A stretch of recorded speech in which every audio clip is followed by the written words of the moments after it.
This young man was dumbfounded when he suddenly woke up in a place called the Silipu Grassland, next to the rookie village. Unlike other main characters who transmigrate into kings or heroes, but Sukarnar transmigrated into the weakest of monsters, and after some thought, he decided to accept his fate and hunt to level up. Unfortunately, Sukarnar's challenges against Slam ended in failure, and his attempts against Gopin were equally futile. Even when challenging his fellow skeleton monsters, he was always defeated. Wei Dongdong was saddened, feeling his transmigration was meaningless. The only advantage was a faster respawn time, but his leveling journey was proving incredibly difficult. Being the lowest level monster in this world's hierarchy, Wei Dongdong devised a desperate plan to overcome his predicament. In this world, monsters harbor a state of resentment. When awakened, they'll ferociously attack nearby players. But if defeated, the experience points would be divided among everyone who damaged it, and Wei Dongdong took advantage of the newbies hunting monsters here. By dealing a little damage to each of the dry mists, he provokes their resentment, turning them against the newbies. Before long, Wei Dongdong gains experience and levels up to level 2. Wei Dongdong vowed that once he reached level 3, the first thing he'd do is get revenge on those level 2 azure slimes that beat him up the other day. A few days later, the newbie community was buzzing with news of a level 5 dry bone monster appearing in Slippo. Moreover, it kept preying on the newbies, with some even lamenting that it had killed them 3 times and stripped them of their gear. They all agreed that this little monster was something special, and the level 25 war god Sapo was outraged to hear it. He believed it was his destiny to defeat the monster and bring fortune to new players, but the monster, unaware of the danger, basked in the sun. Wei Dongdong has now become the overlord of the Slippo region's monsters. Luckily, the small monsters here possess a certain level of intelligence. After getting beaten and trained for half a day, he finally learned to follow simple commands. Sapo appeared like a god while Wei Dongdong was dozing off and suddenly slashed him. Wei Dongdong's face was buried in the dirt, the pain perhaps amplified by his skeletal frame. Sapo coldly pointed his sword at him, uttering lines that Hiro often said. "You're the one who caused trouble in the village, bullying the newcomers. Today, you'll pay with your life." Wei Dongdong takes a blow and is immediately defeated. Luckily, the lives of small monsters can still be restored, though their level is halved, teaching Senza that low-level demons like him can't be too arrogant. Wei Dongdong vowed never to bully newcomers again, but he held a grudge against that war god Sapo. He swore he would chop Sapo into a gooey mess one day. It's already been 8 days since he was transported into this world. Almost 2 days in the real world. Wei Dongdong worried his parents would be frantic, unaware they were blissfully enjoying their honeymoon in Hawaii, completely forgetting about their precious son. They even felt lucky that Wei Dongdong wasn't with them, or he would have ruined the romantic atmosphere. Wei Dongdong, on the other hand, was feeling utterly miserable. He wants to quickly level up to 20, at which point he can transform and obtain a human body. So Wei Dongdong begins frantically leveling up, sparing nothing from small frogs to goblin hordes. After much toil, he finally reaches level 20, and now he just needs to get to the main city to undergo transformation. Wei Dongdong confidently made his way to Anicaps city, only to be cut down by the guards at the gate. His level, which he'd risked his life to raise, dropped to level 10. Wei Dongdong felt like the most tragic character in the world. He's just a low-level monster. How can he become the main character? Wei Dongdong decides to change his hunting ground to the territory of the wild wolf pack. For a newbie, these wolves are not easy monsters to deal with. Without training at the academy, they're virtually impossible to defeat. But the problem is, to change classes, you need wolf fur, creating a vicious cycle. Hunting wolves is difficult. You have to strike both the head and the tail. But they lacked speed and agility, and when the wild wolves' HP dropped below 200, they'd enter a rage state, making them even harder to deal with. After their rage, both attack and defense increase dramatically, and only attacking the tail will bring them down. The 3-person team was completely defeated. But then, the green-haired youth witnessed something he'd never seen before. A horde of skeleton mobs hunting a wild wolf. What's more, their teamwork is even better than theirs. In the end, the wild wolf is defeated and dragged away by the skeletons. Monsters fighting monsters? When did that start happening in AZ? "Pinch me, am I dreaming?" the blue-haired archer asked his friend. As a result, his friend didn't hold back, pulling out a 100-pound hammer, asking if that was enough.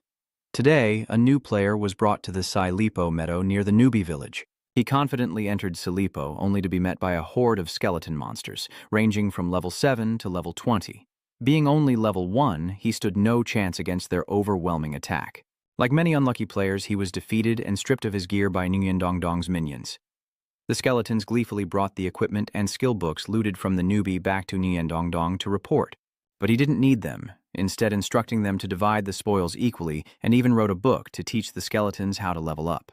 He laid down some ground rules for their survival in Silipo. Never take on a challenge you can't handle and always run if you can't win. If a player is more than 5 levels higher, attack 1 in 10, then flee immediately with a specific escape plan in place. Each skeleton must choose a different direction to run. The speed of the withered bone goblins is the fastest among the monsters. So, if they scatter and run at full speed, normal players won't be able to catch them. And second, they have to record the IDs of high-level players they can't beat. Then they'll run to the goblin territory to provoke their rage, and when they attack the players, they'll use the opportunity to escape, and maybe even snag some experience. When it comes to petty tricks, Nguyen Dong Dong is the master. But those dry mist monsters aren't reincarnated players like him, so even with awakened intelligence, they can't be as smart. The first problem, they're illiterate, rendering Nguyen Dong Dong's painstakingly prepared lesson plans useless. And so began his unlikely career as a kindergarten teacher, teaching them how to read. After much effort, the dry mist monsters memorized all the countermeasures that Nguyen Dong Dong taught them. He had to teach them how to survive because he was about to leave for a while. Nguyen Dong Dong realized that he couldn't return to reality yet, and the world within AG was vast. He didn't want to be tied down to that tiny Silipo grassland forever, surrounded by newbies and small monsters. Out there were countless professions, events, and talented people among interwoven civilizations. Nguyen Dong Dong wants to see it all for himself, so even though he's grown attached to the skeletons, he must say goodbye. Live well, as I have taught you, and wait for my return. On his journey, Nguyen Dong Dong quickly encountered the first person he could be a scoundrel to. She's a witch, trying to tame a white rabbit with a spell and make it her pet. But as the taming spell descended, Nguyen Dong Dong seized the opportunity, leaping from the bushes and taking the rabbit's place in the spell's path. And so, Nguyen Dong Dong became the witch's first pet, leaving her stunned and him overjoyed with his accomplishment. Success! Just as I predicted, becoming a pet won't make me lose consciousness. But before I could celebrate, the witch burst into tears. Of all things, Nguyen Dong Dong feared a woman's tears the most. He sat up a little straighter, trying to put on his most ingratiating face to start a conversation. "My esteemed master, what grieves you so? Ah, you desire a cute pink rabbit as a pet. You're too ugly, it makes me sad," she sobbed. Nguyen Dong Dong, the frog, felt utterly rejected. His first attempt to find a master, and he's met someone so obsessed with looks. She should be paying attention to the fact that he's a minor undead monster, but his level is already 34. Nguyen Dong Dong cleared his throat a few times and continued to ignore her. "My esteemed master, there's a reason why I kicked away the rabbit you wanted to take in." She paused her wailing as if waiting for Dong Dong to continue. Seeing this, he fabricated a story, claiming to be a handsome prince from a country constantly threatened by hostile forces. But he and the princess of the enemy nation were in a romantic relationship, both longing to break the chains of their time to be together. But in the end, they couldn't overcome the world's prejudice. No one would allow them to be together, so they could only use the guard to exchange letters and express their feelings. Unexpectedly, the princess soon confessed her feelings to his guard and even wanted to run away with him. Sadly, Nguyen Dong Dong's guard was completely loyal. So even though the princess tried everything to keep him, he still found a way back to him. But sadly, the guard was already dying when he returned. Fueled by jealousy over the prince's loyal guard, the princess cursed his final letter, transforming him into a skeleton rejected by all. And so, he is determined to break the curse and find the evil princess to avenge his loyal guard. A far-fetched tale that somehow moves the little witch. She eagerly took Nguyen Dong Dong's bony hand, saying, I agree to be your master. I will definitely help you find your guard so you can both be happy together. Han has been dead for generations. There's no chance of them being together." Nguyen Dong Dong, being completely straight, tries to wriggle out of it. Hearing that, the little witch immediately lost interest. "They can't be together? Then forget it. I don't think I should help you after all." "Well, wait, nothing's certain. If a skeleton like me can exist, then maybe they can be revived." Hearing this, the little witch was relieved and finally agreed to take him as her familiar. She introduced herself as Bao Bao, and from that day on, Nguyen Dong Dong had a companion. For Nguyen Dong Dong, entering Aniep was a must to find his master. Seeing the soldier who once beheaded him, his face lit up. "Now I can finally enter the city." Through the helmet's visor, Dong Dong could feel the soldier's disdainful gaze. Too lazy to even speak to him, he turned to the witch. "Miss." Meanwhile, Bao Bao spotted a milk tea shop. She eagerly went to buy a cup, but alas, Bao Bao was penniless. Nguyen Dong Dong seized this opportunity to freeload off his young master. He dropped a heavy bag of money into her hand, then casually said, I'm a prince. This little bit of money is nothing. In reality, he made this fortune by robbing newbies back in Silipo. With his money in hand, she bought milk tea, tasting all the sweeter when it's free. As they strolled through the town, they suddenly heard someone shouting, "Are you blind?" Bao Bao, always eager for excitement, rushed towards the commotion, where a blonde girl lay sprawled on the ground amidst scattered fruit. The person yelling seems familiar. Ah, it's that trio we saw with Wei Dongdong at the Wild Wolf hunting grounds. But while they recognized him, he didn't know them, and this scarred guy seemed really arrogant, not only berating her, but stomping on her oranges, clearly taking his anger out on her. Finally, the nurse and her team had to step in and stop him, telling him to calm down, as they'd had a run of bad luck lately, even getting robbed by skeletons while retrieving materials from the howling wolves. Let's go. Wei Dongdong knew they were talking about him as soon as he heard them. This looks like another case of wrong place, wrong time. Unwilling to get involved, he turned to leave with Bao Bao, only to find his little master was gone. Wei Dongdong looked back in alarm. Bao Bao was already playing the hero, helping the girl up and arguing with the group. They bumped into each other, a collision neither saw coming, and instead of apologizing, he trampled her fruit. Is he even a man? Bao Bao demanded. The scarred man apologized to the girl, but he thought she was crazy. The orange seller was just a minor NPC, and Bao Bao was only level 10. He had nothing to fear. I won't apologize. What can you do? The man crushed an orange in front of her, daring her to act. She seethed with rage, but he simply turned and walked away, beckoning his friends to follow. Let's go. I can't believe we ran into an idiot. Even though Bao Bao is a bit of a busybody, Wei Dongdong can't stand by and watch these hooligans bully his master. He charged from afar, slamming his skull into the guy's gut with such force that he spun through the air, his insides in turmoil. Oops, sorry, I didn't see you there and accidentally bumped into you. According to your logic, higher levels can run rampant, right? Well, sorry, but it seems I'm a bit higher level than you. The blue-haired swordsman and the nurse rushed to their teammates, and all three were stunned at the sight of Wei Dongdong. What's this? A level 34 lesser dryad? Is this some kind of level glitch? Wei Dongdong was about to teach Scarface a lesson, but suddenly someone grabbed her shoulder, asking her to step aside. I said, "Are you all treating me like I'm invisible?" Seriously, who said that orange girl was a weakling? Looking at her imposing manner, Wei Dongdong seemed a bit weaker. She approached Scarface step by step, each step a threat. I haven't even said anything, and you're already full of hot air. You may be level 19, but that doesn't give you the right to stomp on my fruit and act like this. Her face filled with murderous intent. She demanded 100 gold and an apology for each orange. But 100 gold for a single fruit was an outrageous price. Scarface had no intention of paying, and frankly, no way to pay it. Seeing that no agreement could be reached, the orange seller gave him a thorough beating, as Wei Dongdong and Bao Bao could only huddle together and pray. This NPC is too fierce. Just a few minutes later, the opponent's face was completely disfigured. What's more, he was arrested and handcuffed, while the orange seller Bao Bao and Wei Dongdong casually went for coffee. At this point, the little witch was very confused. Why do the city guards only arrest players? Because merchants like us in this city are basically acquainted with them. Besides, that officer and I grew up together, so he definitely wouldn't arrest me.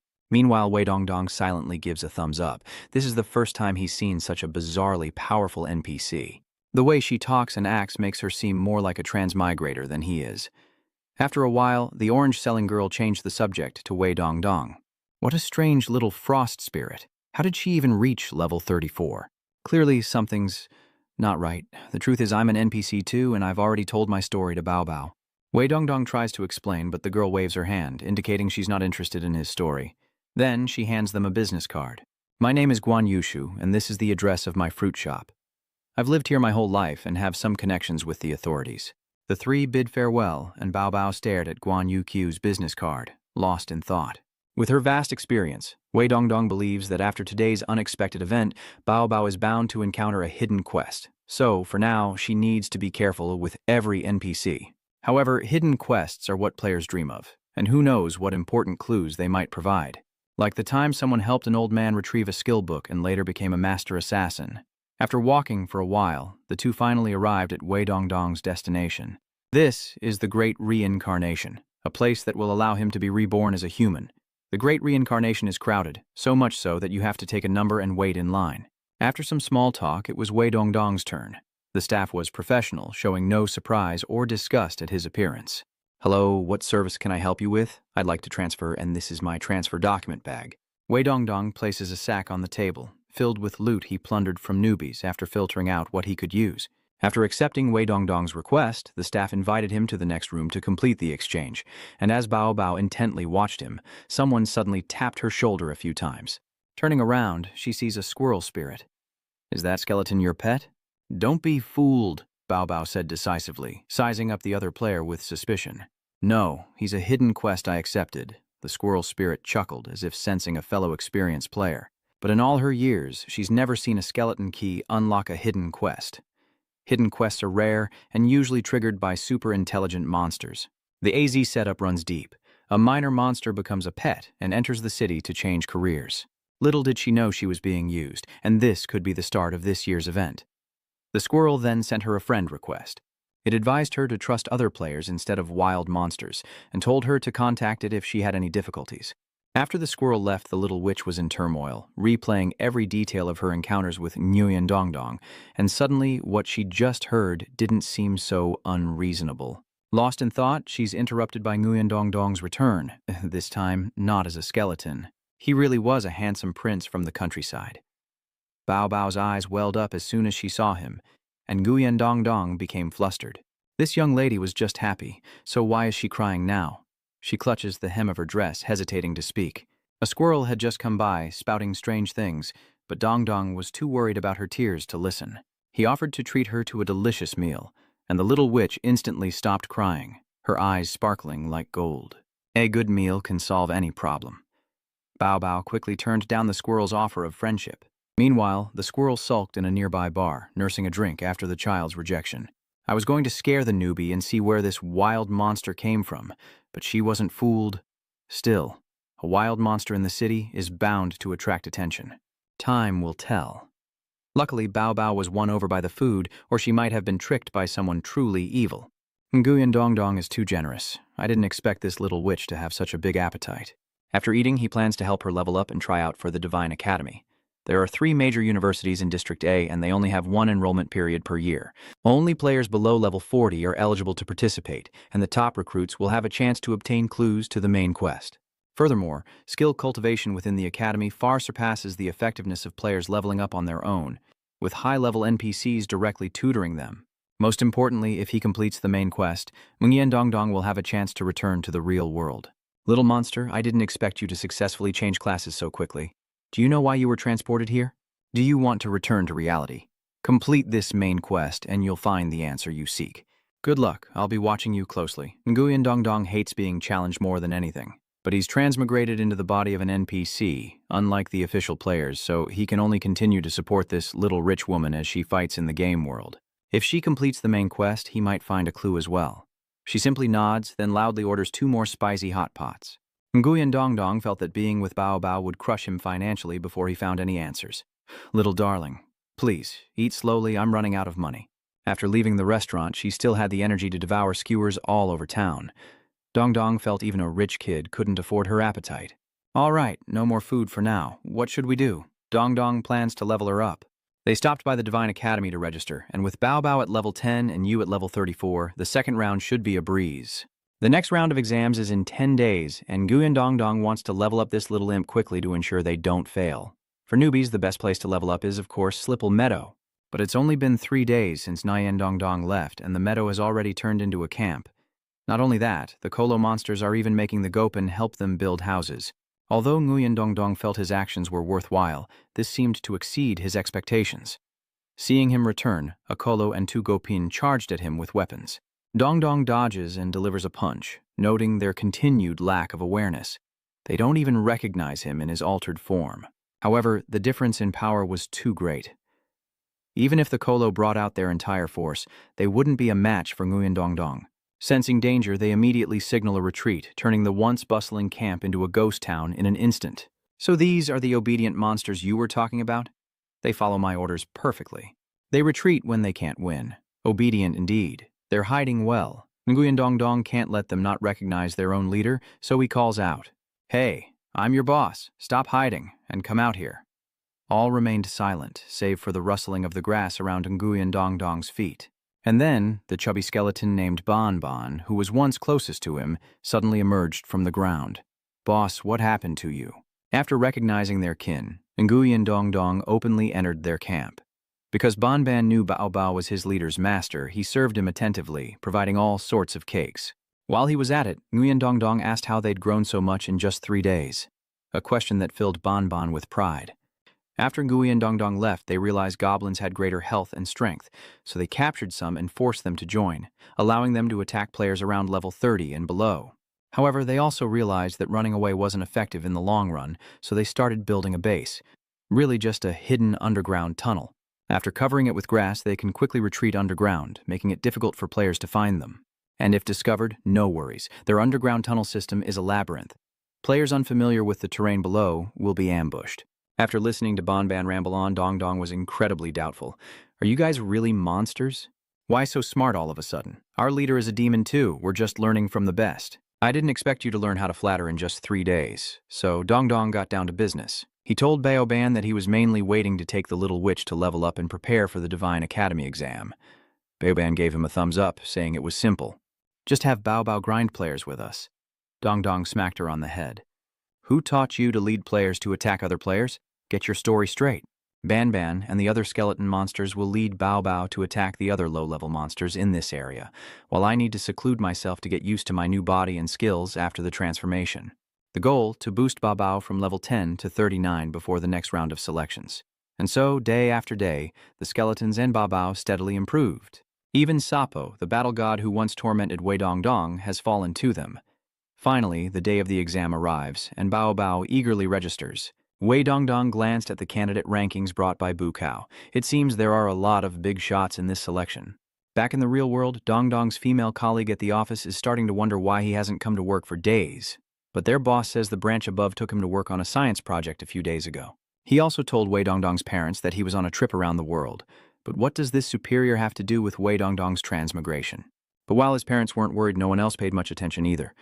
Meanwhile, Bao Bao's house received a visitor today, her best friend, Shui Ni. As soon as they met, Bao Bao eagerly told her about meeting Wei Dong Dong, how he was just a sickly social misfit at first, who accidentally recognized her as his master, and then took her out for milk tea and delicious food. And he even turned into a handsome prince who helped her level up. Tuyet Ni's eyes lit up as she listened, wondering why she never had such good fortune. Oh heavens, please grant me a little monster like that. The two continued to chat until late at night. Then Yue'er returned home. Meanwhile, Bao Bao tossed and turned in bed, contemplating the God Academy entrance exam tomorrow. Bao Bao couldn't stop thinking about the fake Dong Dong and regretting that someone like that only existed online. If only she knew he was real. Bao Bao, filled with regret, finally drifted off to sleep. But unable to sleep, she logs back into A World, surprising Dong Dong, who asks why she's online so late. She couldn't sleep and feared he might deceive her and run away. How could I deceive you? I'll always be here. With that, Bao Bao logged off, finally able to drift into a peaceful sleep, and the next morning she woke up early and logged back into A Hour. The entrance exam for the Divine Academy has truly begun. The number of applicants is unimaginable, and the atmosphere is incredibly lively. Over here, someone's selling an encyclopedia, analyzing and predicting this year's entrance rankings, and over there, someone's selling rabbit meat to give the candidates an extra boost. Bao Bao, despite Dong Dong buying her milk tea, still looked around curiously. Selling ranking predictions, really? Nguyen Dong Dong explained that the preliminary round they'd signed up for had 30,000 applicants, but only the top 2,000 were chosen. In today's intermediate round, only 30 beast tamers will be chosen from the 2,000, and every academy competition attracts many powerful factions.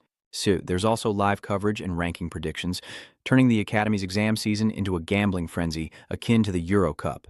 Before transmigrating into the game, Nguyen Dong Dong was the president of a guild that wasn't qualified to compete, so he'd always watched the live broadcasts. Now he could finally see it live, even more exciting than taking the college entrance exam himself. As they strolled around the arena, they heard someone shouting his name.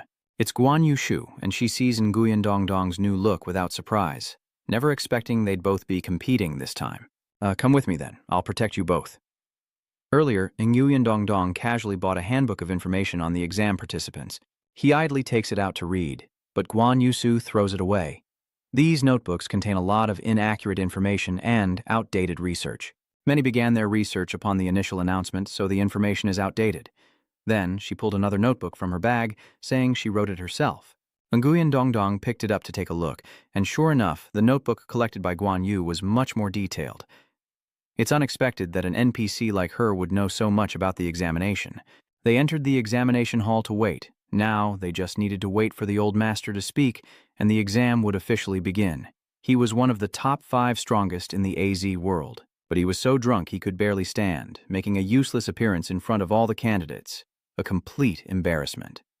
The old man coughed a few times and began his speech, just like every other year. Based on the preliminary results, this year's candidates are definitely the highest quality class in the last decade, and I hope everyone can give it their all. The top contenders are those with the potential to win, but strong competitors are eliminated every year, so don't underestimate the challenge. Despite the elder's tedious speech, the candidates listened intently, as this year's competition would test their intellect, physique, and skill in 2 rounds. The old man, out of breath, signaled the start of the competition, and the contestants began collecting their numbers for the preliminary round. Bao Bao's number is 9. Seeing everyone around her brimming with energy, she couldn't help but feel excited. As the competition began, so did the live broadcast. This year, Hihai and Haha are the MCs, and the first challenge is already tough. The professional MCs begin to explain the details of the physical challenge, taking over for the old master. The island where the competition is being held is divided into 3 areas, each corresponding to a test of strength, skill, and intellect, with 500 scattered props in each area. The contestants must face 3 trials and gather props, succeeding in at least 2 trials and collecting at least 2 props to pass. First, the physical challenge. This selection requires participants to be under level 40, but the physical assessment requires gathering fur from level 55 shadow weasels, forcing the examinees to cooperate in order to pass. The problem is, there are only 500 shadow weasels, not enough to be divided among 2,000 people. Those who just cooperated could immediately become enemies, making the choice a difficult one. Next is the skill assessment, where gear specialists must assemble 3 different small components into one complete part. However, there are 500 of these components in total, disassembled from a complete item, making it incredibly difficult to find the right 3. Finally, the intelligence test. Scrolls are scattered throughout the area. The players must find 3 scrolls that fit together to form a complete formation, which, besides being valid, can also create coordinates to move to the next location, a key element to passing the exam. After Haha and Hihai wrapped up their explanation, the players began to land on the island, each with their own strengths and a burning desire to pass the exam. While the examinees are tense inside, the betting outside has already begun. Bao Bao and Wei Dongdong are the first to encounter the magic circle. These monsters may be small, but they're incredibly ferocious, perfect for taming. It seems the games ahead will be quite interesting. After several hours, the other competitors are at an impasse. They knew the weasel's habits, but after hours none appeared, and they realized there wasn't a single one left in the area. Communication is prohibited during the competition, so the players who met up shared information and realized that the phantom weasels had already been taken care of by one gunner. And who else could it be but Wei Dongdong? He's taken out 200 weasels, almost half the total, and he's still wandering around complaining about not seeing any? The MC, upon receiving this information, immediately announced it to the live audience. Ladies and gentlemen, within 2 hours of the competition's start, Pink Bubble's summon has eliminated over 200 shadow weasels, leveraging its level 61 skills. And Pink Bubble is the nickname of Bao Bao, and both MCs seem surprised by this turn of events. As we know, the contestants are limited to level 40, but their familiars are not. It's just that, historically, a familiar has never been so much higher leveled than its master. As everyone knows, if a spirit animal's level is too high compared to its master, it won't stay loyal and will eventually betray them. All eyes are now on Wei Dongdong. As he searched for the phantom mink, a cat spirit appeared, saying they heard he was selling mink fur. It seems the other examinees, frustrated with hunting, were turning to Wei Dongdong to buy their tools. Seeing his first customer, Wei Dongdong greeted him warmly, and they got straight to business. He sells weasel fur for 50 gold taels, no bargaining. Upon hearing this, the cat spirit grabs Wei Dongdong by the collar, accusing him of robbery, since 1 gold tael in A is equivalent to 100 yuan in reality. Wei Dongdong wasn't angered by the other's aggressive behavior. Instead, he picked it up and petted it like a house cat. "Hey, kitty cat, passing this trial is worth more than keeping that money in your pocket. And you let go, you wretch, who gave you permission to insult me?" In the end, the cat spirit agreed to buy 6 demon fox furs, and 2 members of the group were waiting him when it brought them back. But the human warrior in the group quickly realized something was wrong.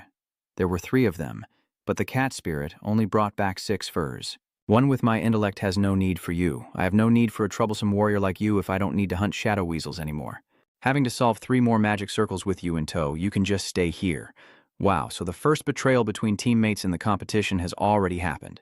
Not taking it lying down, the warrior drew his sword, but before he could attack he fell into a trap, as countless tentacles emerged from the ground, binding him. In the competition, contestants aren't supposed to attack each other, but player actions are still restricted, and the warrior, unfortunately, stood in the wrong place, triggering the red formation. The cat spirit looked at him with utter contempt. We were actually planning to ditch you after you hunted 6 weasels. Unable to hunt the weasels, they have to buy them instead, the bastards. The member writhed, but the more he moved, the tighter the tentacles became, making escape impossible. And so, the first team fell apart, with the cat spirit emerging victorious. Meanwhile, a pair of pointy-eared elves were next. They're also struggling to find any phantom weasels, but this time, Nguyen Dong Dong is a little more professional. Instead of waiting for them, he proactively sells the ferret fur. Meanwhile, some have already passed the spirit component assembly round. Take these 2 extraordinary sword immortals, for example. They noticed Nguyen Dong Dong but didn't want to cause trouble during the competition. They were both too eager to level up to bother with him. Suddenly, a firework shot into the sky. This means that someone has passed the challenge, but only a few. Since most contestants are stuck on the physical challenge, they have no monsters left to hunt. Nguyen Dong Dong is busy making money not because he's unconcerned about the later tests, but because Guan Yushu has things covered for Bao Bao. Together they assemble the components, while Bao Bao is startled to find her coin purse overflowing. Guan Yushu guessed immediately that it was Nguyen Dong Dong's doing, and though she didn't know how he was earning money for the little witch, she didn't really care. Her focus now is on the components before her, and this assembly is proving far more complex than she imagined. These 500 components all look the same. Finding 3 matching pieces and assembling them is just too difficult. According to Guan Yuethu, those who find the spirit stones usually come here to assemble components first, and the more people who come, the easier it is to pass the test. But these 2 have been waiting here, and only a few others have shown up. How could she have known that most of the candidates are stuck at the first trial because of Nguyen Dong Dong? He was still hard at work marketing his wares, and as he prepared to approach a new target, Nguyen Dong Dong was suddenly blocked by a large bear. Hey! Want to buy some weasel fur? It's the same old sales pitch, but this time it's not coming from Nguyen Dong Dong. His face darkens, realizing why there wasn't a single weasel left. It was this guy, he retorts, saying he only took 100 or so, there are plenty more. Unexpectedly, he's found someone who thinks like him, eager to make a profit during the competition. Imhasizahahai can't help but burst into laughter at the sight. The 2 most notorious hustlers who've been blocking other players' progress have finally met. How will this encounter ignite? Stay tuned, folks. Basically, nothing would have happened if Nguyen Dong Dong and Bear Bro hadn't set their sights on the same customer. Both were radiating a predatory aura, unwilling to yield this business opportunity. Soon, they were exchanging heated words, their attitudes suggesting a fight was imminent.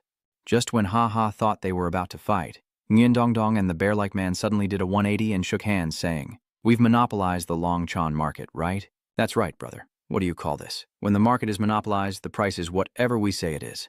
This took an unexpected turn. Even the most devoted fans couldn't have predicted this sudden alliance. These rivals are now partners in crime. After a few minutes, they finally settled on a new sales plan. Nguyen Dong Dong would continue to sell Longchan for 50 gold, but each player could only buy a maximum of 2. If you want to buy a third, you have to bring another player with you. Each referral earns you a discount of 5 gold. The brown bear boss gave a thumbs up, impressed. Hu Yen, are you a born merchant? You 2 don't have to go around selling dragon ferrets anymore. Now they can just sit back and relax as other contestants come to them. A first for the show's host in its 10-year run. In the past, some powerful contestants quickly eliminated many magic weasels, but they always left after they were done. Who sets up shop in the middle of a competition? Money just keeps pouring into Bao Bao's pockets. With this much money, she could bathe in milk tea. She's fed up, having earned next to nothing so far. She immediately had Bao Bao open a channel to call Nguyen Dong Dong back at once. "You wretched bag of bones. Get your people back here now." Round 2 is impossible without cooperation. Time is running out, her voice echoed through the forest. Meanwhile, a group of players has gathered, not to buy sable fur but to overthrow Nguyen Dong Dong. They felt that participating in this competition was already difficult enough, and with food and expenses to save on, where would they get 150 gold to buy fox fur from enro? However, when it came to attacking Nguyen Dong Dong, most people were very hesitant. After all, even if he's a pet, his level is much higher than theirs. We can't attack him, but we can use other methods. An odd voice booms out and all the players look up to see a stranger standing in the trees. So many of you afraid of one pet. How pathetic. And there are plenty of mages to stop him, even if you're all eliminated. Why not band together and take back what's yours? After all, Guan Yu's ultimate skill still can't break through in the skill test. She was practically rabid, ready to tear Nguyen Dong Dong apart the moment he arrived.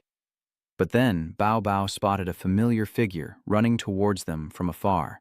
It's definitely Nguyen Dong Dong, but why is he running like he's being chased by a ghost? Well, there are no ghosts, but Nguyen Dong Dong is indeed being chased by a crowd of players.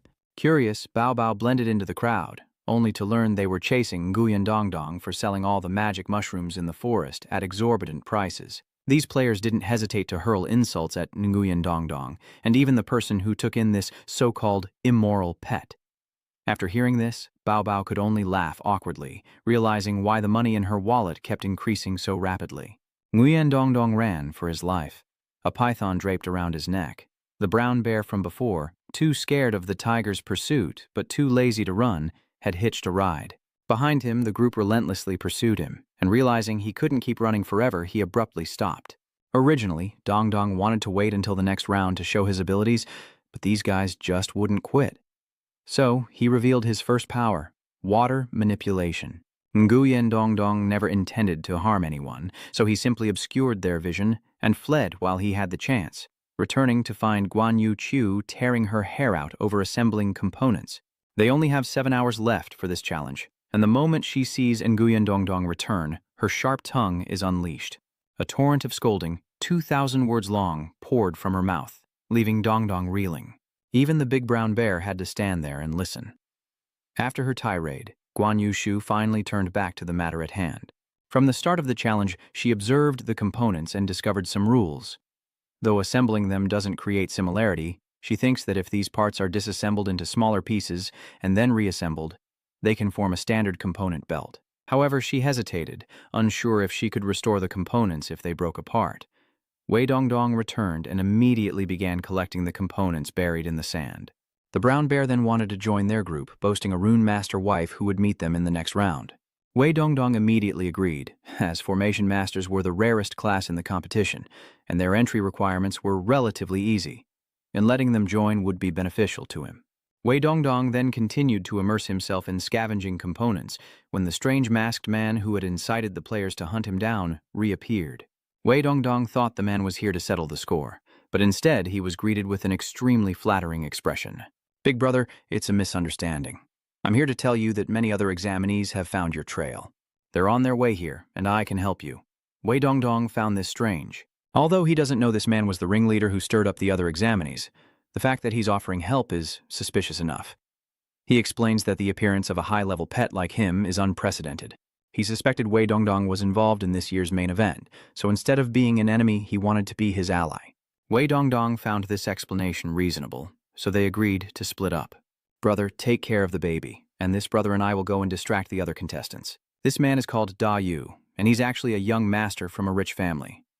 The cat spirit who bought Sable from Wei Dong Dong was also his subordinate. Ye Wu had ill intentions for Gan all along, revealing Wei Dong Dong's location, as well as information about him and Bao Bao to the other candidates. The goal was to make Wei Dong Dong a target, then appear as a trustworthy friend in his hour of need to gain his trust. Furthermore, Wei Dong Dong took down 200 phantom weasels, while Hiao Ba hunted 100. The majority of the remaining weasels fell to Davu. Unlike the other two, he wasn't greedy, so he hid the foxtails to minimize the pass rate for this round. Of course, the entire competition is recorded and broadcast live. Therefore, the conversation between Yewu and the cat spirit was no exception, and Hai-He and Ha-Ha were no longer laughing. They felt awkward and didn't dare comment on the young master's sly tactics. After all, he was the heir to the Assassin Alliance, the kind of figure you don't want to mess with. Hiuba and Bao Bao find another place to hide, while Guan Yushu continues assembling components nearby, seemingly undetected by the other competitors. Before leaving, Nguyen Dong Dong told her to hold out as long as possible and not let the other players bother Guan Yushu. While the two waited, Xiaoba asked Han Bao Bao a few things. Of course it's related to Nguyen Dong Dong. "Hey, your pet isn't bad.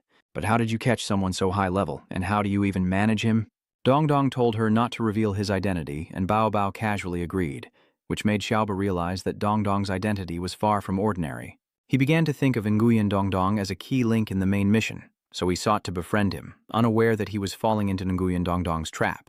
Before the competition, he specifically told Bao Bao that if anyone asked about his identity, she should act as mysterious as possible, so that the high-level players would become suspicious and try to befriend them in order to gather clues.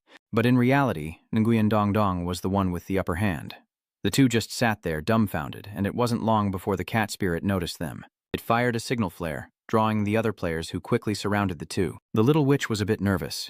This was the first time she'd been in this situation, but the others didn't actually intend to hurt her. What they want is Nguyen Dong Dong, and Davu is fully committed to his role alongside her. He possessed a skill that could bind others, and he used it to restrain the troublesome players, while Nguyen Dong Dong continued to use her water manipulation skills. Outnumbered and with his mana dwindling, Ye Wu urged, "Mao, follow me!" Without hesitation, Nguyen Dong Dong followed him, but Davu intentionally released his binding spell. He wants to push Nguyen Dong Dong to the brink to see what abilities he'll reveal, and the other players, now unleashed, are charging madly toward him. Just like Bao Bao, they've both been surrounded by enemies, and it seems the numbers closing in on Hu Ba and Bao Bao are even greater. These people are furious, and Bao Bao feels like they might tear her apart if she doesn't hand over Nguyen Dong Dong. But even in danger, the little witch refuses to betray her companion, raising her scepter high, drawing a magic circle in the air. The crowd thought Bao Bao was going to heal Nguyen Dong Dong, but instead she summoned a giant ice wolf. But it was a level 55 giant azure blue.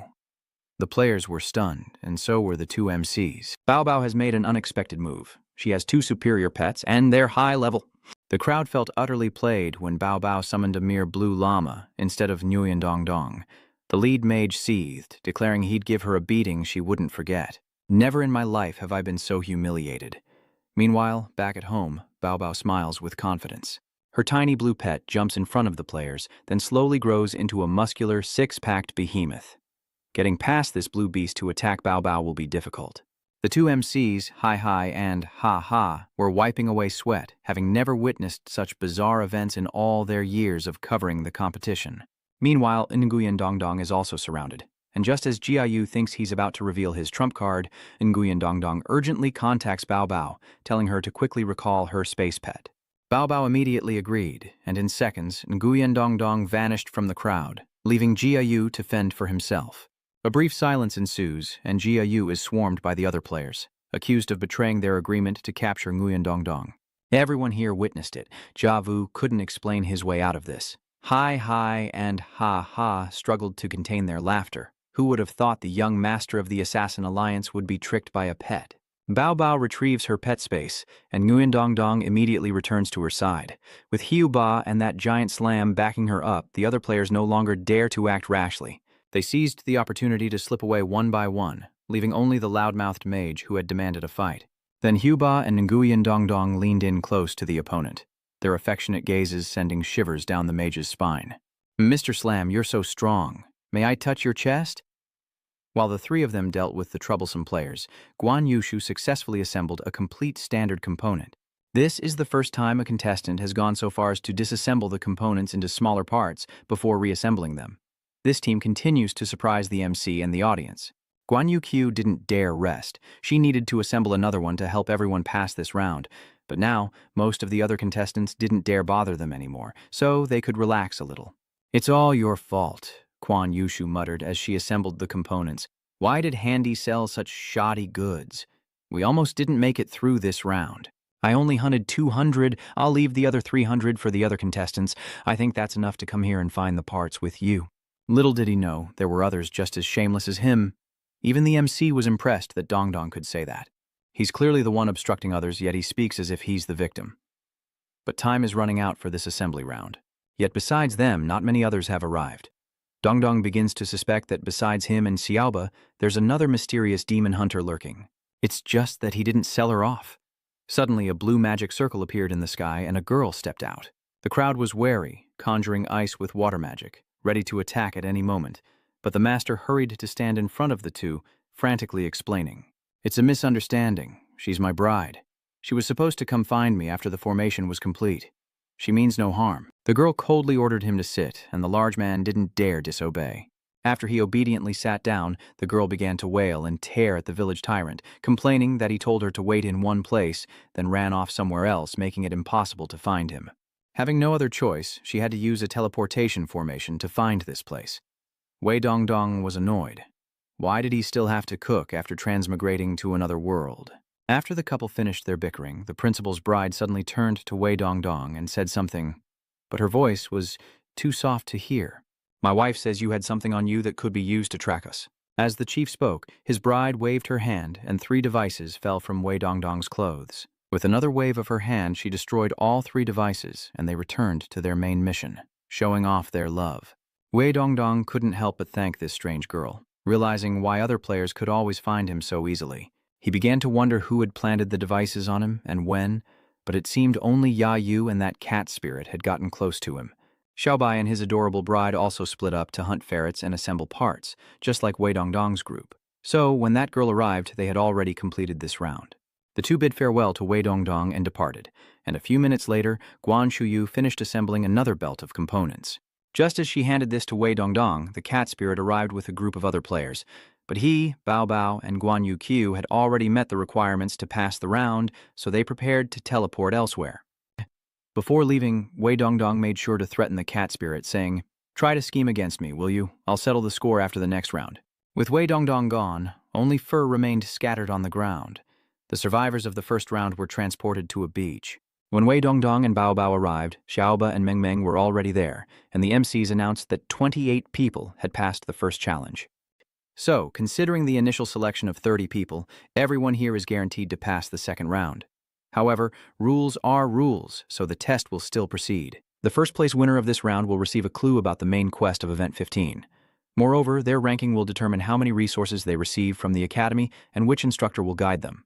The second round is a werewolf hunt on Haidao Island, similar to the game Mafia, and the test is divided into day and night.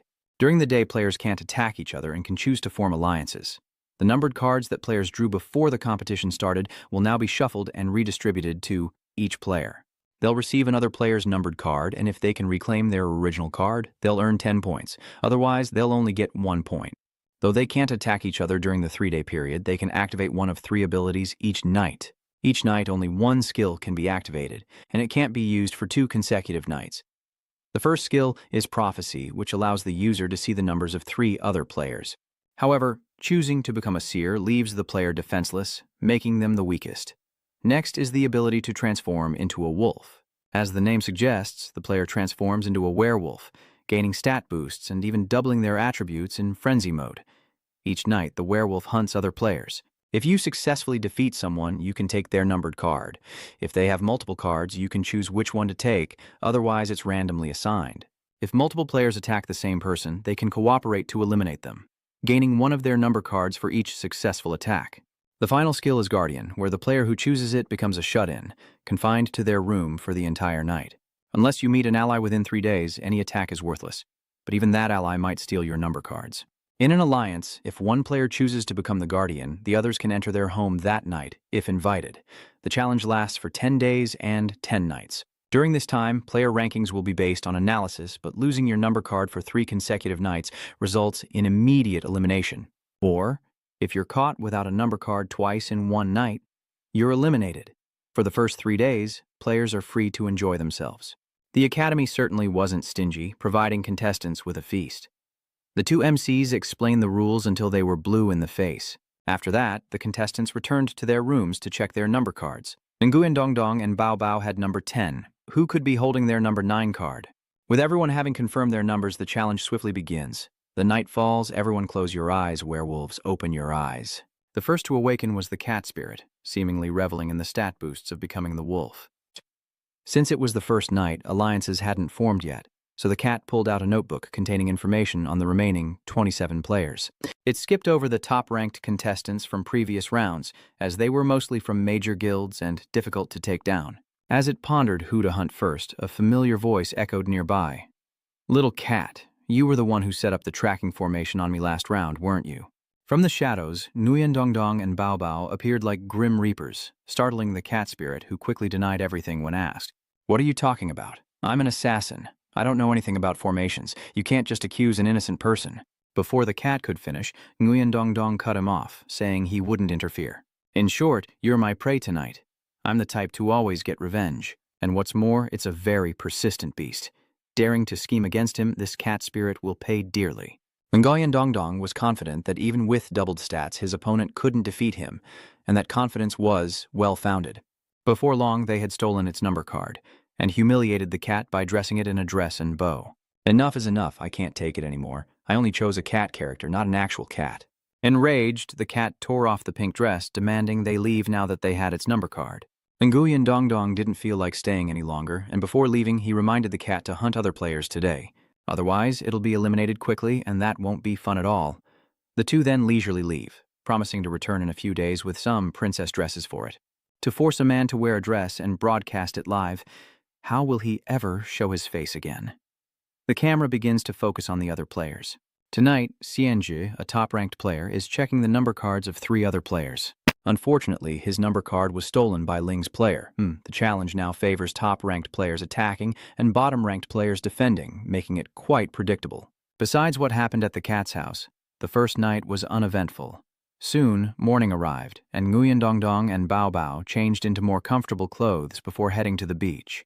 Guan Yushu had been waiting for them, and soon after, Hu Ba and his girlfriend arrived. Dongdong could guess why the bear was here, so he spoke up first. "Let's form an alliance." Hehehe, you know me too well. Big guilds usually have their alliances and targets set. Manman and I both hope we can form an alliance, and Guan Yukyu agrees. But the problem is we can only ally with one person each night. She believes they should share more information, then decide the order of alliances and who to attack or defend. But first they need to reveal their card numbers. If any of the 4 of you hold another's card, you can trade. After all, cooperation is a gamble. The key is to trust each other. Dongdong takes the initiative, revealing he holds cards 10 and 69. Xiaoba holds 567 and 439. Guan Yukyu holds 369. And Meng Meng holds 4. Unfortunately, no one holds another's card, and Guan Yuzhu is determined to reclaim his own. These 10 points are equivalent to 10 trips, saving a lot of time and effort, so the first thing to do is figure out who has our numbers. Manman mumbled something again, forcing Hu Ba to continue his role as her reluctant translator. My girlfriend says we can identify the cards that have already been used and then decide whether to coordinate an attack or defend, because the card selection skill cannot be repeated the next day. Then, in the morning, they need to exchange information with other players. Dongdong agrees with Man, but this trial only has 4 hours of daylight. So, today, he's making an exception for his little witch, allowing her to go for a swim.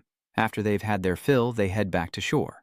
While they were building sandcastles, a white-haired young man approached them, introducing himself as Gu Ling, the one who stole the prophet's number card the night before. Gu Ling is the top-ranked player, so he's not just here for small talk.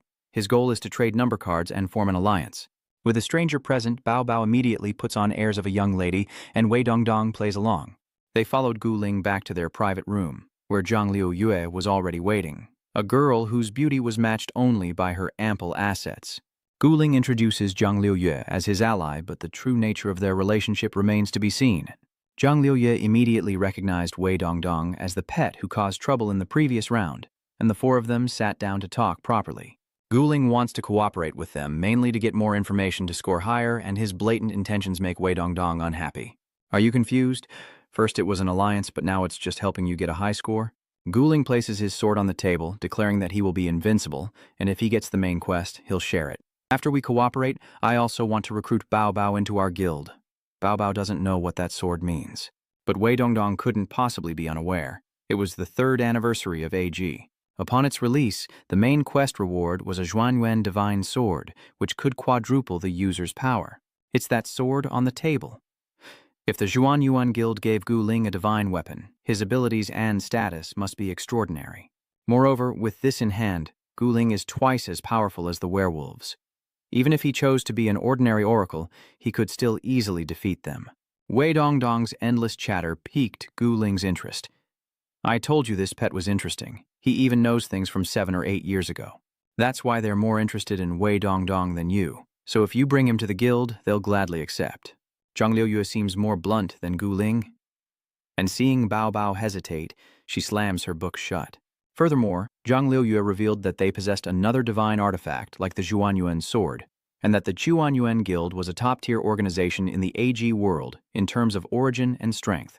In other words, if they joined the Zhuanyuan Guild, Bao Bao would receive excellent treatment, a promise from Gu Ling, the guild's top heir. Gu Ling didn't force them to answer immediately, and Wei Dongdong seemed very thoughtful after they returned. He was already overthinking things, and after hearing so much from Gu Ling today, he suddenly felt the gap between himself and those from large guilds.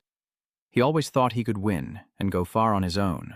But after today, Wei Dongdong suddenly felt that joining a large guild wasn't so bad. Easy money and fame. Bao Bao Toad bonked him to knock some sense into him. Since returning, only Wei Dongdong has wavered. She never considered agreeing. Although the Haiwan Guild is large, she feels that freedom is better. With such different views, it's best not to force things.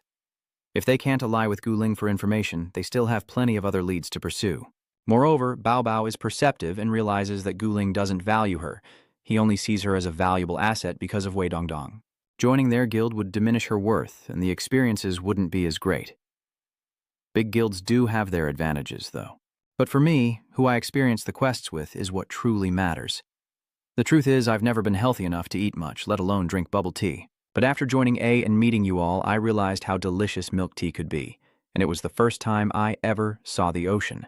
So let's just work hard together, without depending on anyone else. Bao Bao has finally revealed her feelings from the past few days. But the only thing Wei Dongdong noticed in her statement was, the first time I saw the ocean. No wonder she swam like a crippled frog. Bao Bao immediately lost it. Just as Wu Di was about to settle things with Wei Dongdong, someone else approached them, a young lady from a wealthy family. The moment she saw Bao Bao, she approached, bluntly stating that she wanted to buy her pet and that price was no object. Wei Dongdong didn't even have time to react, but Bao Bao was already furious. She felt like these people were crazy. First one group wants to recruit her, then another wants to buy her out. Think you can just do whatever you want with money? You can't afford me. All right, how about $1 billion? Interested? This was just a spur-of-the-moment outburst. Unexpectedly, she only hesitated for a few seconds before agreeing, shocking Wei Dongdong, who realized for the first time in his 20-odd years that he was worth so much. Of course, even with a high price, Bao Bao had no intention of selling Wei Dongdong. She forcefully dragged him away. However, that bookworm girl clearly hasn't given up yet. Just look at the hearts in her eyes. It's obvious she'll do anything to get what she wants. Back in her room, Bao Bao restlessly tossed and turned in frustration. Wei Dongdong teased her, only to get a pillow to the face. While the two were joking around, the guild leader and Manman arrived with serious expressions, bringing some unfavorable news. The top players are buying out the mid and lower tiers with money and promises, and even if they weren't, no one would agree to an alliance with him. Most of these 27 players bought Sable from him and Wei Dongdong to pass the level. They're lucky they haven't been targeted for revenge, let alone asked to cooperate. My brother, what about you? Have you managed to recruit anyone? Guling came to me, wanting to get Bao Bao to join the Zhuanyuan Guild, and that Xixi girl wants to buy me out for $1 billion. This news immediately blew He Jiaoba's mind. Is she looking for a bear or something? I can lower the price and even turn into a snake. Materialism really does determine consciousness. I almost forgot my girlfriend was standing right behind me. Money is tempting, but chasing it can lead to trouble. However, after talking with Guling, Wei Dongdong has gained some insights. This exam isn't just for the major guilds. Independent players like them could easily get crushed. Meanwhile, the tyrant couldn't get anyone to join him, but the innkeeper managed to recruit 2. Among them was a large man named Chong Tu, who rushed to embrace Wei Dongdong upon meeting him, even blushing. It said he was raised by monsters, and Wei Dongdong's scent reminded him of his mother. You scared me. I'm as straight as they come. Anyway, the more allies, the better. Let's exchange card info first. Also, could we get a rundown of everyone's skills? At Wei Dongdong's question, Kong Tu put on a serious face and brandished his axe a few times. Leave the assassination to me. The girl with him is Wei Guang, who used to be in the same gang as Chong Tu. But before Wei Guang could introduce herself, Jiayu's voice echoed from the beach. Hello everyone, it's me, Jiayu. I have something to say everyone, please gather around. Most of the players gathered out of curiosity. Jiayu called them out to exchange cards with everyone, believing that if all the players were honest, they could each get 10 points. To gain credibility, Jiayu proves his sincerity by returning the correct card number to Hong Lian, unaware that they are in cahoots. With his silver tongue, Ye Wu painted a picture of all the players joining hands to take first place. Furthermore, if the other players didn't exchange points, it would be difficult to surpass Hong Lian, since that tiger already had 10 points. Guling and Zhang Liuyuju stayed put, preferring to let their strength speak for itself, dismissing Jiayu as nothing more than a babbling fool. Meanwhile, Bao Bao, still reeling from being tricked, thinks Jiayu's words make sense, that everyone can win by sharing points. But Nguyen Dongdong is far more clear-headed and knows this guy is just spouting nonsense. This second round is all about who comes out on top, and their ranking directly affects the resources they receive. Therefore, dividing the spoils among 28 people is impossible, and Ye knows that better than anyone. But he's willing to give 10 points to that Hong Lian, putting the other players in a difficult position. Each successful hunt only earns 1 point if it's not your number. Furthermore, they can't be the wolf 2 nights in a row, leaving them with a maximum of only 5 chances to hunt others. Jia Yu set up this game not to win, but to make the match even more chaotic. The round is now clearly divided into 2 forces. One side is led by the powerful Gu Ling, the other by the cunning Da Vu. To the major guilds, someone like Nguyen Dongdong is just a pawn to be bargained for and acquired. But if they underestimate him, Dongdong will flip the table on their game. On the second night, Baobang chooses the power of prophecy. Zheng Liuye holds card number 6, and Guling holds 2 cards, 621 and 521. Meanwhile, Nguyen Dongdong is choosing a few princess dresses, planning to settle accounts with that rotten cat tonight. Having nothing else to do after switching the cards, they started playing cards. By morning, the school bully returned home with a dark expression, startling everyone. Before they could even eat breakfast, Guan Yushu excitedly ran over saying, "Everyone, look what I found." What a surprise. She had Guling's number 1 card in her possession. Last night, Guan Yushu chose to be the weasel and found this card while hunting another player. Little did she know, Guling was already behind her. "Indeed, that's my card. Thank you for finding it. Yesterday, as the seer, I divined that you had card number 8, which surprised me. It turns out, Guling speaks with both strength and money. Discovering her card in Guan Yushu's hands, she gets straight to the point. But today, he's messed with the wrong person." Guan Uju takes a deep breath, then unleashes a torrent of words faster than a keyboard. "You Ahar, are you sick? Who spoiled you this rotten? Yesterday, you wanted to recruit Dongdong, and today you're throwing a fit because your card is with me. And you don't knock on other people's doors? Didn't your family teach you basic manners? The top guild in District A is so uneducated. Go ask around Up City if I, Guan Wu, am afraid of anyone trying to threaten me. I even scold the city lord like a child. You want to take my number card? I wouldn't give it to you even if I threw it away, let alone give you the simplified version." Guling was dumbfounded, and the others were ecstatic. It's unbelievable that the young master of the Zhuanyuan Guild could be scolded so badly he couldn't lift his head. Guling's pride was wounded, and she turned and left. If he couldn't get it through normal means, he'd just have to take it by force. But before he could get far, Guling was called back by Guan Yukyu. After scolding him, she still wants to do business. He can have the number card, but she has conditions. She demands that when Guling finds her number 8 card and Leopard Paw's number 9 card, he must hand them over immediately. Secondly, after this round, they must be admitted into the Zhuanyuan Guild as elders. Guling readily agrees, and Guan Yushu hands him the number card. This left the young master of the Zhuanyuan family utterly perplexed. If he was going to agree to the deal, why the scolding? I've never been scolded like that before. Unbelievable. Can't I scold you if I'm happy? And now take the number cards and get lost. Gu Lin is speechless, but relieved to have her number card back, and the MCs believe he's now the most promising contender in the race. However, the idiom group who turned against him from the start is now cooperating and handing over the number card. The players' thinking is something even the MCs can't predict. After that, Nguyen Dongdong began assigning new tasks, wanting everyone to reveal that Guling had obtained their number cards. Then, everyone went their separate ways, continuing to find others to exchange information and forge alliances. The MCs couldn't help but praise Nguyen Dongdong's intelligence, noting how he knew how to exploit human weaknesses. Only when Ling has earned 10 points to surpass them will they be more willing to form an alliance, such as humanity. Only when faced with great external dangers do they unite. Unbeknownst to everyone, Dongdong was a transmigrator, leading the MCs to believe he was a highly intelligent NPC, a rare occurrence, especially to see so many this year. Guan Yushu is a prime example, rocketing to the top of the popularity charts after her rap battle with Gu Ling. The first person Nguyen Dongdong sought out was the bookworm Cece, who was already smitten with him, making her quite easy to talk to. After a brief exchange, Cece agreed to form an alliance with them, and the second person Dongdong recruited was the cat spirit.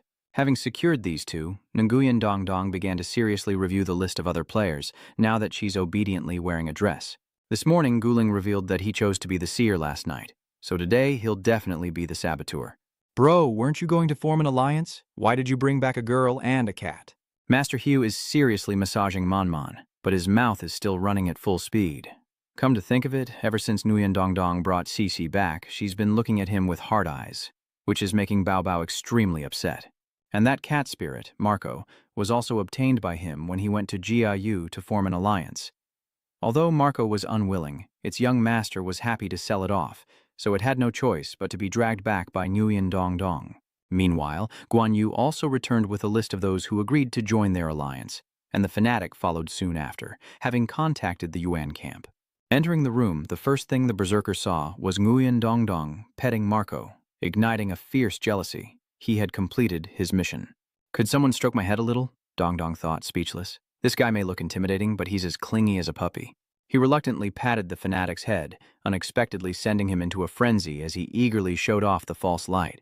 They were waiting for intel from the Alliance. Having confirmed Gu Ling's condition, Nguyen Dong Dong's group all chose to become werewolves, their target being none other than him. Gu Ling had already guessed they would come to settle the score tonight, ever since Guan Yu handed him the number card. Indeed, unless we wipe you out completely, you won't understand the difference in power. How many of you came?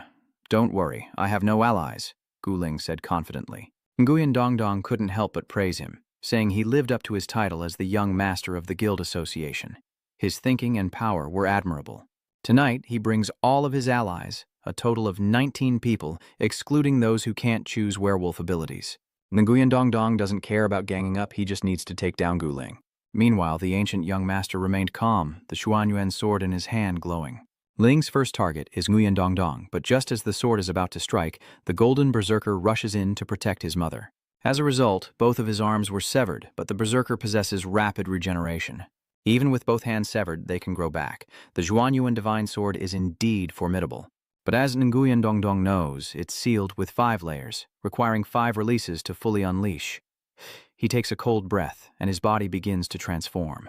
Nguyen Dong Dong's muscles recede, reverting him to his original skeletal form, and his speed and strength increase accordingly. Not to mention choosing the werewolf skill doubled his stats. But that Xuanyuan divine sword was living up to its reputation. No matter how Nguyen Dong Dong attacks, it automatically intercepts.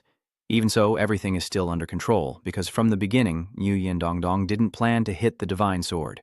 Not bad. Your skill in combat rivals even veteran players. But that's where Gu Ling's praise ends and her smile fades. Because the divine sword was frozen, every place that Nguyen Dong Dong touched was struck by the bone-chilling skill, greatly reducing the speed of the Xuanyuan sword. Gu Lin's face darkens with rage as she recalls her weapon. I wanted to play with you all a little longer, but never mind. You've really made me angry. The Xuanyuan sword returns to its master, seemingly invigorated with powerful energy as Gu Ling suddenly accelerates, the sword drawing a sharp arc through the air. Nguyen Dong Dong was caught off guard. This young man was even faster than a sword. His left arm severed, Gu Ling seemed pleased with himself. Left hand this time, right hand next. Oh, you mean this? My bone structure can be assembled at will. See, it can be like this, or like this. Who needs your explanation? I'll just hack your bones to pieces so you can't reassemble them. Say Gu Ling is truly deranged. Nguyen Dong Dong knows he can't beat him alone, but they came prepared. All the other contestants step aside, clearing the way for the young man to enter the arena. A large Than Da tree strapped to his chest and a box in his hand. The two hosts quickly recognize the mythical Pandora's box, a Western artifact, though its combat power can't compare to pure weapons like the Xuanyuan sword. However, Pandora's box has a unique ability: sacrifice. Players can voluntarily sacrifice their stats to amplify another's power. Others can also sacrifice themselves to concentrate their power into one person. Che Ning-yen has a deep-seated grudge against Ko Lin because the Eastern and Western guilds have always disliked each other. Moreover, they have their own grudges within this challenge, ever since Gu Dai stole his number card on the first night. Run Yuan, you're insane. After the sacrifice, you and the others will be destroyed in 10 hours. You won't be able to continue this battle. Clutching his holy cross, Cheng Yin shows no fear, declaring it's all going according to plan. Our guild has teammates who can keep fighting. It's just that this pet offered a deal that was too good to pass up. After our last main quest failure, we Western forces haven't recovered. As he spoke, the staff in Yuan's hand grew larger. His smile seemed to carry great ambition. As for the guild, Cheng Yin wanted to give them an advantage in the main quest. As for personal reasons, he wants to eliminate Gu Yuan himself, but even so, Gu Yuan doesn't take him seriously. Because he's a priest, not a professional fighter, Cheng Yin's appearance is an eyesore to Gu Yuan. Grasping his Xuanyuan sword, he takes the initiative, launching an attack, but is immediately struck by a block of ice. Who else could be behind this humiliation other than Wei Dong Dong? This is the first time Gu Yuan has been disgraced like this. His anger and fighting spirit now burned brighter than ever. He violently shattered the ice and sent Wei Dongdong flying. Taking the opportunity, Gu Yuan attempts to strike another blow, but Chan Yuan intervenes just in time. The massive cross in his hand acts as a powerful shield, blocking the path of the Zhuan Yuan sword, and the impact of the two divine weapons creates a huge shockwave. Even someone used to fighting like a thug is a little overwhelmed. Their power is far beyond anything they've ever seen. The NC program is incredibly excited, and surely those watching live are as well, as this is a showdown between two divine weapons, East versus West, and a battle between the heirs of two great guilds.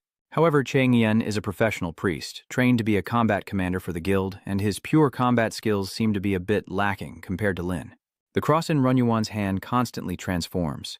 One moment a large shield, the next a small sword. The swords clash, and Guling is shocked because the sword technique Runyuan just unleashed is the Azure Lotus sword art of the East. What's wrong? Is it strange that a Western pastor like me knows a little Eastern swordsmanship? The other players seem impressed by Chang Yin's talent, befitting an heir of a major guild. But Kolin's talent surely surpasses his. Soon after, Guling seizes the opportunity to disarm Chang Yuan and end the fight.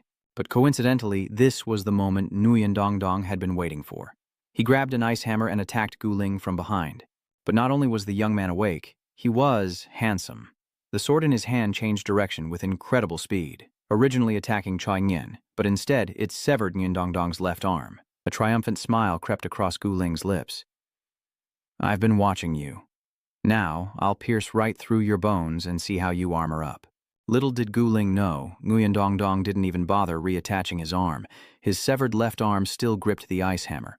But Nguyen Dongdong uses his right arm to wield his severed left arm bone, slamming the ice hammer into Guling's priceless face, nearly breaking his nose. Not stopping there, the spot he struck instantly froze, encasing Guling's face in ice and severely impairing his vision. This is when the other players enter the arena, with Hyoba transforming into a snake, constricting Guling's body, while Davu uses his skill to bind his left leg. Guling's heart turned cold. He knew this wasn't the final blow, but merely a setup for Zhai Yuan. The spear in his hand glinted before him, and Guling only felt a sharp pain in his chest. The holy spear in the champion's hand pierced his body, sealing his fate. After a night of relentless attacks, Guling was eliminated. At the Zhuan Yuan Guild headquarters in the Kunlun Mountains, the national leaders are watching the live stream of the competition, surprised to see their promising seed eliminated in such a test, becoming the laughingstock of the West. They're also keeping a close eye on Nguyen Dongdong from another guild. Don't you think that guy Swangko has a similar personality to our president? They're both as stubborn as each other, but our president isn't quite this bad.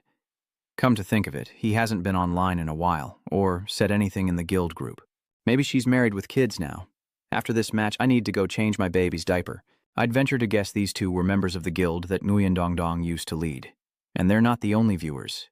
Even that squirrel spirit who tried to scheme against Bao Bao is watching. Watching this, he suddenly felt lucky that Nguyen Dongdong hadn't discovered him back then. Otherwise, his end would have been too horrible to imagine. Before Guling's elimination on the third night, two other players, 9P7 Thoai Mao and 95 Sun Koi, were also eliminated. But none of them could leave the island until the trial was over. After his humiliating elimination, Guling sought out Nguyen Dongdong.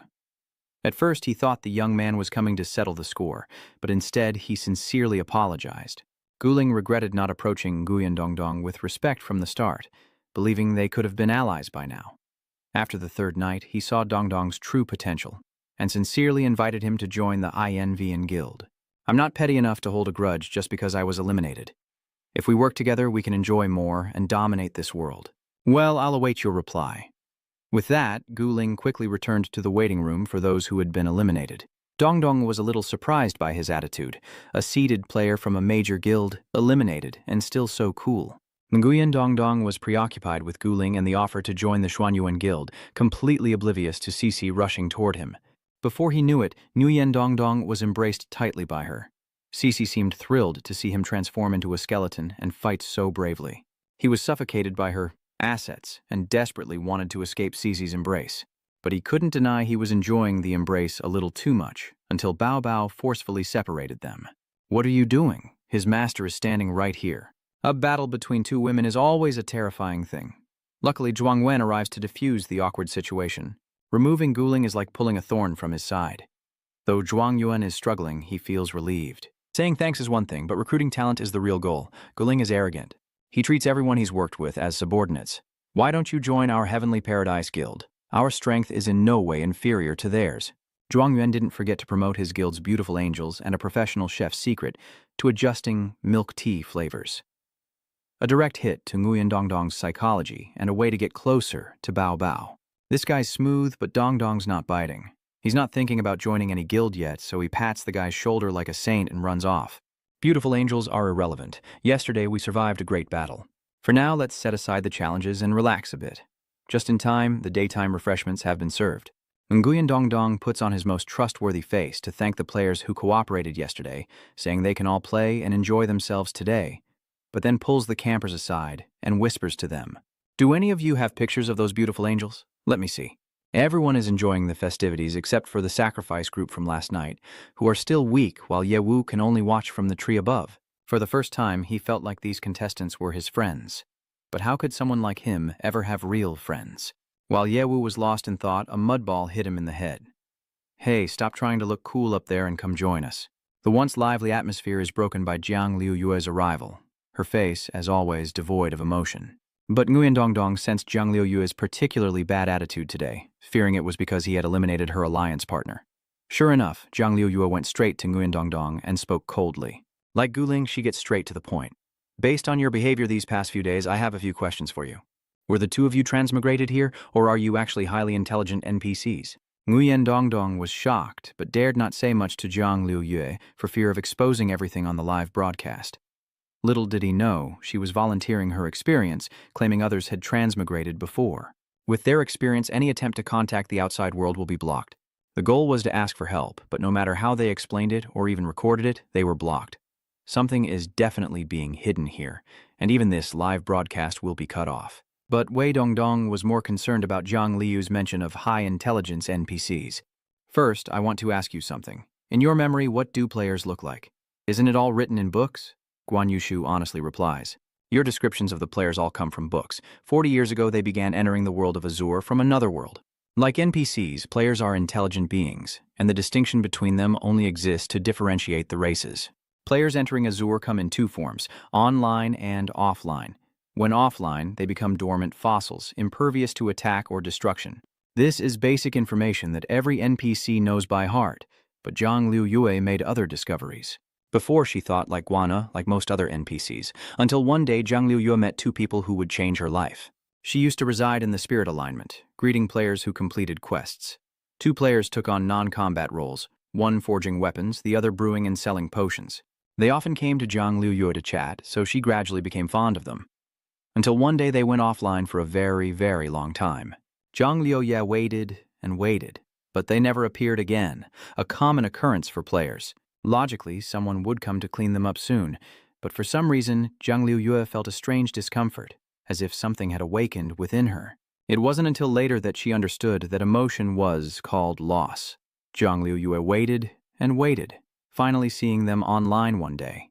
The first thing she asked him was where the other one was, but unexpectedly he burst into tears, saying that person was gone.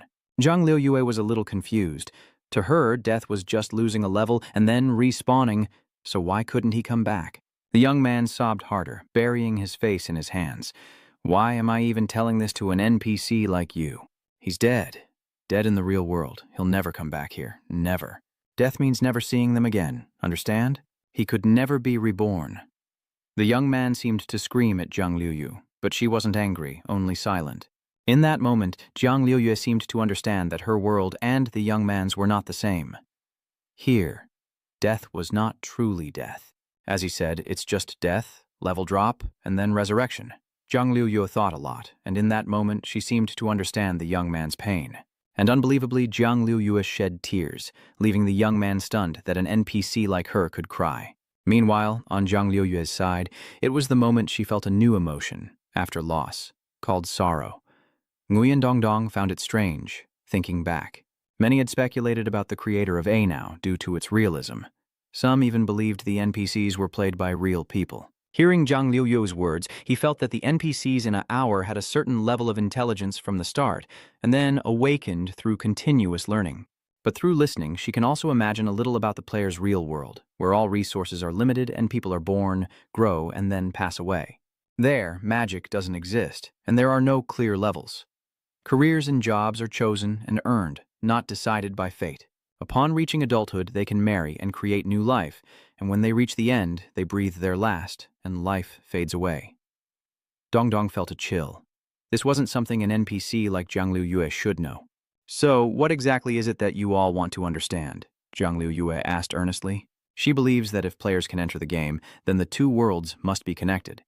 She and other awakened NPCs want to cross over into the real world. She doesn't understand why her world has levels, quests, and other illogical things compared to the player's world. And in A Hour, there aren't many high-intelligence NPCs who can think. Awakening like her isn't easy. And curiosity is the foundation of awakening. Some beings only need the right spark to unlock their cognitive potential. They're curious, wanting to know why humans on Earth die, why they don't need to level up, why their bodies can't be converted, and why the Aish world is the way it is. Furthermore, who created the world of A now? Some awakened NPCs have achieved great wisdom and power. Zhang Liu Yue participated in the competition and cooperated with the Zhuanyuan Guild for this reason, and Nguyen Dongdong's performance caught their attention, so they wanted to invite him to the guild to exchange ideas and conduct experiments. If we succeed in bringing our abilities to your Earth, with the power to control the elements, we could become gods of a new Earth. Zhang Liu Yue spoke in a rush, overwhelming Guan Yuqiu with information. Even Nguyen Dongdong was overwhelmed, while Guan Yushu was ecstatic after the download. She was incredibly curious about the world of players like Nguyen Dongdong, and wanted to see what made it so different. Zhang Liu Yue advised her not to rush and invited her to Immortal Spirit Mountain after the competition, since Guan Yuqiu was also a high-intelligence NPC. There, she would find many high-level NPCs like them, even 3 who had transmigrated, providing people like Zhang Liu Yue with a wealth of knowledge about Earth. But Nguyen Dongdong is a special case, having transmigrated into a monster's body, so they're eager to have him on their side. However, right now, Nguyen Dongdong's power is too weak. His personal strength is newly converted, and his faction power is non-existent. It must be said that each job change in AG is extremely difficult, and the documentation for each person's change is different, so constant coordination is required. Zhang Liu Yue has thoroughly investigated Nguyen Dongdong, suggesting he approached his first job change with caution, not only altering his appearance, but also incorporating combat elements for demon subjugation. She guessed that Nguyen Dongdong was an experienced player before transmigrating, which is why he was so skilled. So Nguyen Dongdong was a little unhappy that Zhang Liu Yue was so blunt about his weakness. The girl quickly understood and explained, "Don't misunderstand me. I won't look down on others like Gu Ling did. However, if he needs to return to his original world, the necessary conditions are still far from being met. If Gu Ling hadn't failed, Zhang Liu Yue wouldn't have had to take action herself." She slowly stood up, then snapped her fingers, her swimsuit vanishing, and replaced by Zhang Liu Yue's original Sword Immortal form. She says the key to this main quest is crucial, as it's a vital stepping stone to uncovering the truth about Azure. Zhang Liu Yue steps forward, presenting Nguyen Dongdong with a stone. He immediately recognized it as Nuwa Stone, obtained in the previous main quest, with the incredible ability to modify and conceal character attributes. The fact that Zhang Liu Yue possesses this proves her strength is extraordinary. Then, allow me to reintroduce myself. I am Zhang Liu Wei, a level 100 Saintess of Mount Xianling, ranked 5th. Before leaving, Zhang Liu Yue reveals to Nguyen Dongdong that the madman and Yue Guang were also deliberately sent to approach him. This means Nguyen Dongdong has been within Zhang Liu Yue's calculations all along. If so, the power gap between them is truly vast. Is there no other way than to submit to Zhang Liu Yue? Suddenly, Nguyen Dongdong realizes something. Zhang Liu Yue didn't foresee Gu Ling's elimination. Things aren't truly in her control. She just overwhelmed him with information, causing mental distress. Zhang Liu Yue wants him to join her side early to get the main quest clues under the most comfortable conditions, but Nguyen Dongdong isn't one to be manipulated like that. Besides, he's a human, the most intelligent creature on the planet. Would he really let an NPC control him? From now on, no matter what plans the other party has, Nguyen Dongdong has only one goal. That is to win this competition and receive clues about the main quest. Perhaps then, the reason he transmigrated into this world will be revealed. And so, the battle between a level 100 veteran and a level 61 rookie has officially begun. As moonlight descends upon Nguyen Dongdong's home, he wearily sprawls out on the mat in front of the house, sighing, "Oh, I just want to be a useless fish." Seeing his mood, Bao Bao asks, "Didn't you take care of Gu Ling?" "What happened?" He replied blankly and helplessly, "There are some problems I can't solve with you, but, Bao Bao, I would never do anything to betray you. Some things are just hard to talk about." Hearing that, Bao Bao looked apologetic, then smiled and replied, "Actually, after so long, I can see some things." Suddenly, she transformed into a detective and realized something. "The truth is, the initial mission you mentioned was a lie, wasn't it?" Dong Dong started sweating profusely, worried she'd discover he was a transmigrator, thinking, "Could Bao Bao really have guessed I'm a player who transmigrated here?" She continued, "When you first said little brother might come back to life, he probably had little chance of doing so, right?" Dong Dong's face darkened as he realized she was right. She was indeed Bao Bao. Suddenly, Guan Yushu opened the door, looking for him, seemingly with something important to discuss. "Dong Dong, we need to talk." Seeing her request, he gets up from Slim and tells Bao Bao, "I need to discuss something with Miss Yu concerning this mission." She happily replies, "Go ahead and discuss it. I don't understand the rules yet." "You're more knowledgeable, so I'm relieved. I won't bother you. Go on." He smiled at her, pleased, and replied, "As you wish, my master." Then he went inside with Yu Thu. After he entered the house, Bao Bao's smile faded as she touched the slime and sighed. Sitting under the moonlight, she worried, what was the real mission? And what was a lie? Back inside, during Dong Dong and Ngu Thu's conversation, she asked him to tell her about his world. Stammering at the difficult question, Dong Dong calmly replied, "It's hard to explain clearly. Like you, I've always lived in my own world, and those things and rules feel normal to me." He quickly lowered his head, sighing in relief, and continued to explain. "Since I was young, everything has gone smoothly for me. I always had top grades and got into the university of my dreams without much effort, similar to the academy exam this time. After graduation, I'll smoothly become a civil servant. Holding many positions, I never had big dreams, just to play games in peace and gradually progress." He quickly dispelled the gloomy atmosphere, saying, "Who knew I couldn't control myself for a moment? Now it's fine, I can play games continuously."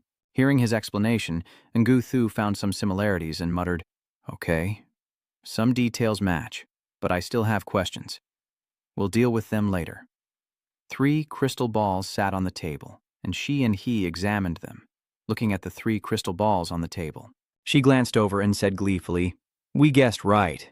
I had all our alliance players swap once, but no one has your number card." 3 crystal balls gradually revealed the names of academy participants with different number cards.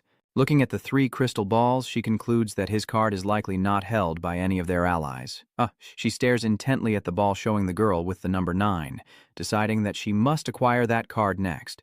Dong Dong diligently records everything she's said since the beginning as he writes and offers his input. The best information being that Zhang Liu Yue hasn't obtained her number card yet.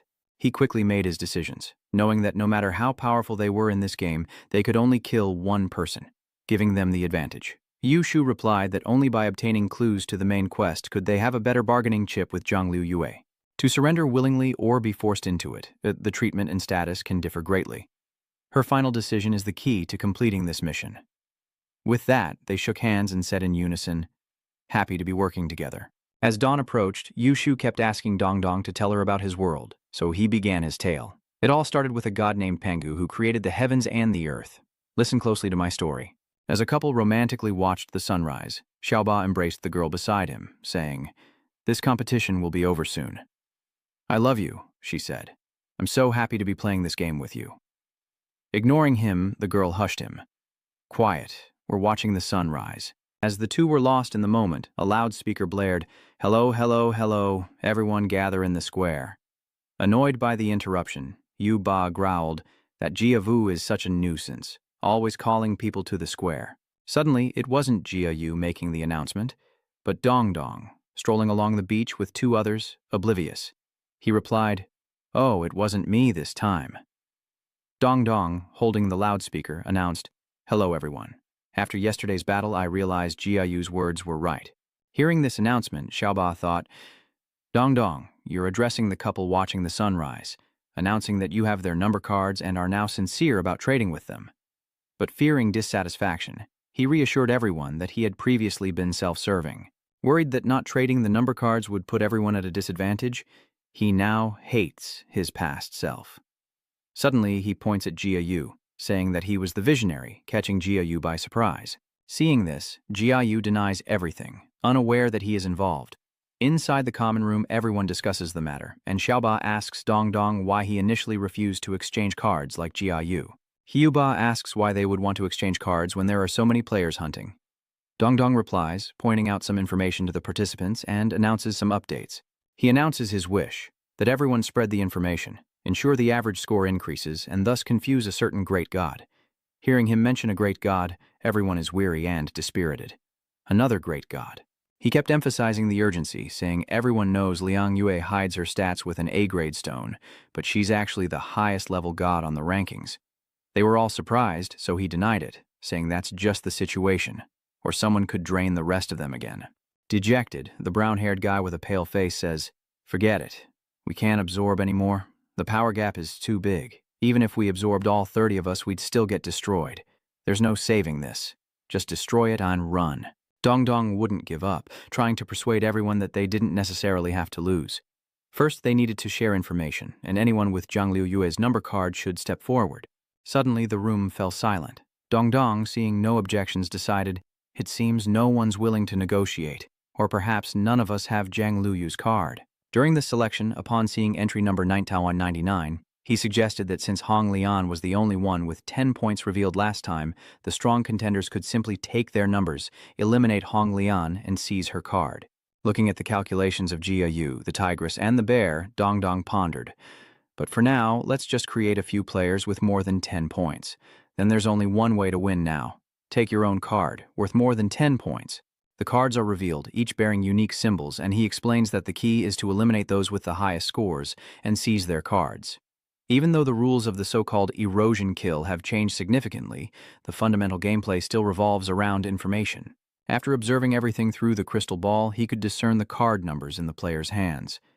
Knowing each player's actions every night was the key to winning the game, and the impact of combat power on the game would lessen depending on the number of kills. Zhang Liuyue's silhouette gradually appears because he knows that although her strength is great, we only need to stop her attacks. It'll be a bit harder than dealing with Guling. Dongdong sighs, feeling exhausted, and says, "I just don't know who has Zhang Liuyue's card right now. This is more troublesome." Meanwhile, in another room, a meticulous discussion about the mission was underway. Someone asked, "Have you thought it through?" It was Hong Luoyue, deep in thought, revealing, "I learned through the Madman Alliance that someone has my number card." The orange-haired girl replied, "I'm in Cici Xiaoxi's guild, and I'd never betray her." Luo Yue glanced at the girl, Jianuo, who was actually Yue Guang, and asked to confirm, "Cici?" Yue Guang responded. A wealthy female player bought a guild, and many participants in the second round were members of her guild. Perhaps Yue Guang subtly hinted that she knew what Dongdong was up to, mentioning his greed. Apparently, some people in the preliminary rounds were selling their qualifications for 50 gold. A real bargain.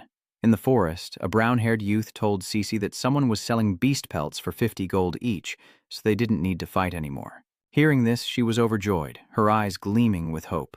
"This is great, it's practically a freebie. Solving things with money is so easy." Moonlight was negotiating with Lu Yue, and because of this it seems their guild quickly cleared the first round with 7 or 8 members. She replied, "How much did this Cici hire you for? I can offer equivalent resources, and you can come to the Immortal Spirit Mountain later." The orange-haired girl angrily retorted, "I'm not with Cici for money. Do you think that's who I am? I'm with her because—" Luo Yue calmly replied, "Then put away all these high-level weapons. They can be sold for a good price." Unexpectedly, the girl knelt at her feet, declaring, "From today on, I am the most loyal disciple of Spirit Mountain." Her eyes gleamed as she declared, "Wherever the sect points, I'll strike." At that moment, the brown-haired friend and Xiaoxizi arrived at the house, and as she opened the door, she smiled and said, "You're late." As she sat down, she turned to the others and said, "I have good news and bad news. Which do you want to hear first?" He immediately replied, "Tell us both." So Xiaoxi began her story. "Our guild used to have a player named Zheng Li, Cricket of the Night. She had Zhang Liang Yue's number card, but she left the guild, probably bought out by Zhang Liang Yue. She said with concern that she thought she understood the people around her, but they easily betrayed her for a little profit." The brown-haired man denied it, saying, "I would never betray IOC because I am who I am today because of IOC." Seeing how good he was to her, Xiuxi had a desire, excluding him. He wasn't like that. Hearing this, his heart began to race. The mood was sweet and tender, but Dongdong broke the spell, saying it was bad luck that Zhang Liang Yue got his number card, and that he had to watch them be lovey-dovey. The other guy blushed, exclaiming, "What are you talking about?" Dongdong retorted, Then why are you blushing? A knock echoes from the door, and upon opening it, a girl with the number 9 emblem enters, asking if they're looking to trade number cards. Dong Dong pondered, knowing the bait had been taken now that word of the card exchange had spread. He sat down, gesturing to Zhang Liang Yue, asking which card she wanted to trade for. Xiaofan immediately rushed over, whispering, "Isn't that the girl who swore she'd never work with us?" Zhang Liang Yue tugged at his sleeve, embarrassed. "Well, she's not dead yet." She immediately changed her attitude, pointing directly at Dong Dong, saying he was too cunning. "Even if you're not number 1, your ranking still affects your final rewards and resources. Everyone outside is trading numbers, and if we don't, we'll fall behind. Here's your card number 9, she says, dropping the card. I'll only trade for your card number 27. Otherwise, I'll give this card to someone else." Dong Dong happily replied, "You said it." He stood up, took the card from Zhang Liang Yue, and exchanged it for his own, returning the card to her. Her face darkened. "You just happened to have my number? This can't be a coincidence." Dong Dong smugly replied, "This is thanks to my efforts in the square at the beginning." The white-haired woman explained that before they joined the alliance, they knew she had card number 27, and deduced that she also had their master's card. But since her identity as Jiang Liangyu's spy was exposed, directly trading with her would raise suspicion. So I followed Jia Yu's idea and continued to push for the exchange of number cards, but we could only trade for a lower number at that time. They had no reason to refuse a 10-point player on their team. Dong Dong pointed at the curly-haired man in the corner and asked, "What's wrong with him?" "He's been sitting silently in that corner ever since he saw me." The white-haired man chuckled awkwardly. "We were originally responsible for gathering information from your team, but you smell like father in his things. So now he says he betrayed mother and is afraid to see people." Dong Dong clenches his fist in annoyance, saying, "I'm not his mother." The guy sits there crying loudly. "I'm really a useless wolf. Sorry, leader and mother." Dong Daoner Hat freezes up after hearing that. An Tian asked him what he wanted, but he only cried harder, his eyes red and swollen, and apologized. Dong Donor comforted him, saying it was just a competition, nothing major. He heard that the person raised by the night ghoul in Silapeo was doing well, and after the competition, he'd see if he'd like him. Su obediently agreed, while Dong Dong wondered to himself if they were anyone. Now they seemed more like children attending school, and Zhang Liuyu's emotional fluctuations were still unclear. But the new generation of NPC's vocabulary is driving me crazy, making me feel like they're more like living beings and humans. He stood up and said, "Then let's exchange oaths first." He walked to the door, turned back and said, "If I have the chance, I'll look for you players." Zhang Liuyue made a sound of disinterest, waved her hand and said, "I came to exchange oaths. Why should I listen to your NPC nonsense?" Dong Dong coughed and turned back, saying, "Back to the main point. Through the attraction of large-scale exchange activities, I can take advantage of the situation to obtain your oath numbers. Then I release the news to make you actively come to me to exchange oath numbers and at the same time create many high-scoring springboards to divert Zhang Liuyue's attention." Smugly, he thought, "Wow, one arrow kills 3 birds." But she pouted, "The oath numbers exchanged. I don't need to hear you brag." Dong Dong held the card, saying, "Next, there are 3 more hunting opportunities. Just adjust Zhang Liuyue's attack rhythm, then regularly predict the state of other players and hunt them. Even the strong must abide by the rules of the game, so we can't settle this without a fight, huh? Next, I need to predict Zhang Liuyue's evening plans and avoid her attack window." In a strange little room, talismans hang on the walls as a blonde girl sits in a formation, chanting, none other than Kim Kwai Wong. She's one of the few formation masters in the competition, and thanks to God number 9 mentioning exchanging number cards, she successfully traded hers. Kim Kwai Wong frowned, thinking, "The Guardian card is used, and I couldn't find anyone to ally with yesterday." She closed her book, thinking, "Today I can only use the werewolf card to keep my 10 points. Kim Kwai Wong rises, calculating that holding on to this score of 10 will secure a decent ranking. She rubs her chin, saying that as long as she doesn't run into the top 10 players, her formation will be powerful. As Kim Kwai Wong pondered, a voice suddenly called out, "Bao Bao, look, there's a child." Startled, Kim Kwai Wong cried out and instinctively went on the defensive. It was Nguyen Dong Dong, Bao Bao, and Slim. Kim Kwai Wong still didn't lower her weapon, shouting, "Don't come any closer." Nguyen Dong Dong surveyed the room, which was covered in formations, and asked, "A formation master?" He then turned to Kim Kwai Wong and said, "I investigated a bit. You're here alone. Luckily, you haven't been hunted down." To this, Kim Kwai Wong bristled, pointing to the talismans hanging in the room. "See? I've set up formations all around here.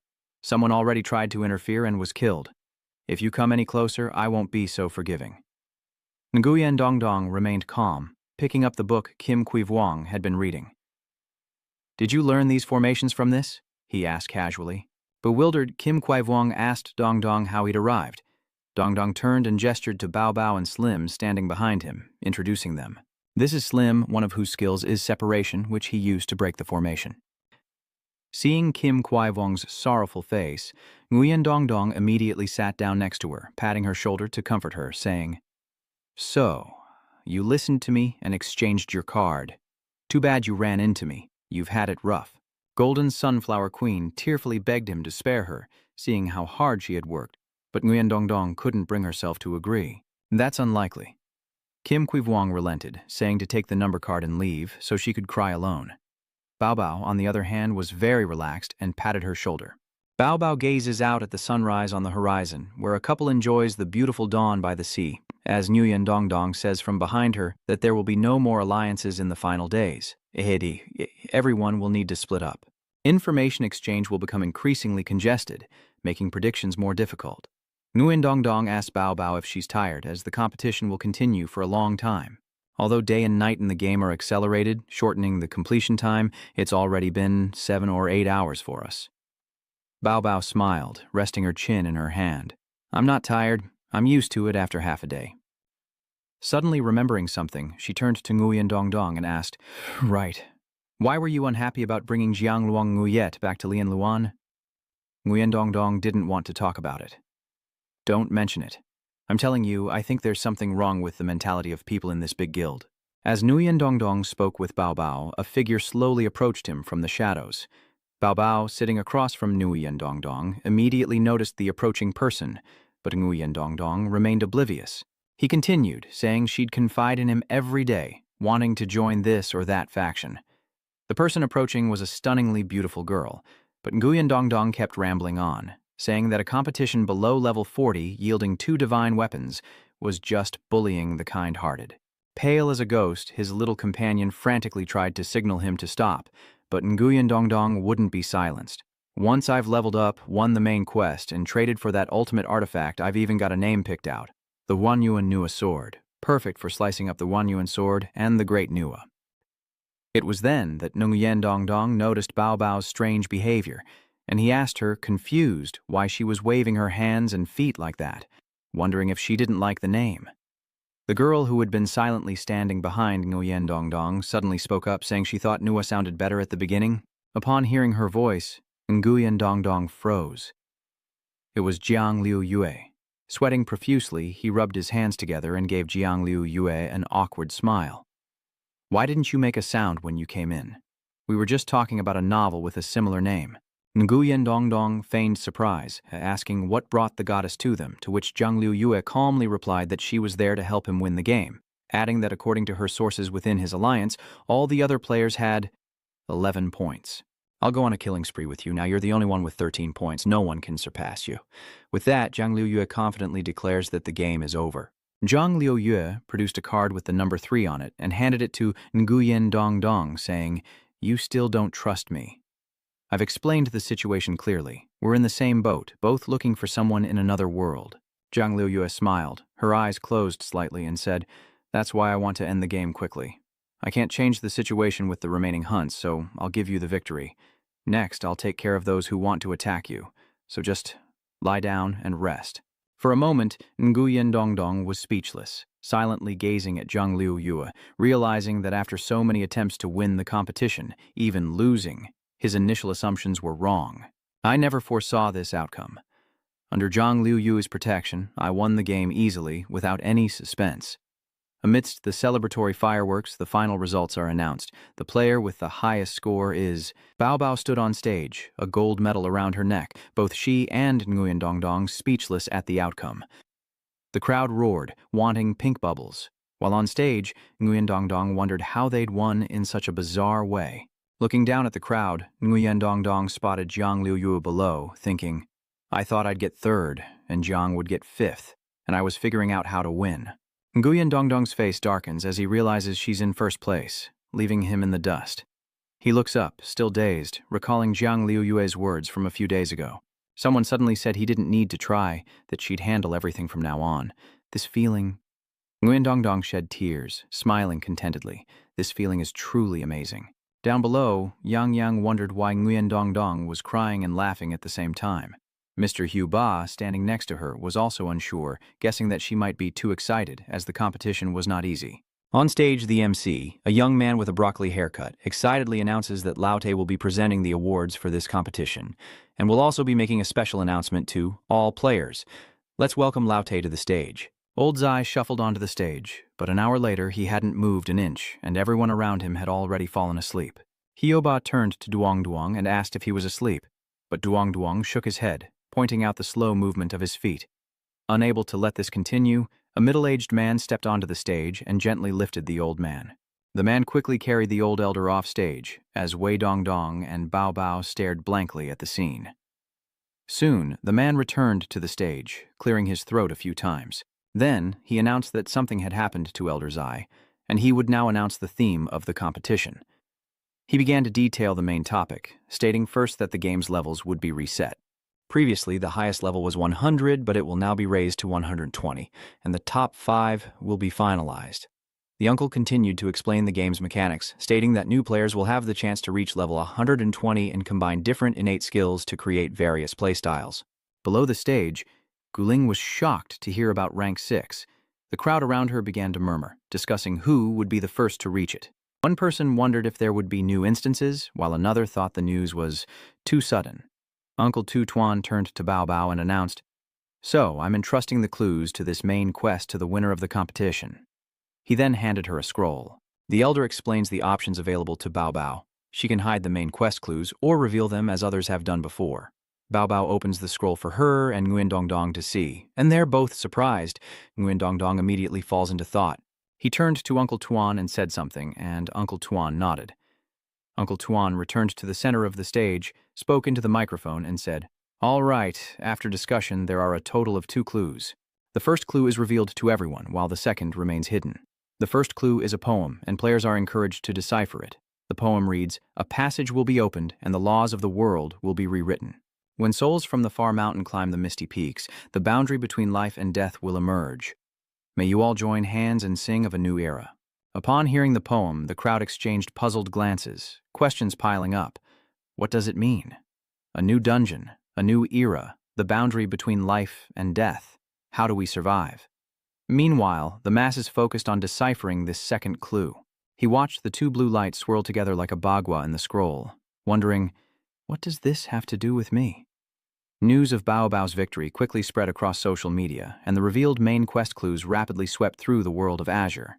On the live discussion forum for the Divine Academy, an account named Smiling Eyes commented, "Oh my god, I feel like this clue is a little intense. What does the other world mean?" An account named Bathroom Light Switch also chimed in, commenting, "Finally, this pet has brought victory for the NPC Big Sister. Azure, if it weren't for such a beautiful and powerful NPC bringing me victory, I wouldn't even bother trying." The account Happy Ball Gets Fat commented, "Is this pet a vampire or a skeleton? Could it be loot from a hidden quest? This feels a bit advanced. It's on par with top-tier NPCs. I'll head to the skeleton or vampire camps these next 2 days to see if I can snag a similar pet." Yang Jian's Chong Nuan account concludes that the average skeleton camp monster in Silapu is already approaching level 60. Moreover, they flee at the sight of higher-level players, so few newbies choose Silapu as their starting point. Thankfully, the Night Demon Guild can't transfer. The forum discussion ends there for now.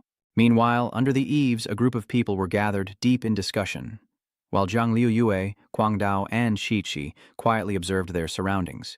A white crane gently landed beside her, and Zhang Liuyue climbed onto its back and sat down. Spreading its great wings, the white crane carried Zhang Liuyue into the sky, as those below gazed up in admiration, whispering, "Amazing!" And, "Of course she's powerful. She's one of the top 5. Meanwhile, another group swarms around Master Xiaoba, peppering him with questions.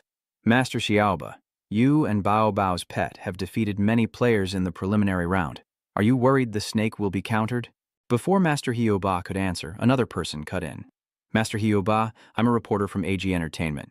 I'd like to ask how you feel about the game. Also, why didn't Bao Bao Tuthu and her pet come together?" Exhausted by the constant questions, Mr. CEO frowned and said, "Why are you crowding around her? My wife is afraid of strangers. No interviews. He then tightly embraced his wife, saying, Bao Bao is over there. Ask her. I'm logging off. Annoyed, Master Hugh looked like he wanted to tear apart anyone who dared bother him.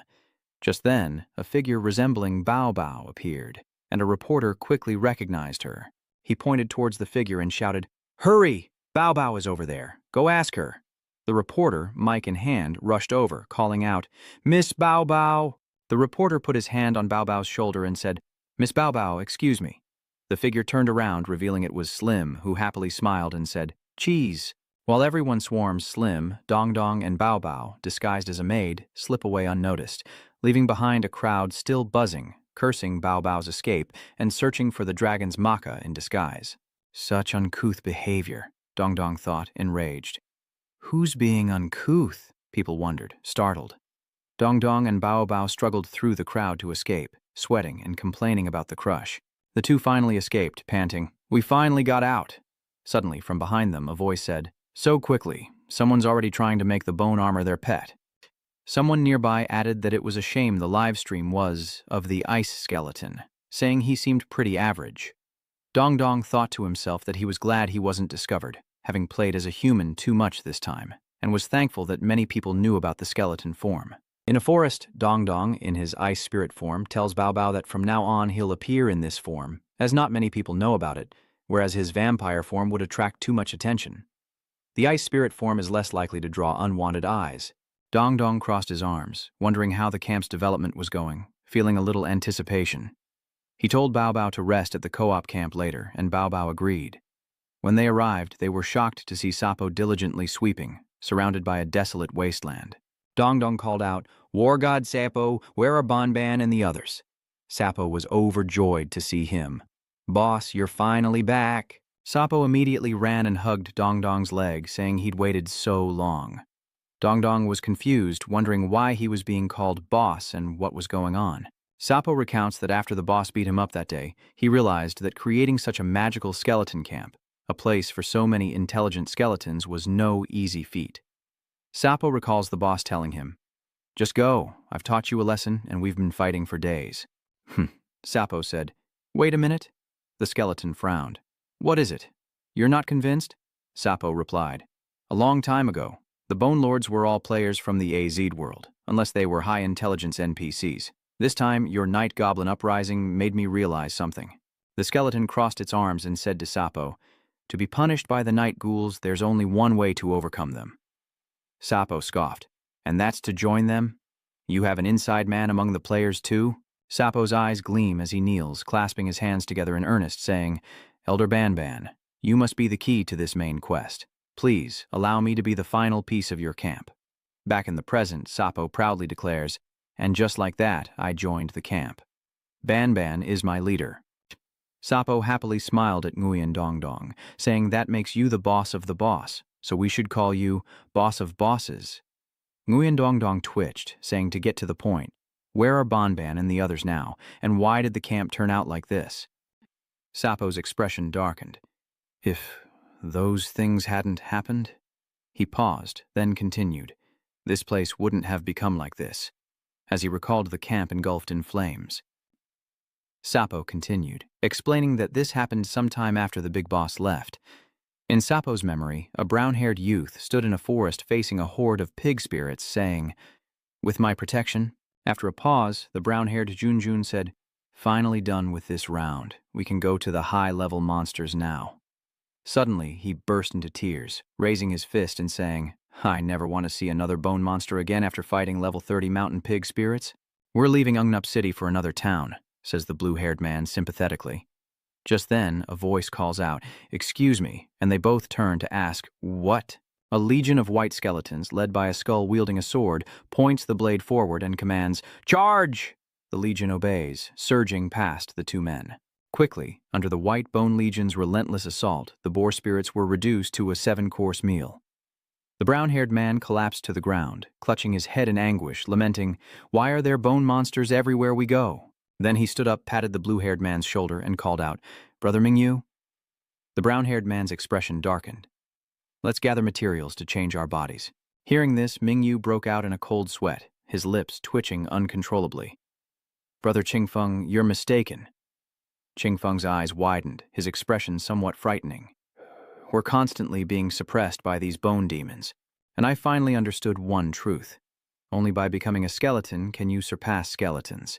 Thonfeng was determined, so he left, now to find the materials to change his form. Seeing this, Sapo frowned, thinking the man was crazy, and paid little attention to Thonfeng's words, turning back to the bone monsters carrying the roasted boars. He thought to himself, with no new players to kill, they'd have to hunt high-level monsters. Love pigs are level 30, bone monsters are level 40, but high-level monsters are naturally at least rank 1 or 2, and basically level 60 is the limit.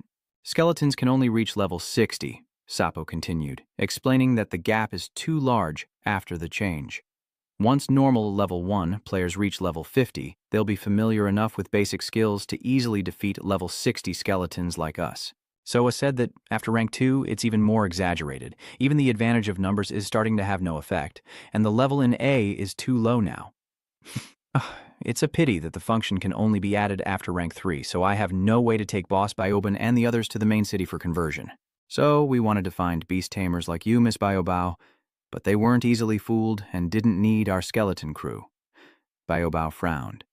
Say another word, and I'll recruit more people. Sapo continues. So we researched transformation methods while improving our defenses, during which 2 strange things happened. Sapo recalls the first. The vampire camp was raided by a large number of beast trainers, who captured almost everyone.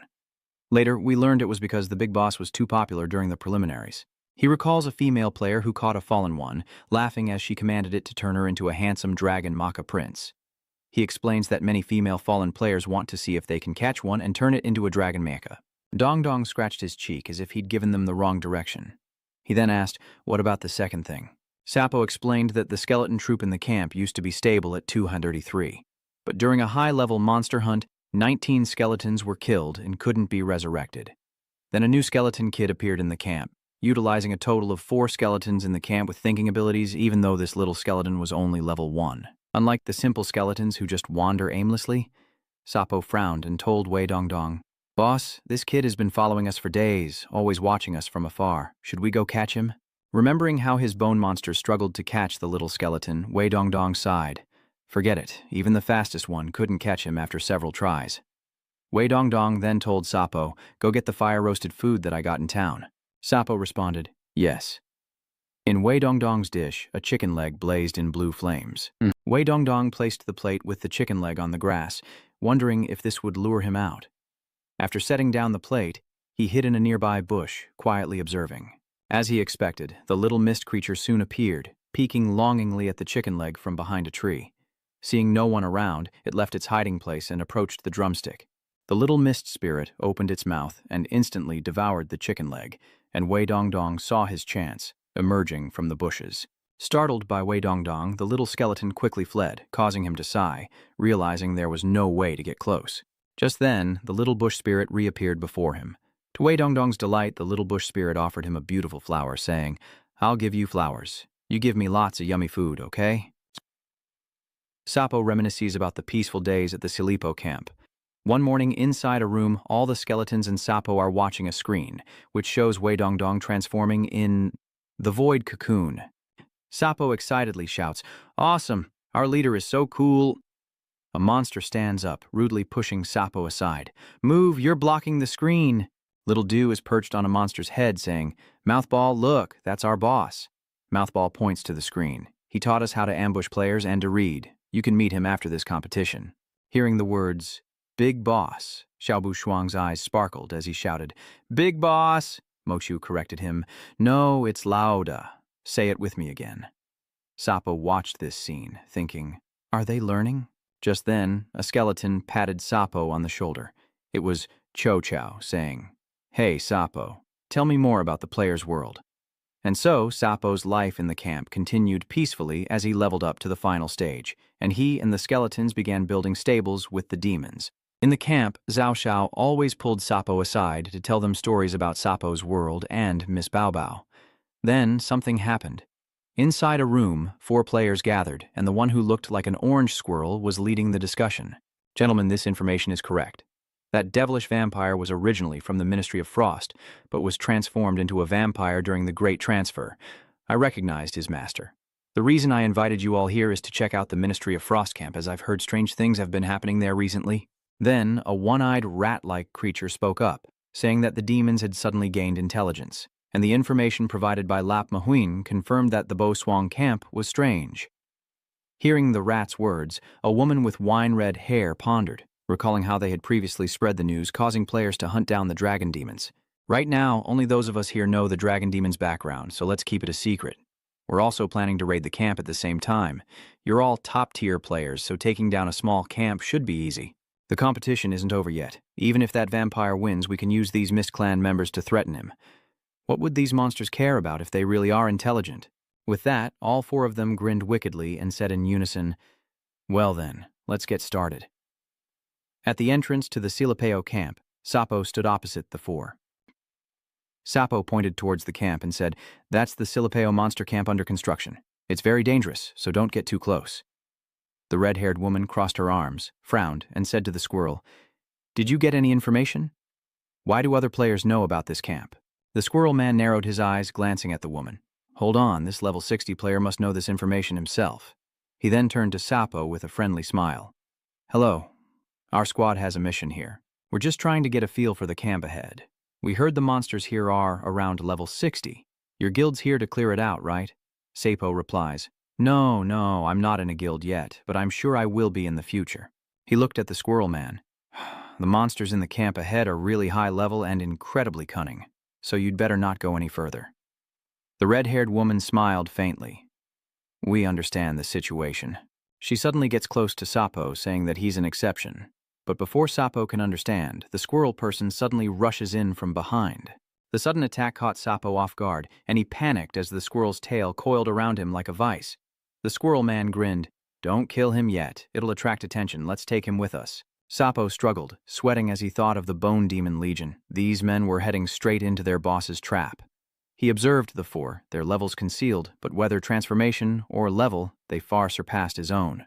The squirrel and his three companions carried Sapo toward the Silipu camp, and as they approached, Sapo desperately cried out, warning the bone monsters to flee. A bone monster spotted Sapo and the squirrel's group, thinking, "How could these people capture war god Sapo?" Then, startled, it realized, "This is bad." Immediately, the bone monster shouted towards the camp to flee, warning of danger, and an invisible defensive wall instantly appeared, surrounding the entire camp. Seeing this, the red-haired woman simply smirked. "A little late now." She held a red orb in her hand and smiled. "Little boneheads, Big Sister is here." The wolf, Nai Cow, was panting heavily, grumbling that these mutated bone spirits were proving to be incredibly tough. Ban asked them what they were doing here, offering them equipment or money. The red-haired woman smiled, saying that this mutated bone spirit was indeed intelligent and asked it to come and be her pet, promising not to punish it. The hairy brute beside him interjected, "Enough talk. Let's just capture them all first." He turned to the wolf and said, "Hey, Ningao, what's taking you so long with this amateur skeleton?" He was annoyed, saying, "Stop yapping. This thing almost broke through my defenses, which are on par with a named grave soil." He internally raged. "This is so embarrassing. I need to use my power against this skeleton." Ban sweats, sensing this foe is different and certain death is near. Suddenly, a light strikes Nikau's face. "What is this?"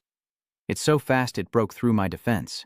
A tiny black skeleton leaps forward, then turns back, asking, "Are they all bad people?" Ban quickly nodded, urging them to be careful, as everyone stared in wide-eyed shock at the tiny black skeleton.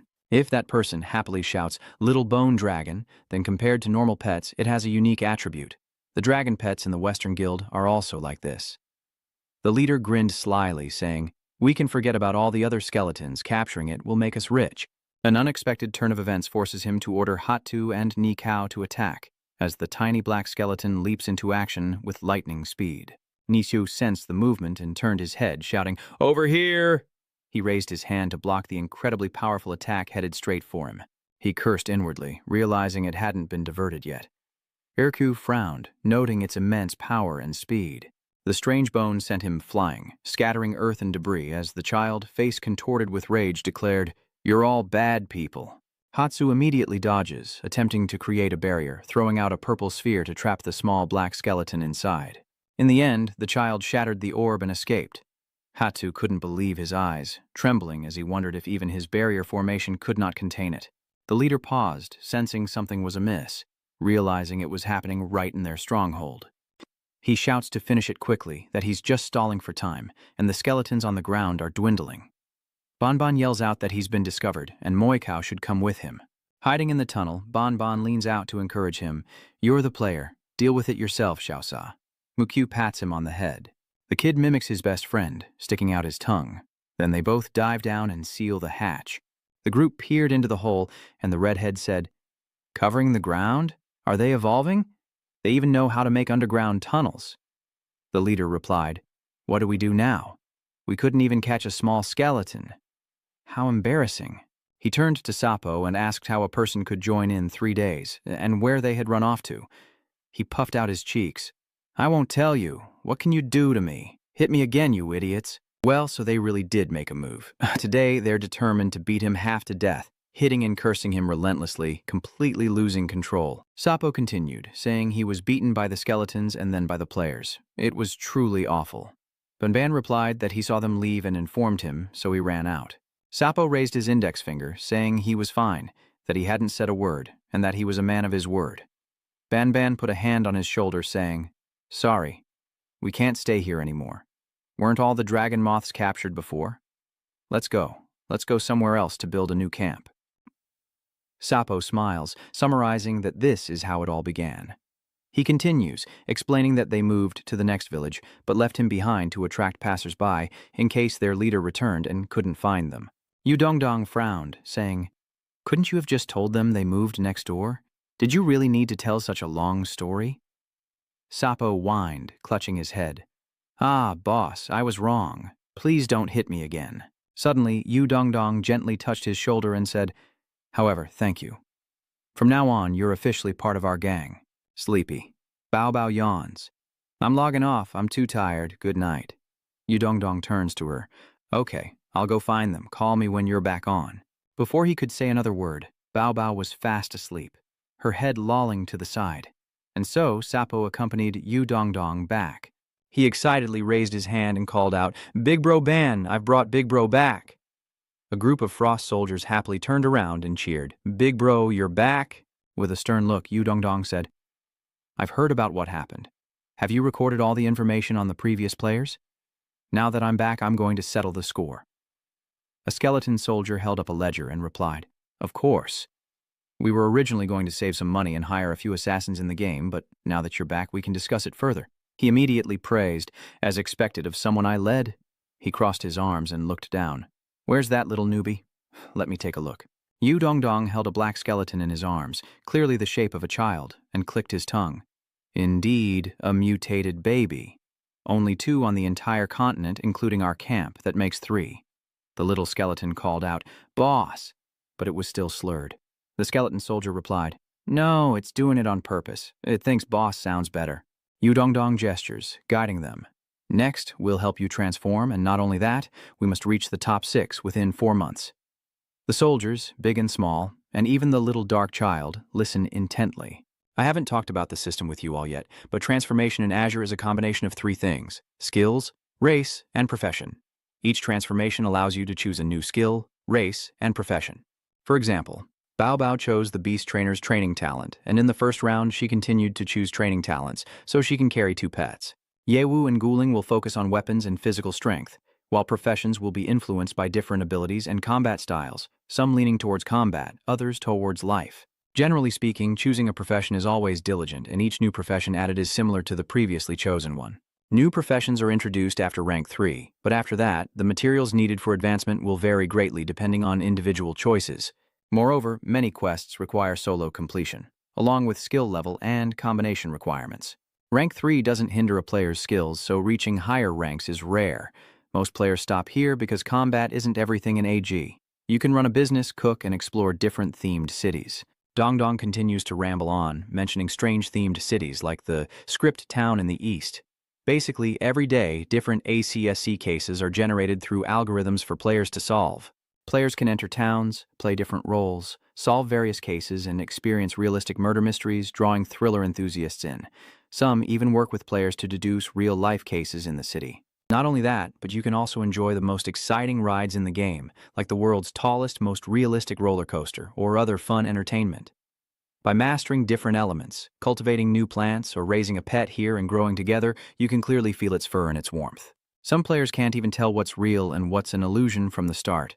And most miraculously, players can feel the power of the elements flowing through their bodies after joining the game. But since it's a government collaboration, there are many unpredictable mysteries. Dongdong concludes that we must have a huge connection to the main quest. Everyone must go all out to catch up and strive to compete with the top guilds when the main quest begins in 4 months, he replied somberly. Then I'm not sure if we have a friend. She does. Yushu and Cece arrived at the door and she waved, calling out, "Skeleton, as promised, I'm here." Outside, the sun blazed and the gates were long closed as everyone gathered inside the house to sit and talk. Shishi, with her hand supporting her chin, smiled brightly, while Banban looked at her with concern, the little squid on her head staring with eyes like a pure, white light. Dongdong turned to ask, startling Cixi, "You're already at the highest rank of Danba so quickly?" Cixi replied with a smile. "That's right, I hid my level before just to participate in the competition." Immediately after the competition, my subordinates sent me the experience points and conversion materials. They treated her attentively, bringing things and saying, "Miss, this is all the conversion data used by professional analysts, and these are the experience results." Dongdong's subordinate said, "Although the experience doesn't have much effect, only leveling up 1 level, it's also 500 gold for level 1, usually eaten when quickly reaching a level. Are you eating a fruit?" Shishi, still smiling, gestured to the pile of fruit on the table. "Isn't this food? I have so much more good stuff." She held a plump fruit in front of Ink. "Here, have some." Watching him devour it so eagerly, she quickly reminded him, "Eat slowly, there's plenty more." Shishi stroked his chin and promised, "As long as you follow me, you can have as much of this as you want." Hearing this, the little skeleton froze, dropping the fruit in its hand. Baobao said that in AG's little class, blood oaths are monitored by the AG system as a third party.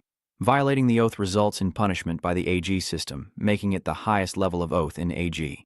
Shishi winked, acting cute, and said, "Don't worry, I'll definitely comply. The things you can't buy are the best." She then offered the fruit to the little mist, saying, "Here, little spore, this is free. Just eat it," as she tugged on Dongdong's sleeve. Then Cixi looked up and asked the others what they planned to do with the skeletons. Should she protect them by smelling them or lead them to be converted? Dongdong replied that converting them one at a time would waste too many trainers, and asked if Yushu had brought that thing. Yuthu opened the rough paper, pointing and saying, "This is the relationship to find the conversion formation, found in the city's conversion club. However, because the types of conversion formations are too complex, I can only grasp a few low-level conversions." Dongdong pondered, realizing they needed another way, and quickly they had to get word to the academy. Then an idea struck him. He wondered if it was even possible. The three put their heads together, and Dongdong looked at the paper, saying they might be able to do it. Yushu interrupted, saying she would try as her specialty might help, but there was no way to communicate with Yuan Kui. With a grin, Shishi raised her hand. "How interesting. I want to go see." The two immediately headed out the door, and as their figures disappeared, Banban asked Dongdong, "Boss, what did you say to them?" An Lien replied, "Oh, I just sold them out." Banban was stunned, his words like a bolt from the blue. "What?" Dongdong laughed, saying it was just a joke. "I always thought freedom was so high, so we should treat all the people in the city like ordinary people." Having entered the city with such difficulty, he looks at the skeletons outside and says, "Why don't we just convert everyone?" Banban hesitates. "Is that even possible?" Dongdong said seriously, "Let's try it. Yushu knows most people in the city. I admit I have a personal stake in this. Take me for a walk around." And with that, Banban took him all over the district. Before long, Ngutu returned, exclaiming that Dongdong had succeeded. He looked at them in surprise, asking, "Really?" Ngutu then pointed to the young man beside her, introducing him as the staff member who helped them establish the Transformation Club, who initially disagreed, saying that a Transformation Club couldn't be established in the wilderness. Then Zixi offered to invest, and he immediately agreed. Zixi sighed. "Ugh, what do these PCs even do with all that money? It's so pointless." Dongdong happily said, "No matter what," as he took out a scroll, "Congratulations on the official establishment of the Vampire Transformation Club." The young man, seeing this, happily applauded them. Chapter 44, early the next morning. Baobao woke up, stretched, and yawned, then picked up a notice that read, "If you're online, head straight to the Vampire Corps." Soon after, she arrived at the gate, the familiar skull emblem appearing before her, guarded by two goblin-like creatures wielding swords. As she approached, they raised their swords to block her, saying, "Welcome to the new Night Fruit City. Registration is required to enter, and entry is prohibited without an appointment." Cixie's jaw drops. "What happened here while I was asleep?" she asked sweetly. Do you guys know Dong Dong? I'm Han's master." Two goblins were surprised. "City Lord, you're the Bao Bao from before." The door then opened. "Sorry, please come inside." They also gave her a badge, saying that outside players had to wear it, while inside, skeletons were busy building walls with bricks and stones. Inside the house, elven artisans worked tirelessly, their skills extraordinary. Bao Bao was amazed by the new scenery, surprised at how quickly the camp had developed. She curiously looked around when something caught her eye, making her eyes light up. A stone statue of a squirrel fleeing in terror with an inscription at its base.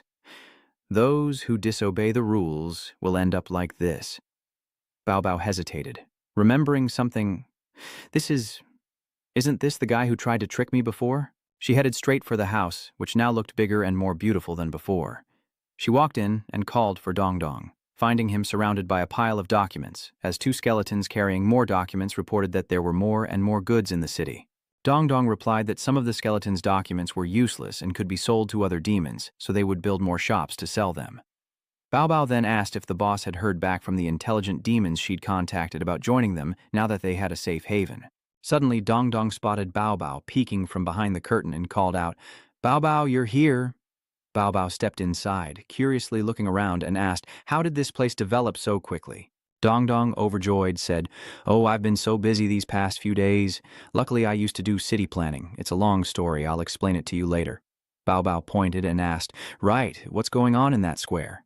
Dong Dong, resting her chin on her hand, says that a particularly interesting thing happened. After the hunting failed, they focused their attention on Miss Bao Bao, and she became a true relative of Bao Bao. Bao Bao has a rare skeleton, and if you offer a reasonable price, I guarantee this information won't disappoint you," Cixie sneered. "That business was originally mine, and after the game ended, Dong Dong gave me the information." The weasel was stunned, and seeing his expression, Cixie continued, "In business, honesty is the foundation, and you are a thief, stabbing me in the back. Even though it's a game, it really makes people feel disgusted." Immediately, her two tall bodyguards appeared, each grabbing the squirrel man. Cixie continued, saying her clan obviously had ways of dealing with such disgusting people. He realized he'd been caught and thought, this is bad. Sweating and stammering, he apologized. "Miss Cixie, I'm sorry." He plotted his escape, knowing he had to act fast, but entering combat mode meant sinking the pain. Cixie helped lie down, stood up, pointed, and ordered that someone keep an eye on him.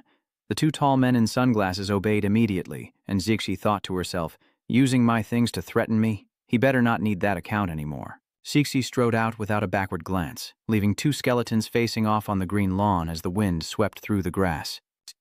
Suddenly, he turns into a blue, watery form, stomps on the grass to gain momentum, and leaps high into the air, leaving the other skeleton dumbfounded.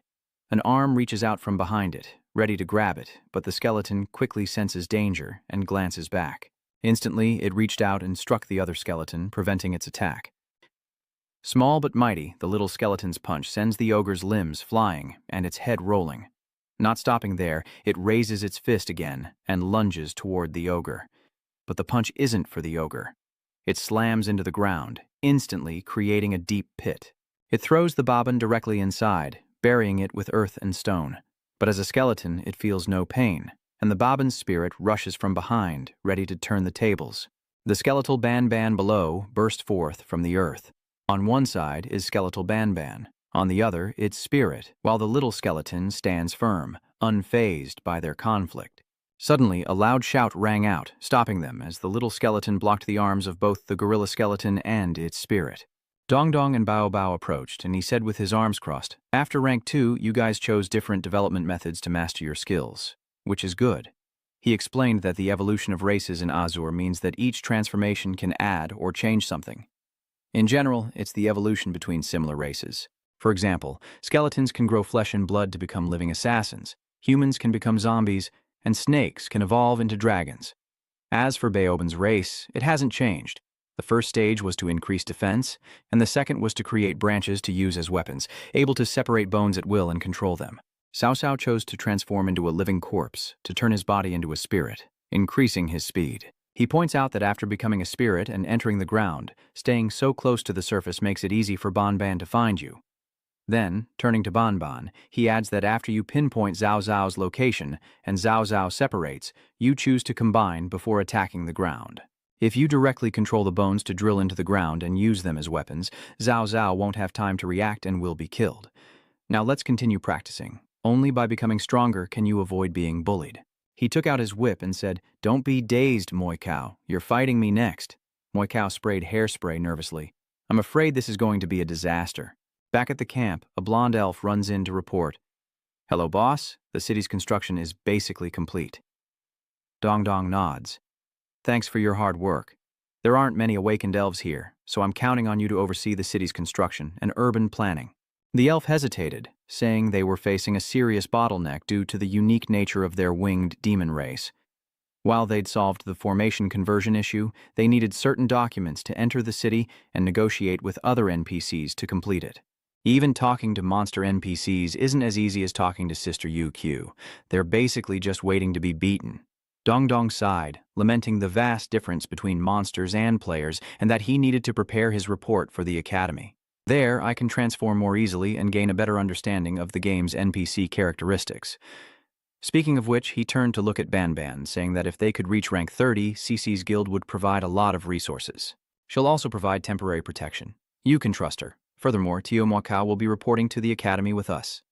Tio Moi Cao's growth is higher than ours, and the academy offers many opportunities for development. Banban nodded, telling him to head to the academy without worry, as she would take care of the camp. Dong Dong glanced back, thinking she was happy because she wouldn't have to train every day. Little Mokyu's eyes welled up as Banban said, "When the boss and I make a name for ourselves in return, I'll help you beat up any players who cause trouble in our camp." Banban nodded. "It's okay. Following the boss is no problem. Remember not to eat anything weird, don't trust strangers, and listen to the boss." The three set off, and Bao Bao happily said, "It's only been a month and we're already off to the academy, but I still prefer the slow pace here. When we first entered the city, we entered Nghip City like this, and I even bought a milk tea then. It was the first time I had milk tea in the game." With that, the three stopped in front of a shop, Bao Bao's eyes lighting up at the sign. Dong Dong scratched his chin. "I reserved a milk tea shop in the city, called Bao Bao's Milk Tea Shop, though it's not finished yet. Some of the ingredients for milk tea are in the city, but trading is difficult. Next time we return, we should be able to drink our own milk tea." Bao Bao's cheeks flushed red as she softly said, "Thank you. Xiao Mokyu needs to grow bigger, and then I'll drink milk tea too." Dong Dong shook his head. Mokyu's pouch is full of snacks, and she still wants milk tea. Bao Bao happily replied, "It's okay.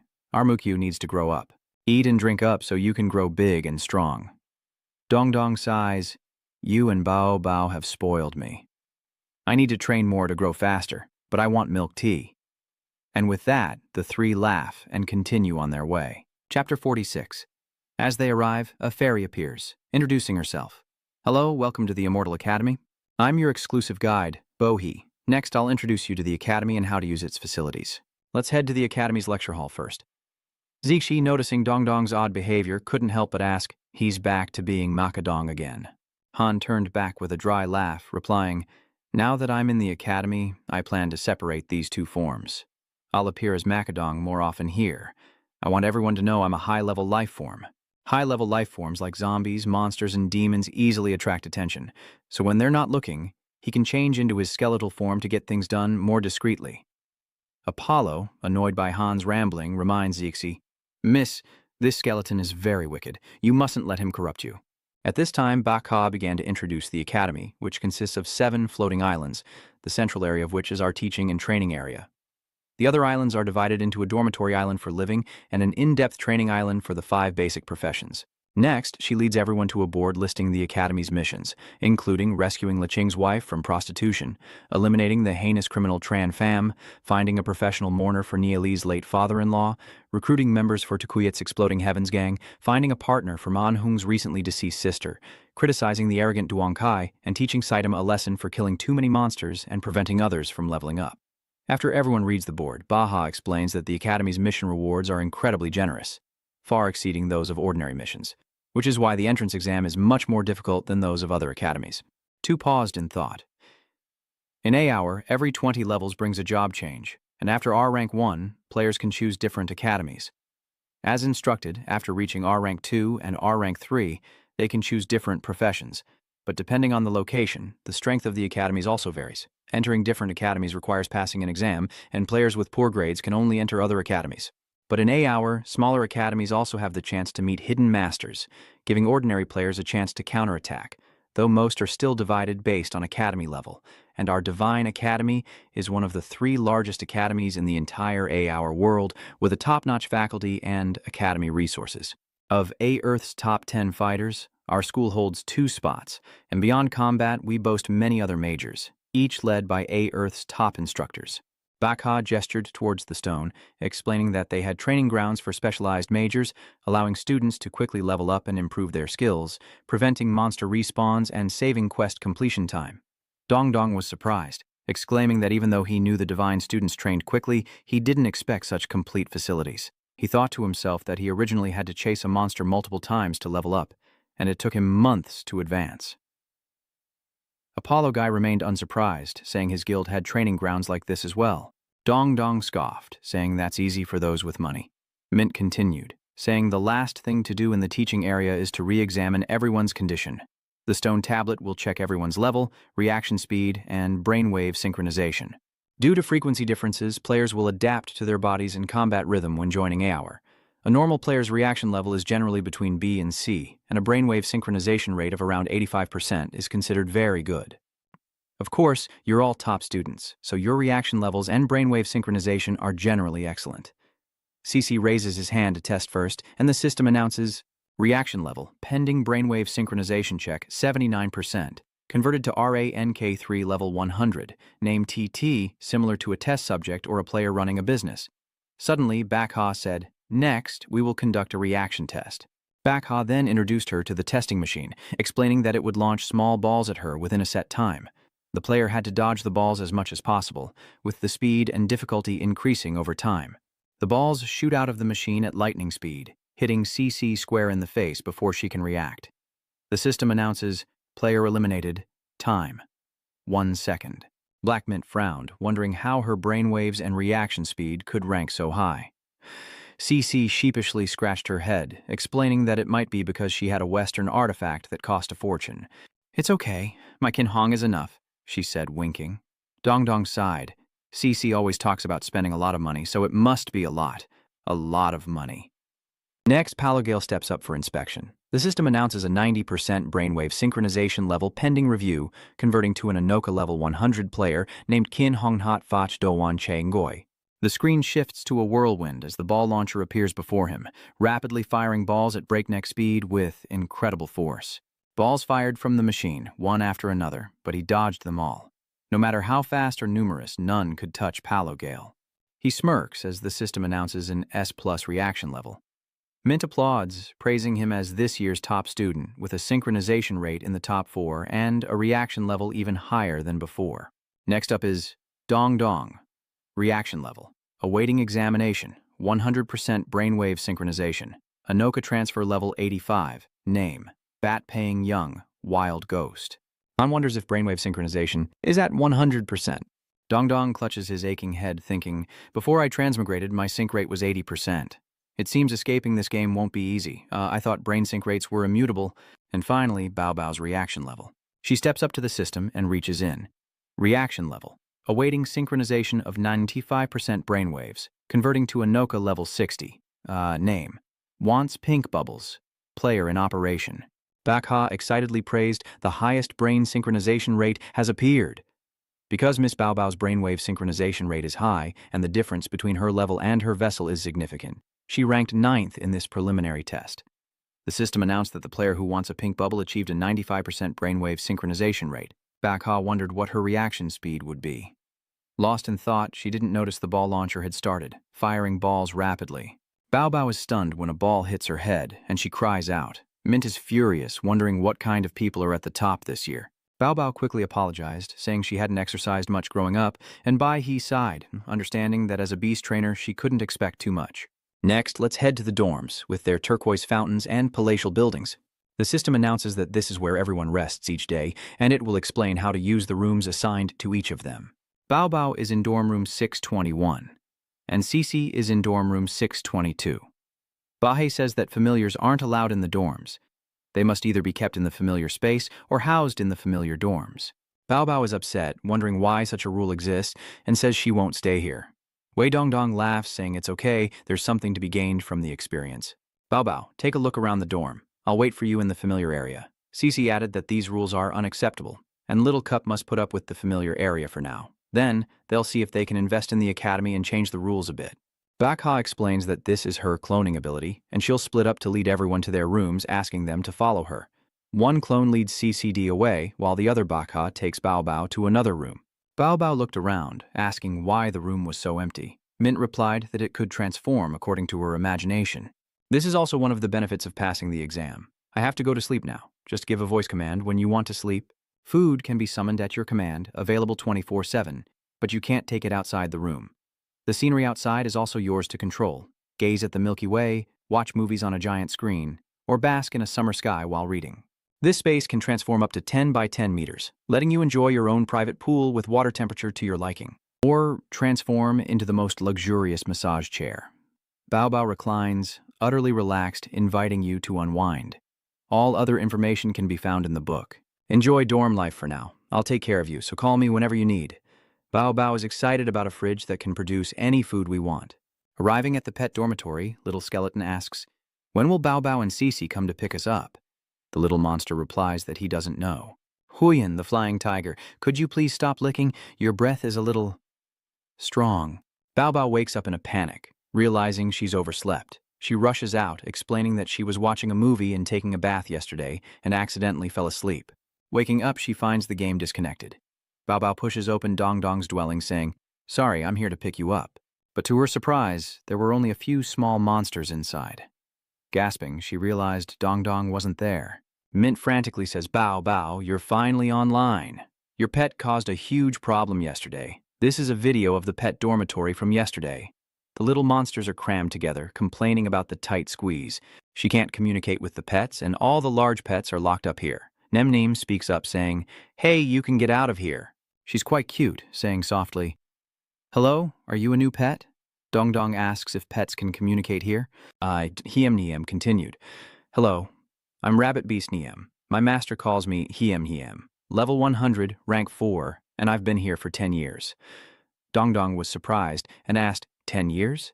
He then realized that time in the game was 4 times faster than in the real world, meaning he hadn't played the game for 2 years. Sadly, Hiem says that her master hasn't logged in for 10 years, so something must have happened. Dongdong asks, "Have you been here all this time, for the past 10 years? Nian replies, "Yes. My master told me before she left to stay here and wait for her return. Nian has been very good. Although I'm often bored, just thinking about the day I'll see my master again keeps me going." Dongdong then asked if she'd never considered leaving, to which Nemnem replied sadly that she had to wait for her master. She couldn't leave. Dongdong said coldly that she might never return. Nian was devastated, trembling, and on the verge of tears. Her voice trembling, she denies it, saying it can't be. She accuses him of lying, saying she's waited here for 10 years. Dongdong realizes she's messed up, provoking her rage. Moikao quickly opened the door. Moikao responds, "Yes, master." Moikao flies straight through the wall, quickly reaching the door and coolly opening it with one hand. Unlike the other beasts, the ones inside remained silent. Dongdong shouted, "What are you waiting for? Run!" Hearing this, the pets scattered and ran outside, the ground shaking under their weight, kicking up dust. This is the first time in the history of the Divine Immortal Academy that someone has let their pets open the door and release all the pets. So now they have to mobilize all the teachers to catch them. Bao Bao worriedly asks about Dongdong and the mission. Bahi replies that Dongdong disappeared after leaving, as there are only surveillance cameras around the dorm. After they're out, they'll be impossible to find. Contact your pet first. I have to help the teachers catch the other pets, then report to the vice principal's office. Suddenly, a system notification appeared before Bao Bao. A message from her pet, Dongdong, was online. "I'm at Swan Lake on the main campus. Come quickly." Bao rushes to the park, where Dongdong hides behind a tree, calling out to her. Worried, Bao Bao asks if he released all the pets, but Dongdong assures her that he can just turn into a skeleton outside. Aside from the teachers, everyone outside believes a skeleton deliberately released the pets. He points, saying, Look over there. A pet, after waiting 10 years for this moment, is finally happy in its master's arms. Meanwhile, in the vice principal's office, Dong Dong and his group were gathered, worry etched on their faces, as an angry voice boomed, "You've done it now." The principal slams his fist on the table, interrogating those before him. "You've only just enrolled and already caused such a mess." Hearing this, Dong Dong smiles fearlessly, his tone mocking. Let me make up a story for you." Fearing Dong Dong would be blamed, Nian Nian quickly interrupted to protect him. Dong Dong is a good person. He helped Nian Nian reunite with her master. The headmaster, increasingly angry, threatened Nian Nian, telling her to be quiet as he hadn't even asked who was responsible yet. He picked up the stack of documents and scanned them, raised his eyebrows, and stated the current situation. A total of 163 pets had been retrieved from the dormitories. 3 pets are still on the loose, all belonging to players who have logged out and haven't been at the academy for a long time, so they've been taken to Lie Island. Furthermore, the pets damaged buildings and clashed with teachers during the capture, with many combat instructors being attacked. Hearing this, Xixi raised her hand with a generous smile, saying she could compensate for everything. The principal, face ashen, slammed his hand on the table, glaring at her and yelling, "Damn it, the academy has its own way of handling things." The maximum compensation allowed at the school is 1,000 gold. Don't always think money is the only solution. He then looked at Dong Dong and Bao Bao beside him and said, "You two never study properly, yet you managed to be at the top of this year's entrance exam. First, let's find the remaining pets. Then hand over the pet dormitory to the manager. If another one goes missing, I'll hold someone accountable." At this moment, Bakha flew to Principal Loy's side and whispered to him, "Principal Loy, isn't this punishment enough?" Before Mint could finish, Dong Dong rubbed his hands together and asked the headmaster, "Handsome and charming, Headmaster Lay, what if the pets run to the dorms or other places I can't enter?" Headmaster Lay pointed at him, quickly understanding his intention. "This troublesome brat, the academy's forbidden area will be temporarily open to you." Hearing this, Dong Dong grinned and asked, "There's a restricted area? Where is it?" Before he could finish, he saw Principal Lay was about to lose it, so he quickly changed the subject. "Oh, there seems to be a pet running away over there. Let's go find it together." With that, Dong Dong and the others quickly ran off, but not before he turned back to say, "We're going to find the pets." The vice principal watched the door close, speechless with frustration.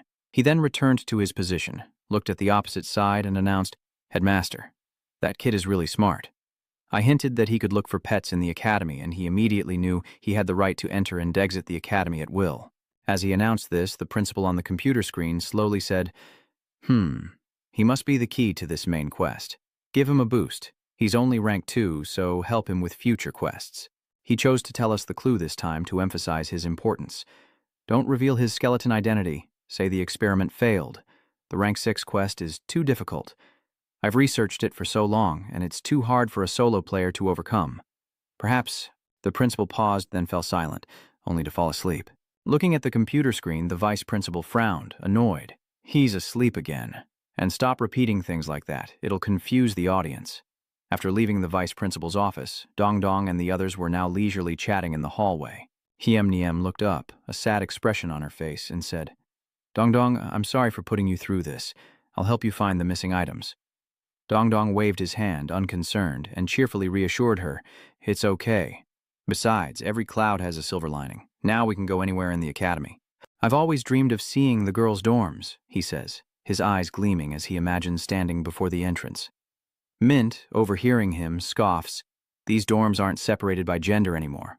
Go in, see if you can find any spirit weapons, and get out." Ignoring Mint's words, Dong Dong continued, "This is the polymorphic room that Essence said." Before them, the room was neat and tidy, with a pink color scheme characteristic of femininity. Looking at her room, Bao Bao shyly explains that she arranged it like her room back home. The more she talks, the redder her face gets, thinking to herself that this is the first time a boy has been to her house. She screamed internally, "Why am I blushing at a weapon?" Meanwhile, Dong Dong and Nian Nian jumped onto the bed, reveling in the softness of the sheets as he exclaimed how long it had been since he'd been this comfortable. Suddenly he sat up, propped himself up on his hands, and stared at Bao Bao, suggesting, "That's right, Bao Bao. You said there are movies here, right? Let's find one to watch, rest for a bit, and then go out. It's been a while since we've been looking for the weapon." Bao Bao then took out a box, agreeing with him, "Yeah, this one and this one are both great." After searching for a while, Dong Dong looked confused. It seems they're all romance movies, as Bao Bao happily rummaged through the pile. I'll find some comedies. Nian Nian, holding a book, exclaimed, Nian Nian wants to watch this fairy tale. Master used to tell it to Nian Nian. A moment later, Mint, looking angry, stared at the people in front of her and questioned, You've been looking for weapons for half a day. Have you been doing other things? Dong Dong, looking unfazed, scratched his head, trying to cover up, You saw through us. We were playing chess. Mint, looking weary with a furrowed brow, introduced herself. Hello everyone, I'm your guide, Mint. Next, I'll introduce you to the academy. Manman whispers to the headmaster, noticing the lifeless look on Mint's face. Why does she look so out of it? Manman asked. The headmaster nonchalantly replied, I don't know. Maybe something happened. As they ventured deeper into the academy, Manman cautiously inquired, Why are there pets everywhere we go? Hearing this, Bo turned to Manman with a forced smile. You'll have to ask the top-ranked students what good deeds they've done. Elsewhere, a loud bang on the table and a shout rang out. Vice Principal! So that's Mint, furiously scolding the Vice Principal, asking if Dong Dong is even doing his job. Vice Principal Lei Mu, still staring at his computer screen as if used to this, calmly replies, What did he do this time? What strange thing has he caused today? With a dark expression, Bakha recounts, He's rebuilding the pet dorms right now. It's only been a week. Her voice softens slightly as she continues. Dong Dong has found all the owners online, told them to manage their pets well and to cooperate with managing these pets. Dong Dong sternly lectured the owner of a pet, saying her pet had caused a lot of trouble for the academy and she must cooperate with their management efforts. Listening to his scolding, the girl opposite him broke out in a cold sweat, nodding and apologizing repeatedly for causing trouble to the academy.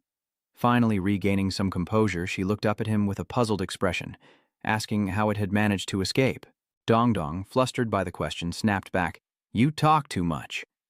Beihai recounted how, after the dormitory was built, he quickly assigned intelligent pets to the pet dormitory to manage the larger, less intelligent pets.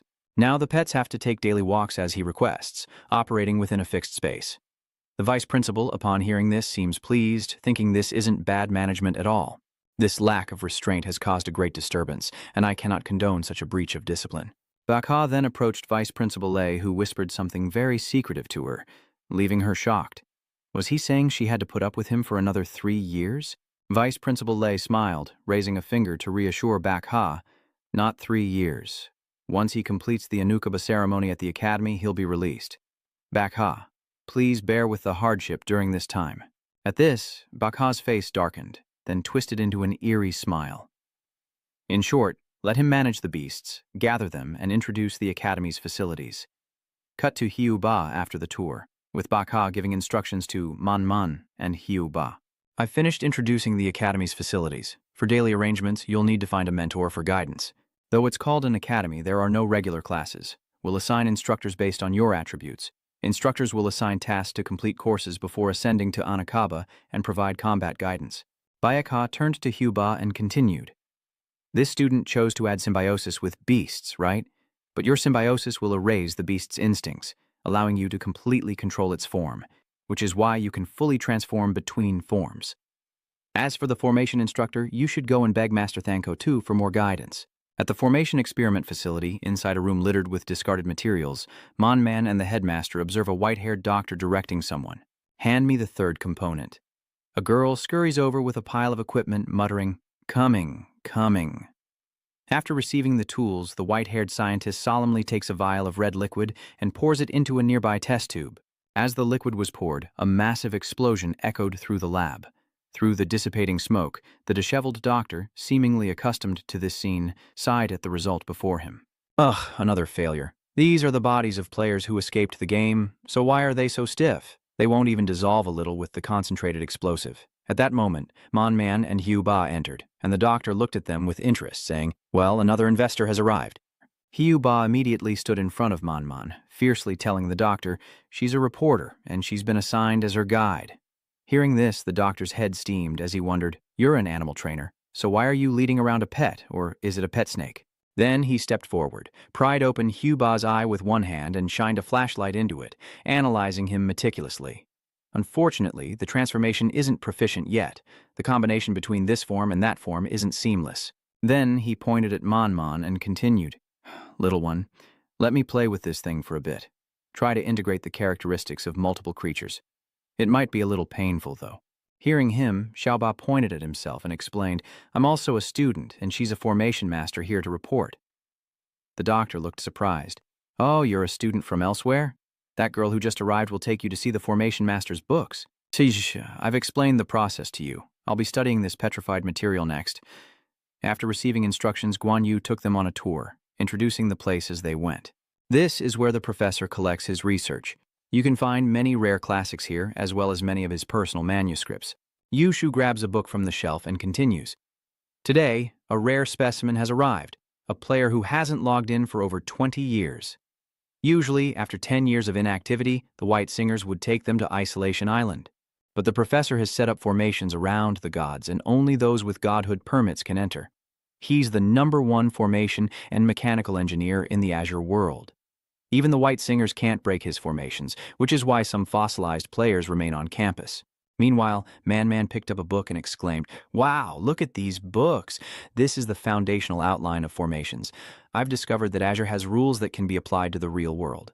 This formation is very similar to an electronic component I designed in our lab. The prefect, now relieved, said to Ngu Thu, Then I'll leave my wife in your care. I'm going to find my advisor. A moment later, Xiaoba left the lab, looking at the paper in his hand, and recalled, Speaking of which, I remember our advisor's pet is also a zombie. I haven't investigated her files yet. A top zombie with a legendary pet that has been dormant for hundreds of years, the best among zombies. The zombie king's disciples hid behind a tree, observing something in the distance. A strange blue creature was secretly following a beautiful girl. This blue creature is the rank 5 Netherworld imp, one of the escaped pets.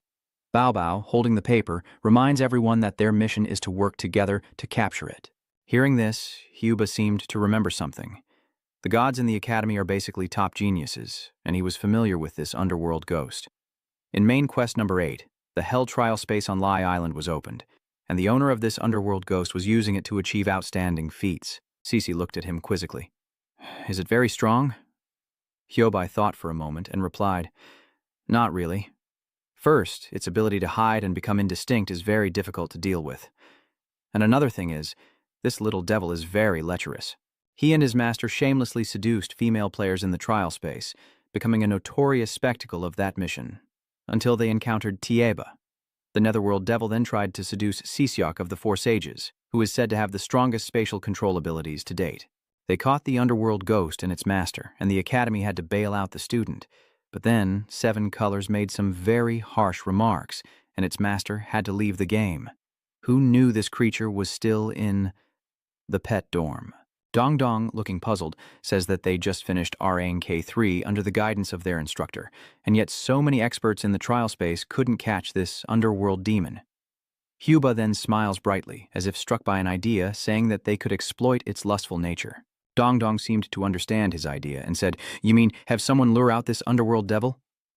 Everyone's eyes fell on Tai Lin, who blushed and waved her hands in refusal. I can't do that. If my guild knew I was luring out demons, how could I ever be guild leader? Bao Bao chimed in. That's not really my forte. Icons refused, but then offered an idea. He leaned in and whispered his plan to Dong Dong.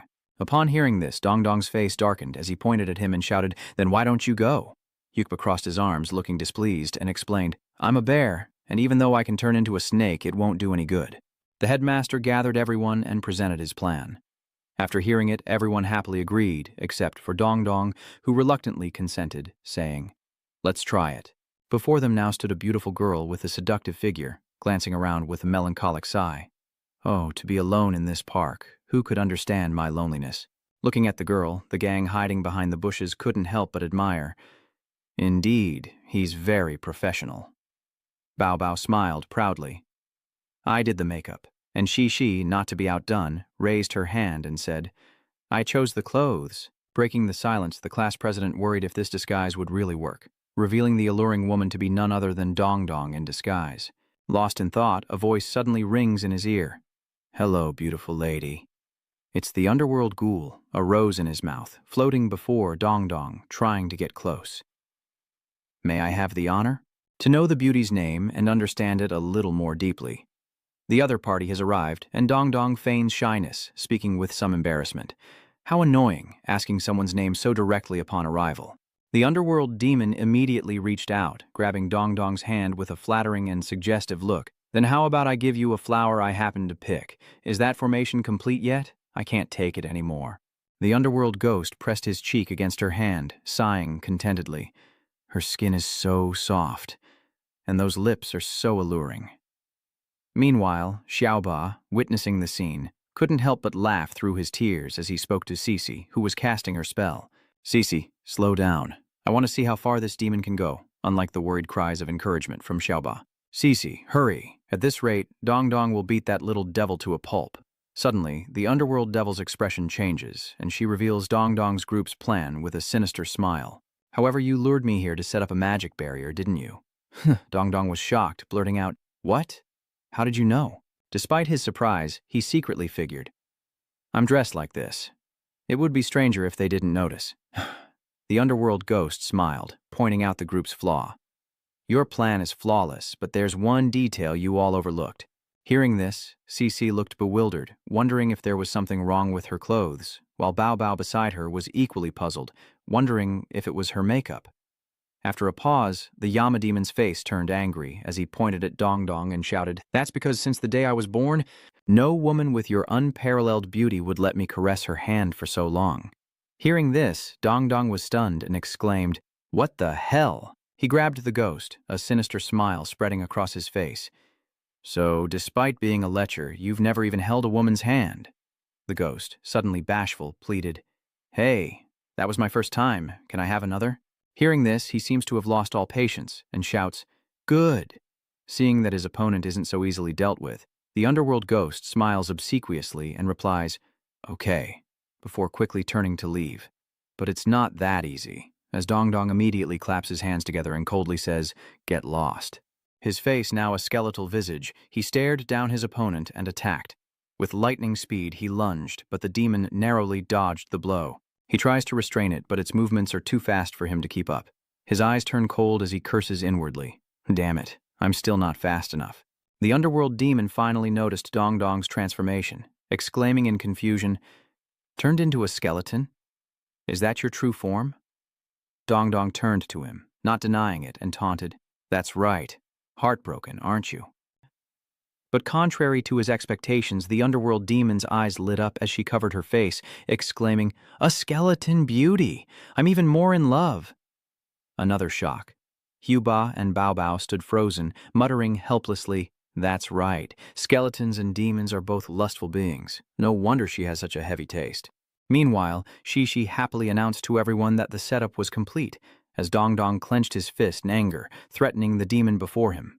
You won't escape this time. He then ordered everyone, Quick, capture it and take it back to the pet dorm.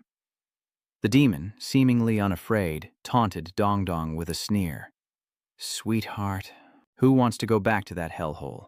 Sweetheart, watch this. I can shatter the space of hell. What can this barrier do to me? Hearing this, Dong Dong, seemingly having lost all patience, angrily shouts, Who's your sweetheart? Suddenly, the demon moved with incredible speed and confidence, boasting that 90% of barriers were useless against its ethereal form, but unexpectedly collided with something of immense force, causing it to vomit blood. Confused, it wonders, what's going on? Looking at the object before it, it thinks, could it be a main artifact of the West? The created space of the Garden of Eden? Isn't that in the hands of the Western Grand Council? Lost in thought, something suddenly whizzed past the demon's face before it could react. In the blink of an eye, the demon was bound, screaming in agony. After capturing it, Dong Dong stood aside and ordered, Keep an eye on him. Mokyu, holding the rope in one hand, raised the other and shouted, Yes, boss. Looking at the object Cece held, the demon wondered, Is that a Western divine artifact? Using it to capture me is such a waste. Cece scratched his head, looking embarrassed, and said, It's okay. I bought it but never used it, so I'll try it out. The underworld demon looked at Dong Dong and continued to provoke him fearlessly. Actually, if this big sister would just let me hold her hand, I could go back to the dorm myself.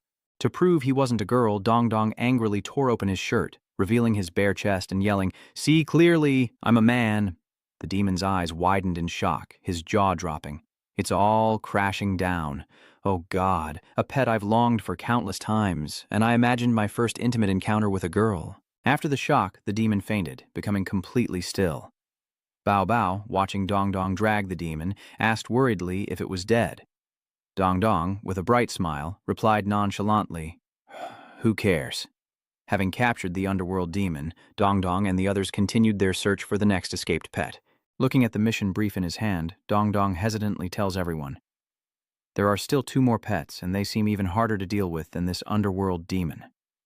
Suddenly, the underworld demon appears, flying around him, pointing at the paper, refuting his words. Who says so? This nightmare can create illusions, but it can be solved. The real problem is the red howler monkey. It's too strong to be a pet. It can fight the academy headmaster without being defeated, and even if trapped, it's hard to get close.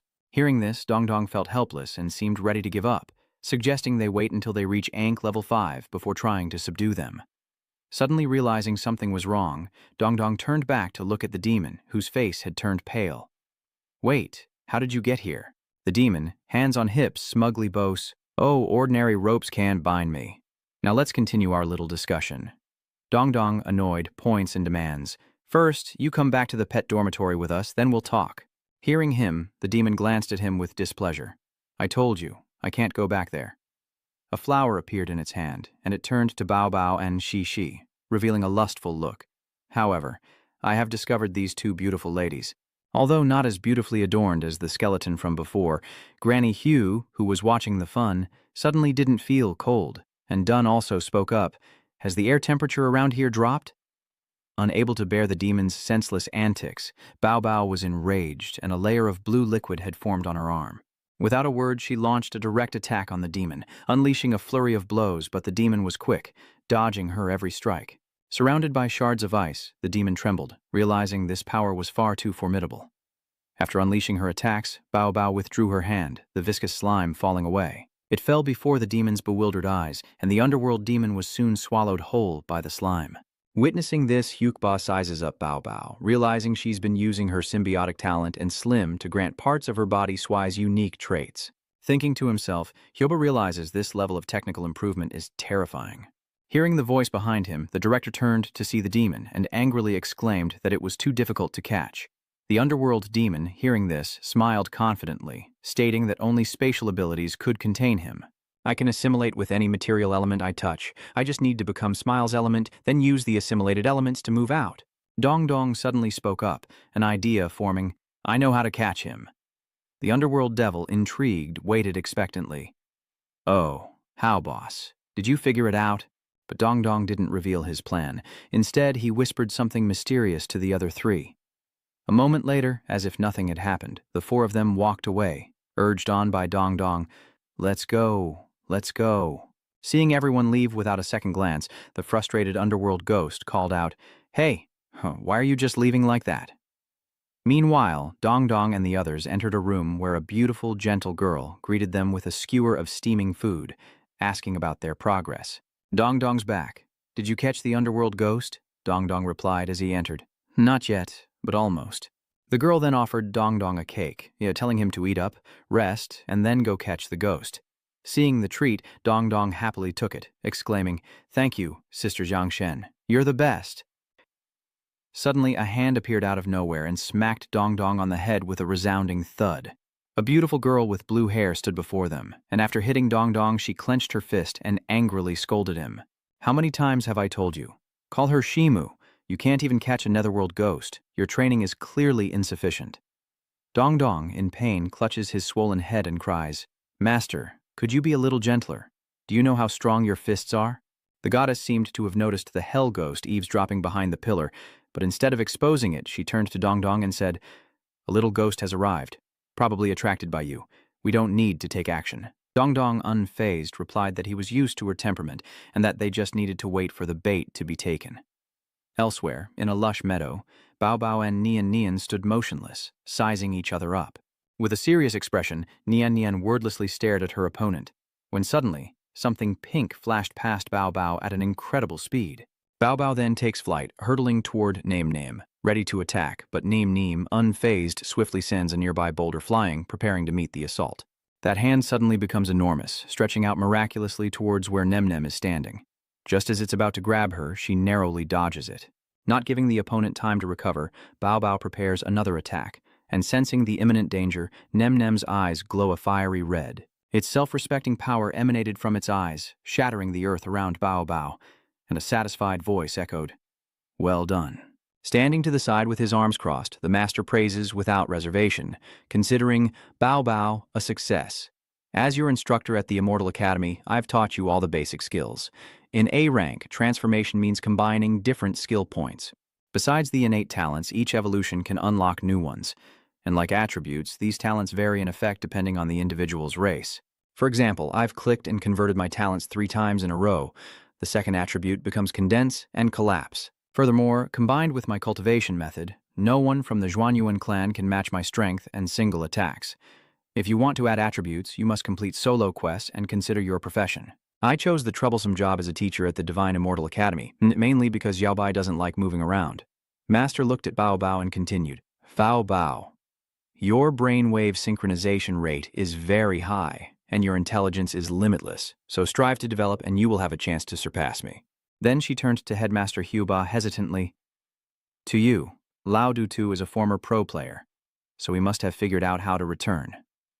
Hearing her mention him, Huba scratched his head embarrassedly. "Doesn't Azo only allow one account? Because I wanted to be with my beloved wife, I had to delete my account and now I want to start over." The Grandmaster stretches wearily, reminding them that their path is now their own to forge, but they must complete the Headmaster's mission, capture those 3 familiars. Sometime later, Bao Bao sits dejectedly at her desk, lamenting, "Another week has passed, and he hasn't done anything about that netherworld ghost. What's the plan?" "Tell me." Dong Dong, holding a piece of paper, calmly replies, "Who said I don't have a plan?" Bao Bao quickly takes the paper and reads it carefully, a look of surprise on her face.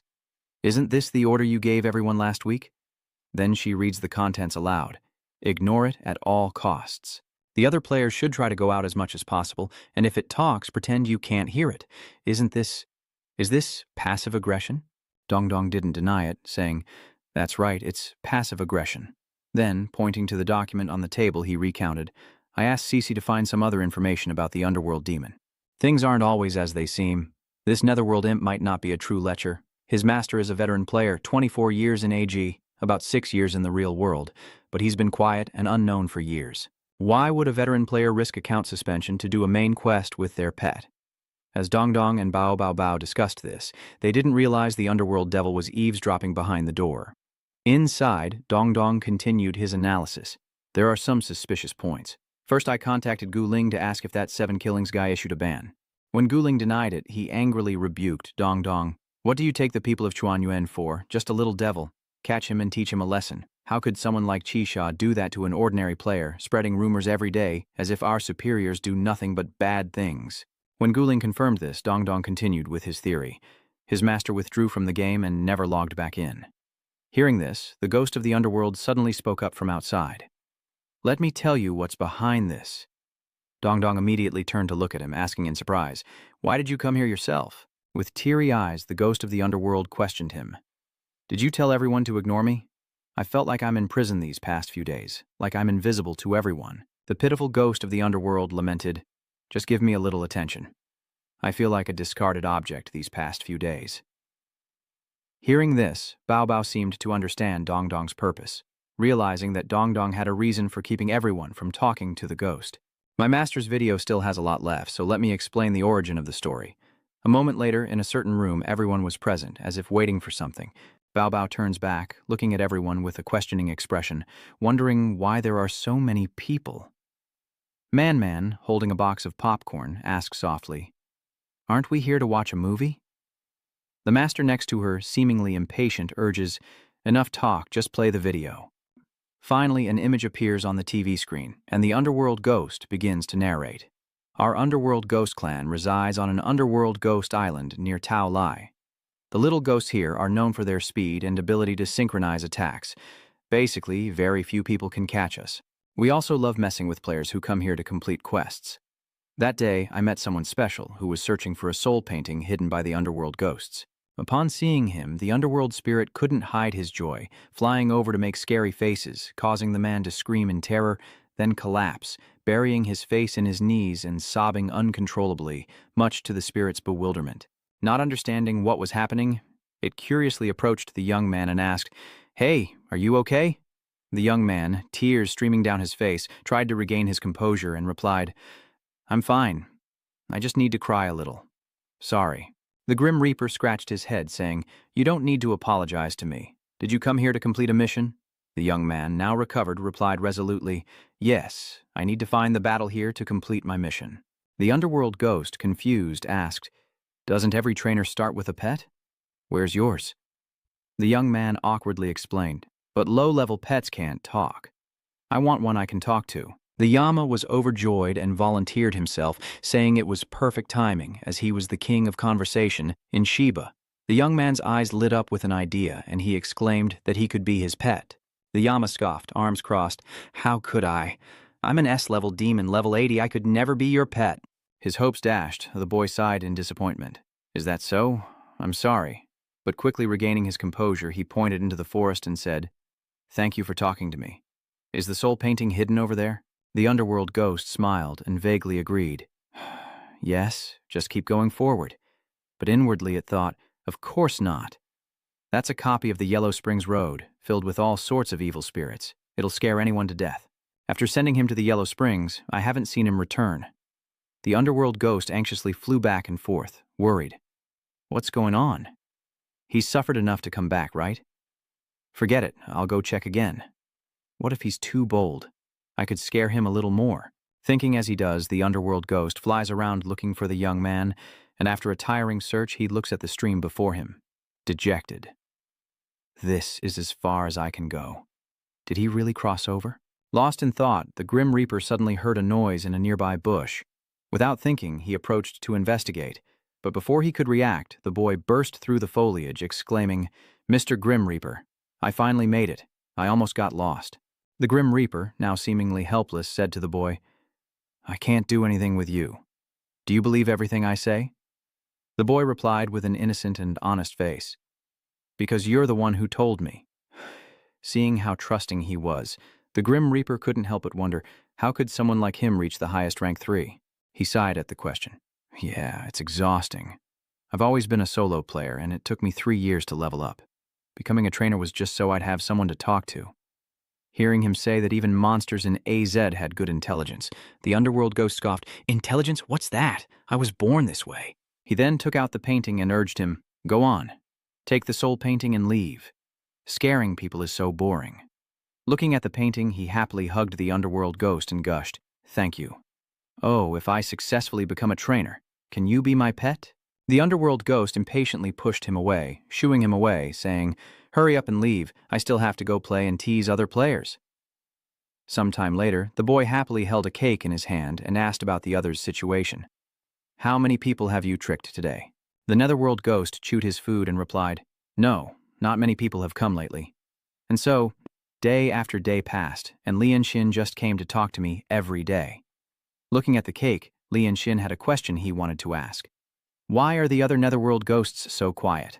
The underworld demon calmly took a sip of water and replied, "I don't know. I was born this way. The other demons don't seem to have emotions." Lian Xin remembered being sick in the real world, confined to a hospital bed, and said, "This is what I look like in the real world. Here, I can experience the feeling of running, something I can barely do twice in the real world without losing my breath." Hearing this, the underworld ghost seemed confused, asking, "What's reality?" And after that, Lien Tam came to my side every day, showing me movies and telling me stories. After that, she and I went around scaring other players, infuriating the instructor. Then one day, Lian Xin sadly told me, "Hey Ghost, I'm leaving soon." The doctor said I wouldn't last long. My body was weak. I was always in the hospital and I had no friends. I was so happy to have someone to talk to during that time. I didn't know what he meant or what leaving meant. Before long, the Ghost King smiled, reassuring Lian Xin, "Forget it. Want to go out and see the world? Quickly chant the beast-taming spell on me." Seeing Lian Xin's lack of reaction, it urged him repeatedly, "Don't just stand there. Though I don't know what you're talking about, I'll go with you to the A-Earth continent for now." Hearing this, Lian Xin was overcome with emotion, tears streaming down his face as he let out a sob. Days later, aboard a ship adrift at sea, Li Xin stood on the mast, observing the horizon and eagerly asking, "Captain, how's our speed on the sea route?" The Grim Reaper leaned against a nearby tree, reluctantly replying, "Nothing unusual. Just waiting for the boat." Hearing this, Li Xin readied himself, pointed forward, and shouted, "Then, onward to the Great Sea Road. Anig." Suddenly, the underworld ghost grabs Li Xin by the collar, dragging him ashore while complaining that the wooden boat keeps running aground. It wasn't the planner who spent a year walking across the AGA world, and so our journey through the AG world began. We went to the newest dungeon, enjoying different flavored dishes despite being chased around, and in the scenario towns we drew different character cards to play out different lives. One night, under a sky full of stars, the Yama was urging Li Xin near a riverbank, impatient that he was late. He said he'd worked hard to get them this spot. The underworld ghost and Li Xin arrive nearby, as the ghost excitedly tells him, once every 10 years the night tour of the gatekeepers begins, the Milky Way will open, and the divine beasts of the starry sea will pass through the starry sky. This rare opportunity unfolds, but unlike the excited demon, Li Xin stares ahead with unfocused, melancholic eyes, as the stars shine brighter. A breathtaking scene unfolds, and as Li Xin gazes up, his eyes brimming with tears, they stream down his cheeks. Seeing his companion's tears, the underworld ghost is bewildered, wondering if he's really that moved. Li Xin wept harder and harder, muttering, I'm sorry, I'm so scared. I don't know why, but I'm so scared." Back in the real world, a doctor looks at a scan on the wall and delivers grim news to a couple. The lung cancer has spread aggressively. At best, 2 months. After hearing the doctor's news, the parents returned to their child's room and gently said, "Sweetheart, we've discussed it. We should tell you this. We respect your choices, and we know you'll understand this information." Hearing his mother's words, Li Xin couldn't hide his sadness, and he silently lowered his head as if in thought. After a moment of silence, he made his decision. "Mother, can I decide how my final days will be spent?" Li Xin's father patted his shoulder in agreement. "Tell me, I'll do everything I can." Li Xin smiled brightly and exclaimed, "Don't forget me." Back in the game, the underworld demon is stunned, not understanding what Li Xin is saying. Li Xin, with tears in his eyes, sadly shares his innermost thoughts. "I really want to see this world one more time. I've imagined it so many times. How am I supposed to face this? I'm still so scared. I'm only 15 and I don't even know what it means to be alive. Why won't the petrified people ever return?" Suddenly, an eerie silence falls, and the two sit in stillness, gazing at the scene before them. Finally, the underworld ghost breaks the silence, reminding them that they still have unfinished business, this year's mission. Sometime later, a lock appears from nowhere, and chaos erupts as the disciples shout, trying to capture the underworld ghost who is attempting to steal it. After a long chase, they finally corner him, and one of them yells, "Stop him!" A look of unprecedented disdain appears in the underworld ghost's eyes as he charges into the disciples with lightning speed, determined no matter what. "I will help Li Xin achieve victory. Only then will the world know me. Know Li Xin." Unnoticed, the netherworld demon is suddenly struck by someone's palm. Looking at the person before him, the netherworld demon knows it is the seven-colored saint, the one who counters my abilities. Though I don't know the true meaning of death, I am her declaration to the world. I am proof of her life, somewhere. With the key in hand and her foot on the demon, Chi-Sha says, "This little devil actually gave me a copy of the work key." She looks at the demon, wondering, this is an awakened monster. The crushed demon under Seven Colors' feet cried out in pain, "Let me go! I want to be with Lion Tom in her final moments." Suddenly, Laute appeared, saying, "Another awakened brat, huh?" Seeing the dangerous situation, she pulled Cheese behind her, threatening, "Lao-Chi, you're here to steal the key. You're the only one here. I doubt you're enough." The vice principal's group appeared behind them, responding in unison, "Add us to the mix." Luna fearlessly smiles, issuing a challenge. "More people just means more to fight." Beside her, Shichi remarks, "Monkey, you're too eager to fight. If Lao-Chi isn't here to steal the key, then I'll hand over this underworld ghost to you. How about you let me keep the key?" After some negotiation, Gulun and Chisa finally left, and the underworld ghost anxiously looked to the side. It frantically flew to Li Xin and shouted his name, then anxiously patted his shoulder, asking if he was all right. Exhausted, Li Xin replied, "I told my family I want to spend my final moments in the game. Once my heart stops, they'll sever the brainwave link." Hearing this, the doctor steps forward, puzzled. "Is this player about to die?" The underworld ghost roars, "You know about death? What is it, and why can't Li Xin play anymore? Can he be saved?" The doctor smiled, explaining, "Kid, we're just early awakened NPCs. We only know a little more about the other side. It wouldn't work with anyone else, but I can give it a try." Without hesitation, he retrieves a golden liquid in a glass vial, saying, "Give him this to drink." Holding the strange substance, the underworld ghost asks with suspicion, "What is this?" The doctor sat beside Lien Tom, urging him, "Stop dawdling. I'll explain later. If you wait until his consciousness fades, even the gods can't save him." Hearing the threat, the underworld ghost didn't hesitate, quickly bringing the golden liquid to Lien Tam's mouth and making him drink it all. As the liquid entered Lien Tam, he became more vibrant than ever, surrounded by a strange light. "What is this? I don't feel weak anymore. What is this light? Am I dying?" The doctor looked at the two and explained that he needed to understand what they were about to say. Their research had discovered that the truly intelligent beings of AG are divided into three types. They're divided into three types: the superior fiends, the NPCs, and as long as they're native to the continent, we call them the awakened. Players from the start all have their own consciousness. But recently, we've discovered a new type of intelligent being. We call them transferees. They retain the consciousness of players from the other side, but can't return. These are some strange substances I extracted from a transferee's body that I can't understand. I'm going to give him 2 doses to see if this substance can transfer from a transferee to a normal player. Suddenly, Lian Xin's body begins to change, and Kuyan Fu cries out in alarm.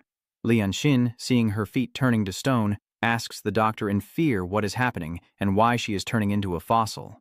The doctor, flustered, scratched his head and stammered, explaining that this was an untested procedure, but that Lian Xin's consciousness had been preserved here, asking for time. Before he could finish, Kui Yinfu angrily grabbed his collar, yelling, "You damn quack!" Seeing the ghostly mask lose his composure, Lian Xin gently consoled him. "It's okay. I was going to die anyway. If there's a chance I can wake up and see you, Eggy, I'll be lucky. I'm just going to sleep for a while. See you later." Looking at the now petrified Lian Tam, Lao Te reassured Pu, saying that even though Thon Ko-tu was careless, his experiments rarely failed, so there was still a chance to save her. Hearing this, Pu felt somewhat relieved. "Thank you all. Is there anything I can do for you?" Lao Tse turns to leave, calmly requesting that he return to the Immortal Academy with them, as this place is too close to Lai Island, and it wouldn't be good for the Black and White to take Lian Tam away. After returning to the Immortal Academy, the underworld puppeteer listens to Elder Zai explain the current situation. Divine Strategist has sealed off the Immortal Academy under a pretext, preventing the Black and White impermanents from entering for the time being, so he can rest easy here. You've stirred up quite a bit in the underworld, and few players know about us Awakeners, so we must remain hidden. We've altered public opinion, portraying you as a lustful demon. We'll do our best to hide the story of a pet trying to save its dying master. Too much attention isn't a good thing. In the meantime, you can use your stealth to help us with a few things, waiting for the opportunity, waiting for the Transcender to appear again. And so, 2 years passed, until the Vice Principal informed the Underworld Lord that their target had appeared, and the Principal would assign Han his mission. The Vice Principal showed Kui Yinfu a picture of Dong Dong, saying he went to Han's side, where Lian Xin's hope of returning resided, as footage of Kui Yinfu and Lian Xin played in the room. Bao Bao, tears streaming down her face, broke the silence, asking what happened to Lian Xin in the end. Meanwhile, Principal Ba comforted his own Bao Bao, assuring her that he would always be there for her and never let her be sad. The King of Hell continued his story, saying that you all know what happened next. The Immortal Academy intervened to protect them, and he was imprisoned here. Bao Bao gripped Dong Dong's sleeve and suddenly called his name. If one day I'm like Lian Xin and stop playing games, you have to remember me." Then, An Lien turned to the underworld judge and asked, "So, why are you telling us about you and Lian Tam?" The underworld judge explained, "Firstly, this is a chance to tell you the story of Lian Tam so that more people will know our wishes. Secondly, I've heard from other creatures in the academy that you give them time to relax each day if they return as requested, so it doesn't really make a difference whether I return or not. Please let everyone come to me for a bit. I can use my enhancement abilities to help you do so much more." Do they even want to go back? The sensations here are so real. Which world is reality and which is the illusion? Pushing aside the negative thoughts, he clenched his fist, resolving that no matter what, he needed to complete the main quest to uncover more secrets about his transmigration and gain more choices. So, in times of need, he can give the best to those who matter most. With that thought, Dong Dong agreed with Lord Kui. "Rest assured, just report on time and don't cause trouble." Besides, your abilities are very convenient, and you can help us manage the summoned creatures." Hearing this, Kui raised his hand, assuring him, "Don't worry, I'm a professional when it comes to discipline." Kuai Fu, looking somewhat wronged, retorted, "What's wrong with liking pretty young women? It's just pure appreciation, and I haven't even held their hands yet." The first time I held hands, it was with a man. Dongdong's expression turned cold and threatening as he brought up the past, saying that if he mentioned it again, he would kill him, and it would be terrible. Sensing danger, the underworld ghost quickly changes the subject. "What about the pets you haven't caught yet? Hurry up and deal with them." Dongdong says nothing and takes out his military textbook to study it. Above is an image of a monkey and its information. Its name is Inguyet Nya, her rank 5, a necromancer. Its master is the current guild master of the Red Flag Guild, who is still alive and a member of the Top Assassin Alliance. Everyone in that alliance seems pretty twisted. Looking inside, Netherworld Imp recounts, "I remember when he was first brought here. He was the first summoned creature I met, always saying he'd kill his master. He seemed unapproachable, so no one asked any questions." And the second photo is of Dream Wraith, named Moche, rank 5, a magic teacher whose ability is to create surrounding scenery when running. However, it's very good at targeting people's hearts, with different effects on different people. Looking at the House Ghoul and Dream Ghoul, Dongdong couldn't help but wonder which pet to recall first. Meanwhile, elsewhere, Dongdong's group was lurking outside, observing the situation inside. In the large room, a teacher was passionately lecturing their beloved students. This is a general education class at the Immortal Academy. And today, I'll be lecturing on the divisions within AG's combat power system. While combat is only one part of the AG world, it's an unavoidable topic when undertaking any mission. Combat power can be assessed from 3 things. Weapon level, skill proficiency, mental state, and reaction time all factor in. Though all players have health bars, attacking different areas in AG. This means that seizing opportunities and improving your skill can allow lower-level players to hunt down higher-level ones. However, transformation significantly improves skill level and unlocks new skills, making a counterattack unlikely. First, let's talk about weapons. The right weapon can greatly improve combat ability, with levels ranging from low to high. The weapon grades range from C to S, but the 5 strongest divine weapons are rewards for completing main quests, marked with a separate T grade, followed by the cultivation methods, which are graded like weapons from C to S. In addition, there are 4 main quest mind method rewards, also marked separately as T, and the highest reaction level is only S. It is determined by the brainwave synchronization rate, which can also be improved through later practice. But the brainwave synchronization rate determines the upper limit. Currently, the highest combat power in AZ belongs to Kunlun's Tu Zhan, who possesses a T-level weapon, the Rui Jingu Bang, and a T-level Qianbian mental cultivation technique, making his reaction combat power top tier. The third major incident was the Eastern Founding, where the Eastern language was almost wiped out single-handedly by the Battlehead. At that time, he hadn't obtained the top-level mental cultivation method, and was subsequently suppressed by the combined forces of the Eastern Founding. Only then did the 2 sides negotiate cooperation. No one truly knows just how terrifying the Chief Warrior's power is, but he absolutely deserves the top spot. That's the difference in combat power within AZ. But in reality, attribute counters, balance techniques, and many other things can be the key to victory, so you still have to practice real combat scenarios a lot. At this moment, Underworld Ghost turned and asked those around him, "Have you had any luck investigating the Siki Guild?" Dongdong chimed in from the side. "We just asked Jia Yu to get some information. Siki is a small guild under the wing of an assassin alliance, and while most of the alliance is mercenary, Siki is particularly egregious. Besides assassinations, they'll do anything for money, and they're not afraid to use any means necessary to complete a task. In the past, some players tracked down a player they disliked to their real-world address and beat them so badly they ended up in the hospital, which is why everyone in the Assassin Alliance dislikes them. And Yuan Ha used to be the biggest villain in that guild, but for some reason, she suddenly lost control, went crazy and attacked her master, and the pet space couldn't contain her." Upon hearing this, Bao Bao looked puzzled. Shouldn't pets break their bond if they're not loyal enough? Dongdong pondered for a moment, then said, "Let's try to negotiate first. I think it'll be easy to talk to him. Ghost of the Underworld, come and make contact." After a while, when there was still no response, he turned around to find the Ghost of the Underworld gone. Helpless, he looked into the distance and saw it flirting with a girl. "My lady, I accidentally picked this flower. Would you accept it?" The girl, annoyed, refused without hesitation. "No thanks, you ugly green thing." Unable to believe he was called ugly, he questioned it loudly. "Ugly? Tell me how. I'm the most handsome guy around here." Dong Dong was completely helpless, still mocking him. Okay, that's enough. Can't you see what I look like? I still have things to do. A moment later, the underworld devil was sitting next to the devil tooth, who was focused on Gichep, his eyes darting around. Suddenly, the Yama's mouth began to hum. After a moment, he approached the scribe and cheerfully asked, "Hello, Gichep." The scribe, eyes still glued to the book, replied, "You're here, Ugly. I must gather more knowledge to protect." Hearing the scribe call him Ugly, the underworld ghost seemed to crumble, asking, "Ugly?" Without denying it, the ghoul calmly replied, "That's right, we all call you that." Behind them, the crowd couldn't contain their emotions, desperately trying to cover their mouths to stifle their laughter. Ugly. Ha. The underworld ghost pointed behind him, grumbling to those nearby. "Hey, there are some bastards back there holding back their laughter, and they're asking about the dorm for spirit beasts." Before the underworld ghost could finish, the ghoul readily agreed. "Sure. Why not? If you can truly eliminate the red flag, then we can talk."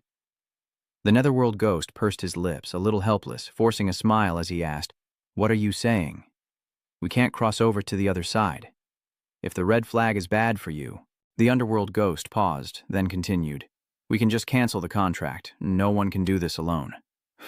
"Don't face it alone," Na replied seriously, holding the book in his hand. "That's why I need to learn all this knowledge. Besides, who said I was alone?" Na challenged, as a purple cloud-like form appeared behind him. The netherworld demon realizes in alarm that it's a dream demon. Stunned. Are they working together? It forces a smile, fawning, "So, what's the plan?" "I'm a pet too. Maybe I can help." Na reads intently from his book, answering, "I know I can't cross over just yet." He slams the book shut, confidently adding, "But do you know how the dream demon's master got there?" Umbra stared intently at the dream demon before him, curious about its master, as, in the corner of the room, Wei Dongdong leaned against the balcony door, flanked by Xiaoba, Biobo, and Jixi, as Dongdong explained. Information on dream demons is scarce, but according to Sixi's off-game research, its master was taken to the Immortal Hospital. Dream demons are the only monsters in history to actively seek out a master as a servant. Hearing that, Bao Bao, who was eavesdropping, denied it, saying, "That's not right, at least I know one who actively sought out a master," referring to Dong Dong.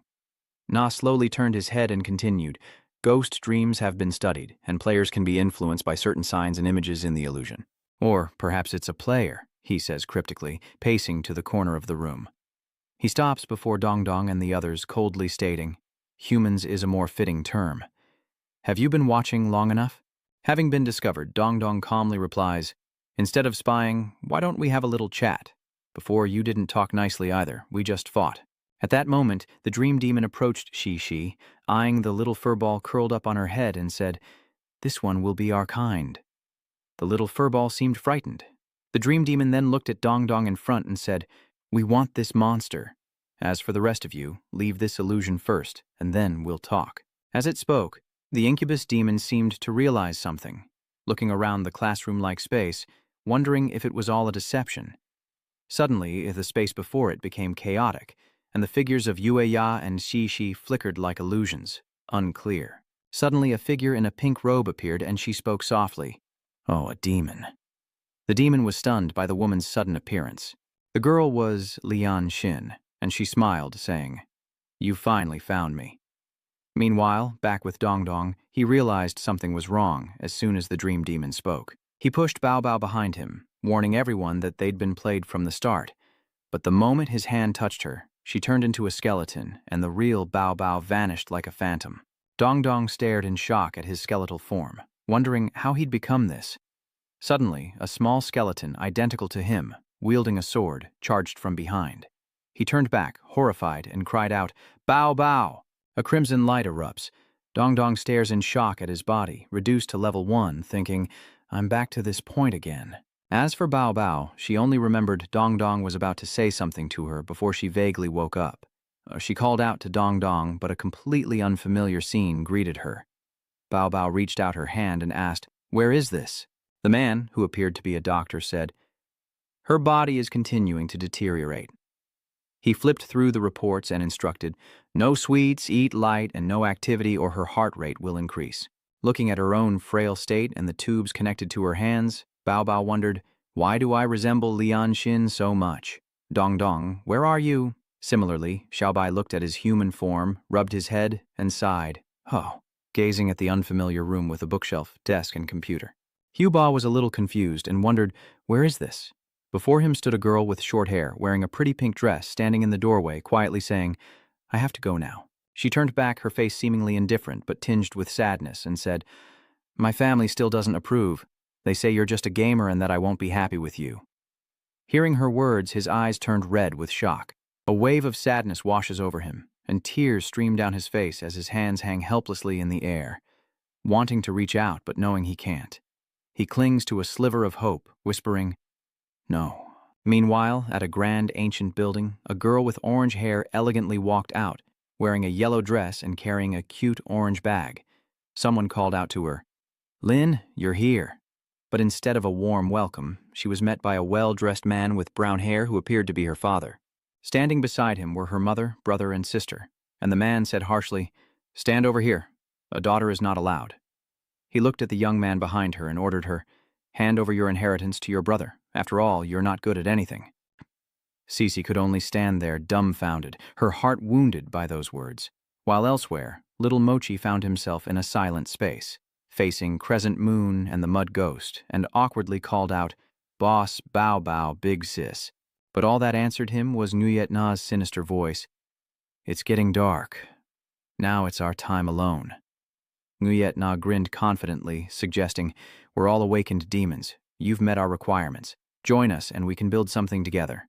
Before he could finish, the little spore roared. No need, he declared. I only want to be with Grandpa and the others. He reached out, touching the black membrane surrounding him, and the barrier dissolved like water as his hand passed through with ease. Realizing the situation, he says, So this is a spatial barrier you guys created. He sticks out his tongue, taunting them. I have to go find my boss. Moontooth and the Dream Demon glare back. Seeing the little spirit ball nimbly escape the barrier, the Dream Demon exclaimed in disbelief that he wasn't controlled by their barrier. Having escaped the barrier, the little spore looked back anxiously, wondering if Lauda and the others were still trapped inside. Then, Kwaimong and Nguyet Na emerged as well. Frowning, Demon Dream tells Crescent Moon to stop him, saying the barriers he just created are about to collapse. He adds that after he deals with the others, they'll start over with him. Ahead, Little Ball runs along, telling himself he has to hurry because he can't beat those two and needs to find Old Man's teacher. But before he could get far, branches sprouted from nowhere, blocking his path. Moonfang smirked, confident that a physical body couldn't overcome this. He was so confident, but the little skeleton was already nimbly leaping through the branches that were no match for him. Seeing this, Nguyet Na slammed his hand on the ground. Instantly, golden tree gates sprouted, tall trunks pushing and shoving, bursting from the earth. The little skeleton, climbing on a small branch, was shocked by the sudden forest. Seeing his struggle, Nguyet Na asked from behind if his weakness was speed, adding that without the proper techniques or weapons, he could only wait to be captured, prompting the little spore to turn around as the original Dream Demon instructed its newly created counterparts. Each of you, go to a boundary and control a little bit. Even if just one moss seed succeeds, it'll be a success. Meanwhile, in Dong Dong's dreamscape, as the Dream Demon watches the two skeletons fighting, it wonders how a monster got in here. Watching the two skeletons fight fiercely, it muttered to itself. It couldn't tell the difference back then, and he didn't have the aura of an awakened demon. Seeing the situation, the Dream Demon was confused, wondering if it's just psychological suggestion, how can he use such high-level speed? Suddenly, part of its body froze, and it realized in a panic that it had been noticed the moment it entered. Before the Dream Demon could escape, Dong Dong appeared behind him, asking with regret, Why leave so soon? Unfazed by his sudden appearance, the Dream Demon calmly replied, I used to study visual cues aimed at humans. Sadly, he said with some melancholy, I mistakenly caught a demon. Dong Dong listened silently, his hand resting on the frozen table in a battle-ready stance, and asked curiously, Is there a difference? He responded to Dong Dong's question. Since you're a monster, I'll tell you. Humans are incredibly fragile creatures. Through different images and atmospheric cues, they can be made to unconsciously obey orders. For example, singing in the dark will cause panic, and different symbols will bring different trials. This time, I hope to find some players to implant seeds. In his mind flashed an image of his former master, a young man with a haggard face. Draped in a purple headscarf and fabric concealing half his face, the dream demon continued. My previous master was subjected to my experiments. Through repeated seedings, I obtained a wealth of information about the other shore, and I sent him a final suggestion. His mission was to assassinate Chairman Siki, but unfortunately he quit the game, so he must have failed. After hearing his story, Dong Dong frowned and asked, "Humans will be implanted, but I see cracks all over your illusion." Hearing this, he objected. "Impossible. My illusion is invincible, and many players are trapped inside." Dong Dong then questioned, "Although you gave us hints, the energy inside our bodies isn't blocked. Just think about it, and it'll be incredibly easy to regain your original power." With that, he reached out and created a block of ice. "Furthermore, you've investigated some documents about us, but they're not up to date." He continued to question Dreamy. He glanced at the table next to him, frozen solid, and realized he didn't even know what Baba looked like after transforming. The information was inaccurate. Hearing this, Mengque shouted, declaring it a good assessment. Frustrated, it yells at him, saying that players don't have the same level of perception as demons. Still unwilling to accept the truth, he turns his head, appearing thoughtful, and says that he has faith in them, for now. He turned and suggested, "Tell me how to get out. Aren't you a combat system? Is your combat power really that weak?" Provoked, the other man could only admit, "I can only create an avatar, and even if the illusion is broken, you're still trapped within this barrier. Soon I'll extinguish all the light, leaving you in terror, but we can still negotiate." Dong Dong, unfazed, slowly approaches the dream demon, asking, "If you're both demons, can you feel pain?" The dream demon is taken aback. He realized something was off in Dong Dong's words and panicked. "What are you going to do? Don't come any closer." Elsewhere, Hugh Ba pinned a girl against the wall, asking, "You're not my little sister, are you? Why are you saying such mundane things?" The girl could only awkwardly reply, "Big brother, I really don't understand your local dialect." The bleak autumn sky caused even the slightest breeze to scatter countless leaves. Beneath a rain of leaves, a girl with platinum hair and blue eyes silently walks forward, none other than Bao Bao. But those around her can't be as silent, whispering about the little girl. One asks, "Does she always walk alone?" Someone nearby replied, "Unapproachable, dressed so nicely, must be from a rich family." Suddenly, a girl with pink hair cheerfully approached the little girl, smiling as she said, "Hello, my name is Zhui Shui. You're Bao Bao, right? From today on, let's be friends." It was Tuyet's words that touched Bao Bao's lonely heart. Her cheeks flushed, a mix of joy and apprehension, as she stammered, "Hello, me." Immediately, she pulled out a chocolate bar and asked, "Want some chocolate?" "I have some here." Bao Bao, still unused to being cared for, stammered, "I can't eat that." Still in disbelief, Huizhui insisted, "But chocolate is so delicious, and cake too. Next time after school, let me treat you to lots of yummy things." Hearing this, Bao Bao rummaged through her backpack and took out a box. She placed the box on the table, opened it to reveal syringes and medicine, then lifted her shirt to show the red marks from too many injections, explaining, "I can only have a little sugar when these levels are normal, and I have to inject every day." Despite the pain, she still smiled, dreaming of a bright future. Her mother said that one day when she was cured, a handsome prince would appear and take her to eat all the delicious food in the world. But until then, she had to be patient. Hearing this, Shuiju's expression changed, and she smirked. "So that's how it is." Behind her, countless classmates laughed gleefully as Huiwei arrogantly declared, "I told you her levels could only indicate some disease. A young lady indeed, just a sicko dreaming of a prince." Realizing she'd been tricked, Bao Bao weakly pleaded, Give it back to me." Her frail hand reached for the medicine box, but Xu Xue immediately slapped it away. She held up the box and said, "Give it back? Okay." Without hesitation, she tossed it out the window, then simply pointed downstairs, smirking, "Go get it." Having been bullied so badly, Bao Bao could only sob uncontrollably, unable to speak. "You guys." Shuesue, still unsatisfied, pouted and sighed. "Ah, you guys should give her chocolate." Suddenly her face darkens. What could happen next? Bao Bao is terrified, tears streaming down her face. She turned to run, but countless hands pulled her back, trapping her. Bao Bao sobbed, chocolate smeared around her mouth. The girl could only cry in anguish when a voice echoed from nowhere. "Yes, that's right, they all bully you, they're all bad people, only I can help you." From inside her backpack, something stirred, chirping softly. Hearing this, the girl looked around in bewilderment, asking, "Who's there? Who's speaking?" From inside her backpack, a round blob of slime jumped out, chirping. Observing the situation, Demon Dream is shocked by Slim's appearance, wondering if there's another monster. Holding the soft Slim in her hands, Bao Bao is puzzled, but Slim, oblivious to her confusion, nuzzles her cheek, chirping twice. At that moment, Bao Bao realized from Slim's affectionate gesture that this was her familiar, and a scene from years ago flashed in her mind. She seemed to remember now the reality wasn't as she thought, even though time had passed. But she'll never forget Tuyet Tuyet standing up to protect her, asking who dared bully her Bao Bao. After awakening, she returned to her original form.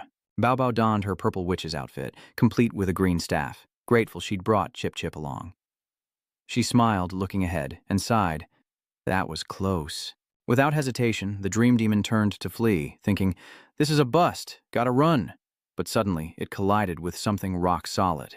Chip Chip transformed into a muscular figure, blocking the dream demon's path, who was understandably terrified.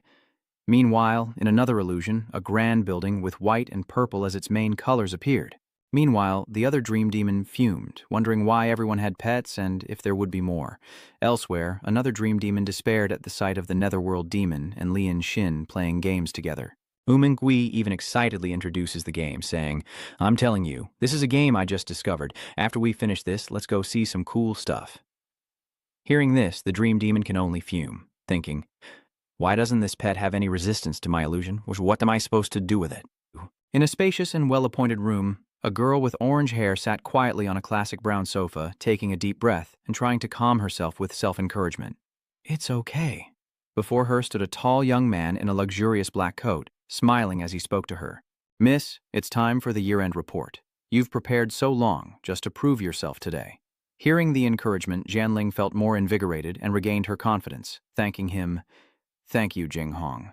Over the years, we've acquired 3 major guilds in Azure, and after many transfers, we finally obtained a key Western artifact clue through auction. We can be considered to have secured an important position in the game. With the 15th anniversary coming up, we need to create new accounts to follow the main clues again." As the two were talking, a young man who appeared to be a servant entered and announced, "Miss, it's time." A moment later, in the hallway, Jian Ling walked briskly along in a pair of golden shoes. Entering the classroom and standing before everyone, she politely introduced herself. "I will now present to you the progress of our Azure project plan."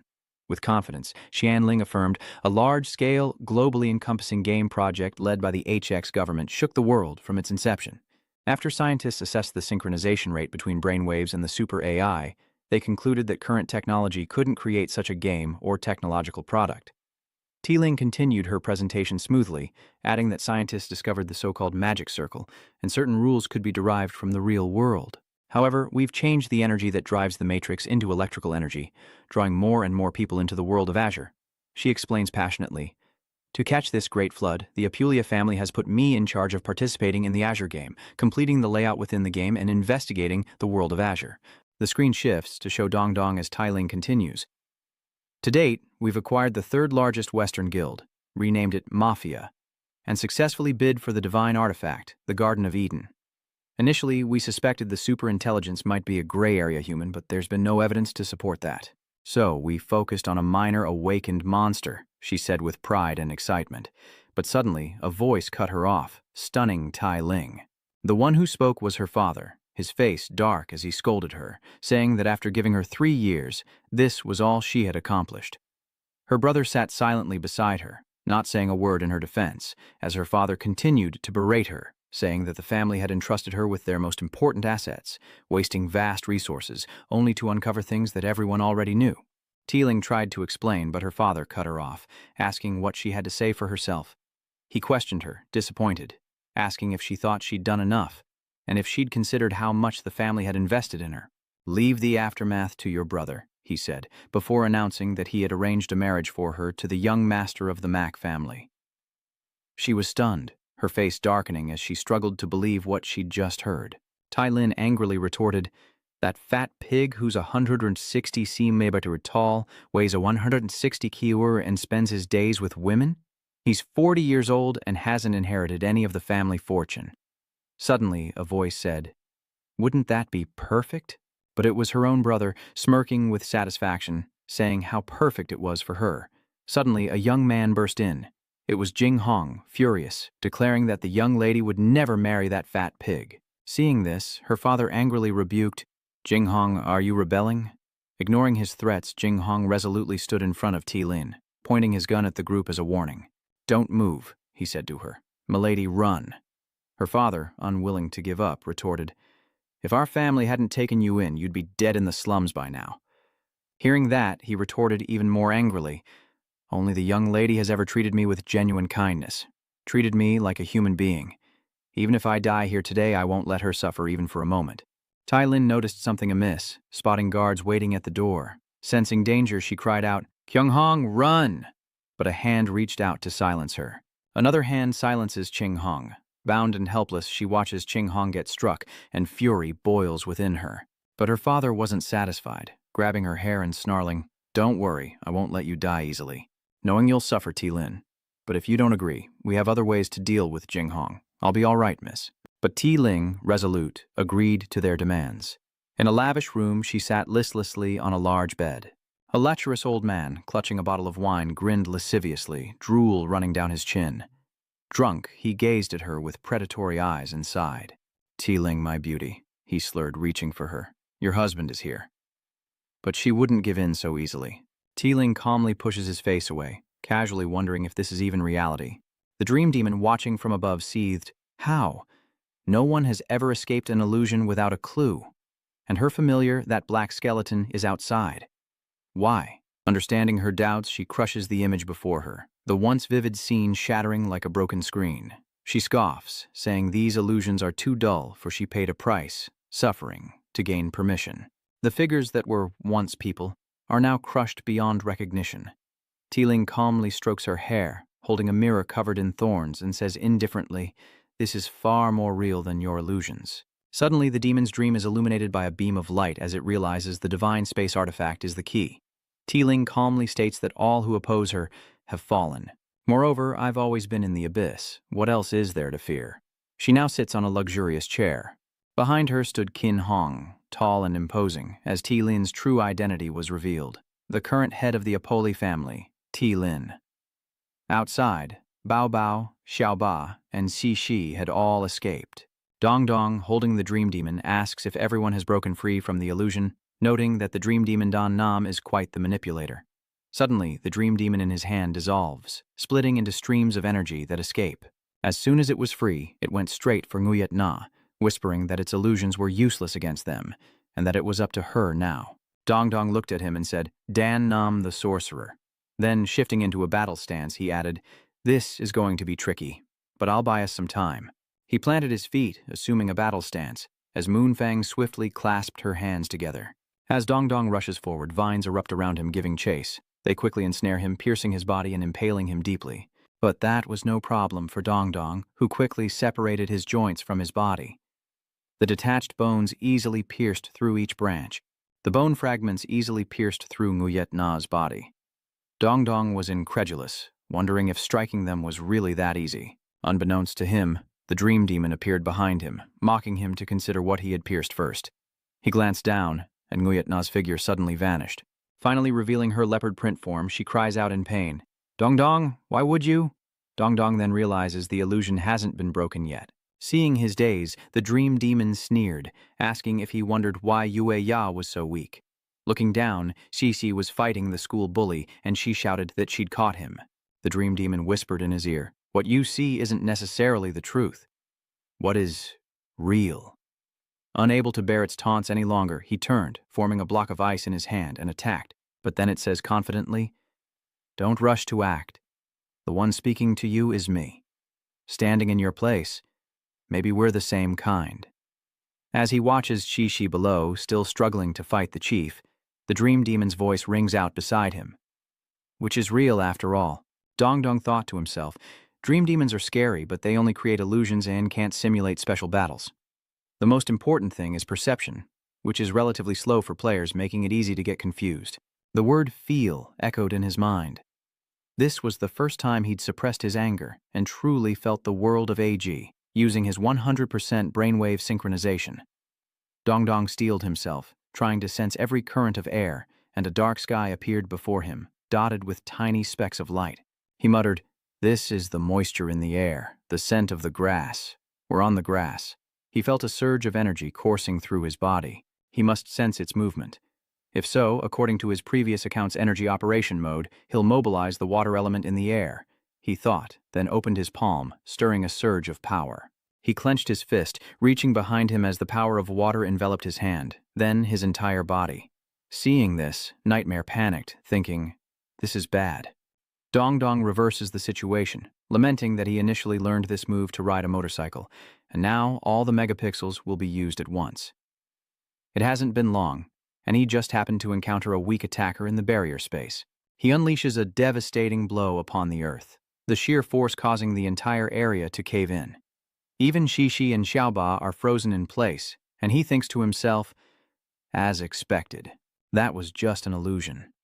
Meanwhile, the creature, already reeling from his attack, has been frozen solid. Dong Dong approaches the frozen Nightmare, saying, "If you're hiding in here, the most desolate part of the barrier." Enraged, he slams his fist into the ice, shattering it and the barrier along with it. Outside, the little orb and crescent moon were locked in fierce combat, but the little orb turned at the sight of him.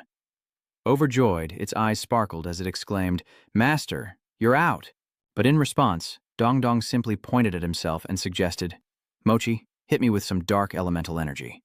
Hearing this, Mochi asked awkwardly, "How do I do that?" Dong Dong urged, "Don't ask, just hit me." Without hesitation, Mocho throws a punch, but Dong Dong just stands there, silent and expectant. Suddenly, he excitedly shouts that, "This is the real world, and he's finally back." The little ball beside him scratches his head in confusion, wondering if his boss's brain has been damaged after entering the illusion, and he's become a victim of violence. In the dense forest, Isekai'd Na faced Dong Dong and Moisao, a silent space between them. Dong Dong was worried, thinking, "Damn, I used up all my megapixels to break the dimensional barrier." But in a battle of pure physical strength, he's no match for X. Ya sneers, seeing them as mere pets. He decides to punish these two first, then help the Dream Demon deal with the other players. Dong Dong smacks his lips and says, "Forget it." He confidently tells him, "You forced my hand, I didn't want to use this trump card so carelessly." Seeing his confidence, Crescent Moon hesitated, wondering if he possessed techniques and artifacts surpassing even S rank. He crossed his arms, raising an eyebrow, knowing that to challenge someone of a higher level, caution was key. Lin braced for the attack, knowing not to underestimate anyone. He summoned countless trees from the ground, declaring, "Use whatever trump cards you have." Dong Dong shifted back to his human form, frowned, and said, "Then I'll concede." The little ball of fur beside him looked at him with admiration. Linguyetya hesitated, thinking, he's using transformation again. But showing his cool, Dong Dong picked up the dazed little ball beside him, bowed, and said, "I'm sorry, I agree to your plan." He chimed in, saying everyone's a brave warrior, there's no need for such a fierce fight. His action stunned Nuayet Na, who was in battle mode, and he blurted out, "What?" A moment later, Dong Dong gently placed a cup of tea on the table, inviting Nuayet Na. "Here, Nuayet Na, have some tea." He waved his hand in a friendly manner, saying that they were all one family, so there was no need for fighting. "It's uncivilized." Then he quickly approached Yue Ya, happily poured him a cup of tea, and said that now they were all heroes, and those players were all in the illusion. The little skeleton next to him looked at him with doubtful eyes, but Dong Dong continued, "We're all family here, so tell me why you want to fight." Hearing this, Nguyet Na pondered, then suddenly asked, "What do you think of the players?" Hearing this, the little skeleton excitedly raised its hand. "They're all very nice people. Sister Xin feeds me, and Sister Bao Bao treats me so well." Yuya, curious, turned and asked, "What did the worst players you've ever met look like?" The little spore pondered for a moment and said, "There used to be a squirrel, very nasty, who wanted to bully our skeletons and sell us off." Hearing the little skeleton's answer, a touch of sadness crossed Yueya's face as he murmured, "So, not everyone in the world is good." He quietly confided that some players don't treat familiars with sincerity, and they're often treated cruelly. In the silence, a voice suddenly rang out, asking how much the toy cost. "This is one of the 4 rare monkeys. Only one comes from each camp, and we had to kill and capture for a long time to get it. 10 gold coins is a fair price, if you ask me." Hearing this, the man in the red coat sighed. "This toy is so expensive. What can it even do?" The red-haired youth eagerly replied, I can lower the price from 100,000. Do you know about the Battle of Zhuanyuan? It's one of the 4 great divine monkeys. If you take it home and raise it well, who knows? It might become the #1 strategist. The man seemed pleased and asked, It hasn't been claimed yet, right? You guys are using a barrier to imprison it? The youth replied, Of course. It wasn't easy for our brother to catch it. We want to sell it so we can have fun at the Igeo casino. If you like it, sir, make your move quickly. But the man coldly turned away, not forgetting to say, Impressive, I'll look elsewhere. Later, night fell, and the young man rode a peacock, his goods piled behind him, as he walked down the road carrying the Moonfang's cage. He frowned, glancing at the cage, and said, Still couldn't sell it. Guess we'll head back to the guild base for now. Suddenly, the peacock tripped on something like a hook. The stumble sends them all tumbling, and a man in a red coat appears, flanked by a rhino monster and a crocodile, as he speaks arrogantly. I've been waiting for you, finally out of the city. Lend me that little monkey, show some respect. Hearing this, the young man angrily retorted, You're ambushing and robbing people like in a game. I won't give it to you. He ignored the young man's words and continued, Have you ever heard of the Red Flag Guild? We're a guest team, and through your ID, even though Azure's security is top-notch, we found your social media account ID, which is the same as your Azure ID. He moved his finger on the insect and a screen appeared. Oh my, you seem to be from Misty City, and you have a family member at home with mobility issues. How about we pay your old man a little visit? Hearing this, the young man was terrified. His face darkened, and he stopped resisting, as if he had made up his mind. Here, the family member recounts that Crimson Flag and his team run a small office, taking commissions in Azure to support their people on the other side. My fate wasn't so kind. My master was a scumbag, but luckily I had loyalty. Han didn't treat me too badly. I accepted his patronage, striving to complete my tasks until later. An image of a small, cheerful girl appeared in his mind, smiling shyly as she said, Hello, everyone. I'm Kokao, the new member of the studio. It's nice to meet you. After introducing herself, Kokao immediately approached Nguyet Na, saying, Hello. Tiger told me you have a pet, and I've finally met it. I later learned that she came from a place called the countryside of the other world, entrusted to Scarlet to work for the studio. Ending his train of thought, Nguyet Na pondered, holding his teacup as he said, And yet, I wish I'd never met someone like her. A hand gently poked Slim's cheek. Turning to Nguyet Na, Kokao happily says, This feels so real. Look, it's moving slowly. Slim coos in response to Kokao's poking, and Nguyet Na turns, looking slightly impatient. This is going to be a very demonic start. The Red Flag leader wants you to level up diligently so you can take over alone. I know, I'll work hard and won't let Brother Ho down. Suddenly, she leaned over and asked Nguyet Na what her name was, surprising her. She simply shook her head, saying she didn't have a name and was just called Monkey or Stinky Monkey. But she suddenly gets angry and objects, saying, That won't do. A new name is needed to be considered part of the family, leaving Yueya speechless at her intense reaction. Coco pondered, wondering what a good name would be. Suddenly, her eyes lit up as if she'd just had an idea. She gazed at the moonlit night sky, its golden rays shining brightly, and said hopefully, How about calling you Nguyet Na? In our village we had no lights, only the moon to look at, and Nguyet Na is the most beautiful thing in the world. But Yueya indifferently replied, Whatever, just finish the mission. I'm not interested in your affairs. But instead of getting angry, Gugu immediately regained her spirit and exclaimed excitedly, Okay, we have to finish the mission today to have a full meal. Moments later, she swiftly took down a small monster with a throwing knife and easily killed a spider demon. Having completed the task, Gugu happily exclaimed that she had finally ranked up and could now take on simple requests alone to earn money for the studio. Seeing her so happy, Tiger praised her, saying, Very good, Gugu has grown up. He gently stroked her head, remarking that she had grown into a young woman, but she playfully shook her head, saying that it was all thanks to Yueya's hard work taking care of her. Many demons couldn't beat it without his help, but contrary to her joy, Tiger was a little curious. Moontooth even named it. He said with some displeasure, It's just a game, but as long as you're happy.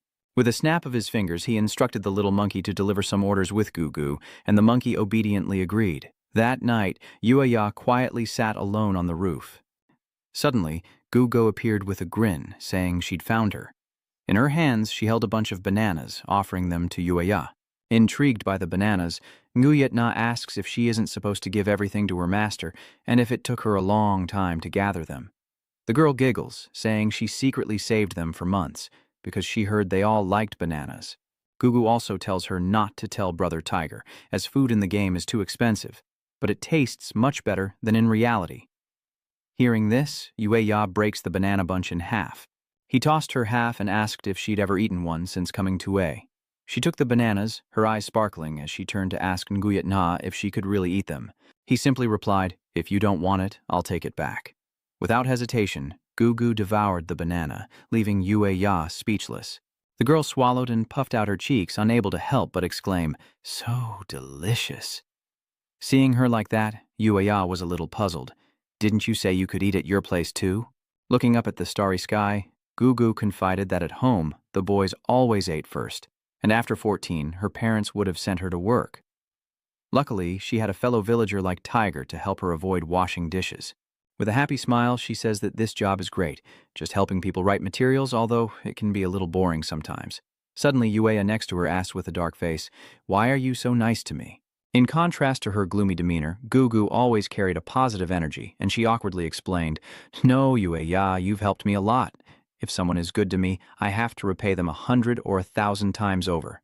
That's what my mother taught me." Hearing this, Nguyet Na stood up, facing the wind, and said with some trepidation, Let's keep working together."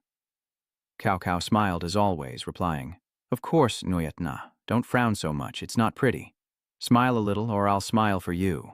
Back in the real world, night has fallen over the apartment building as a drunken man stumbles up the stairs. Stumbling and slurring, he muttered, "That little girl's getting prettier every day," before belching. The door creaked open, revealing a beautiful girl fast asleep inside. The man stood outside the door, staring intently at the girl, a lecherous glint in his eyes. A plume of smoke rises from the beast's mouth, a rhino monster engulfed in raging flames. But the rhino monster ferociously charged toward Nguyet Na, who prepared himself and began chanting.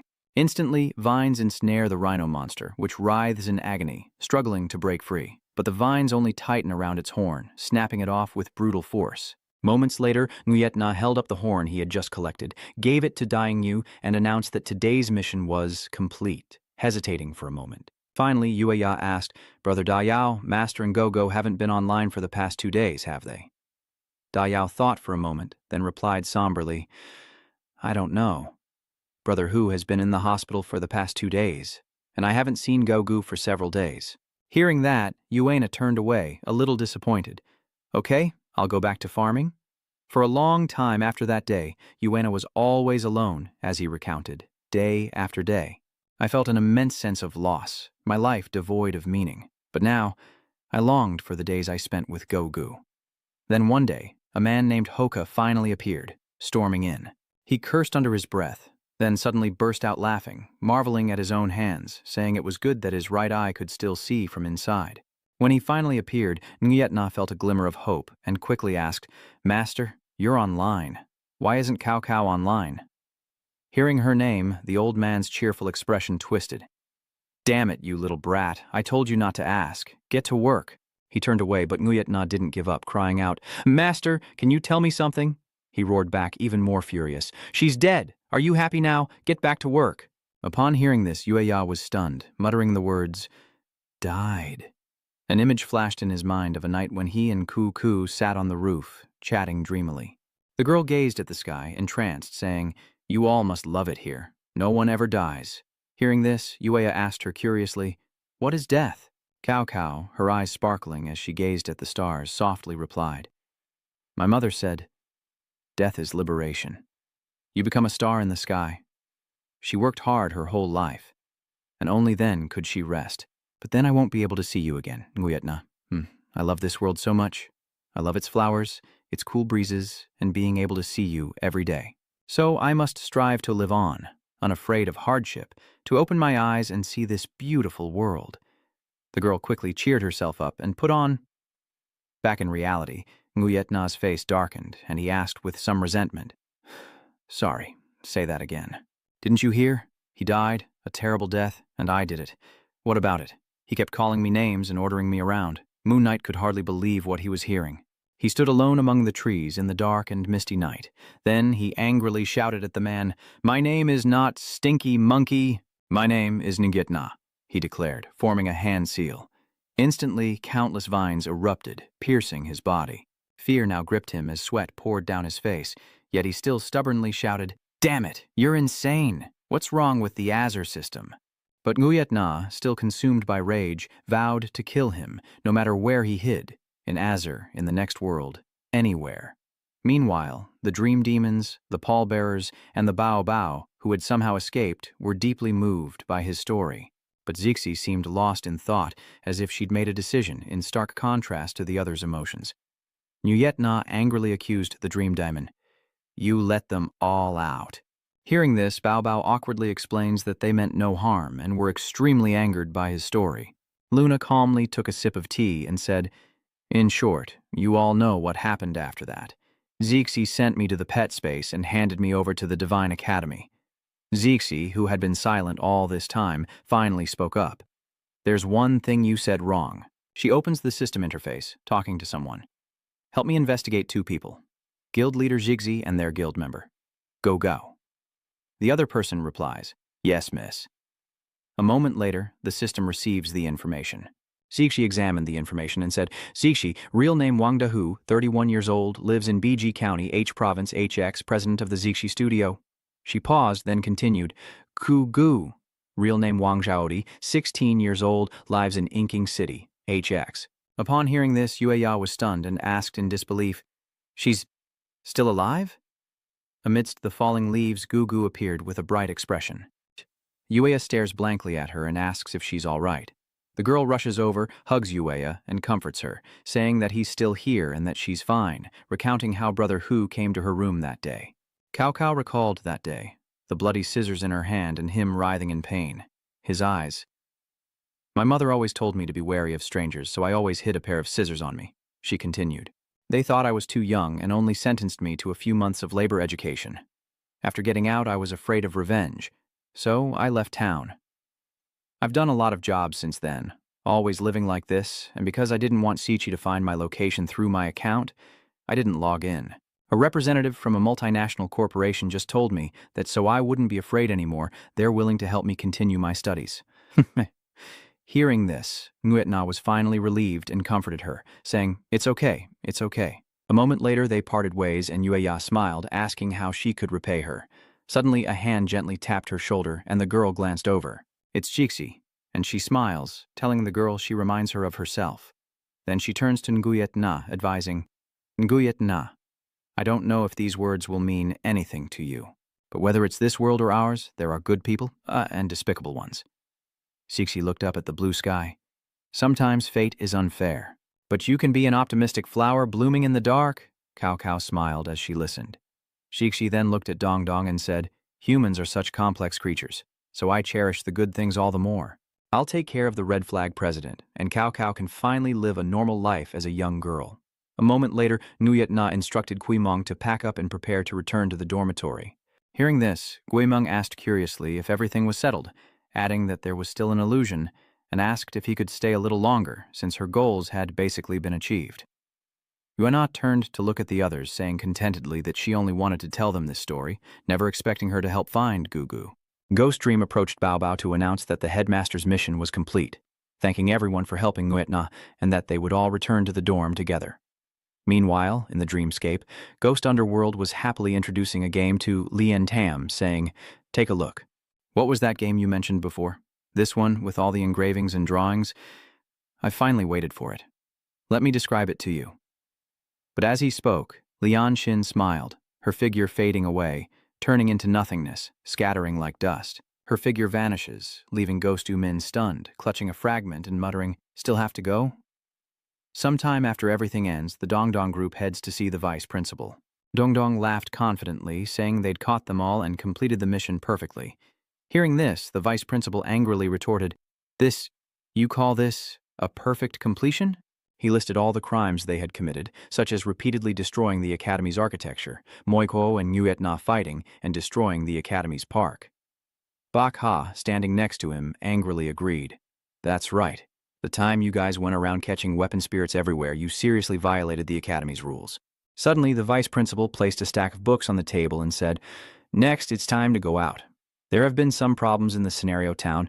We suspect the main quest is about to begin, and we want you to represent the Divine Academy in this competition. Hearing this, Bakha's eyes lit up as she asked, "What, Vice Principal, what did you say?" The Vice Principal frowned and replied, "I said the Academy wants the new generation to go to SSS Paradise in the script town and take the opportunity to complete the Rank 4 mission along the way." Hearing his confirmation, Bakha excitedly jumped up. "I've waited so long for this day." Dong Dong snapped his fingers in agreement. "Finish up and let us go out immediately." "Are we getting any support for this mission? We're representing the Academy after all, we can't look too shabby." Hearing this, the Vice Principal snaps his fingers. From the sky, a robe, gloves, a weapon, and some small spheres appear. He immediately introduces them, saying these are some other A-rank equipment, which should be sufficient for you all right now. These small spheres are nightmare bombs that create nightmares. When thrown at a crucial moment, they can instantly create a nightmare barrier, buying you some time. Dong Dong, a bit curious, pouted and pointed at the nether ghost beside him, asking, "What's this thing for?" The Vice Principal agreed to accompany them, as most spatial barriers couldn't contain him, making him invaluable. Dong Dong's group accepted their equipment, but he was still unsatisfied, asking the Vice Principal, "Tch, only A rank? Don't you have any S rank or main quest equipment for us?" Hearing this, the Vice Principal retorted, "Do you know there are only about 200 S rank items on the entire continent, and only a few main quest artifacts? I don't even have one myself." Suddenly, Shin Shin appeared, excitedly saying, "I have an A rank item." As she finished speaking, the Vice Principal's face darkened, and an aura emanated from him. Seeing this, Dong Dong turned away, urging everyone to leave quickly.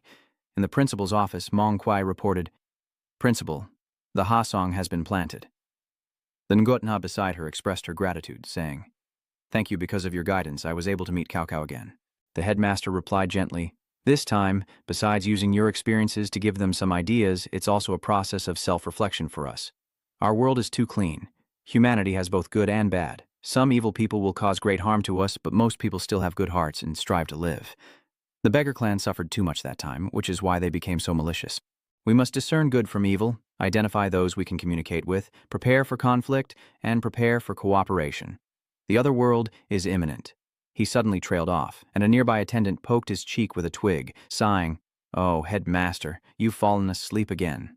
Meanwhile, in AG Paradise, a man in a clown costume stepped forward and greeted them warmly. "Welcome to AG Paradise. I'll be your guide." Bao Bao, curious, asked, "Isn't he the host?" The clown then added that managing the park was his daily job, and his specific responsibility this time was to welcome them, so he would take them for a walk first. A moment later, they strolled down a busy street lined with food and drink stalls. The guide's voice rings out, "Next, we'll head to the food hall. I'm sure you've seen scenes like this in movies. All the paths here are made of cakes and food, with bubble tea fountains, and the fruit on the trees are eggs. Everything is edible." Chapter 69. Amidst the vast expanse of the amusement park, the clown smiles and waves. "Let's start with the hippopotamus wheel. I'll give you a tour of AG Amusement Park." He grins, and everyone follows him into the room.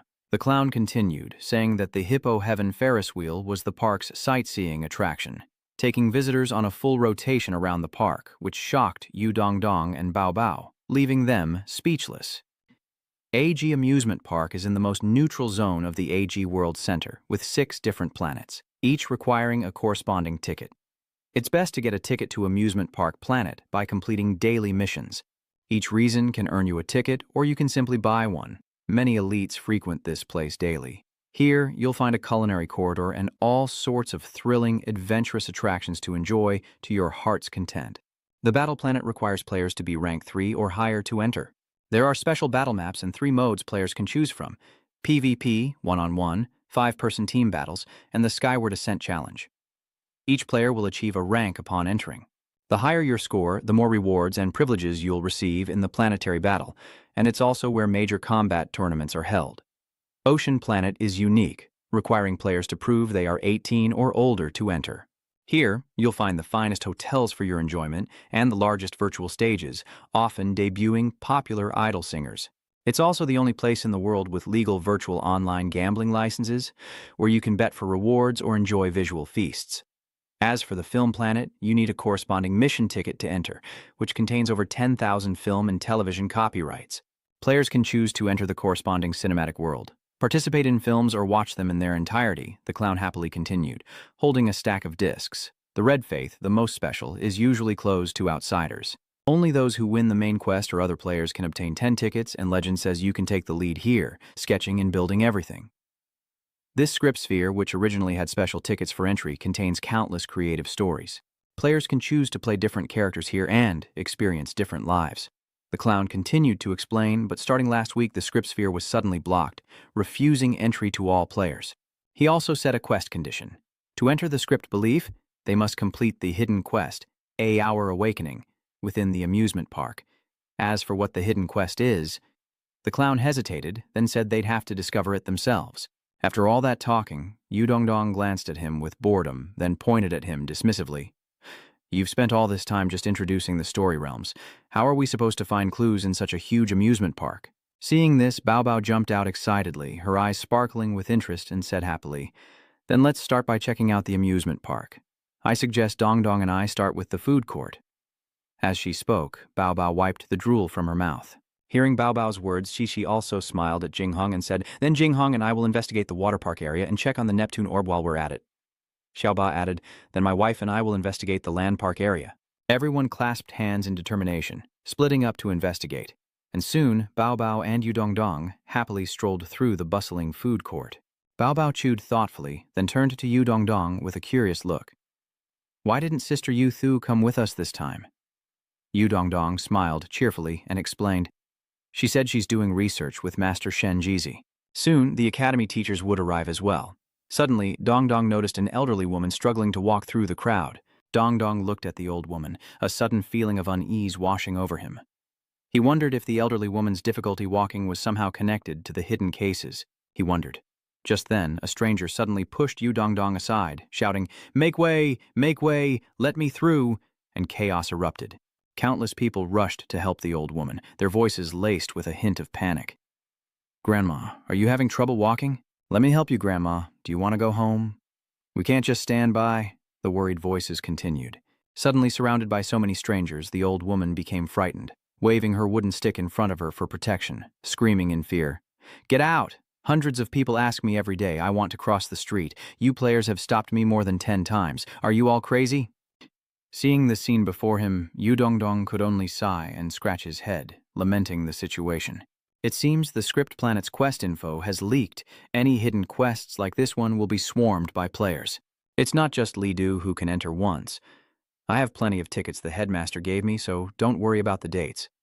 Wei Dongdong looked ahead and quietly said, With such a limited quantity, a large number of players will enter. If they can get a hidden quest, they'll make a big profit. Then a tool suddenly appeared in Wei Dongdong's hand, and he smiled. Luckily, we have the tool we need. In the blink of an eye, Wei Dongdong and Bao Bao appeared in front of a store. Wei Dongdong looked inside the store and said to Bao Bao, I noticed the store's symbol on the way here. Bao Bao then stepped into the store, followed by Wei Dongdong, and carefully asked, Hello, is anyone here? Before them, a tiny fox strained, reaching for a book on a high shelf, just a little further. Just as the fox reached the book, a hand snatched it away, much to the fox's surprise. Seeing this, the fox arrogantly snatched the book, scowling as he said, How annoying. I could have gotten it myself. Then he turned, stepping on another book. He struggled to climb the stack of books to reach his chair, then sat at his desk, closed his eyes, and asked with a frown, Ugh, what do you want? Hurry up and tell me. Seeing the fox's attitude, Wei Dongdong unceremoniously pushed the item in front of him, saying, Boss, do you know this symbol and the main quest information, Chapter 70? Suddenly, the space fell silent. The fox raised an eyebrow, took the item, and sighed in annoyance. How annoying. What took you so long? The fox's tiny hand slowly opened the item. Seeing the item's contents, the fox was shocked and stared wide-eyed. Seeing the fox's unusual reaction, Wei Dongdong frowned and asked, What's wrong? Why did you suddenly stop? The fox immediately became ferocious, its head steaming, clutching the item in its hand as it whined loudly. Annoying, annoying, annoying. My hands are too short to open this scroll all the way. Come help me. Wei Dongdong and Bao Bao couldn't help but laugh at the fox's antics. Wei Dongdong stifled a laugh and said, All right, the fox is using its abilities to examine the item before it. The mark on the item gradually emitted a faint light, the same mark that appeared in the fox's crystal ball. The system panel then appears, revealing the main quest and clues for the 9-star scenario tickets as follows. Hidden quests within the amusement park are dangerous, difficult, and purposeful. The hidden missions for the ocean planet are the perfect gambler, the dazzling singer, and the best hotel. The hidden missions for the conquest planet are the esports champion and the best helper. An extra ticket can be exchanged for a ticket to a vacant planet. Now, by using these mission tickets and going to the amusement park's designated locations, you can trigger the missions. That fox continued to explain, adding that they would have to find the activation points themselves. Wei Dongdong raised his eyebrows, then asked, "Doesn't this mean we still have to find it ourselves? What are these clues for?" Hearing this, the fox turned away, propped his cheek on his hand, and said angrily, "How annoying. So many clues, and you even get a free fortune telling. Are you going to use it or not?" Seeing the fox spirit like that, Wei Dongdong sweats and stares helplessly. He glances at Bao Bao and asks curiously if there's fortune-telling in the game. But Bao Bao excitedly rushes forward, saying she wants to try. "Place your hand on the crystal ball," Uncle Cow's words echoed in Bao Bao's ears. Bao Bao did as she was told, placing her hand on the crystal ball and closing her eyes tightly. "Focus on your question," the fox's voice continued in her ear. Suddenly, the crystal ball in Bao Bao's hand glows. Startled, she recoils from its reaction. A stream of liquid spills out, surrounding Bao Bao in a moment of shock and surprise. Her body seemingly enveloped by the liquid and feathers. Bao Bao's eyes snap open in shock, and Wei Dongdong anxiously asks what she saw. At that moment, Uncle Cow spoke up, saying that what she sought was a path halfway there, intertwined with the hope of blood.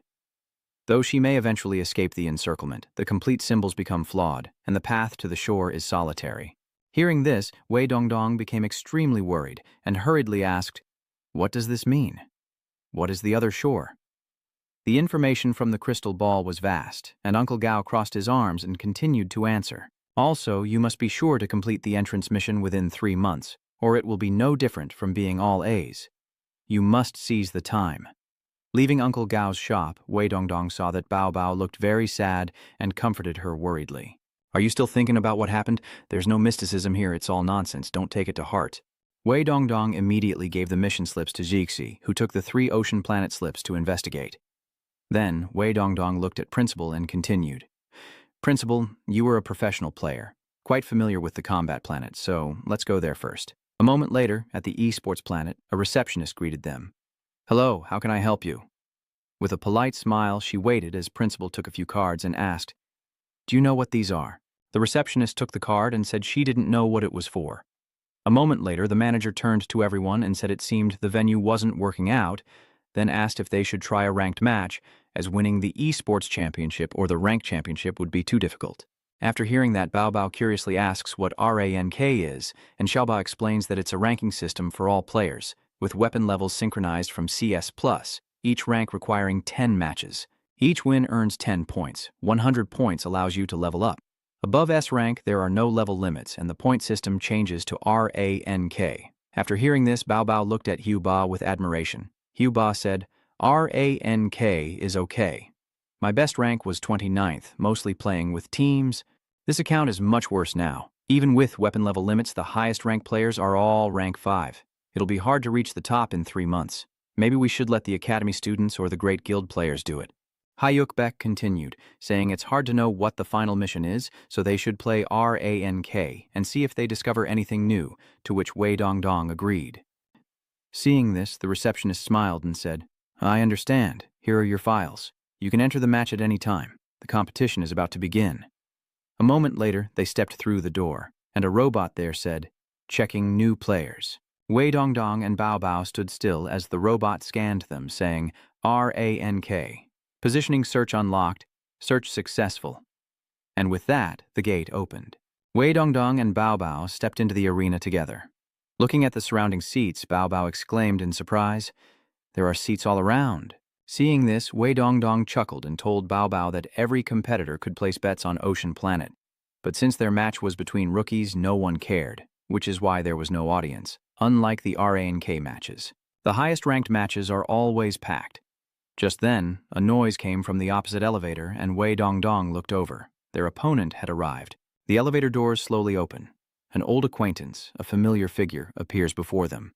None other than RAVU. Wei Dongdong and Bao Bao are shocked to see R.A. View. It's R.A. View. Chapter 71. Wei Dongdong and Bao Bao stand face to face with RAVU before the arena. The referee raises the starting flag, and the battle begins between player Bao Bao and RAVU, the first official match. "So it's you, Wei Dongdong," RAVU said, meeting her gaze with animosity. Seeing Wei Dongdong's unfriendly attitude, AVU just smiled and said, "Relax." RAVU continued, "I've been following you this whole time. After all, you have a lead on the main quest." Continued, explaining that upon seeing them arrive at the dual planet, he guessed they might have received a quest. So he used a duel card. He held up a card and said, "A battle card, a duel agreement card for the arena. It can only be used once a day to unilaterally challenge an opponent." Hearing this, Wei Dongdong asked RAVU what he was doing here, as without a clue to activate the corresponding mission, his actions would be meaningless, just like theirs. Hearing that, RAVU waved his hand and said, No, RAVU. RAVU continued, "I'm here to cooperate. The main missions are too difficult for one force to complete alone." Wei Dongdong chuckled. "You definitely still want to cooperate, but weren't the results of the last time very disappointing?" Ignoring Wei Dongdong's sarcasm, RAVU sat down on the ground, unconcerned, saying, "It's fine. Many oppose us. Furthermore, this arena is Assassin Alliance territory, and RANC is under our control." Wei Dongdong coldly asks what would happen if he refused, then pats Bao Bao's head, suggesting they'd be declaring war on the Immortal Academy. Hearing this, RAVU hastily explained that negotiation and peaceful compromise were still possible, offering terms that might tempt them, even a blood pact. The referee behind them finally couldn't take it anymore and yelled, "Are you here to compete or negotiate? If you don't fight, you'll all be disqualified." And so, RAVU smiled slyly and said, "In short, one of our tasks is definitely in the arena. Let's talk more when they come out." And then RAVU then told the referee that he was surrendering. Then RAVU. As RAVU left, he turned back to Wei Dongdong and said, "This RANC match is a gift for you all. Contact me later." He steps onto the elevator as the doors slowly close. As RAVU left, Bao Bao said to Wei Dongdong, "RAVU, he's indifferent to everything, supposedly has a goal but doesn't seem to care about winning or losing." Meanwhile, the referee raises the board high and announces, "Yiba versus the legendary Master Maya. Begin." Master Ma's students cheered him on from below, chanting, "Go, Master! You're invincible. May you be blessed with eternal happiness and live as long as the heavens." Seeing such a large crowd, Hu Ba was startled, wondering why a beginner's match had drawn so many spectators. Seeing this, Master Ma spoke up saying, "Young man, too bad your first RANC match is against me." Master Ma introduced himself. "I am the head of Hunyuan Xingyi Palm and Bajiquan Taiji Quan. I heard young people like this game, so I plan to apply my kung fu in it. To meet me in your first match is unfortunate. Normally you'd have to try your best, which isn't easy. Today I'll show you what real traditional kung fu is." Seeing Master Ma talking to himself, Hu Ba thought, "Whatever, let's just fight." Master Ma continued confidently, "Come on, I'll take you on with one finger against both your hands." Without a word, Xiaoba unleashes his second inscription, Symbiosis and Transformation, summoning a massive serpent that lunges at Master Ma. Master Ma stares at the horse serpent, sneering at the kid's immature fist. But before he can speak, the serpent lunges and bites his arm. Taking the opportunity, Xiaoba pulls Master Ma with force, causing him to stumble. Taking advantage of the moment, Hu Ba punches Master Ma square in the face, causing him to cry out in pain before being thrown from the platform. The disciples who followed and supported Master Ma were dumbfounded by the scene, rendered speechless. Master Ma struggled to his feet, insisting it was a sneak attack, that he was caught off guard, and that he was shifting his focus. The more he spoke, the more confident he became, declaring he would now unleash his unique technique of using minimal force to maximum effect. "I won't let you ambush me again. Just give me 3 minutes to activate my skill and I'll show you its power," Master Ma declared excitedly. His disciples, who were watching, became excited and shouted, "That's right! Ambushing our master is not heroic." Seeing this, Xiaoba was speechless, wondering what good his talent for making snacks was if he had to wait to get ready for a fight. "I'm not some weak, incompetent villain." With that, Hioba continued his assault on Masu Fu, who cried out in a panic, Wait! "I'm not ready yet," Master Ma cried out in fear, but before he could say another word, Hu Ba sent him flying with a punch. The disciples who witnessed the fight were terrified, And Hyuba looked down at Masufu with disdain, saying, "Why bring up traditional kung fu when playing games? It's just a scam." Master Ma trembled, unable to speak. "No, don't concede the 72. Afterward, Hyukba stepped out, sighing as he rubbed his head.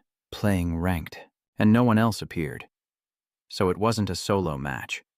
What does the champion of the Electric Wings even mean? Suddenly, Hyoba saw Jiavu behind Ngui Dongdong's group, and his face immediately changed. "Jiavu!" he shouted. "We meet again."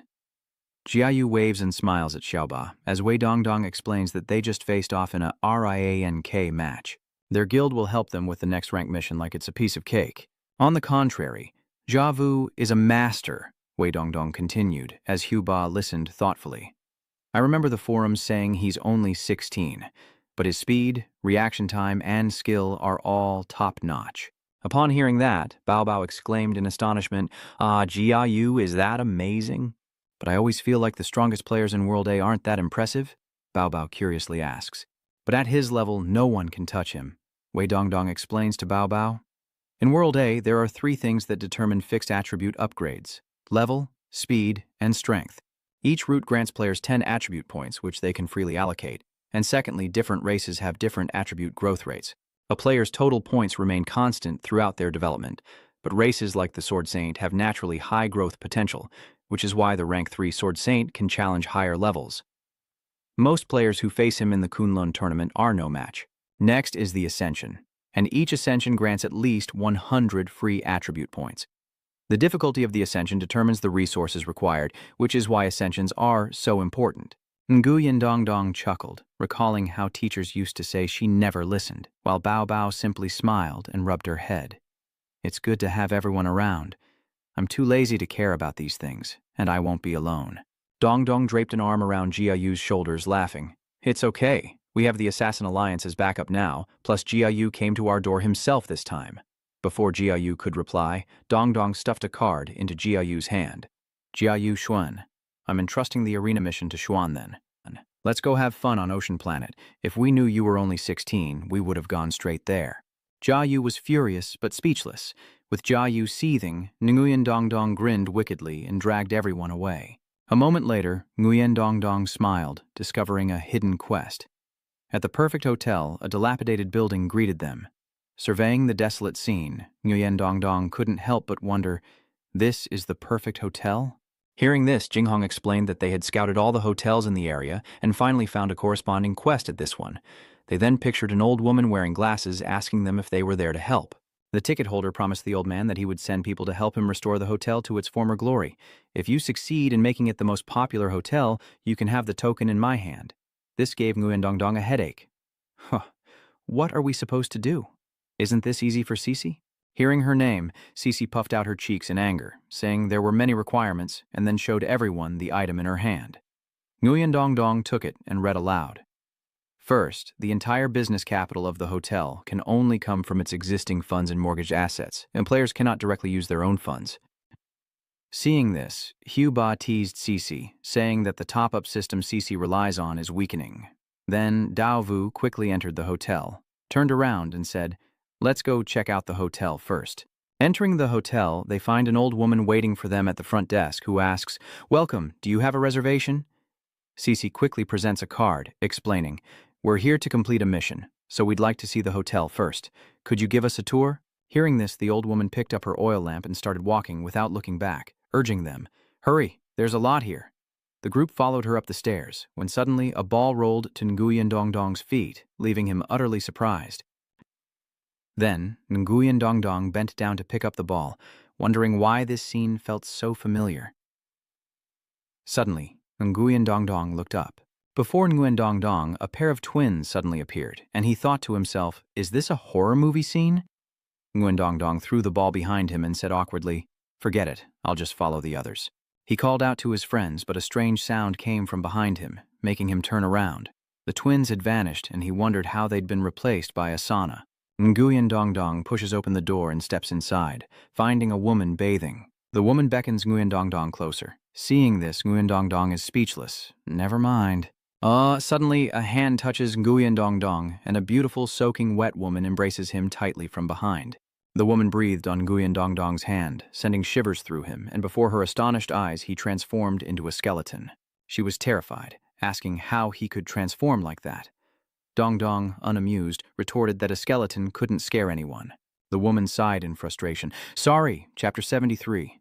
A moment later, Nguyen Dongdong sat cross-legged in a chair. So, Nguyen Dongdong asked the people before her if they had all been chased away by the wandering ghosts.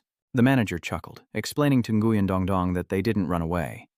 Scared, but amused, he recalled the scene of the TV ghost crawling out. Everyone, get out of here, she had rasped. Seeing the ghost emerge from the TV, the director's eyes lit up. Could this be the legendary monster? Wait while I find the power button. I've always wanted to see what it looks like when it first crawls out on pause. Hearing this, the panicked ghost tried to stop him. Hey, wait, aren't you afraid of me? But the director ignored her and pressed the pause button on the TV remote. Stuck. The woman is stuck in the TV, panicking and flailing.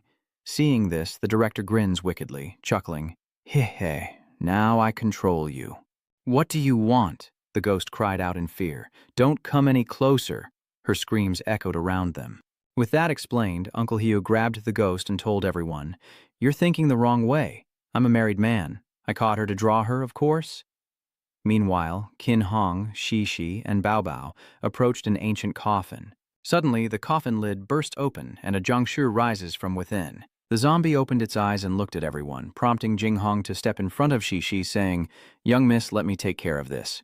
With your meager skills, how dare you try to show off in front of me? Jing Hong scolds the zombie before attacking. Seeing Jing Hong, the zombie panicked, crying out, Why are you attacking me right away? Wait! A powerful light then erupted. Back in reality, Wei Dongdong asks the ghosts why they're scaring people at the old woman's hotel, saying it's bad for business. The young woman replies that they originated here and don't remember the past. But we don't like people disturbing our home. If you want us to leave, you have to help us find our lost memories. Bao Bao, meanwhile, received shocking news on her screen. Wei Dongdong surmises that they must accept the ghost's request to find their lost memories. An unexpected bonus to this hidden quest. Jing Hong, a bit skeptical, points at the ghosts and asks if they can't just kill them or seal them away, a suggestion that horrifies the ghosts. Kuang covers his face and cries, Why are you all so violent? We can come and go as we please in this hotel and we won't die. Hearing this, Ngui Dongdong glances at everyone, implying that to complete the perfect hotel mission, they must deal with these three devils. Then Wei Dongdong turned to Bao Bao and told her to release Yuming from the headmaster's box to deal with these three. Let's wander around the hotel a bit more and gather some more information. Hearing this, Bao Bao took out the headmaster's box, and the specter emerged from the scented box, declaring, I'm here. What do you need me to do? Suddenly, Yu Min caught sight of her. The skeleton woman had appeared. He eagerly plucked a rose, presenting it to her. My beautiful lady, would you do me the honor of accepting this flower I happened to pick? Seeing this, the headmaster and Wei Dongdong were speechless. Wei Dongdong said, We might need to find someone in the school who knows this spirit. The Ice Queen, disliking the spirit, said, This disgusting bug. The Ice Queen blushed and glanced at Wei Dongdong, saying that if that handsome man invited her for tea, she might have some time.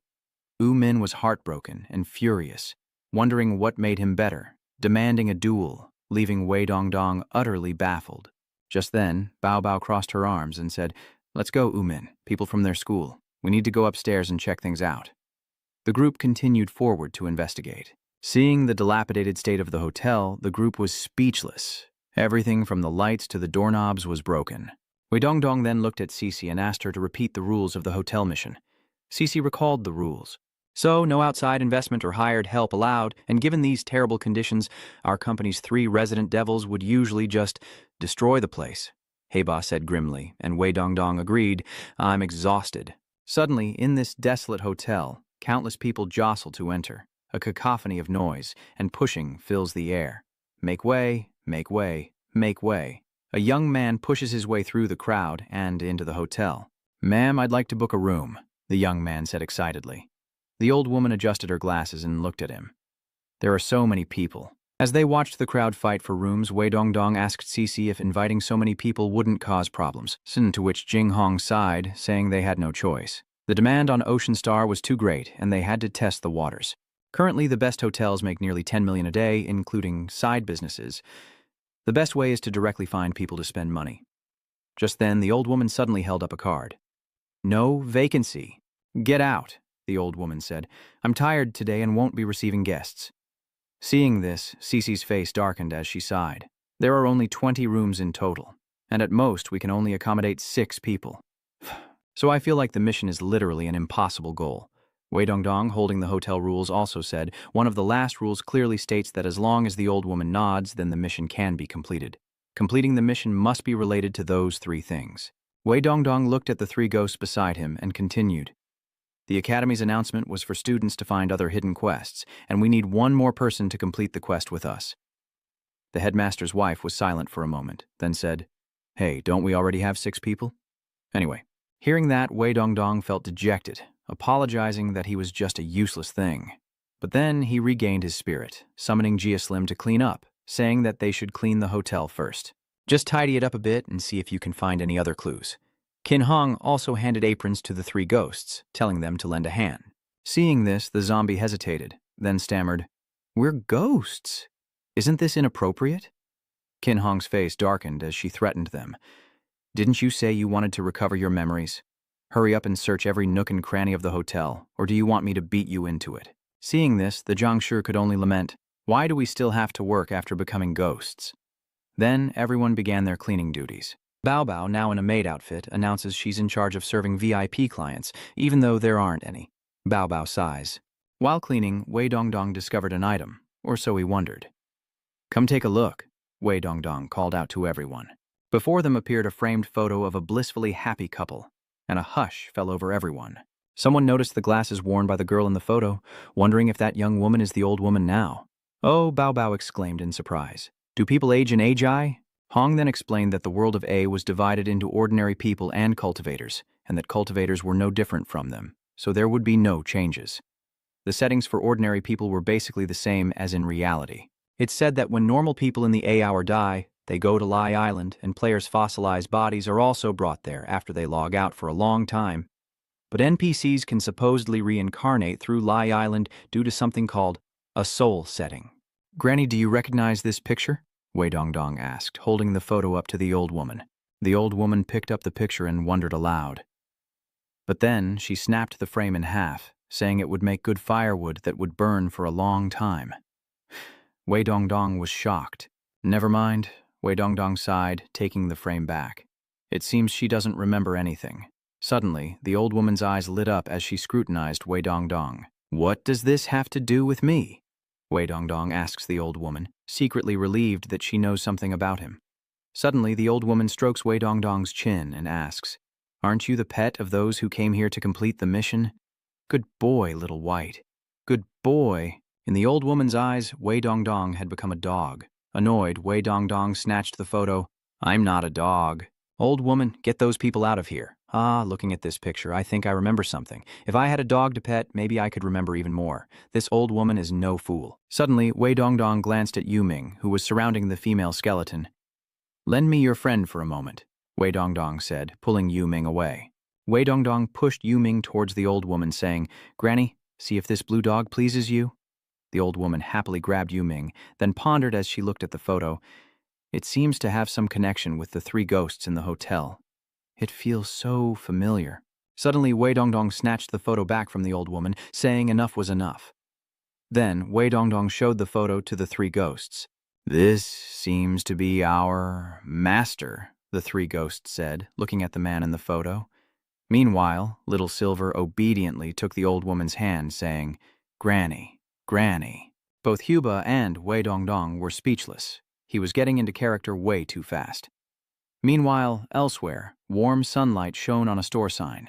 On a sofa, a plush fish rests as Wei Dongdong reviews ledgers beside it. Suddenly breaking the silence, Guan Yushu pushed open the door and entered, saying, "Joe, I'm here." Looking around at the empty space, she wondered, "Why is it so deserted?" Seeing her, Wei Dongdong smiled and greeted Guan Yushu. "Yushu, you're here. We've been experimenting a lot since taking over the Wanmei Hotel." Wei Dongdong recounted what had happened. They tried hiring a large number of players to spend money, but the old woman refused, deciding that the number of guests per day shouldn't exceed 20, so they moved on to another experiment.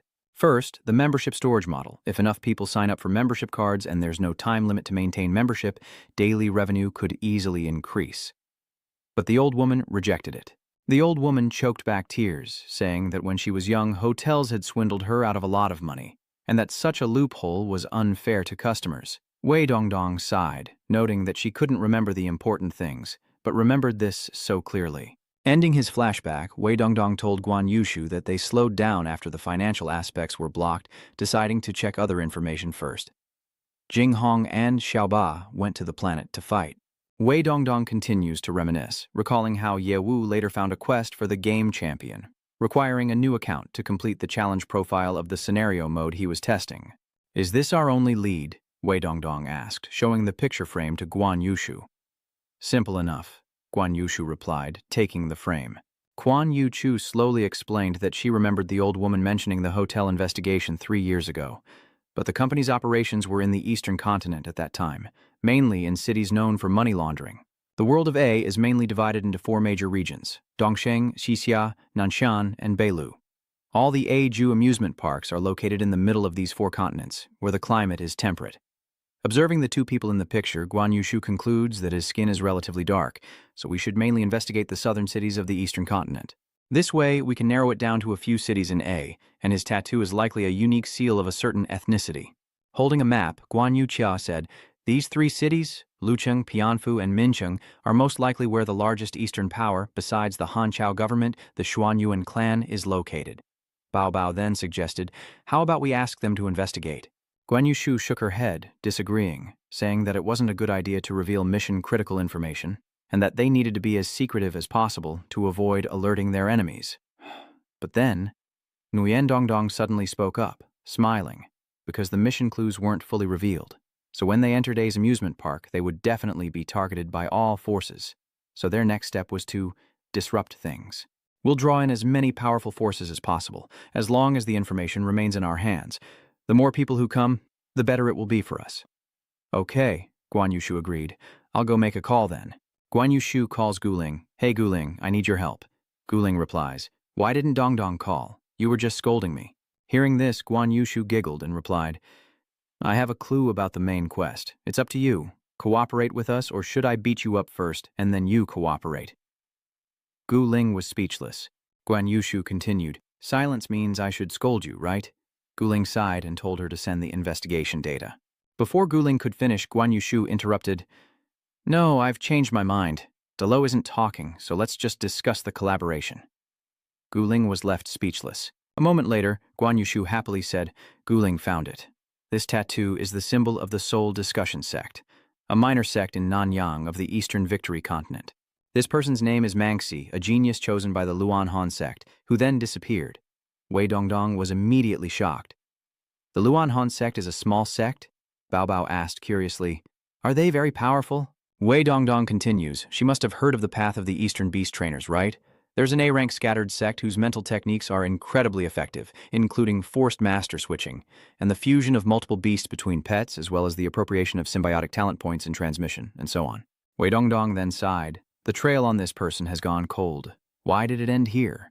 Guan Yushu looked at Wei Dongdong, puzzled. "The landlady's identity is still unknown, and there are household registration controls between cities." Guan Yushu continued to ponder. "Why is the landlady here? If she appeared in Haiyang before, there should be records." Wei Dongdong nodded in agreement, saying, "I always thought that if we followed the clues in the game, we'd find something in a single instance. But what if the instance's layout and influence are based on decades ago?" A question that plagued everyone was, if Azure wasn't another world, how could the world around them be so vast? And what techniques did the NPC's superintelligence use to support it? But if it is another world, then levels, stat points, and elements unique to the game are inexplicable. The more I think about it, the more I feel like an ant, lost in trying to judge Azure with my limited understanding. If it's neither the game we thought nor reality, we must learn and adapt to this world like newborns. Suddenly, a hand appears before Wei Dongdong, pulling him from his reverie. "Why the daze?" Bao Bao asked Wei Dongdong with concern. Seeing this, Wei Dongdong smiled and said, "It's okay. I know what to do now." Wei Dongdong then offered tea to Guan Yushu, asking her to investigate the hotel owner's relationships. The next morning, on a beautiful beach with golden sand dunes, Wei Dongdong and Bao Bao greeted her, saying hello to Gu Ling, whom they hadn't seen in a while. Gu Ling was also very happy and asked why they had come all the way to Dongsheng and directly asked them to investigate. Wei Dongdong smiled and replied that the more people, the better the results. Then Wei Dongdong continued to ask Guling about the mission clues, hoping the beautiful elder sister would help him win. Hearing this, Guling's face darkened as she said, I always felt you guys had ulterior motives. Nanyang is a cluster of islands south of the East Continent, and we need to find a small sect within it. With that, Guling turned towards the ship, saying they would sail there. Bao Bao followed, wondering why they had to take a boat if there was no teleportation system. Hearing this, Guling explained that while teleportation exists between major cities, it's forbidden in the Nanyang region, so they'll have to rely on sea routes. The ship's sails are slowly lowered as it catches the wind and begins to move forward. Gazing at the sea, Wei Dongdong playfully teases Guling, a scene reminiscent of their first encounter on the open water. Guling retorts with a glare, telling him to forget about it, but Wei Dongdong just grins mischievously. The ship sails on. But wait, the radar is picking up something. Someone's approaching our vessel, and the robots are detecting a reaction on the hull. Hearing this, Guling is furious. How dare they provoke a ship flying the Zhuanyuan flag? Suddenly, a blade is thrown. Guling deflected the blade with her sword, as a woman wielding a knife suddenly leaped onto the ship's deck. Her body bears the same patterns and marks as the man in the photo. As a courtesy, Guling bows to her. The Zhuanyuan are at work, and we sincerely request your assistance. The woman raised an eyebrow at this, putting on a show of power. Kill them all, she commanded, and countless assassins emerged from behind her, charging forward. Guling was enraged by her actions, and Wei Dongdong added fuel to the fire. So much for the great name of the Gu family. No matter, we have divine weapons. Guling turned to Wei Dongdong, annoyed, and said that the Zhuanyuan sword is a treasure of the sect and will be taken back after the competition. These people are only rank 3, so they're not a problem. Suddenly, all the assassins surrounded Bao Bao, and Wei Dongdong was furious. Did they really want to lay a hand on her? Try getting past me first. Then Wei Dongdong appears, shielding Bao Bao. Wei Dongdong uses an A-rank item, the Illusion Robe, whose power clearly has a significant effect on the assassins. Guling steps forward, chanting an incantation, and in the blink of an eye, she dispatches several assassins. The assassins quickly shifted their focus to Guan Yushu, seeing her as an easy target, but she just smirked and said, You've messed with the wrong girl. Then Guan Yushu uses her level 3 magic weapon, the unlimited ammo gun, terrifying the assassins. Meanwhile, Guan Yushu gleefully mowed down assassins, sending them scattering in terror as Huang still coldly observed. Huang's dagger multiplies into countless blades, all aimed directly at Guling. Guling struggled to dodge the daggers, clenching her jaw. She thought to herself, he's reached rank A4, so his techniques and equipment must be at least A grade. Returning to the respawn point would be too high a price. Did Guling summon Sword Chi Mountain? Huang was astonished by the scene unfolding before him. The boat immediately shattered into countless pieces, and Dongdong, in a fit of rage, cursed, Damn you, Guling! Aim better! You scared the babies! Dongdong, hold on tight, I can't swim and we're in a strange place. Before Ngui Dongdong's eyes appeared countless strange creatures staring at him. Ngui Dongdong rubbed his head, slowly sat up, and then asked the creatures around him, Where is this? Was I just asleep? Dongdong thought to himself, This is the first time I've lost consciousness in the game. It couldn't have been that long, could it? I've been called a sleeper before, but I could still sense what was happening around me. Suddenly, Ngui Dongdong cried out in alarm. Where is this? Why can't I sense my connection to my clone? This is the island, a creature answered, where the soul-refining sect imprisons monsters. The person who was just brought here. This place has a barrier that isolates all connections to the outside world. The island, Wu Dongdong wondered. Yes, the creature continued. We're all trapped here. But our strength isn't great, and because our abilities aren't particularly strong, we've managed to survive. The soul-refining sect's policy is to erase the minds of monsters, and many powerful demons here hide to avoid capture. Hearing this, Dongdong hurriedly asks, How can I get out?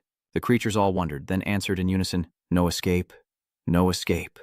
Another creature added, If we knew, we wouldn't be trapped here waiting to die. Hearing this, Ngui Dongdong fell silent, wondering how she ended up here with no memory of it, and why she would also faint in this world. Meanwhile, on Soul Refining Island, Bao Bao was captured and brought before Huang Van as the captors reported, Miss. The other two escaped, and besides this one who led herself to our doorstep, her item was also forcibly separated and brought to Soul Island. Help, I can't swim, she cried. Why are you grabbing me? I'm your enemy. Huang Yun angrily scolded Bao Bao. Back in reality, Bao Bao angrily questioned Huang Yun. What have you done to Ngui Dongdong? Why can't I sense them? Instead of answering, Huang Yun coldly ordered that she be taken to the island for the elders to deal with, and that they continue searching for the other two, adding that anyone not from the island deserves to die. Meanwhile, in a vast and unfamiliar palace, Huang Yun bowed before someone, reporting respectfully, "Master, I haven't done well enough. I've only captured one, and I'm trying my best to catch the other escapees." Bao Bao, dragged into the grand hall, struggles, shouting, "Let me go. I'm from the Immortal Academy and the Alchemist Guild." Suddenly, Huang Yun's master smiles. "So it's you, the one from the prophecy. Take her away and treat her well. We need her cooperation for the ceremony." Huang Yun coldly replied, "You don't need to know anything else. If you want to see that beast again, just cooperate with us." Huang Yun suddenly clapped his hands. Immediately, a feast of delicious food and drinks is laid out before Bao Bao. "These are our local specialties. Wait here in this room. We will fulfill any request you have except for leaving." Seeing this, Bao Bao angrily shouts, "Get out! I'd rather starve than eat your food." Elsewhere, Guan Yushu desperately tries to wake Gu Ling, slapping him repeatedly. "Enough," Gu Ling said, grabbing Guan Yushu's hand as she slapped him repeatedly. "I'm not unconscious, so stop hitting me," Gu Ling warned, looking at Guan Yushu. Guan Yushu angrily questions Gu Ling, asking if this is what he meant by releasing the Zhuanyuan people, pointing to the bodies floating in the water. It's then that Gu Ling explains that, according to their intel, there's only one path to Refining Island, and for years they haven't allowed outsiders and are extremely hostile to any activity. So, let our people hide while we draw their attention, then a group can sneak onto the island. A decoy to distract them, then others move in. Gu Ling smirked. "This is a trick that unscrupulous master taught me." Guan Yu asked, confused, "Then why are we running? What's the difference between running now and them locking down the island later for 2 intruders versus a whole gang?" Gu Ling claps back, saying they'll be killed, so they might as well do it this way to save time. They decide to scout the area together, with Gu Ling leading the way to check for traps. Guan Yushu scolds Gu Ling, who patiently replies that they're a team and should be polite. Elsewhere, a panicked subordinate reports to Huang Yun that the newcomer has eaten a mountain of food in half a day. Huang Yun looked at him with disdain, saying, "How much could that little kunyang eat?" But when she saw the list of food she had devoured, Huang Yun was immediately shocked. "Damn it, how can she eat so much in the middle of the peaceful, beautiful ocean?" A scream suddenly breaks the silence. "Ah, the young Miss Gu Ling has abandoned us." Another man sighed, saying the young miss probably split the ship to distract us, leaving a note for us to split up. Another, holding a bow, agreed, saying they should draw the natives' attention first, giving Gu Ling time to complete her mission. After that, one of the men left, saying, "I'll go then. Drawing attention is my specialty." He unexpectedly used his ability. Strength, a talent that grants 4 points of power. Mountain shattering, the man instantly created a crater in the earth, sending dust and sand flying everywhere. Not far away, a patrolman was happily strolling around the forest. The great king told him to patrol the mountain, and the highest-ranking senior sister instructed him to watch out for outsiders. As a patrolman, I'd never be lucky enough to find intruders. It seems the ceremony is starting, so there'll be lots of good food, the patrolman sighed. Suddenly, he saw the massive impact the man had made on the island. The patrolman was shocked, realizing his patrol was over. Chaos had arrived. "Intruders!" he shouted, frantically ringing his bell. Huang led the group past him, saying it was no use ringing the bell. Everyone had already seen. The girl from the group sighed, witnessing the strongman's impact, and exclaimed at his abnormal strength. Before the strongman, a massive cave appeared, and he scratched his head, wondering what to do next. Then, the strongman hoisted the girl onto his shoulders, but she refused, afraid of the height. Seeing this, the giant grabbed the craftsman by the waist and pulled him up, capturing them. Huang led the natives, shouting for them to seize the group. Seeing this, the strongman's legs began to ache, and he took off with incredible speed. Seeing this, Huang covered his face and coughed. Meanwhile, on the other side, Gu Ling noticed the commotion her people were causing, realizing that the giant spirit had awakened and begun to act. Gu Ling turned to Guan Yushu, saying they would lead the enemies to the other shore, and they would follow the traces on the soul refinement path map. They had to go straight to the forbidden area. Guan Yushu sighed in admiration, saying her subordinates were quite capable, creating such a commotion. Hearing Gu Ling's praise, Gu Ling happily replied, "It's rare for you to compliment me. My Zhuanyuan clan has many more capable people." But then Guan Yu shattered the rare harmonious atmosphere, saying, "I'm praising your subordinates. Let's move quickly. Less talk, more action." Gu Ling, upon hearing this, led the way. Meanwhile, Nguyen Dongdong is still calling for help. Is anyone there? Wait, this place is full of monsters. Are there any animals? A creature climbed onto Nguyen Dongdong's shoulder, advising her to give up, saying everyone was afraid of being captured, and the more noise she made, the more dangerous it would be. Nguyen Dongdong turned to leave, asking what the creature's name was, and if everyone here was an Eastern monster.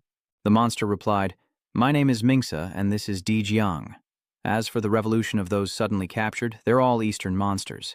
Judging by your appearance, you must be a Western vampire, right?" "You know about this too?" Dongdong asked Mingsa curiously. "Of course, my former master took me to see many things," Mingsa replied proudly. Hearing Mingsa mention his former master, Dongdong asked with some curiosity, "Was your former master brought here like me?" Mingsa shook her head. "No, it was the soul refining people. Decades ago, the soul refining sect had a civil war. There was another faction called the Harmony sect, who advocated living in peace with us, but they lost that war. Ultimately, they were exiled, and we were separated and imprisoned here." Suddenly, a light appears before Nguyen Dongdong, who exclaims in surprise, "There's light ahead." Mingsa explains that a spirit, Xuan Wu, was captured and sealed there by the soul refining group. However, inside, countless crimson chains bound a creature, one that resembled us, but was incredibly large and colossal. Mingsa continued, explaining that its consciousness would be erased when its power weakened. Inside, the Xuan Wu coiled its massive form within colossal red chains, as if awaiting something. In a quiet house, a voice suddenly echoed. Seeing Bao Bao constantly eating, Yuanzi hesitantly speaks up. Senior sister said you can't eat anymore or there won't be enough food for the ceremony." Bao Bao immediately retorted, "Little Yuanzi, your master told you to treat me well. Just tell me what this celebration is." But Yuanzi stubbornly shook his head, refusing, "No, I can't reveal any news about the celebration. I have to listen to master, but I also have to listen to senior sister." Seeing Viantu hesitate, Bao Bao asks, "Tell me, is our master more important or our senior disciple?" The boy ponders. "Our master."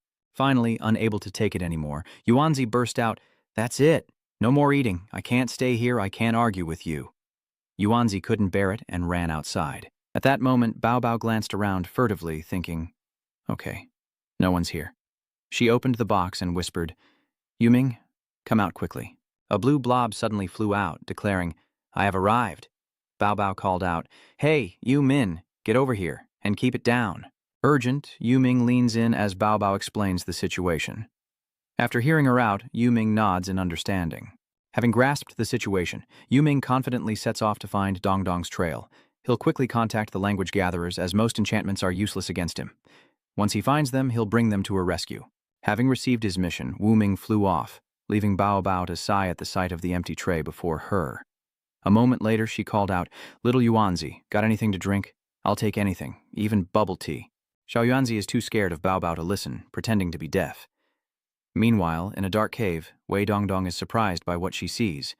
A ghost training object. Divine beasts are naturally more gifted than ordinary monsters, some even possessing divine powers. You went to provoke it. It's huge. No wonder it's a sacred beast. The mythical beast, now beyond irritated, roared, "Damn it! Stop poking me! I can barely breathe!" Dongdong, stunned, wondered, "It's still conscious?" The divine beast was annoyed by this. Those damned soul cultivators will collect anything these days. Even a nobody like him, and you dare call me esteemed while I'm stuck here? Hearing this, Wei Dongdong was speechless, thinking to himself, "Is this turtle from Gungeon?" Without arguing, he calmly sat down and said, "And yet this bastard can move around freely. I say, you're quite old, yet your temper is still so fiery." And at this moment, another divine beast calmly spoke, "I apologize for my brother's temperament. Being chained here for so long has soured his mood, little friend." Looking at the two mythical creatures before him, Wei Dongdong thought to himself, "These brothers have such different personalities."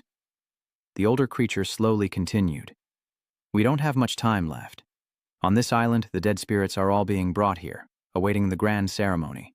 The Heavenly Maiden of Spirit Refinement Island will use her techniques to cleanse and reshape, seizing talent and starting anew, absorbing our dead spirits.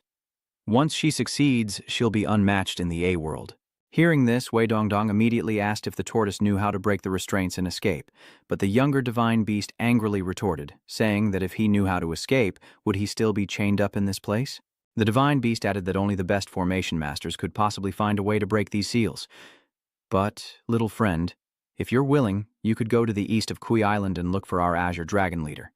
If he has no clues either, then we're out of options. He examined the chains and asked, what if a Kui spirit, immune to the enchantments, destroyed it from the inside? The divine beast replied, I only know of the legendary Nether Kui, immune to most enchantments, but where would we find one? Hearing that, Dong Dong excitedly says that he happens to have one. He looks up at the distant scenery and says, I just don't know if it's on Kui Island or if Bao Bao has released it yet. Meanwhile, under a clear blue sky, Yu Ming was enthusiastically flirting with a beautiful girl, saying, For you, fair maiden, I happen to pluck this flower here. The other person frowned, saying, Why is this kind of pet appearing on the island? Chapter 80. In a certain forest. Quan Ngu Thu, a bit worried, quickly asks if they've contacted Bao Bao. Ko Len, frowning at the screen in his hand, says there's a restriction on the island and it seems they've entered a similar protected area, so he might as well call the Zhuanyuan people over. Hearing this, Juling turned to observe, saying, It feels like more than 10 people are acting together, which makes it easier for us to act. And somewhere else, 2 people were fighting. Juliang eyed his opponent, saying he couldn't believe he'd found someone nearly as strong as himself. The man immediately replied that he didn't expect to find someone strong enough to contend with him. He arrogantly continued, The patterns on our soul refinement bodies come from absorbing the energy of different pets, and mine is a Bichi captured by my master, with the power to move mountains and seas. Giantly scoffs, unafraid, saying it's been a long time since he's met someone with pure strength to fight. Let's see if his Bixie is stronger than his training.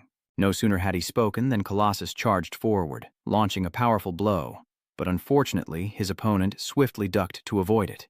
The giant spirit swung again, but the soul cultivator dodged it, seizing the opportunity to land a powerful blow to the giant spirit's head. Colossus laughs, saying his head is his hardest point, and retaliates with a kick to his opponent's chest. The Soul Master was immediately sent flying, crashing into a boulder, and struggled to stand. The Soul Master wipes blood from his mouth, saying, Not bad, very strong. Without acknowledging, Colossus quickly rushes in to attack. The Soul Refiner, far from intimidated, was brimming with confidence. The patterns on his body began to glow as he welcomed the challenge, Come. The two are evenly matched, trading blows as explosions erupt around them. From the bushes, an archer speaks, Everything on this island is too twisted, and now they're bringing others into it. How can they cause such a commotion from so far away? We can't easily interfere in the battle of the Great Spirit. It won't be resolved quickly. Our main task isn't to win, but to create chaos. The red-clad girl beside her immediately handed her a talisman, saying, Here, this is a cloth talisman I made. It can be used in critical moments. I'll go south, you go north. Let's split up. Meanwhile, shouts echoed as they gave chase, yelling, Catch it! Hurry, surround it! They were furious at the giant spirit, complaining about how difficult it was to catch and accusing it of flirting with their master. Yu Min fearlessly taunts them, Why so much malice? I was just being friendly with the ladies. Just then, a blade flies toward Yu Min. Yu Min nonchalantly watched the blade pass right through him, then casually picked it up. Seeing this, Huang gritted her teeth in anger, but Yu Min remained nonchalant, taunting, Oh dear lady, did you drop this golden dagger? Huang retorted, Looks like normal attacks won't work on this little devil. Find the elder who can teleport through space and bring him here. Yu Min crosses his arms and says sarcastically, Why so hot-tempered, miss? You'll never find a husband like that. He drops the dagger and says, I'm done playing with knives. I'm not playing with you anymore. Here's some sincere advice. Go home and check on your old man. So many people are chasing me. What will happen to him? Huang Wan was shocked to hear that. She immediately ordered them to return and protect their master, vowing to capture the Azure Kui and make it a stepping stone for the rest of her life. Unbeknownst to Huang, the Nether Bloom had moved behind her, thinking, I get to be with such a beautiful young lady? What luck! Enraged, she screamed, Why are you still here? Chapter 81. The scene quickly returns to the dark cave. The mythical beast grew anxious at his words, saying, What are you saying? You have a nether tortoise? Wei Dongdong replied without hesitation. Of course. I just happen to have one, but now I have to see how to contact him. The divine beasts excitedly said, If you can break the seal and escape this place, you'll be our savior. I'll go through fire and water for you. The other divine beast quickly chimed in, Me too. At that moment, a panel appeared before him, and Wei Dongdong thought in a daze, A hidden quest? The panel quickly displayed, Accept the quest to help the 4 spirits lift the restriction. As he pressed the button, he thought, What choice do I have but to accept? The divine beast then produced a glowing shard, saying, This is a piece of our tortoise shell, which can protect you in times of need. Consider it a token from us, and please, young friend, deliver this message to our future brethren." Wei Dongdong quickly accepted. He held the tortoise shell in his hand, a bit surprised. A tool already, and the mission wasn't even complete. Wei Dongdong grinned wickedly. "So, if I repeat everything, I can get all the 4 symbols tokens?" He confidently turned to the celestial beasts and said, "Rest assured, I cannot refuse to restore the glory of the 4 symbols." The celestial beast immediately replied, "You're quite the talent, kid." "Not bad. I like you." The celestial beast hummed, watching Liang Weidong's retreating figure, and asked if his words were credible. The other celestial beast immediately replied, "Who cares? We have no choice but to believe him. Once I'm out, I'll grind those soul-refining demons and monsters into dust." The snake on his shoulder quickly asks if he's telling the truth, and if he can take them with him if he gets out. Nguyen Dongdong frowns, asking if he looks that untrustworthy. It helplessly replies that it couldn't even beat the Liangshu cultivators in a fight. The surrounding Liangshu cultivators quickly clamor, pointing themselves out as strong. He said, slightly annoyed, "Are you that shallow? If I wasn't special, why would the soul refiner bring me here?" After a moment of thought, the snake replied hesitantly, "You know, you might be right." Nguyen Dongdong confidently winked. "Don't worry, I've read a lot of books, I wouldn't lie." He turned back and asked, "Then let's go to the seal point of Curse Breath and see." As Nguyen Dongdong walked, he asked how many pets were trapped here. The snake immediately replied that it didn't know, but if he was willing to take them out, giving everyone hope was all that mattered. It continued, saying that even if it wasn't true, everyone would choose to believe it. Lian Zhuan and the others echoed, "Hope, hope, hope." He calmly replied, "Don't worry. It seems the sealing point of the curse breath is ahead." As he entered, he saw eggshells and broken chains. Seeing this, Nguyen Dongdong was a little confused. Why was there nothing here? Suddenly, something stirred beneath the eggshell. Nguyen Dongdong couldn't believe his eyes, exclaiming, "Could it be here?" He went over and opened the eggshell. So that's Chip Chip. He sees it and happily asks, "Chip Chip, were you brought here too? Where's Uncle Tuck?" Chip quickly pointed in a direction, and Dongdong followed his gaze. "Behind that rock?" he asked. As they approached, they saw a trembling figure, Uncle Tuck, in the form of a small, tearful bird, saying, "Who are you? Don't come any closer." After observing, the snake exclaimed that it must have undergone nirvana upon escaping the seal. Nguyen Dong was a little dazed. Nirvana? The snake quickly explained that Jutug is a phoenix and can naturally undergo Nipban, which is like being reborn, severing ties with the past and being reborn. They essentially forget their past life's memories like a blank slate. Hearing this, Juhu cried out in fear, "Don't come any closer, I'm very fierce." Nguyen Dongdong, upon hearing this, immediately hatched an evil plan, realizing that Jushu was now free from the seal and had no memory of the past. The snake on his shoulder replied helplessly, "You could say that." Nguyen Dongdong's eyes lit up. "So you don't remember anything?" Startled by this, tears streaming down his face, Jushi blankly asked, "Doesn't remember?" Nguyen Dongdong reached out and said, "I am actually your long-lost father." Hearing this, Chutuk was stunned and exclaimed, "Da!" The snake then asked Chip Chip, "Has he always been this shameless?" Chip Chip quickly nodded in agreement. Chapter 82. Tuk looked at Nguyen Dongdong with great suspicion and said, "But I don't think our clan has fathers, only mothers." This information hits Nguyen Dongdong like a bolt from the blue, leaving him stunned. He immediately becomes as demure as possible, saying, "I'm also a mama by another name." Gradually lowering his guard, Chip Chip approached and said, "But you do have a familiar scent. Surely you're not a bad person." Hearing this, Nguyen Dongdong immediately thought of the black tortoise, wondering if the familiar scent was from Xuan Wu's precious shell and marveling at its unexpected function. Before he could react, Zhu Shi ran into his arms. "Mama, you've finally come. I woke up alone in this cave. I've had such a hard time." Dongdong happily stroked the little snake in his arms, thinking, even the 4 symbols become normal children after losing their memories. Dongdong reassured him, "Don't worry, Mama's here. I'll take you out soon. I just came from your Xuanwu brother, and we'll go find your Qinglong brother next." The snake quickly whispered a reminder, "If Xuanwu finds out you took advantage of him." Nguyen Dongdong shuddered, remembering the furious Xuanwu scolding him. "What did he call me?" Along the way, Juicy perched on Nguyen Dongdong's shoulder and said happily, "Mama, I want to eat experience fruit. I need to level up quickly to help you." Dongdong happily replied, "Eat lots and lots. When we get out, I'll buy you tons and tons of experience fruit." The scene quickly shifts to Soul Debate Island. Surprised by the scene before her, Guan Yushu said, "We're finally here." That was exhausting. Why are there so few people in the Soul Debate Forbidden Area? Gu Ling looked around and replied, "They must have all been drawn out. Let's go deal with them." But just as he finished speaking, Guan Yichu vanished. Where did he go? Just then, Guan Yichu called out, "What are you doing over there? Come over here." Gu Ling arrived to see the two guards already taken care of and muttered, "Why were the guards so weak?" Gu Ling and Guan Yushu observed the vine-covered building before them, and he slowly spoke. "This is the forbidden area of the Soul Discussion Clan, and according to my information, the barbarian's secret must be inside." Guan Yushu pulls back the vines to reveal countless red eyes waiting within, followed by a swarm of bats bursting out, catching her off guard. After an unknown amount of time, a torch was lit, illuminating the area. Gu Ling was a bit surprised by Guan Yushu's calm demeanor, wondering if she wasn't afraid of bats. Guan Yushu calmly replies that there's nothing to fear, as she and her teacher have dissected many bizarre creatures. Gu Ling, a bit scornful, says she's too bold for a woman who isn't afraid of anything.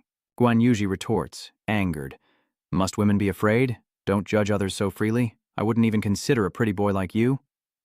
Gu Ling, unjustly scolded, turns away and mutters, "I meant that many men wouldn't have the courage." Guan Yushu, noticing him whispering, immediately asked what he was saying, and Gu Ling quickly surrendered.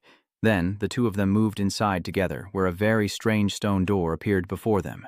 Gu Ling steps forward, stating this must be the entrance, and they need to break the formation. Guan Yushu notices the door's unique design, using the 12 zodiac animals as its axis, deducing they must move the stone sphere to find the formation's designated position. She approaches and gently touches the sphere. The 12 zodiac signs represent direction and order. The door rumbles and the round stone in the center begins to move, spinning faster and faster. Guan Yu ponders, realizing the island is east, the forbidden area north, and the cave west, a directional code.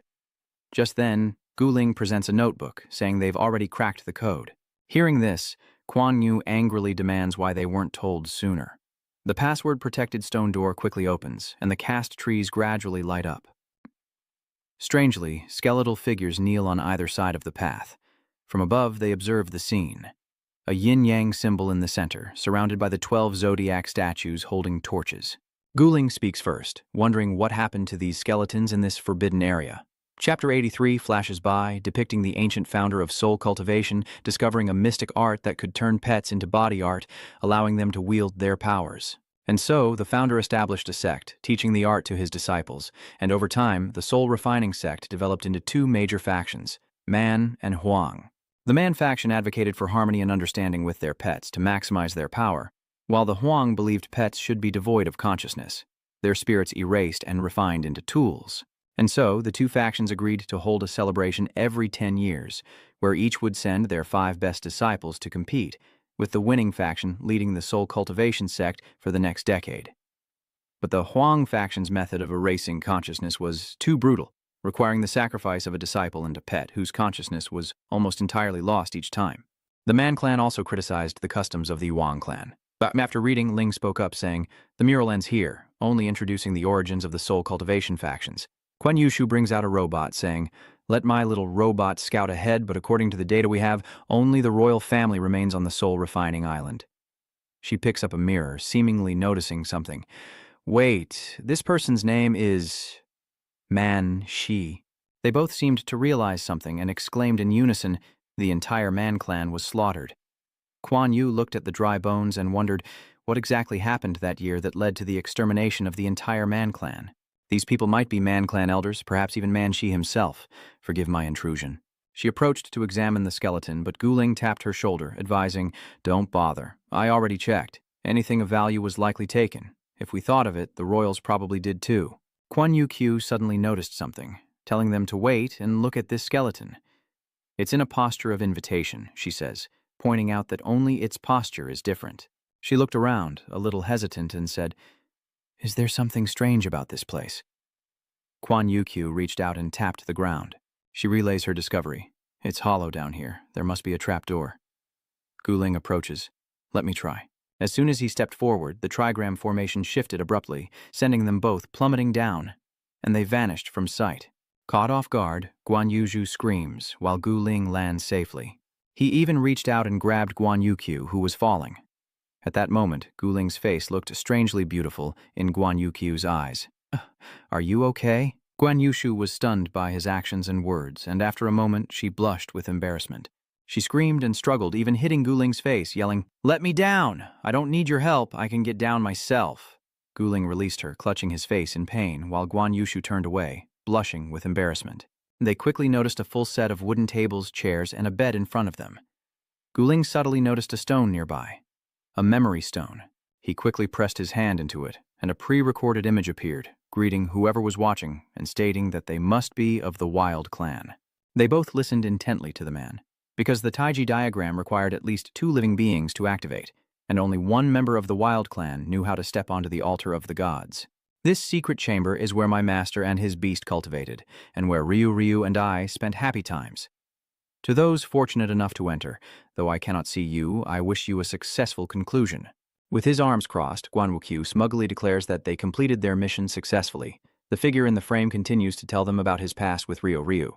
In that same year, the Wild clan committed many atrocities as the scene shifts to the soul-refining island's forest. A golden power surged forth, and Min, gritting his teeth in anger, heard a soul cultivator say, "I'll subdue this beast." It was Stone Protector, Huang Gu. Ming thought to himself that this small island actually has cultivators with spatial abilities. Huang Gu opened a space and said, "Imprison this brat on the island and we'll refine him after the celebration."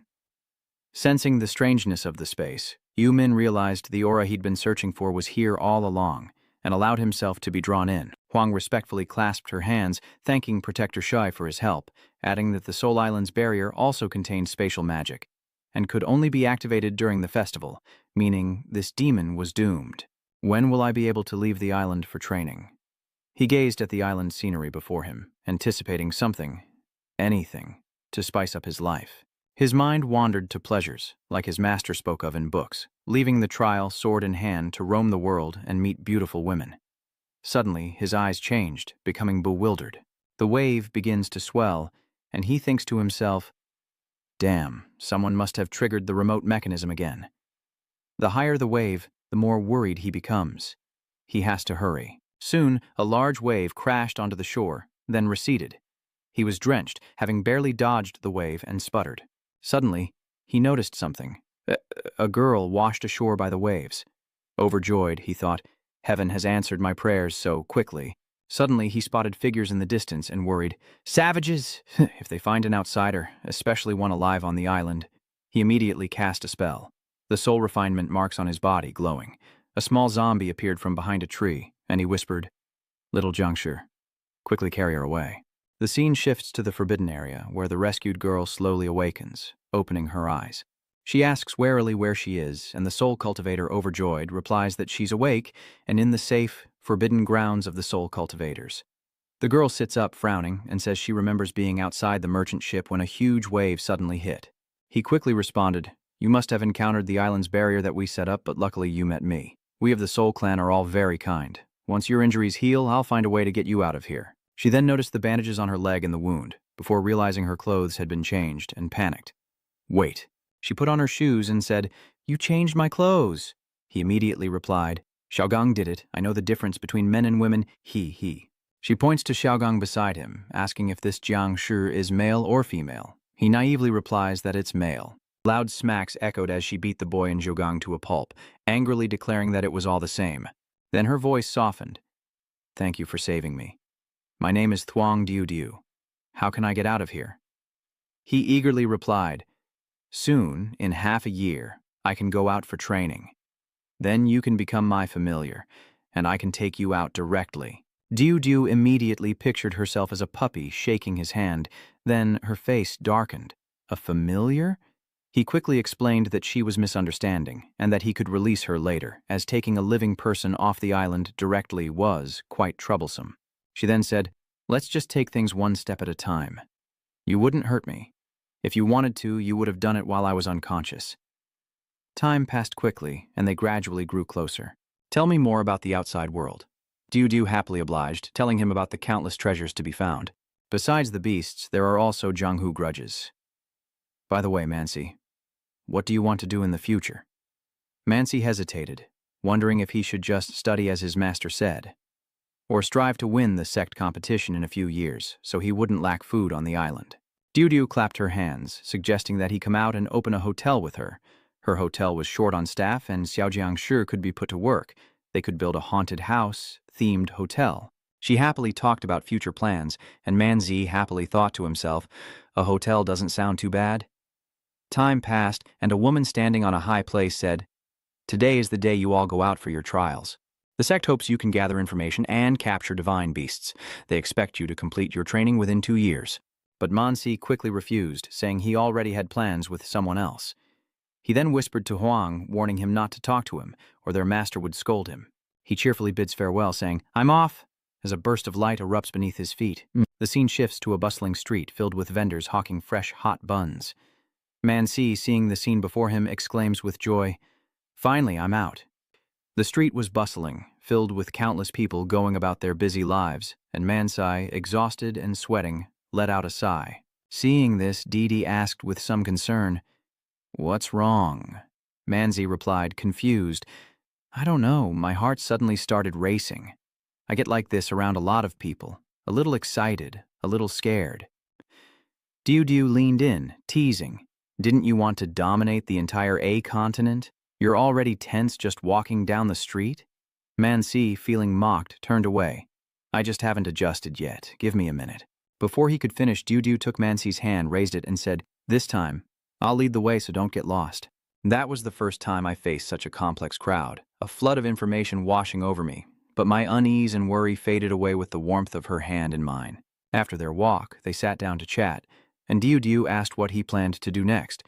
Manzi readily shared his plan. He wanted to capture some spirit beasts and convince them to become willing tattoos on his body. Then she asked Diu what her plans were. When asked, Diu's eyes grew hazy. Unbeknownst to me, she had snuck away from her family, originally wanting to travel and see if she could open a small shop, only to be scammed out of all her money by a talent agency. But Didi remained optimistic, saying she'd follow him and they could travel the continent together, sharing a third of the credit if they caught a suitable spirit beast. But as we young disciples left the island, the royal family secretly began summoning their own disciples back to the sect. Because most of the royal family's spirit beasts are refined from patterns, they can unleash extremely powerful combat strength in a short time. A man's voice rang out. "Huang Ling, you've attacked your own people." Without hesitation, Huang Ling retorted, "You don't understand the purpose of the refining method, yet you dare to speak of peaceful coexistence. Because of your damned trials, outsiders have hurt us deeply. Why should we consider their feelings?" The man coughed, saying that their sect's territory was remote, and most of the island's disciples were innocent and straightforward.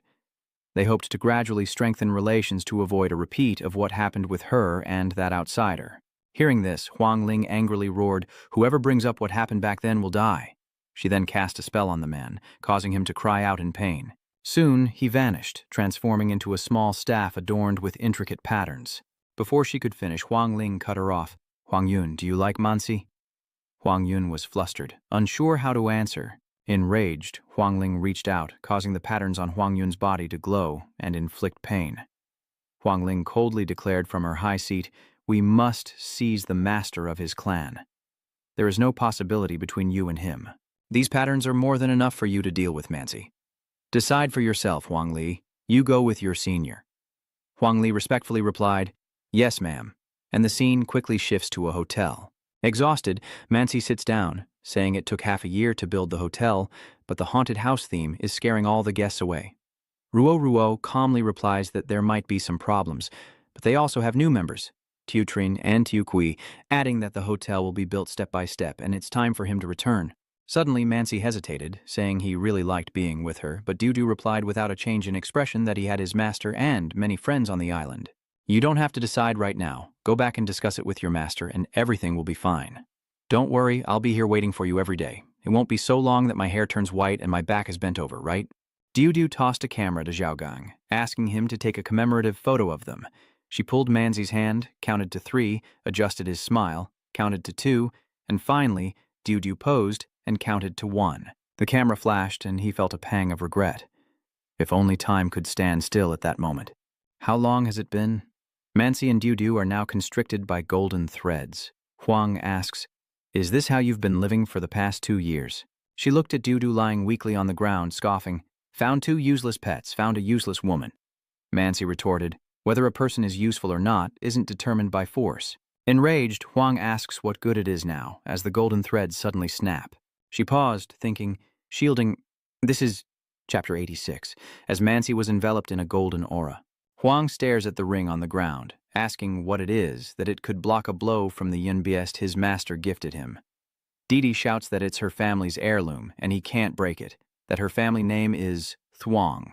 Hearing this, Huang Li sneered, what does her last name have to do with anything? If my senior sister gets angry? In the largest Eastern Empire, the Xia dynasty, she must be royalty. Moreover, this magical artifact reveals that someone with no cultivation marks possesses such a treasure. Her status must be significant.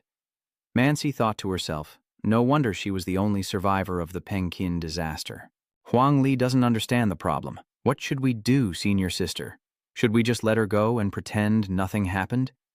Huang turns back, furious. How can we pretend nothing happened after coming all this way? She begins to use her magic. This artifact will surely protect her life, but the curse might not be stopped. Those streams of spiritual energy quickly transfer into Diu. She rapidly aged, destined to grow old, lose her memories, and forget everything. Dudu weakly cried, no, please, no. Seeing this, Mansi cried out in anguish. Why are you doing this? This isn't the Yoon I know. If I die, you'll complete your mission, right? Huang was stunned by his words. Moments later, she regained her senses and said, I have no choice. Everything I have was given to me by my master. Mansi quickly replied, then take me back. At that moment, a great golden power emanated from him, and Huang cried out in alarm, Senior, he's reversing the spell, exchanging consciousness with the familiars. It's forbidden. The golden streams quickly flew out. His consciousness had hidden within the 3 spirit beasts. We must find them. But at this moment, Huang shouted, Stop! She says that Mansi's divine consciousness is inside this body, and we need to return his body to Funan. Got it? Huang is stunned by her words.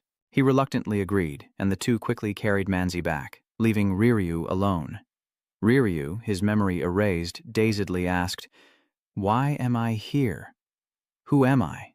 Just then, a hand reaches out, calling, I'm here, and this time I won't let go.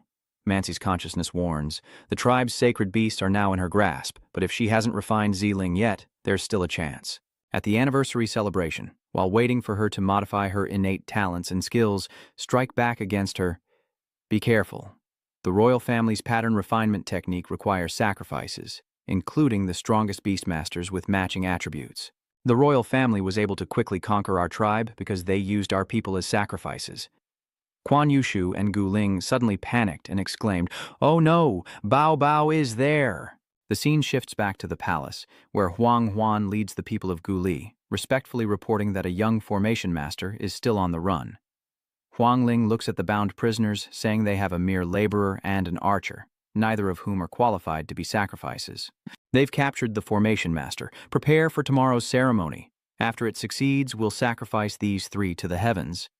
They lamented their uselessness, but Gu Li reassured them, saying Fu Xing wouldn't be captured so easily. Just as they were freeing someone, another person arrived with Fu Xing, announcing that he'd been captured. Fu Xing lamented, wondering how the people on this small island could be so strong. The scene shifts to Bao Bao's prison as countless jewels and beautiful garments are brought in. Put this on. Bao Bao angrily retorts, You're already using everything you have. Huang coldly tells Bao Bao to change her clothes for the celebration, where there will be plenty of food. Hearing this, Bao Bao immediately complies, saying she's ready to go. Huang was shocked to see how fast she was, but stopped her, saying, Wait, we need to paint some patterns on you. It's our tradition. After a long while, Huang was satisfied and spoke, All done. Bao Bao quickly departed. She became more confident than ever, saying, Let's go. In Chapter 87, inside the mountain cave, Nguyen Dongdong spoke up, Next, we need to find the Azure Dragon of the 4 symbols. He smiled and said, Minxia, what are the Azure Dragon's personality traits? What if we meet another one who can erase memories? I'd be rich. Ming Snidely says that the Azure Dragon is a simple-minded divine beast with healing powers, and to their knowledge, the most good-natured of the 4 symbols. But they don't know much else. Nguyen Dong turns to Zhu Kui and says, Tuk Tuk, you'll be seeing your Azure Dragon soon. We used to be family. Ooh. They're currently trapped on the island, but I know how to get them out, so I need to talk to your Blue Dragon brother. Just give me some kind of token. The vermilion bird happily agrees, and they quickly move to where the blue dragon is being held. Nguyen Dong excitedly calls out, "Big brother Azure Dragon, are you awake?" Annoyed, Azure Dragon replies, "What is it? Don't bother me. I'm waiting to die. The flowers and fruit at home are probably withered." Dong immediately brought out Vermilion Bird and asked, "Brother, look who this is." Qinglong was overjoyed. Vermilion Bird's wrinkle. But then helplessly said, "It's useless now that the wrinkle is complete.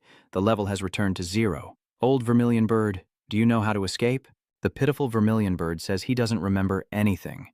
Azure Dragon cries out in anguish, "Are you kidding me?" Suddenly, a voice transmits secretly, "I am Vermilion Bird's memories from before the transformation. I've recorded everything around me. Breaking the shell will reveal it. This old lady is using telepathic communication. Little Sparrow continues to communicate telepathically with Azure Dragon, saying this kid knows how to get out, and there's even an experience fruit. Right now, this old lady is just an innocent little bird. If you dare breathe a word and ruin my chance to eat the experience fruit, I'll destroy your precious vegetable garden." Qinglong cried out in fear. Precious Vermilion Bird, how pitiful. What did he just say? There's a way out? Wei Dongdong suddenly felt strange, like, hadn't I gotten to this part yet? Vermilion Bird immediately turned back to him, trying to save Wei. "Hey, you just said it. You forgot we can get out." Wei Dongdong continued, "We have a nether ghost, and in theory most restrictions are useless against him." Qinglong hurriedly asked, "Where is the nether ghost?" Wei Dongdong replied very frankly, "We haven't found him yet, apparently." His words infuriated the other three, and his father even chimed in. Suddenly, a scream echoed from above, and he looked up, wondering, that voice. The Ooming collapses to the ground with a thud, crying out in pain as it slowly gets up, confused, asking, "Where is this?" Unaware of the hand reaching for its tail.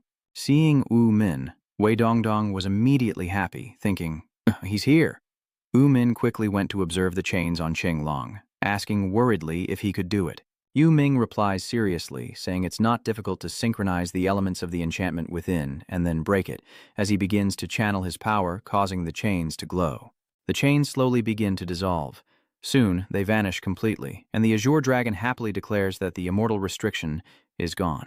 Ming happily says that the others can now break their restraints as well. With the restraints now gone, they quickly mount the Azure Dragon and head to the next point. By the time you start your celebration, I fear her sacred beasts won't be enough. Wei Dongdong continued, "Let's give her even more." Banners were raised, fluttering in the sky. The sound of drums echoed, and the fruit was meticulously prepared. At that moment, a soul cultivator loudly asked to divide the 7 seas, saying that they'd received notice that the food supply was running low.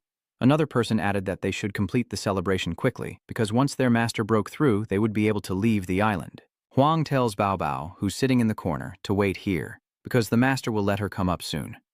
Bao Bao points to the food on the table, asking hopefully when she can eat. Huang helplessly replied, "After the celebration ends."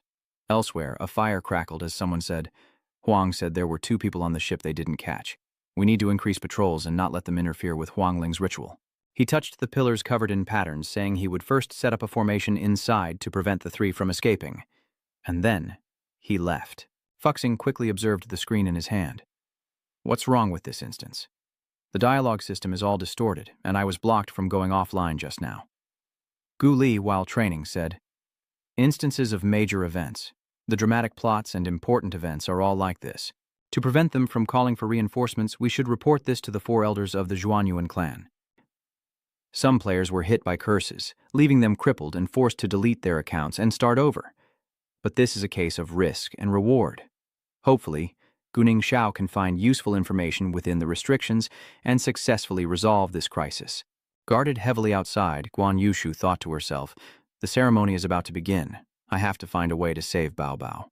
But just then, a space appeared behind her, and Guan Yushu was quickly pulled back. The soul cultivator coldly said, "We've caught one. Dwarf Quiet, find the other one." Quiet quickly explains that he's set up numerous restrictions around the celebration venue, and they'll see if presenting the girl will attract the ant. Guan Yushu angrily cursed them as something suddenly flashed before her eyes, 2 sharp nails piercing her hands, causing her to cry out in pain. Old Master Quiet approached, saying, "Of course, it won't be that easy. I'll have my men spread the word throughout the island. After an hour, I'll drive in a nail of my own making. Countless tiny energies within will tear your body apart, causing you pain from head to toe. Guan Yushu cries out in agony. Don't come any closer. At the ceremony, drums and gongs beat in unison as Huangling stood in the center of the vast sacrificial ground. She proclaims that she possesses the ultimate magic of her ancestors, and that with the ceremony's completion, all life is but ants, and all under the heavens will become their patterns. Huangling raises her hand saying, "Invite the sacrifice, welcome the spirit beast." Only then does Bao Bao realize something. Wait, a sacrifice? The drums beat incessantly as Master Quiet casts his spell, opening the Soul Island barrier. At that moment, a massive door opened, with Bao Bao placed directly in its path, but then loud noises began to echo. He exclaimed in a panic, "What is this?" At that moment, a sinister voice chuckled, "Hello there, old hag." From the gate, all the mythical creatures imprisoned by the old hag break free, led by a massive dragon clutching her, followed by a fierce tiger and many other beasts. Then, a huge dragon claw appears, and a voice roars, "Old hag!" That's Yuan Wu, furious, yelling, "Your grandpa's out!" The azure dragon uses immense force to hurl the old hag into a stone pillar, shattering it. On the back of the great dragon is Wei Dongdong. Qinglong turns to him and says, "Leave the old hag to us. Dongdong, take the mink snakes and capture the others." On his shoulder is a little puffin named Sparrow. Wei Dongdong nods resolutely. Okay. The beasts surround her, but the old hag remains defiant, saying, "You've escaped your restraints, but your power hasn't fully returned." The patterns on her body glow as she declares war. "Then I'll deal with you first." The azure dragon cautioned the other beasts, "Be careful. We've just escaped the seal and haven't fully recovered our strength. That old hag has refined the four fiends, so be wary." From afar, Wei Dongdong rushed over with the underworld serpent and two divine beasts, calling out, "Bao Bao!" She heard him and turned back in surprise. Bao Bao rushes over, embracing Wei Dongdong in delight, who blushes furiously but manages to ask what she's wearing. Bao Bao pouts, pointing at the humans. "They threatened me, and I had no choice but to wear this." Wei Dongdong smiles adoringly, his face incredibly handsome. "It's okay. I'll take care of them." A horde of mythical beasts charges toward the tribe, who frantically search for an escape, but find themselves completely surrounded. Tiny spirits swarm them, latching onto their bodies and erupting into paralyzing blue flames. A strange and tiny divine beast named Dijiang begins to transform, growing into a colossal behemoth that crushes everything. Meanwhile, the old witch's disciples face Mingsa, who merely sticks out her tongue, sending shivers of fear down their spines. Mingsa coiled around one of them, draining their life force, and the others fell one by one. Witnessing this, Wei Dongdong and Bao Bao exclaimed in surprise, realizing just how powerful they were. The ghost rushed to him, saying, "I've spotted Yushu over there, and the situation doesn't look good." Suddenly, he handed Bao Bao the little bird and hurriedly said, "This is the divine beast Juxi, but its power is still quite weak. However, its superhuman gift is that divine fire below level 60 will be instantly extinguished, so take it with you and let's go see what's happening with Nguthu." And with that, Ngui Dongdong turned and hurried away. Bao Bao picks up the little bird, asking with a smile how it knows Dongdong, as the adorable Juxi feigns ignorance, speaking paradoxically and shrewdly. "Dongdong is my mama. Are you my papa? Papa, do you have experience fruit? I want to eat experience fruit." Bao Bao was a little embarrassed by Juxi's address and blushed, saying, "If you can get me out of this bag, I'll get it for you." The little bird chuckled with satisfaction, while the second white tiger, face contorted with rage, charged towards the old hag. Just as he was about to strike, she suddenly flew up and dodged the attack, then retaliated with a blow to White Tiger's abdomen. The attacked abdomen began to show signs of necrosis, causing White Tiger immense pain. Seeing this, Azure Dragon flew to the tiger and breathed a healing aura onto the wound. Filled with worry, Qinglong warned that the old hag's energy could wither flesh and blood. An infection would be fatal. Suddenly, the old hag unleashed a massive energy blast towards the beasts. Before Qinglong could prepare, he had to unleash his power to defend against her, but the old hag's energy grew stronger, and Qinglong was running out of strength. If he failed, they were all doomed. Behind the old hag, White Tiger bravely charges forward, his face filled with endless rage, but she anticipates his move and strikes. Once again, White Tiger is struck by her full attack, leaving its abdomen in a sorry state. The second in command is defeated by the blow and collapses to the ground. Unable to withstand it, the White Tiger coughs up a lot of blood, and the situation grows dire. Seeing his comrade so badly injured, Xuan Wu is furious. Damn it, this curse is absorbing too much of our power. I don't think we can beat that old hag anymore. Then, the ghostly underworld quickly led Yu Dongdong to the forest, where Yushu was severely injured. The poison seals have caused blood vessels to surface all over Yuthu's body, and she's constantly twitching. Dongdong says, I've helped her remove the seals, but some of the energy has damaged her body and she needs to recover slowly. Yu Dongdong anxiously helped Yuthu up, asking, Where's Gu Ling? Why isn't he with you? Yuthu, utterly exhausted and pale, struggled to speak. He went out to find help. We suspect we can't defeat Huang Lincoln's outside support. Then, Nguthu took out 2 scrolls, continuing, and these are 2 skill scrolls we found in the Soul Refinement clan's forbidden area. Dongdong took them and asked, What are these for? Yushu struggled to sit up, conserving her strength to explain. One is a technique of the Wild Clan that can cleanse and redistribute talent points, but it can only be used once. To use it again, you need a sacrifice to transfer the technique, suppressing the beast's consciousness. The other is a soul-refining clan technique to turn beasts into patterns, which only beast tamers can use as a magical tether for us. As Yu Dongdong listened to Yuthu's explanation, she focused on how to solve this mission, while the gigantic Di Jiang struggled to attack the old hag's disciple, who was putting up a fierce fight. As the woman gains the upper hand, Di Jiang is on the verge of collapse, and she screams, You better stop right now. Then, her power grew, overwhelming even the massive form of Di Jiang. Di Jiang crashed to the ground in agony, finally spent after enduring for so long. Unable to endure any longer, Di Jiang reverts to its original tiny form, trembling with fear. Mingsa, seeing the dire situation, rushes to shield and protect Di Jiang, asking with concern, Are you all right, Di Jiang? Mingsa angrily confronted the wild tribe. You enslave us and use our power against us. Masi appeared behind her, saying, Master was right. She then used her power to launch the swords at Mingsa, coldly declaring, You are tools, and tools don't need sympathy. Mingsa was now at a loss, unsure how to deal with the swords hurtling toward her, while the old wild spirit used his power to bind and drain the strength of the other beasts. Many beasts have fallen to the cruel hands of the desolate race, and the pitiful creatures lie scattered and wounded on the ground. Seeing this, Bao Bao and Zhu Shi cry out in alarm as the beasts begin to flee. Shutuk bitterly laments that even powerful beasts are being refined, despite him only being at a beginner level. He turns to Bao Bao, suggesting they find weaker members of the wild tribe to kill, since they can't defeat the strong. Meanwhile, the Azure Dragon's situation is unchanged, as the old hag Han Ha's power burns away its flesh. Though severely wounded, the white tiger stubbornly rises to fight, but the old hag isn't too quick, already preparing another burning orb. In a flash, she soared, unleashing her power. As White Tiger braced for the attack, Xuanwu shielded him, collapsing from the brutal force. Xuanwu, coughs painfully, spitting up a considerable amount of blood. White Tiger approaches, asking if he's all right. Grievously, Xuanwu replies, Damn it! Lucky my defense held, but my insides are a mess. After all this, I still can't beat her. The old hag floats before them, smugly saying, The situation remains unchanged, merely delayed. Suddenly, she glances down. A flicker of unease in her eyes. Countless spirit figures swarmed the old hag's feet, clinging to her body and drawing her furious cry, These are spirit figures! Annoying! More and more paper dolls cling to her, threatening to overwhelm her as they whisper, Borrow, borrow, hurry, hurry! Suddenly, Wei Dongdong and Ming Snake rush in from afar, calling out, The 3 of you!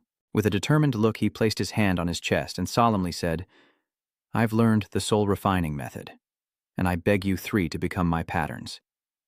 Immediately, Qinglong became enraged and questioned, Patterns? Do you also crave our power? Seeing Qinglong's anger, Dongdong tries to explain and persuade him, saying, I've cleansed the innate points. Keeping your consciousness means no sacrifices are needed, and you can recover quickly. This is the only way we can defeat her. Let's fight together. Hearing this, the Azure Dragon, White Tiger, and Black Tortoise were gradually convinced, and the anger on the Azure Dragon's face faded. The Black Tortoise spoke, I believe him. Then, Qinglong and Baihu exchanged a look and nodded in agreement. Qinglong transformed into fiery energy, approached Dongdong, and said, Kid, I'll trust you this once. The White Tiger and Black Tortoise also stepped forward, merging their power into Nguyen Dongdong. Meanwhile, Hunko couldn't hold back the old hag any longer, who used her power to burn the spirits. Misha watched as the spirits vanished, calling out each of their names, leaving only the strong Hunko. After refining his power, Nguyen Dongdong finally emerges from the thick fog. His sharp eyes, undoubtedly borrowed from the white tiger, are fixed with the determination to defeat the old hag. With the power of 3 mighty beasts combined, Nguyen Dong Dong appears anew, declaring, "Now we settle the score." Nguyen Dong Dong and the old hag stand face to face, 2 opposing ideologies representing evil and justice. After a moment, she asks, "How did you master the Soul Refinement Clan's technique?" A part of the Black Tortoise's consciousness arose within Dong Dong, berating her, saying it's none of her business and that quickly dealing with the old hag was the priority. Dong Dong realized this and restrained himself, wondering why he was saying such things, and that his personality was being influenced by the Black Tortoise. The old hag smirked, explaining that without erasing the beast's consciousness, they would influence each other, preventing them from reaching their full potential. The Xuanwu's consciousness flared up again, asking if she thought he was stupid, and if that was the reason they enslaved the beasts. Greatly influenced by Xuanwu, Nguyen Dong Dong uses the force from his legs so strong that the ground cracks and launches himself upward at an alarming speed. Dong Dong looks down, a mix of surprise and bewilderment on his face, thinking, "This power. It's too insane." The 3 spirits are still rapidly recovering within the pattern. He's flown so high that the island he was just on is now as small as a cake, and he can even see the layers of clouds. Dong Dong paused, feeling the power surge through him, realizing this strength was the result of the 3rd transformation, combined with the 3 spirits. He glanced down once more, then shot off with the speed of light. Instantly, Dong Dong appeared before the old hag, startling her. She retaliated with a swift strike, but it was merely an afterimage. Her brow furrowed in anger as she thought, "An afterimage?" At that moment, Nguyen Dong Dong swiftly approached from behind, causing her to panic as she thought, "He's too fast!" Without hesitation, Dong Dong unleashed a devastating punch, sending her flying into the trees. Finally, the old hag was wounded, coughing up blood from the painful blow. The old hag, enraged, summoned a massive corrosive fire, praising Nguyen Dong Dong.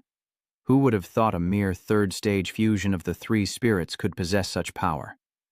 Nguyen Dong Dong confidently retorted, "This is nothing.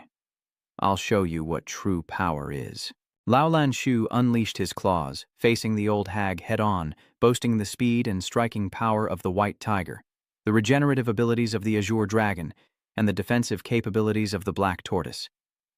But just as he was about to strike, the old hag created a vortex, ensnaring Dong Dong's claws and regaining the upper hand. The old hag transformed, causing the flames to spread across Dong Dong's arm, and in the next moment she struck a fatal blow to his chest, causing him to feel excruciating pain. Juke and Bao Bao watch with worry, knowing that Dong Dong is only at the 3rd level of mastery. And just like that, Wei Dong Dong collapses and is thrown back. The vermilion bird continued, saying that was the most he could do to cloud her senses. Meanwhile, the old hag and Dong Dong continued their relentless battle. The Lord hesitated, saying they must escape quickly and use this time to preserve their fire, but Bao Bao protested, asking if they were abandoning Dong Dong, who was fighting for them. The Marquis replied that because he's fighting, they can't waste the time he's buying them. Still, the Marquis tried to convince Bao Bao to flee. Dong Dong can't withstand the pain any longer, and with the soul-refining suppression and our soul-refining pillar artifact still out of commission, we've lost all hope of winning. Bao Bao quietly says, "I understand." She then looked at the Duke and said, "Duke, you and Min, take the beast and go as far away as possible. I'll stay here with Dong Dong. He's still my pet. If you leave this place, I won't be able to sense him anymore, and I need to be able to recall him to my pet space in a critical moment." Bao Bao confronts herself, deeply moved, realizing she's always been the type to hide. But after all she's been through, she's no longer afraid, and she and Dong Dong will face any hardship together. The old hag unleashed a devastating blow from above, shaking the entire area, and Dong Dong was already battered and bruised, his grave wounds unable to heal in time. His right eye was badly injured, and as he shielded it in pain, he thought, recovery at this rate can't keep up with the speed of the corrosive mist. Still not satisfied, the old hag approached Dong Dong and glared, "You fought to the death for these pets and they all abandoned you. What's the point of fighting anymore?" Refusing to yield, he challenged her. "What's the point of you refining others?" She snapped back, her face contorted with rage. "You couldn't possibly understand what I've been through. You may trust yourself, but these creatures are merely tools to help me progress." Dong Dong is furious, but calmly stands up and says, "You don't understand. In all my time gaming, you're the person I've hated the most. I don't care about your past, but you carelessly destroy the future of these pets because you're unhappy and hate the world." Thinking back to the joyful moments with Qinglong and Suzaku, he says, I can no longer distinguish between game and reality. Thinking of the fallen Xuanwu, I can feel their sorrow. They have a past, they deserve a future, and they don't deserve to be erased. Dongdong's power surges as he calmly, yet resentfully, calls her a hateful, evil woman, then dashes toward the old hag like lightning. It's no longer the Wanwu, but Dongdong's own rage that throws a punch and screams, "Damn it! This is annoying!" But the attack doesn't reach the old hag. Instead, fake Dongdong is countered and sent flying. Dongdong then crashed to the ground in agonizing pain, and Bao Bao cried out in anguish, begging him to return to his pet space and stop fighting. She ran to Dongdong, but he stubbornly pushed himself up, saying he could still fight. Bao Bao helped him up, tears welling in her eyes, saying it was enough. The old hag wouldn't stop, declaring that their courage had been granted by her. She planned to sacrifice their master to extract the three spirits and end everything, becoming increasingly cruel as she approached them with corrosive flames in her hand. Bao Bao embraces Dongdong, a look of resolve on her face as she confronts the evil sorceress, when a voice suddenly commands from behind, "Duck!" Dongdong, still composed, obeys without hesitation. The staff flew over their heads, heading straight for the old hag, who was using a large amount of energy to block it, leaving her bewildered. Bao Bao and Dongdong watched, wondering what was happening. Through the thick smoke, a savior emerges. The battle head, his strength exceeding all expectations. He says, "I made it, just in time." The old hag, sensing Dojan's unparalleled power, panicked and jumped up, asking who he was and why another one was interfering. The Monkey King pointed the Roy staff at her threateningly. "I'm your grandpa, umbrella holder. Stay put. One word, one strike, one move, 2 strikes." The old hag dared to defy him, but before she could finish her sentence, she was silenced. In the blink of an eye, the battle head leaps into the air, the Rui Jingu Bang growing to enormous size, ready to strike. A moment later, the Monkey King slams the staff down on the old hag, the earth caving in from the terrifying force. After the attack, Dujan calmly assessed the situation. The aftershock of the blow was immense, leaving a deep crater, and the old demon woman lay unconscious within it. Tuchin says he told her not to disobey. Yu Dongdong, exhausted, asks if Tuchin is the strongest now, and why Guling can't be contacted or leave. Having said that, he fainted, completely exhausted. Upon hearing this, Battlehead praised Dongdong, saying, "Indeed, I commend him. You've worked hard, just let him rest a bit." Meanwhile, Ngu Thu, still under the spell, struggled to ask, "Did you succeed, Guling?" One day prior, in the soul-refining Forbidden Zone, Ngu Thu had told Guling, "Mansi left us these 2 scrolls, but I don't think they'll solve anything." After a moment's thought, Guling replied, "There is another way, though I don't know where the respawn point is after death here. If this is considered a special instance, then I'm sure I can leave here and relay the message outside." Nuyu shook her head, saying the price of death was too high, reducing her level by half. Without hesitation, Guling offered Nuyu a sword, saying their guild was growing fast and she could recover. Seeing Ngu Thu hesitate, Ko Lin asks a loaded question. "You're not worried about me, are you?" Ngu Thu does a complete turnaround, brandishing her sword and saying, "Relax, I'll make it quick and you'll be free soon." Soon, cries of pain echoed through the forest, and Ngu Thu smiled, realizing Sen had gotten the message out. Tao Chan arrives where the Soul Refinement clan is gathered, threatening them. "If you want a beating, feel free to move." Then, the monkey boss orders his subordinates, "The rest of you, capture them all." After a time, all the Soul Refinement clan members were captured, and the injured beast could finally rest and recover their energy. Mija shielded and protected Xuangu, allowing her to rest and recuperate. Finally, the mission is over, but Dongdong is still unconscious, and Bao Bao is worried. After the battle, Qinglong, Baihu, and Xuanwu left Dongdong's body. Shixi and the others are still imprisoned, and it seems Bao Bao forgot to rescue them. Shixi looks outside and sees dust falling everywhere, saying, "It's shaking so violently outside." The braided girl angrily pokes at the display screen, trying to send a message. "Someone, please come, save us." But the message won't send. With the mission over, Zixi enters the hotel where everyone is gathered. Various feathers were laid out on the floor, and Zixi, surprised, asked, "What are these?" Slim, now in a strong body, stood behind Bao Bao and answered. Tuchin approached Dongdong, saying he saw how he tricked people, initially setting up traps to trick his spirit. Dongdong confidently replied that a scholar's actions couldn't be called traps. The battlehead continued, saying this technique was truly miraculous. wondering if Dongdong would be invincible after mastering it and the four spirits, a sentiment likely shared by the three Fox sisters. Dongdong confidently says that if the four spirits are all refined by the wild luck, there will be a chance next month. Tujun points the Rui staff at the Azure Dragons, saying that only a fight will reveal the truth. So let's have a fight now. Hearing that challenge, the three divine beasts turn pale. She continued, telling him not to be so tense, that he was returning to Kunlun, and that the boy should visit Kunlun if he had the chance. Then, Dujun turned to leave, saying he knew his background, and had learned some of the truth about this world. Dongdong was completely taken aback by that impressive statement, and then Nkai jumped onto a large cloud and flew away. Dongdong paused, pondering the truth. After being cleansed, his ice and speed abilities vanished, but he gained new pets. Zhu then began to act, saying, "You guys go first, I'll stay with Mama for a while." Zhu thought to himself, this kid has so many tokens and even the experience fruit, and he's even close with the strongest fighter in AG. I'll borrow him to get some experience orbs and rebuild my divine power. Dijang and Mingche step forward to Dongdong and propose, "Our former master has already been refined. If you don't mind, Dijang and I will become patterns on your body first." Signing a contract with Mingsha and Dijang is far more powerful than simple talent alone. Afterwards, everyone enters a small room on the island, as Guling and Xuanyuan bring Huang Yun along. Guling explains that they're finishing up with the Soul Refiner Master, who was sealed on the Soul Island. From now on, there will only be one person on the Soul Island, and we can complete this mission, all thanks to her. She also placed the Soul Refining Forbidden Ground into the image box that she left behind, and Huang Yun slowly opened the lid. With sorrowful eyes, she said, "Massey asked me to.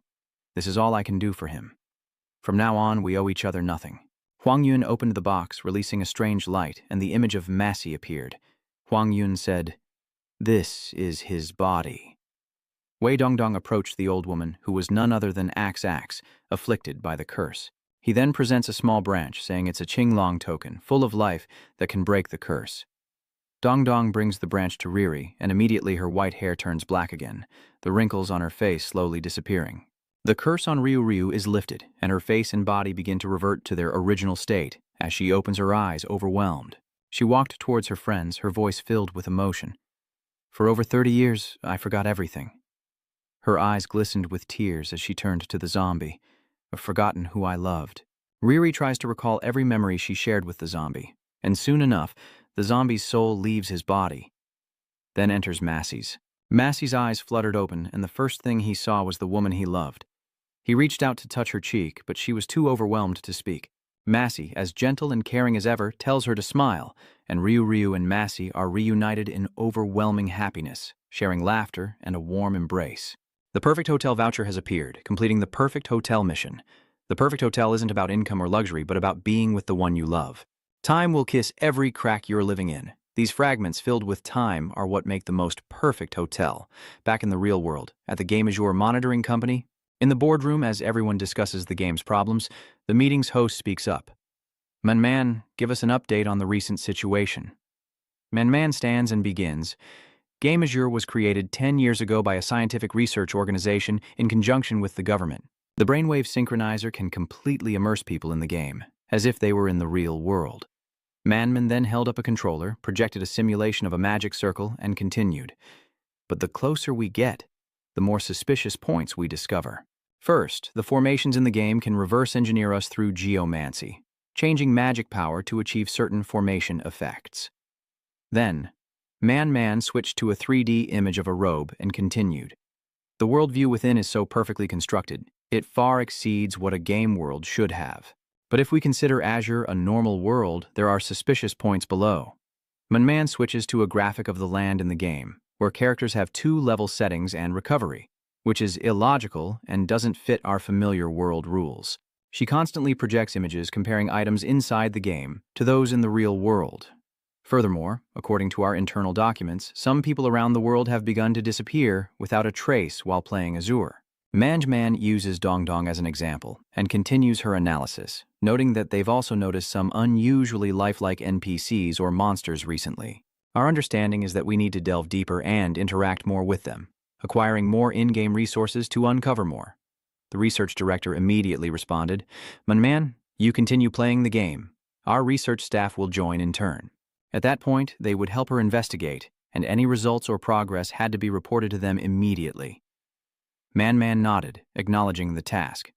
Cut to a colorful flower garden where someone is watering the flowers. There's Bao, looking radiant in the gentle sunlight, watering her flowers. Her mother emerges from the house, remarking that she seems to be in a good mood lately, even taking walks. Bao looks up at the sky and smiles faintly, saying, "It's just the right time for an evening stroll over there." She turns to her mother and continues, "I have to take care of myself so I can play more." Suddenly, her phone blared with an urgent notification. She rushed inside, waving goodbye to her mother. "Mom, my alarm's going off, I have to log in." Seeing her daughter so happy, Bao's mother was overjoyed, saying her spirits had lifted considerably and wondered if the game was so magical that she should play it too. Cut to a vast room with luxurious and modern design, where a young man with platinum hair lay on a sofa. Could that be him? He removes his gaming gear and mutters to himself, "Niu Thu is quite interesting." A moment later, someone opens the door with news. The corporation has received information, and major changes are sure to begin in this main quest. After a moment's thought, he replies, "Then focus on the layout of the road so we don't fall behind." "And what's the progress on reverse engineering the VR brainwave technology?" The messenger hesitates. "It's too difficult. It feels like technology centuries ahead of us. The design and arrangement of the electronic components within led to numerous technological breakthroughs worldwide, ones we haven't been able to fully unravel even after decades. Fortunately, other countries and corporations are in the same boat." Zenyuan gazed at the glass door and ordered, "GameMaker, stay out for the night and push forward this official clue. It's been over half a month since we completed the Perfect Hotel mission." Perfect Hotel met the owner's requirements, so even without reaching the revenue target, the mission was completed with her consent. Wei Dongdong and Gu Lingshuan each held a ticket. Lingshuan had exchanged a neural immersion experience ticket for a scenario experience ticket. Yewu and Hyoba completed 2 GameMaker missions through their family's influence. Cece smiled, holding many tickets, and said, "We found 2 missions. Perfect Gambler and Shining Singer. For me, Shining Singer is simply about nurturing a singer to complete a major program with the highest trending searches in the history of Planet Yang." Cece winked, revealing, "I've invited the hottest trainee right now, Ni, and her game concert starts tonight." Bao wondered how a trainee could have so much influence and guarantee such a high-impact performance. Since Yefu is under 18, he'll be replaced, and that's just a cardboard cutout of him. Cece gestured, explaining that the higher-ups were helping them, with many superstars collaborating with Nini, and many retired singers returning thanks to the friendly negotiations of the Night Dance Guild. Moreover, to absolutely ensure no mistakes, I've bought enough traffic. Dongdong immediately muttered jealously, "That's what it's like to have a backer. It's nice to have money," then quickly absorbed a few energy fruits. Cece looked at everyone excitedly and invited them. "Everyone come watch Nini's performance tonight. It'll be a good way to relax." Bao speaks for everyone, excitedly saying she's never been to a concert before. The stage is huge, and the crowd is massive, with dazzling lights adding to the excitement. Having never seen anything like this, Bao was ecstatic, her excitement infectious, bringing a smile to Dongdong's face as well. On stage, a cloud of white smoke parted to reveal a grand pathway. Cece and Zhuanyuan watched and applauded, while Bao and the others eagerly awaited the performance. Moments later, Nini appeared on stage, her beautiful face radiant with energy as she rallied the audience. "All right, everyone, let the show begin." Nini, bathed in shimmering light, shared that the first song of the concert was an ancient one, and that we all know the name of the game Azur comes from its lyrics. She proudly recounts the touching love story behind the game, a vivid reflection of their lives. Game Azur was developed by a husband and wife, but before its release, the wife succumbed to illness. The wife loved this song. Blue sky awaits the misty rain, but the husband would never see his beloved again.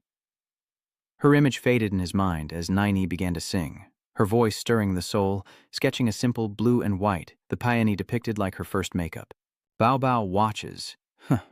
Ernie Singh, deeply moved, realizing that this is the origin of the game Azur, created by 2 people, but the wife never got to see its release. Following the melody, Ni paints each stroke like a forest of flowers beneath a mystical river. White silk, blue flowers, carp dancing at the bottom of the cup. He remembers her as he paints, a signature outside the door, a rain shower passing, green banana trees. As he passed Nan Xiaochen, he recalled her waiting for him under a misty blue sky, the smoke curling lazily by the Yangtze River. The carp, swimming around the stage in cool blue tones, along with the gentle melody, is truly beautiful. Even his uncle and his wife were moved as they watched, while Bao Bao's eyes sparkled with admiration, exclaiming how amazing the effects were.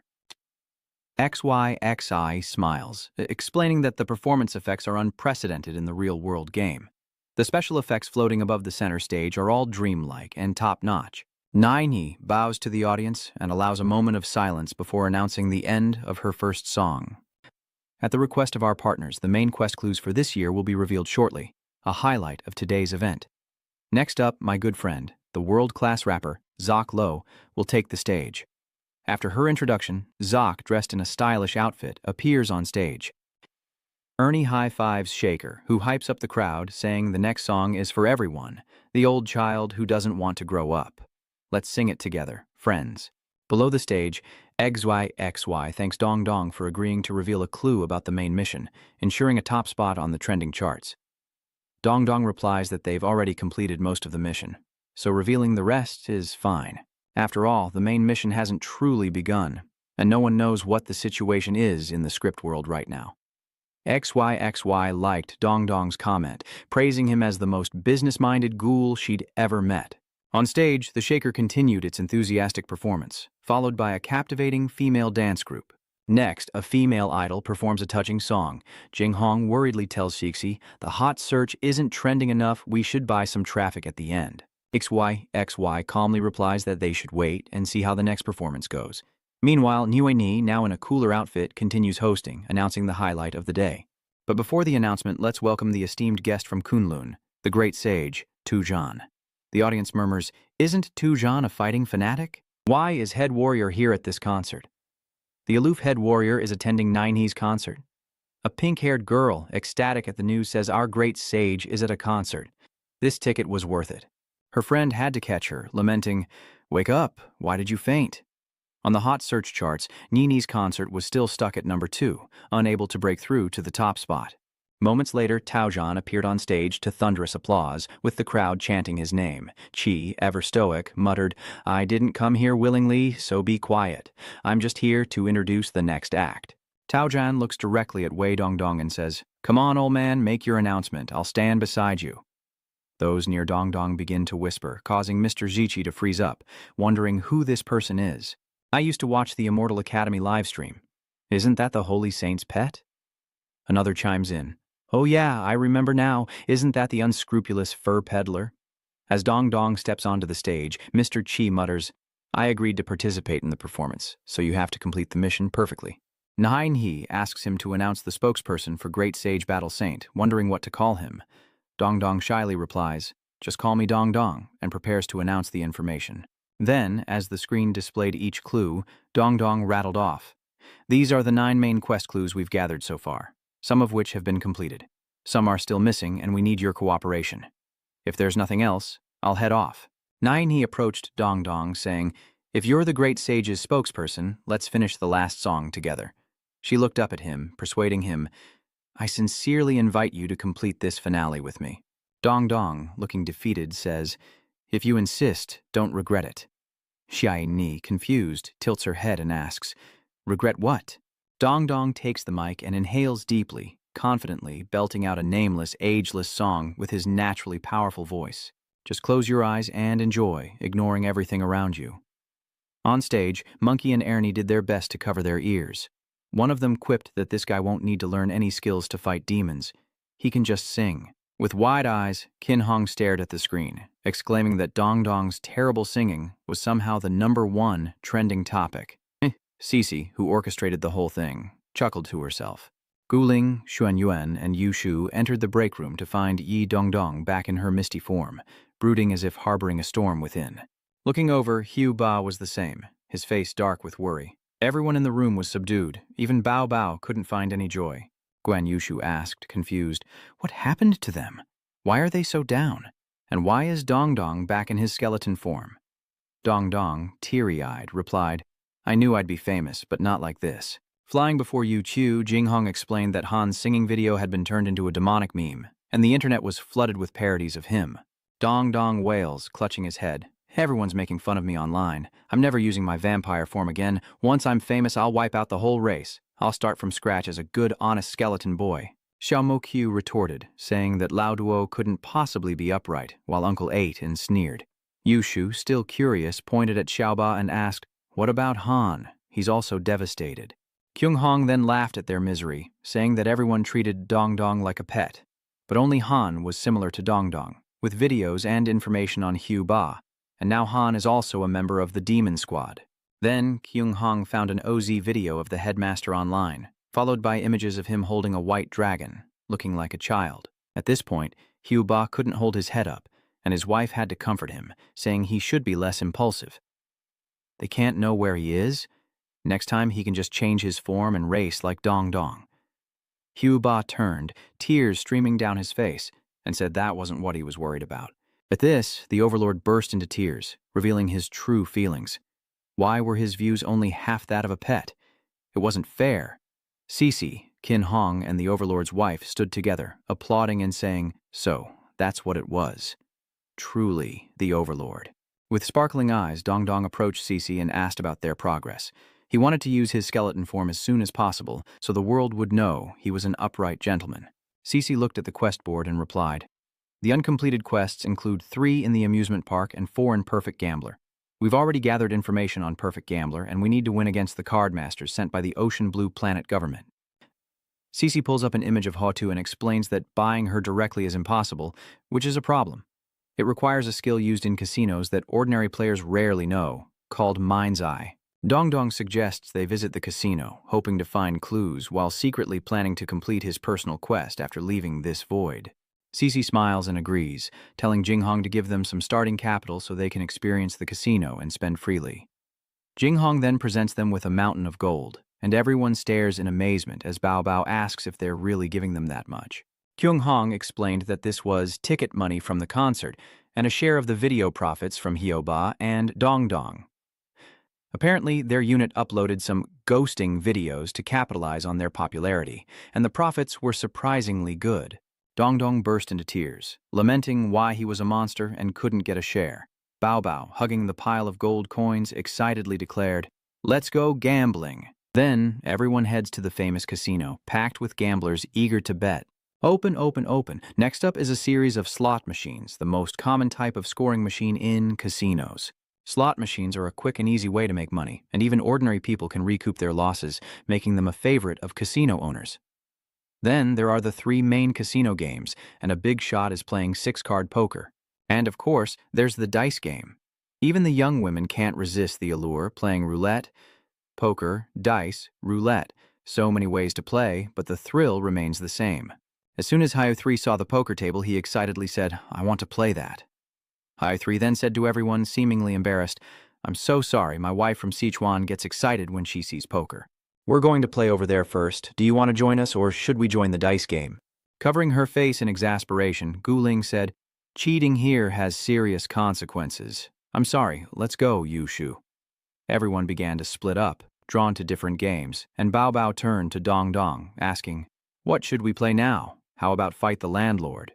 Dong Dong glanced at the poker table next to him and said, "Gu Ling is wrong. It's only cheating if you get caught.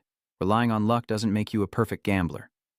No continued, "Skillful cheating that goes undetected is the highest form of gambling." As Dong Dong's group walked over, Hua Tu greeted them. "A new round has begun. Players who wish to join may take a seat." Dong Dong slammed his hand on the table and asked, "Can I join?" Haozi chuckled. "Of course, we welcome everyone." After Bao Bao and Dong Dong sat down, Haozi continued, "But these are seats for the highest level of gamblers, so we need to assess your assets. The minimum bet is 100,000. Dong Dong pretended to be calm, but inside he was screaming, "How can I play with such high stakes? I'm already here. What if I don't have enough money?" Sweating, he stammered, "Isn't that a bit much? Let's play a few small rounds first, or we'll lose everything."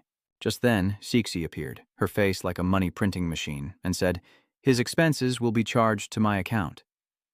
Huazi closed her eyes and said softly, "Very well, you're here again, Miss Cixi.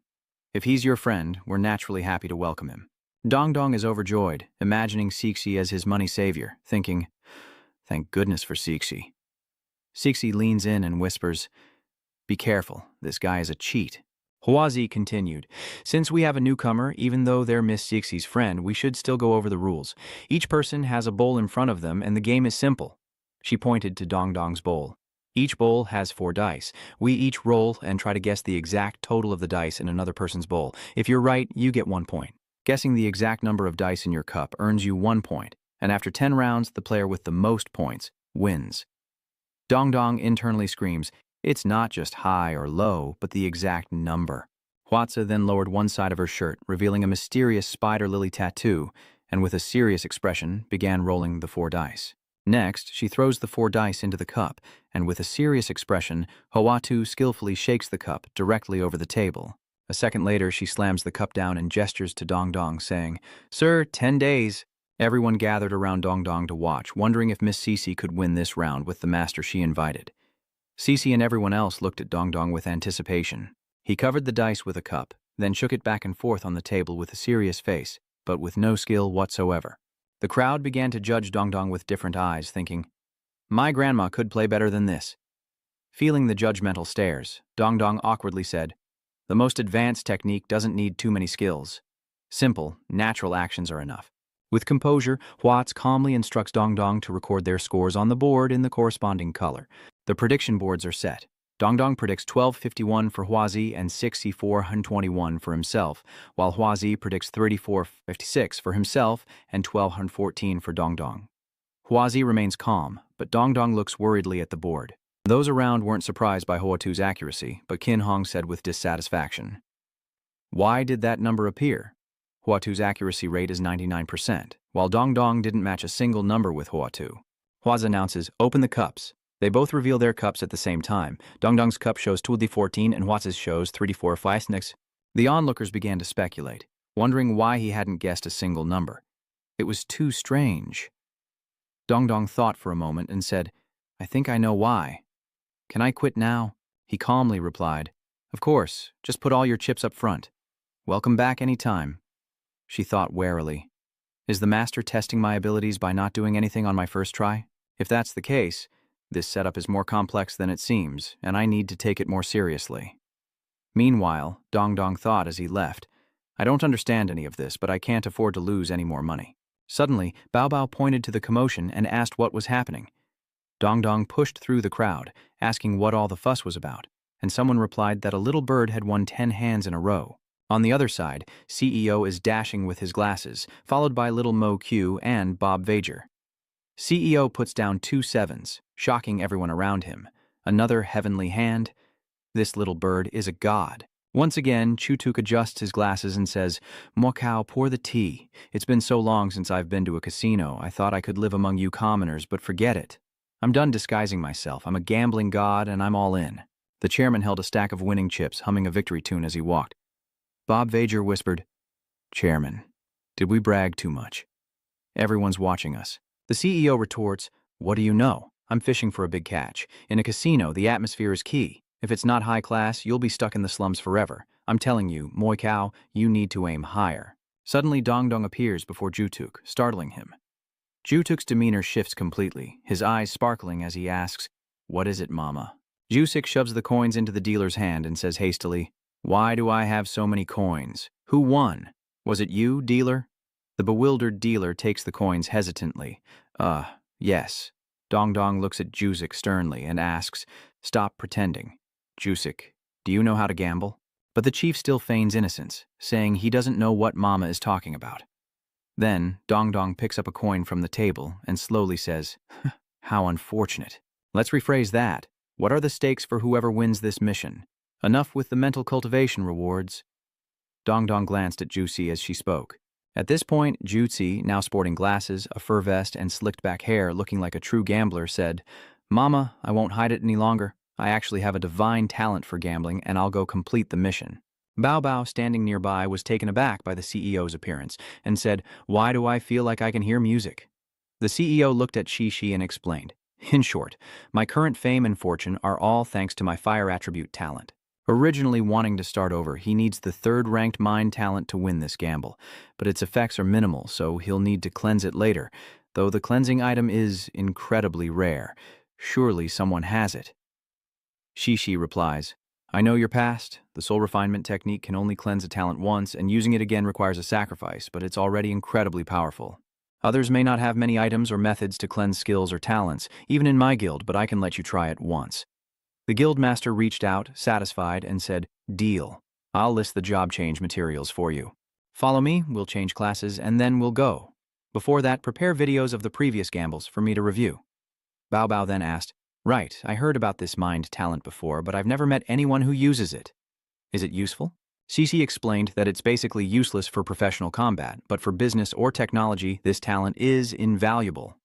In short, this mind talent can enhance the brain's reaction speed, sensitivity, and perception. Or consider manual laborers. Some jobs don't require brute force or attack power. Or intellectuals. Architecture, art, and politics all need it. And the mind is the most mysterious talent in Azure. It can heighten a person's intuition, sensitivity, and memory, and unlike many games where intelligence is reflected in numbers, this kind of development is incredibly realistic in Azure. As for leaving Azure, they would feel a great sense of loss. A moment later, the door to the dice room opened, and the Duke and his flamboyant entourage entered, saying, I'm here. Have you all been waiting long? Without invitation, the Duke sat down at the table and said, Let's begin.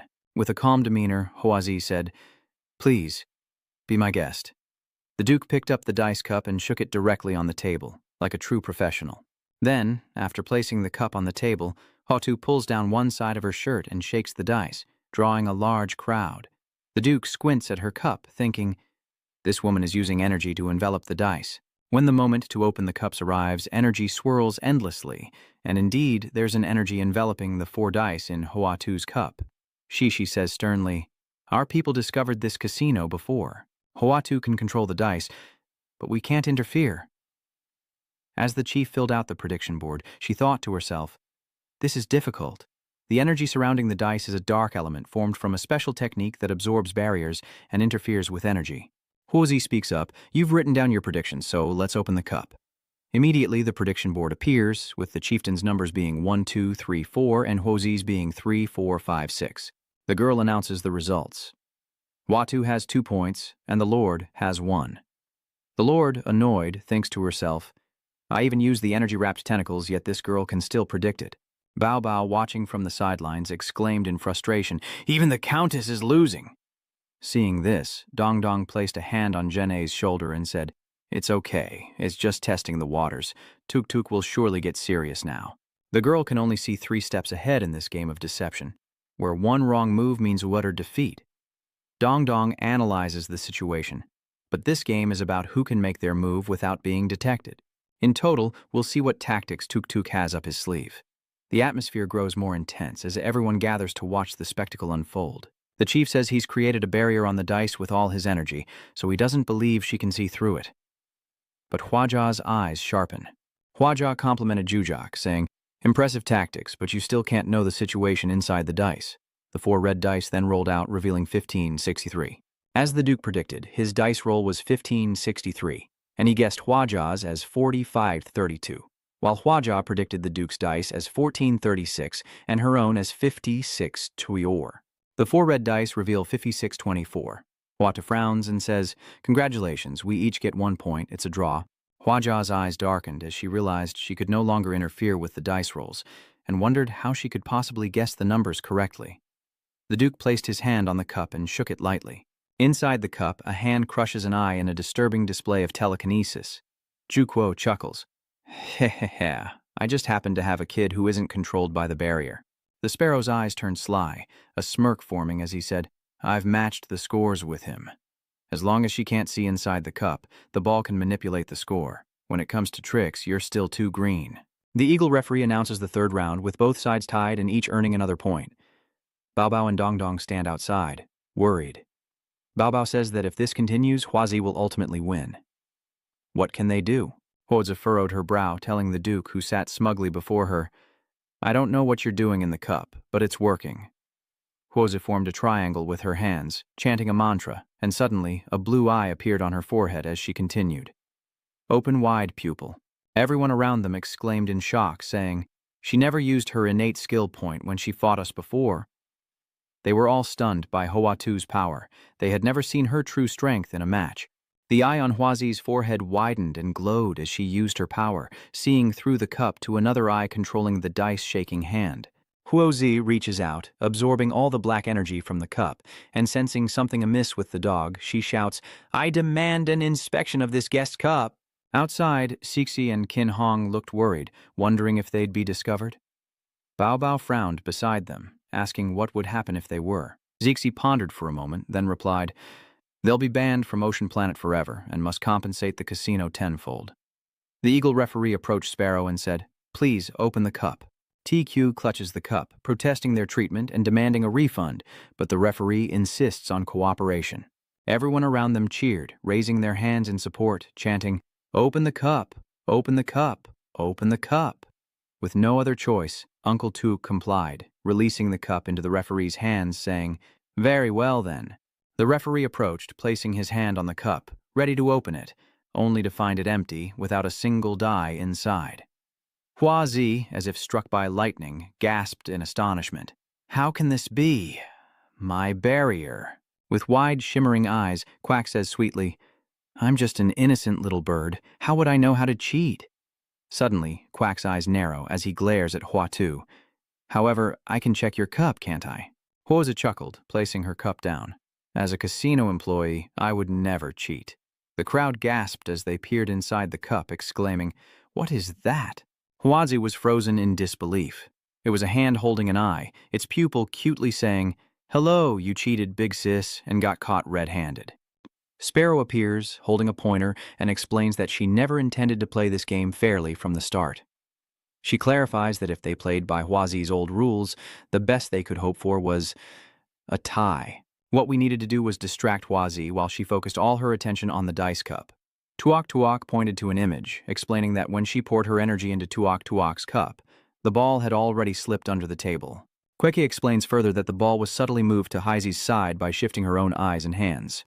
With a confident toss of the dice, Kike contemplates victory, either winning the bet or forcing her opponent out of the game entirely. This isn't just cheating, it's gambling finesse. Realizing she's been tricked, Huazi cries out in defeat, "I didn't expect you to use this method. You've completed your mission." Huazi immediately takes out money to compensate. The crowd erupts in anger, shouting, "What does your mission have to do with us? The casino cheated today?" "We demand an explanation," another person chimed in. "Yes, were we cheated in the past too? This needs to be clarified. It's a matter of justice."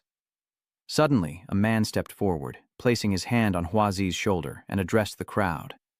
"This was merely a task set by our casino. It's entirely different from cheating."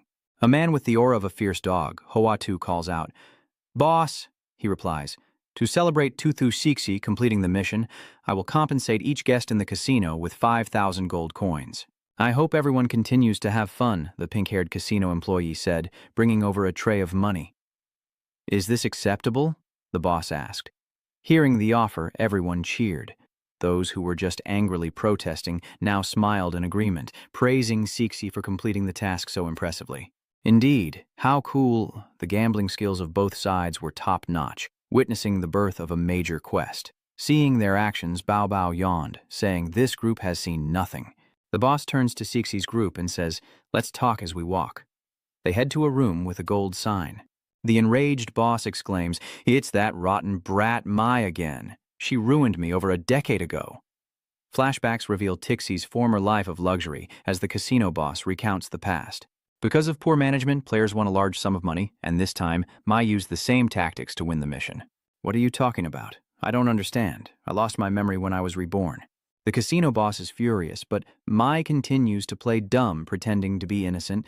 Doesn't the reborn Took have fragments of memories scattered around, and Mai saw them? Can't he tell she's regained her memories? She stubbornly denies it, just like the gamble, and he has no proof. Now she's just his precious little bird. Qin Hong realized immediately. Finally, someone even more shameless than Dong Dong has appeared. She giggled and agreed, thinking that if not for the vast difference in appearance, she'd really think this bird was Dong Dong's offspring. See, shamelessness alone isn't enough. They're like two peas in a pod. The casino boss was frustrated. Mai's shamelessness was too much like that bloodsucker. He turned to Huazi and said, "Mai has worked hard. This red name is not allowed in the casino from now on." Suddenly, the boss mentioned Dong Dong as well. Not even a skeleton, which startled him. He waved his hand dismissively, saying their skills were poor, but since the task was done, they should leave. They all walked out. A system notification appears. Announcement! Announcement! The first player has completed the 6th trial, Kaya, announcing full rewards, drawing everyone's attention. People nearby begin to murmur. Level 120 was unlocked so recently, and the first 6 trial completion has already appeared. Another person chimes in. I thought it would be a boss fight, but it's an NPC from the Western Divine Realm. It seems this main quest is being directed and pushed by the 3rd largest Western guild. Western Divine Realm, a voice echoes in this clear blue sky, and we finally got ahead. Kaya, what information did you get? A beautiful golden-haired woman exclaims that the first rank 6 player must have some clues. He pants, hunched over, replying that his HP and level data have vanished. He can't sense them anymore. The other world is coming. He stood up, examining his hands. This feeling. It's incredible. An image appeared as he lamented, Rank 6 is so far off. Why is my rank 4 quest to navigate a maze alone? And no companions allowed? Dong Dong explains that this is to allow most players to reach max level, but it's mainly due to rank 3. Rank 4 and above will see a sharp increase in difficulty and restrictions, something we'll have to master later, though she pouts, unable to accept it. Suddenly, he realized that just one final mission stood between him and the scenario planet's starting clues. The group gathers before a massive gate, guarded by 2 giant knights who block the way with their swords. Dong Dong asks if they're restricting access or closing the park, and Bao Bao is surprised by the scene. Cece calmly explains that with only one quest remaining, the amusement park is packed every day. To ensure its entertainment value, the number of people is limited to 10,000. First come, first served, and each person can only enter once every 15 days. Guling suggests they all enter together, and if they can't figure it out, another player can complete the mission, since only one remains to activate the scenario planet. Dong Dong agreed, realizing they'd have to split up and look around. Suddenly, someone waved from behind, calling out, Mr. Dong Dong, startling him. It was the cheerful Tri Nguyen who approached. My dear Dong Dong, why don't we go together? Following him was a young man with golden hair and elf-like ears. From behind, a displeased Ko Lin remarked about the newcomer. Auntie, is Dan Sao going out for a stroll herself? Her old self is nowhere to be seen. Dong Dong quickly stepped in, putting his arms around both of them to defuse the situation, saying, Hey, don't be like that. Let's go find some fun. Suddenly, a masked figure with long horns appeared in the crowd. It was Jia Yu. Excuse me, we need to get through to the amusement park. She accidentally touched a green-haired man, causing him to turn around and yell, Who do you think you are, telling me to move? Last come, last served. Got it? The people he was yelling at were representatives from the top guilds. Earth's #1 Eastern Guild, the Zhuanyuan clan. The Assassin Alliance, represented by Jia Yu. Heaven's #1 Western Guild, the 3rd largest Western Guild. And finally, Dong Dong, Bao Bao, Xiaoba, and his wife. The green-haired man wouldn't back down, yelling, You think being a big power means you can bully people? I was raised right, and I won't accept you cutting in line. Shishi immediately explained with a smile, We're not cutting in line. Those dozen employees in front are all here to hold our place. We're just switching places. It won't affect your positions. Here, have 2 experience orbs as a gift. Hearing this, the man immediately changed his expression and tone, saying, Please, this way. Do you need more security? I can even try using items. I'm sure I'd do better than that skeleton. Seeming to feel looked down upon, Dong Dong appears dejected, and they immediately head through the gate, surprising everyone. They can go in. How nice. Inside, the scenery is lush, with breezes rustling the leaves, and Dong Dong breaks out in a cold sweat, his legs feeling like they're floating. They're on a terrifying roller coaster, but Bao Bao next to him is having the time of her life. Guling and Guan Yuqiu are trying to catch goldfish, while Shishi and Jing Hong are happily enjoying cakes and ice cream. Then, the girls entered the dressing room, emerging as Hyoba's wife in a school uniform and Guan Yushu in an elegant princess dress. Bao Bao donned a traditional kimono, while Shishi looked beautiful in a flowing gown. The beautiful women emerged, stunning the men into blushing silence. But then, Guan Yu Zhao gestured back to the dressing room, suggesting the men should go in as well. Dong Dong and Jing Hong emerge in traditional attire, while head butler and Gu Ling are equally elegant in their chosen outfits. Zhuang Yuan and the blonde man follow, opting for cool cowboy attire. Just then, Zixi spotted someone hiding behind a wall. She pulled them out, revealing Jia Yu in a stunning dress. She appeared utterly adorable, prompting a chorus of praise. Bao Bao, sitting with Dong Dong, exclaimed, I love this. My time in World A has been the happiest. He smiles, saying, Don't worry, I'm here now, and you'll have plenty of fun. She smiles, wishing she could stay in the A world forever. Suddenly, her expression turns sad as she thinks, but I can't bear to leave my parents and grandparents. This makes him wonder about his own family back home. Suddenly, a clown appears behind him as Dong Dong continues to ponder, assuming the main quest is complete. In the real world, a year must have passed. By then, I can visit my parents, and hopefully, I can play as a player in the future. From afar, Quan Ngu waved them over, and Bao Bao immediately ran over, but Dong Dong remained sitting there, lost in thought, starting this journey again. Suddenly, the clown behind them angrily shouted, "I've been holding this sign for so long, and no one has paid any attention to me." He smiles and replies, "No way, the final mission is that simple. We all thought you were a fake." Hearing this enrages the clown, who immediately shouts, "I'm angry. No one cares about the clown. The trolley problem begins now." Suddenly, the amusement park gates slammed shut. Countless doors rained down from the sky, landing right in front of the players. And sure enough, one appeared before Dong Dong and Bao Bao. The clown exclaimed that this time, the number of participants in the trolley problem task was a few. Meanwhile, the green-haired man wondered why there were traces of the night owl in this experience. The wooden door in front of him lit up, and a voice echoed, without explaining the rules. That was Dong Dong, and he continued, "So it's starting already, and we have to figure out the rules ourselves?" He tried the doorknob, but it wouldn't open. The door was stuck, much to his confusion. The clown floating in the sky excitedly announces, "Everyone, you've heard the name of your mission. The trolley problem, a classic thought experiment, and our game will follow its basic premise." He continues, "An out-of-control trolley is headed down 2 tracks. One track has one person, and the other has many. What will you choose?" Suddenly, the doorknob rattled on its own, and the clown announced that the door could now be opened. He continued to explain the rules. The first round would determine their identities, whether they were the minority, the majority, or the conductor of the train, and Bao Bao approached the door, ready to open it. She gripped the lever, and the door opened to a blinding light as the clown continued. "Those with blue bracelets represent the majority." And just then, Bao Bao suddenly had a blue bracelet on her wrist.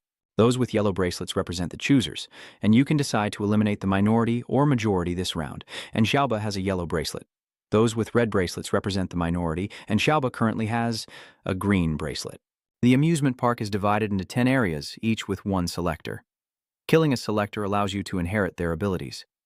The minority faction will always be 1/10 the size of the majority, and every hour begins a new round of elimination. When only 12 players remain, the final elimination round begins, determining the survivor and winner, the clown explains.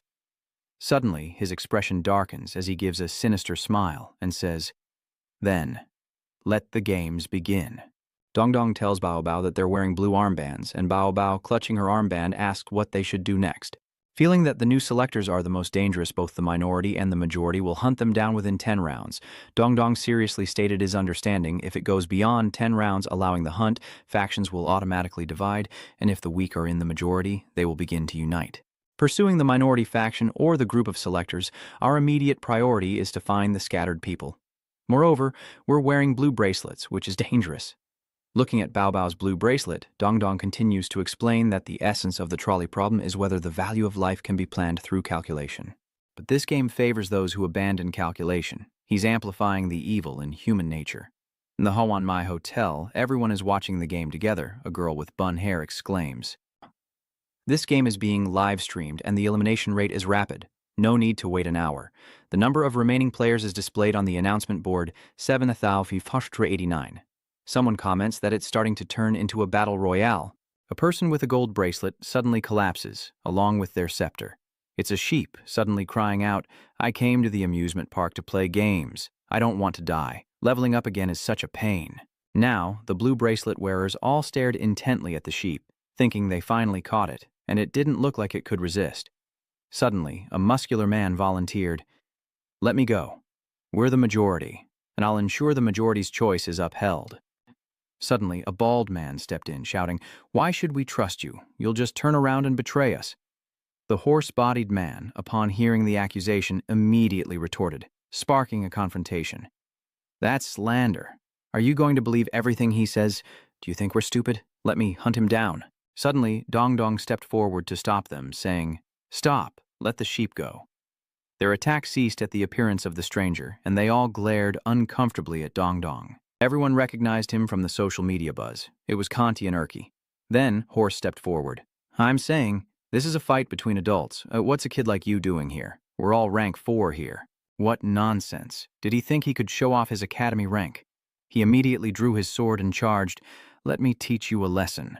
The horseman charged toward Dong Dong, only for a purple sword to appear, and the horseman fell, the system declaring a fatal blow to the head.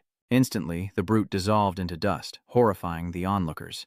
Bao Bao raises his hand, pointing to his blue bracelet, and says with a smile, We're on your side, so come on over. Don't worry, I won't trick you. One of the 3 people watching the fight immediately feels worried, remarking, This is the vampire Elkos trying to sabotage things again? If he becomes a vampire, he'll definitely have ulterior motives. Little Uncle Ku trembles, dwarfed by the crowd's looming figures. With a smile half in shadow, Dong Dong ominously says he'll keep her safe, as Little Ju is tied to a wooden post, looking utterly helpless. The bald man from before immediately shouted, trying to get everyone's attention. Come on, everyone, no need to hide anymore, come on out. And sure enough, people began to peek out from behind the game houses. Not only that, but people emerged from behind the distant trees as well. Dong Dong, standing next to a bound Uncle Nine, announced to everyone that this man was their area's seeker, rather than them all fighting amongst themselves. Realizing that inheriting the seeker's title would make everyone distrust him, he clenched his fist and jokingly proposed a plan as everyone listened. Why don't we unite and hunt down all the minorities within the time limit so the original seeker can't choose anyone? At this point, Uncle Joe thinks helplessly, just kill me already. On the high wooden platform, Dong Dong and Uncle Ju stand before everyone. The crowd below began to murmur, and one person exclaimed, There's no other way. Another replied, The chosen one is tied up here until morning. We can only hunt down the minority faction. Immediately, the majority, with their blue bracelets, raised their hands in unison, chanting, Hunt down the minority faction. Hunt down the minority faction. Dong Dong urgently directs everyone to run towards the forest, saying there might be someone there. They listen to him and follow into the deep woods, leaving Uncle Ju behind. Suddenly, a hand reached out from behind the platform towards Uncle Ju. Immediately, the ropes were cut, and Ju was taken away. It was Bao Bao and Dong Dong who kidnapped Uncle Ku. She hugged Ku and exclaimed, They're all gone. Why do we still have to hide? Dong Dong immediately explained, Because people can never truly unite. Those who come here to play the game will be divided into factions from the start. For example, if the Guling Protectors are divided into a minority faction, we can ignore other players hunting them down. Indeed, a girl with a red bracelet, indicating she's part of the minority faction, is being beaten to the ground by a crowd, who yell, Kill her! Kill her! Suddenly a man, Gautruk, stepped forward to protect the girl, saying, Stop, she's with me. One of the majority faction, resembling Gautruk, grabbed him by the collar, saying, Then you can die with her. Dong Dong then explained to her that once they reacted, they would come back for Zhaoyang. We need to define our sphere of influence first, and if there are minority or majority factions among the Guling people, they will be asked to assassinate Zhaoyang. With tearful, pleading eyes, Juju begged, In the end, you still want to kill me? Please, just do it quickly. But he was met with refusal. Just endure a little longer. We'll find someone. In District 4, the Children's Ocean Park, everyone surrounds Davu as one girl exclaims. Another man stares at Davu, saying, Don't worry about it, just kill her. Dayu worried, needing to go there to find a dressing room to change clothes. How annoying. In the Assassin Guild's live stream room, everyone exclaimed in surprise, Is Master Dong a woman? Why do you care? Isn't it even better if a man wears women's clothes? Beauty is all that matters. Now, I heard Master Dong likes to cover their face with a mask that resembles their actual face, and this jawline is beautiful enough. In my live stream, she's my wife. Can't you guys respect your own wives and stop making her a joke? Meanwhile, Davu is still unaware, as this livestream has boosted the Assassin Guild's morale significantly. Yawu immediately unleashed a barrage of threads from her hands, then fled, thinking, I have to get back to the dressing room quickly. This disguise won't hold for long. Suddenly, a school bully appears in the middle of the road, stopping her. Davu asks, Are you here to kill me? He calmly lays out his plan. Looks like we've been assigned to the same area. Let's find the chosen one together later. Dayu hesitates, but he immediately grabs her hand, urging, No time to argue. Any slower and others will hunt us down. District 8, Kitchen Colossus Amusement Park. Behind the jars, Lin and Quan Ngu Tu are sitting. He asks, Are we just waiting here?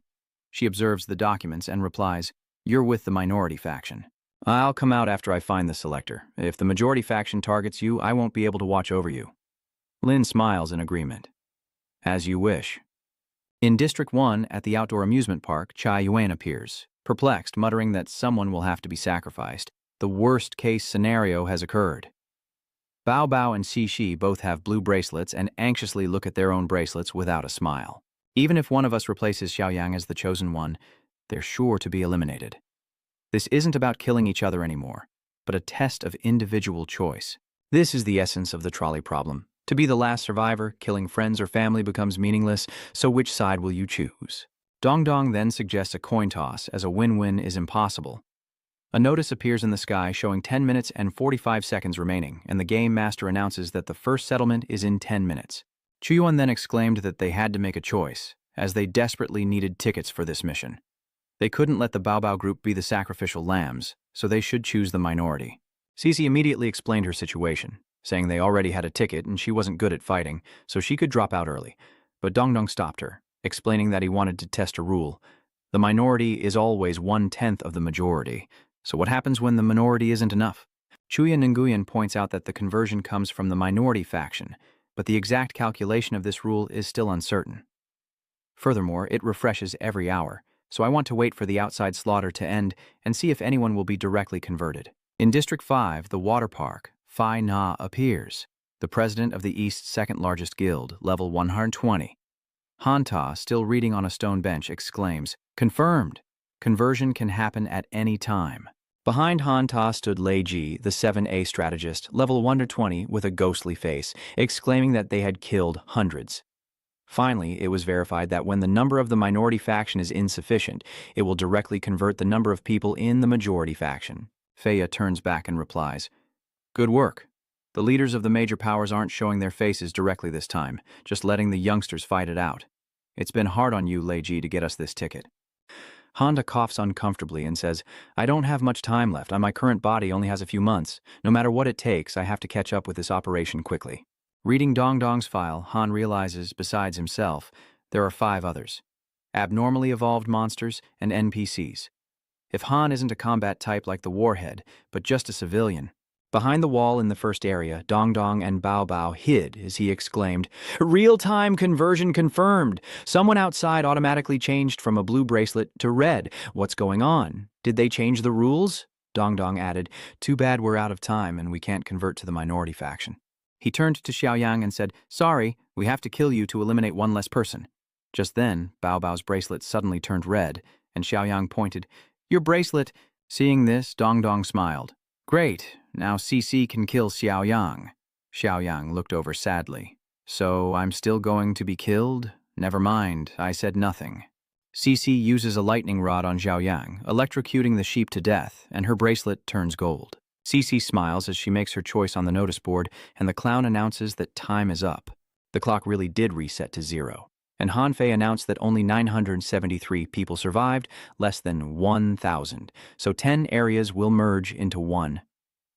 The girl with the bun hairstyle observed and immediately said that there's only one majority faction selection area, which means this round will determine the winner. A new round begins and doors appear just like before. Bao Bao steps through, her wristband turning red. She cries out, "I'm immediately in the minority. This is bad. I'll be hunted from the start." The remaining survivors cried out in disarray, "Hurry, find the minority voters." There are minority voters," someone shouted, pointing to Bao Bao and Dong Dong. He stepped forward to protect her.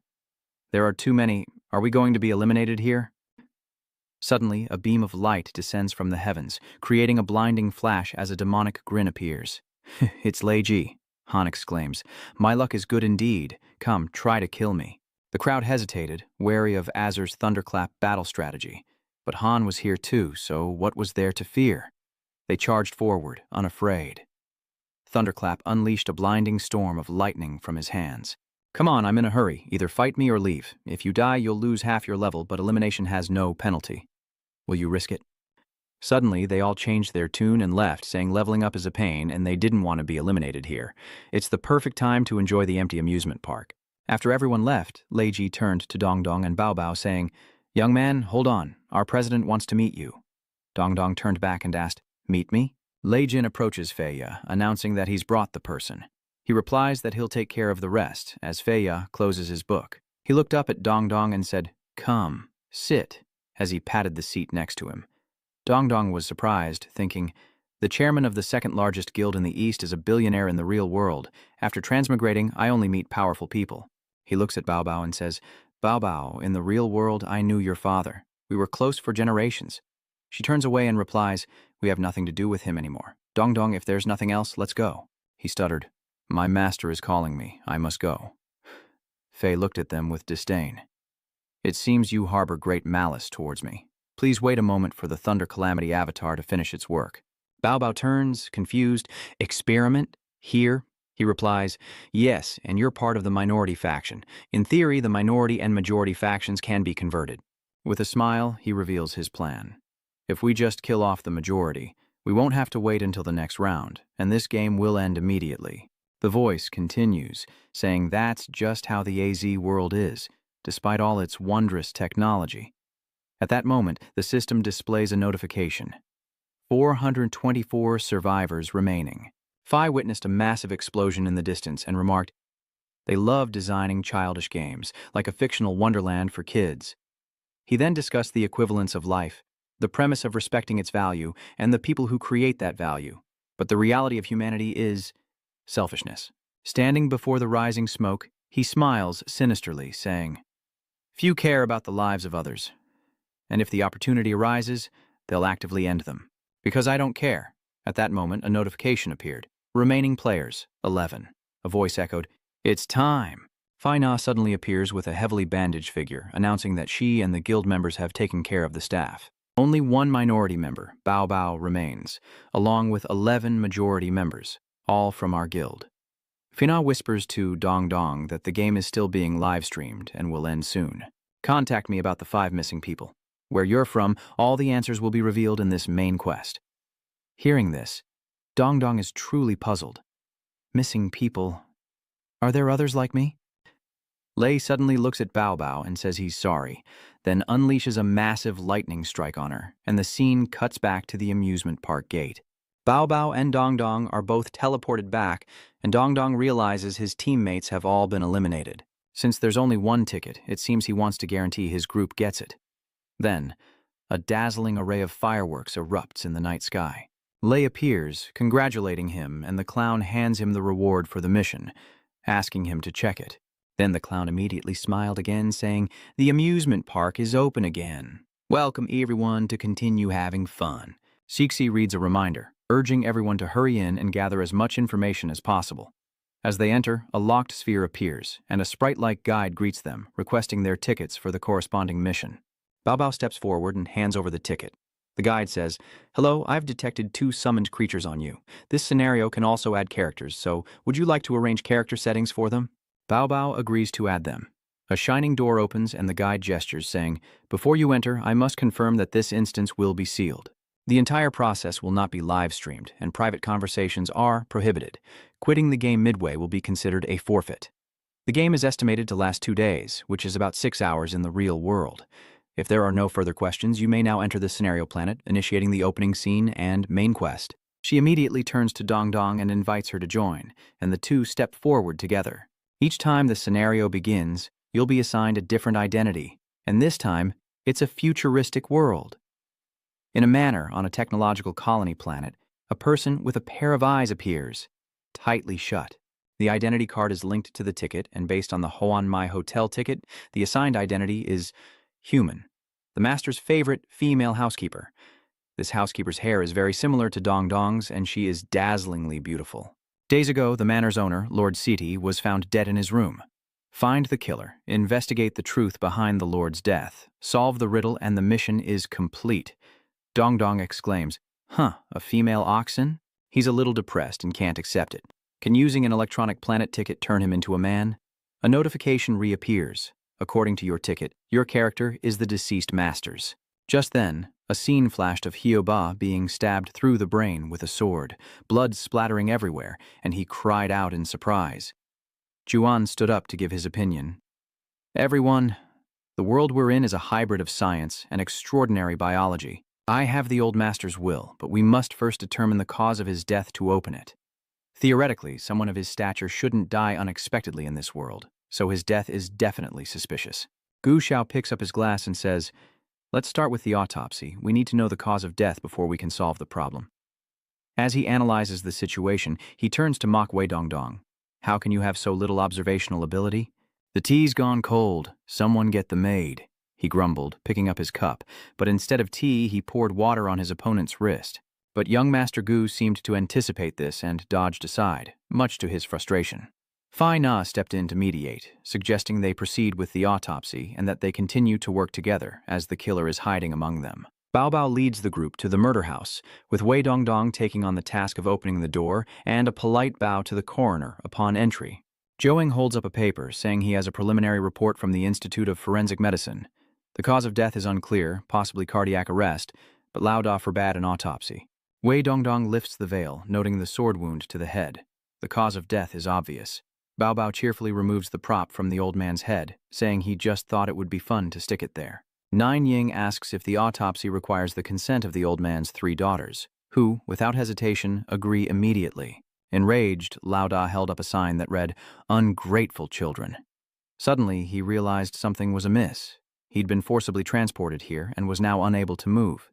The little spirit from before appeared to answer questions. "Hello, I'm the Script Planet's little script assistant. We've now entered the forced dramatic phase, and there's nothing you can do.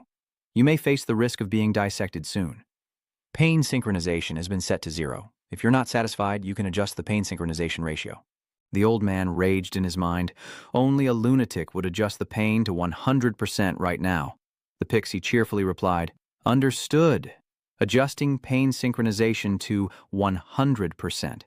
You must really know what you want." Seeing the scalpel slowly approaching, the old man grew restless. "Hey, wait, you stupid AI. Don't adjust it to 100% A. Make it cent A." The little spirit pretended to misunderstand. "Understood. Don't adjust it to 0%. The old man squeezed his eyes shut in terror, thinking he was about to die, but after a moment, he felt nothing. The elf girl giggled, saying it was just a prank. The old man's spirit appeared, clasping his hands in thanks to the heavens. After examining him, the medical staff said that his internal organs were unharmed. Next, they would check for skull damage as the whirring sound of a saw filled the air. An employee casually approaches with a large saw, warning that the following scene may be a bit bloody. The old man takes a deep breath, still alive. Everyone was captivated by the bloody scene, especially since Ging Bao Bao was the trigger for the fake maid, Ngui Dong Dong. After a few minutes, the results are in. The autopsy reveals no wounds that could have caused the death. He says he can't see any wounds this way. The medical examiner holding his tablet said that modern technology could restore Elder Da to his original state, but there's one odd thing. 300 years ago, after biological science and technology gradually improved, humanity gained the ability to regenerate indefinitely so they wouldn't have scars or wounds. For example, Miss Zixie's group, but Elder Da is from the pre-new century. His body was completely clean, without any scars or fatal wounds. "Miss Oxen, you were the first to discover Lao Da's death." Wei Dongdong replied, "I found Lao Da in his room. He was already not breathing. The location where I found Lao Da was the study. Some areas that were initially red are now green, indicating they've been unlocked." Bao Bao picks up the tablet and says, "Some areas in the room have been cleared, so everyone can freely search for clues."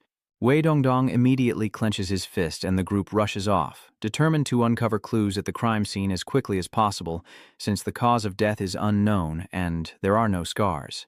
Every second counts, and behind the door lies a luxurious room, everything arranged neatly and tidily. Wei Dongdong and Bao Bao surveyed the room, wondering if the old boss's room was always this clean. He began to sink into his memories as the play began to piece together fragments of recollection, using key scenes to restore his memory. He suddenly spoke up. "I remember now. That day the boss was sitting in that chair. The cleaning lady came to wake him, but he wouldn't move. Boss, I tried to wake him up that day." In a panic, he realized the old man was no longer breathing. Finga approached the old man's desk, gently pressing the power button on the computer. The small screen lights up, prompting for a password. Finga says, "This is the old man's computer. It uses a hand-drawn password, making it virtually impossible to crack." She asked, wondering how he knew the old man's computer was there. Finga smiled, explaining that everyone had different abilities and he was a machinery expert who could identify the mechanical structure of a room at a glance. Seeing this, Cece introduces her ability. "I'm well versed in biological technology. I can use all of the old man's biological technology. Bao Bao adds, I know 90% of the mechanisms in the old man's house. As soon as she said that, she wanted to put it into practice and went to a nearby bookshelf. Taking a book from the shelf, she revealed that the old man's study held something very precious. Suddenly, a small device appears, but it requires the old man's iris scan. Everyone stares intently as the old man appears behind them. He held up the board, conveying that he sensed a clue within the safe.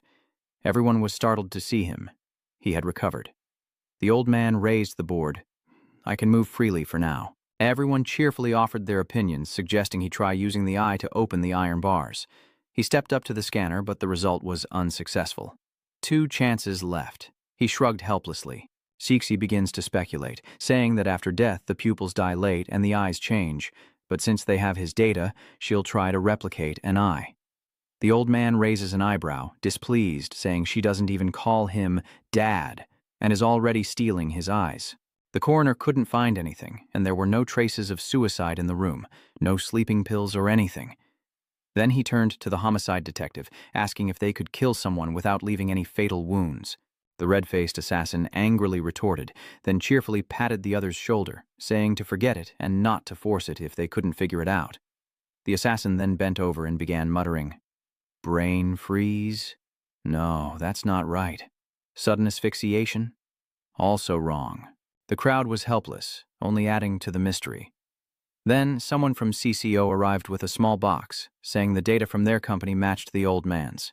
I didn't have authority at the dance, but after his death, I have the highest right to inherit his company. This is his eyeball. With this, we can open the safe. Inside the box lies a green eye. They put it on the scanner, hoping it wouldn't fail this time, and a green light appeared. The door opens, revealing several books, but what's most important? After the 3 books are placed on the table, everyone begins to discuss. An album, a diary, and a document. Which should we look at first? The 3 immediately chimed in with glee. The diary, the diary. Dong Dong picked up the diary. Who knew this old man kept a diary? What kind of real person keeps a diary? Inside, it reads, Year 4396 of the old era. I finally solved the proposition regarding humanity's suffering, but I lost her forever. Leaving behind 2 daughters and myself to continue living in this world, I want to raise the children to adulthood, and then I will go find her myself. Below is a family photo. The crowd and Gu Shao clutched their stomachs, laughing. So that squeaky character is the old man's wife? How fitting. The old man sighed helplessly. Good thing this isn't live. In the lab where Principal and Mrs. Sulai are working, Principal worries about his wife's failing health as her cough worsens. In a warm tone, he says to her, Honey, you're not feeling well. Let me handle this project. You should go and rest. Her cheeks flushed, her body plump, and her voice chirped. Suddenly, the dean's face darkened, his eyes turned white, and sharp fangs emerged as he roared, Stop, little opera! Stop! Just then, the beautiful fairy flew in, gesturing and giggling, saying that this was a crucial plot point that he and Ms. Fly Model needed to act out. He says, she's a lady? Has she ever seen a lady over 6 feet tall with breasts bigger than his head? Growing angrier, the village chief throws down his robe and shouts, complaining about her constant chirping. The script doesn't even have lines. How am I supposed to act? I demand a replacement. Seeing the situation escalate, the fairy Yaoju giggled and replied, Understood. I'll give the female lead a voice. We'll force you to act according to the script, and then you won't be able to do anything. With a snap of her fingers, the fairy made the ogre's voice feminine and gentle. My love, she said. I'll go rest and do some research to help with our previous work. With no other choice, the director continued the cheesy dialogue. Go on. I'll take care of things here. Outwardly agreeable, but inwardly, the director thought differently. He had to endure for the sake of the main mission. It was all or nothing. The play begins with the dean's lines. My wife and I were a genius couple admired by all. My focus was on researching various creatures, while she was a genius in the field of AI. Hyuk asks why living things die, stating that the fundamental existence of a species is for reproduction and the continuation of DNA. For example, if an individual organism is a Zerg, that individual can ensure the eternal existence of its DNA. But as I relentlessly pursued the secrets of immortality, she fell gravely ill. Seeing my wife bedridden, I raced against time, hoping my experiments would prove my theories correct, and the final clinical trials for cell regeneration would soon succeed. The dean, in a daze, gripped the door with one hand and touched it with the other, his voice filled with unwavering belief. I can save her. He pushed open the door, his face drenched in sweat, his eyes full of hope as he called out, "Honey." Suddenly, terror widened in the director's eyes as the last leaf fell from the barren tree outside the window.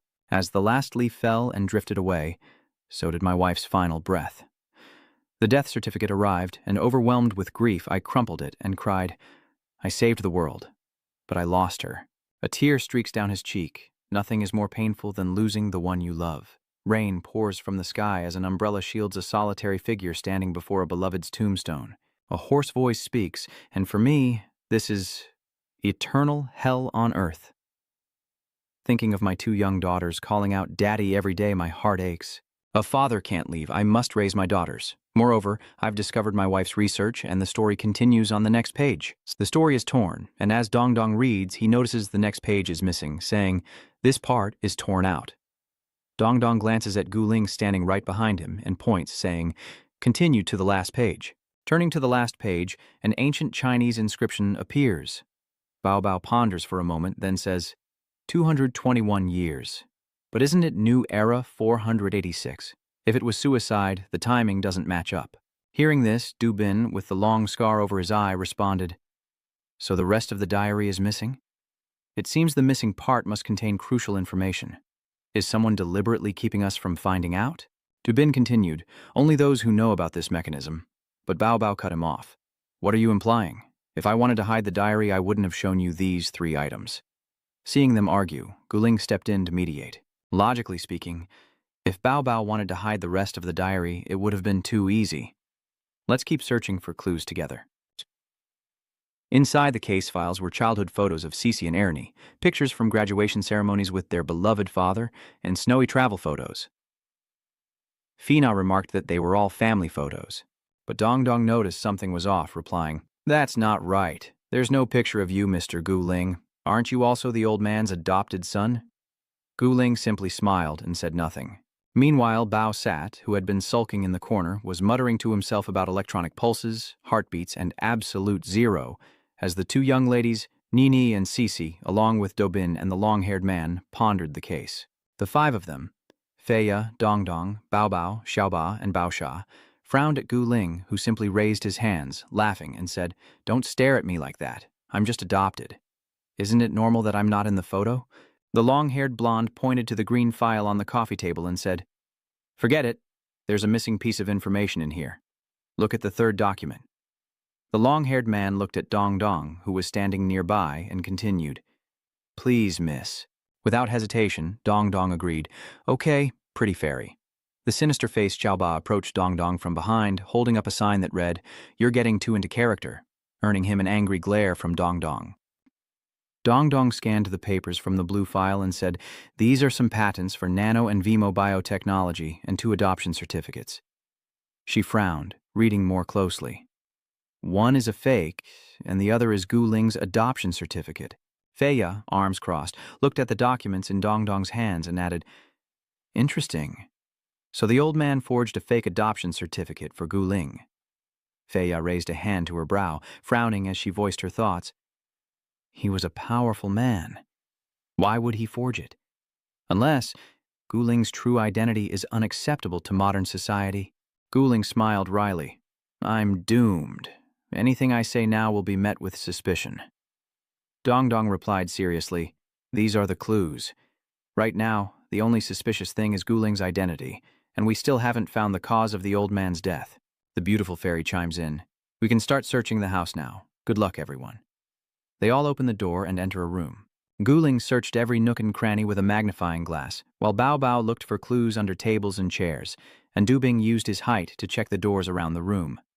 Dong Dong set down a cup of tea and asked Feya, "Aren't you worried at all?" Feya watched Dong Dong intently, arms crossed, and said, "I already sent Bao Bao to look for clues in the room. How did you know I transmigrated?" Feya picked up the teacup, pondered, and replied resolutely, "I'm about to die in reality. I actually saw this script, so I can guess a little." In the future, AG gaming technology appeared overnight, using VL brainwaves to immerse players as if in a dream. When people wear that game's device, all senses, taste, and even the feeling of using magic are synchronized. If people there say they created another world, then why can people be resurrected, healed, and have blood attributes in that world? This doesn't align with our understanding of the world. If this isn't a real world, then such realistic senses are hard to explain. In the future, the inventors of AG, though they sealed off information after their success, it's not hard for us with our high level of social resources to investigate.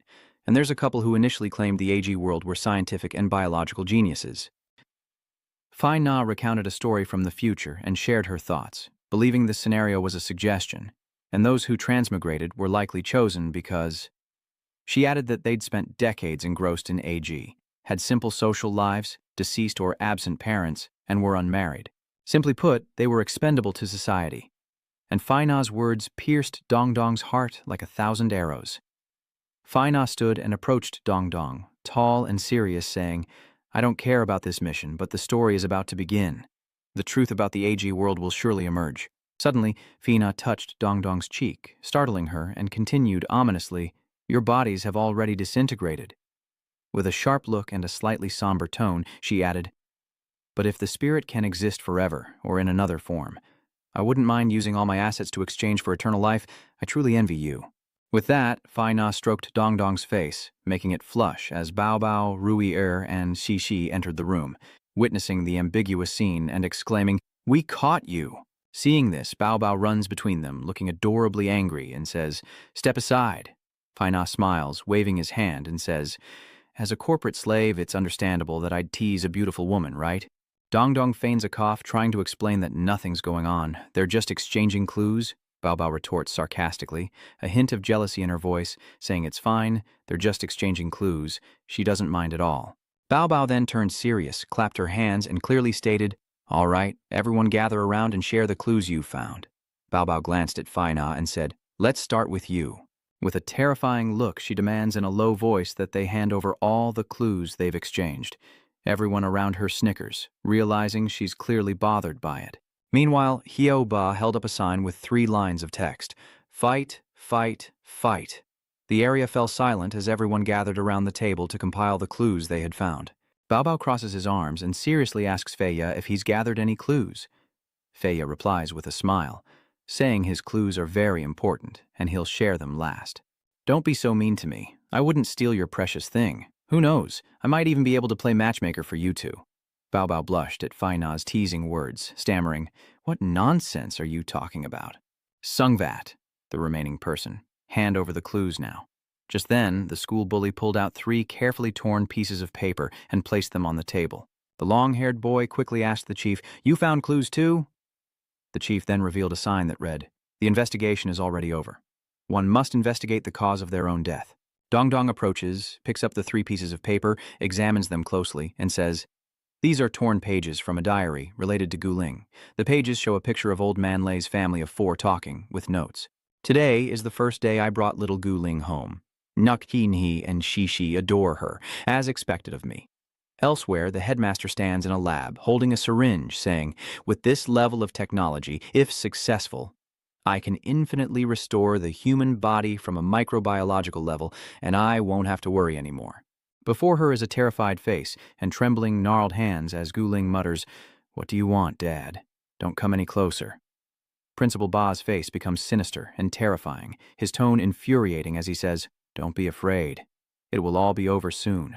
Pale with fear, tears streaming down, Guling cried out, "Help me! Someone please help me!" Her screams grew louder and louder. "Help!" Guling recalls the past, and with that, those around her begin to realize the truth and ask questions. Was Guling adopted by Lao Da to be a test subject for Anzai, leading to Guling's vengeful murder of Lao Da? Sitting to the side, Bao Sha suddenly spoke up, saying that with nanotechnology, even murder could be untraceable. Guling sighed in frustration, asking if they were suspecting her based on this evidence alone. "These diary pages aren't direct evidence, and my health was poor as a child. Nini and Zixi can attest to that." Nini, who had been silent, then spoke up, confirming that her background information did indeed contain such a memory. Later, to cure Guling, Lao Da relentlessly researched biology, inventing a technique to restore the human body. Dong Dong handed a torn piece of paper to the long-haired man, who said, It's only somewhat suspicious. First, what exactly was Gu Ling's illness? Second, her childhood was negatively impacted by her father, which is reason enough for revenge. The long-haired man then looked at Gu Ling and added, after all, a person's life is spent chasing or compensating for the damage suffered in childhood. Feeling the pressure, Dong Dong suggested they look at another clue, and the long-haired man, flipping through the documents, said he had one. Miss Nai Nai has gambling debts, and Laura cut off her living expenses a year ago. He pushed 2 photos onto the table, adding that Laura abandoned biomedical technology after major problems arose during clinical trials. The company's financial reports are in dire straits, and it seems Mr. Dubing, who partnered with Laura, is now with his daughter. Cece sighed. What a setup. And this character is too stupid to let damaging information about the company leak out. If it were me, I could definitely clean things up. Dubin, sitting next to him, took a long drag of his cigarette and said, "Come on, let's talk facts. Everyone's bound to hold on to some dirt." Dubin then showed a picture of Baosat sitting in front of his daughter's hospital bed, adding that Baosat's daughter was seriously ill, but the starting price for the Eternal Life technology was 10 billion new era coins. Baosat had repeatedly begged Laura to cure his daughter, but to no avail. As the cigarette burned shorter, Dubin looked at Fina and continued, as for Boss Fi, he was repeatedly modified by Boss No using machines. After hearing the story, Dong Dong couldn't help but reach out in response. You're all bad people, so the system must have found a motive in each of you. Fi, where's your evidence? Everyone slowly reveal it. Just then, Fina stood up, pushed back his chair, and said, Come, come. He held up a knife for everyone to see, and continued, This knife. The violent killer questioned, Won't a murder weapon leave evidence, like Adam's? Fi laughed. Ladies and gentlemen, it's time to witness a miracle. Fi Nian rushes towards Gu Ling, bringing the knife down with tremendous force, piercing her chest before she can react. Caught off guard by Fi Na's sudden attack, Gu Ling flinches as everyone cries out, and Dong Dong and Bao Bao rush to her side. Dong Dong caught Gu Ling, whose face had gone pale from the force of the blow, and who was now drenched in sweat. Suddenly, Dong Dong noticed something and cried out, Strange! The wound on Gu Ling's neck isn't bleeding, but healing itself. Gu Ling quickly covers the wound, afraid of being discovered, and says, I'm fine. Fi Na stands still, looking up and stating clearly, This is my proof. First, Gu Lingque is not human. Second, I know the cause of my father's death. Violently enraged, he realizes Gu Ling's back wound is rapidly healing itself. Gu Ling furrows his brow, touching his chest in confusion. What's going on?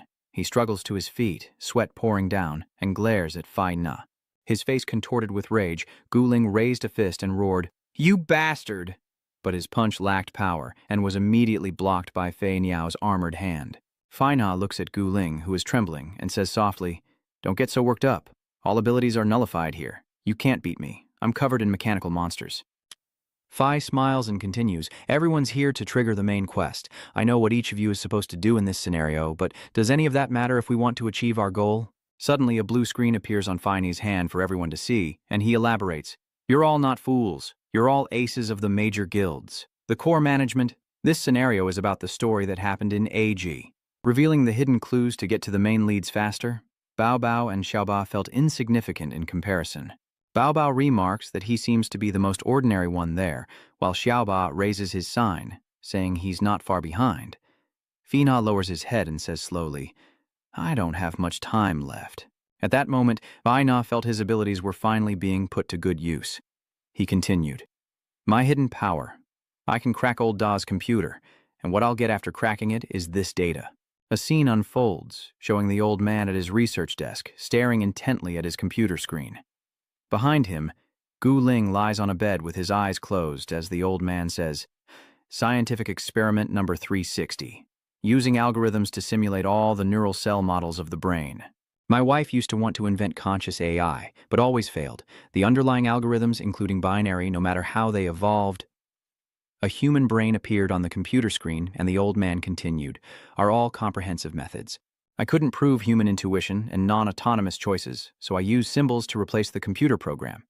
This experiment is Gu Ling. All the devices were inserted into him, and the sequence was entered. 100% synchronization rate. Suddenly, Gu Ling awakens with vacant eyes as the old man approaches his bedside, his voice filled with disbelief. It worked. It's perfectly modeled after my brain's neurons. Gu Ling sat up, rubbing his head, and weakly asked, Where is this? This is...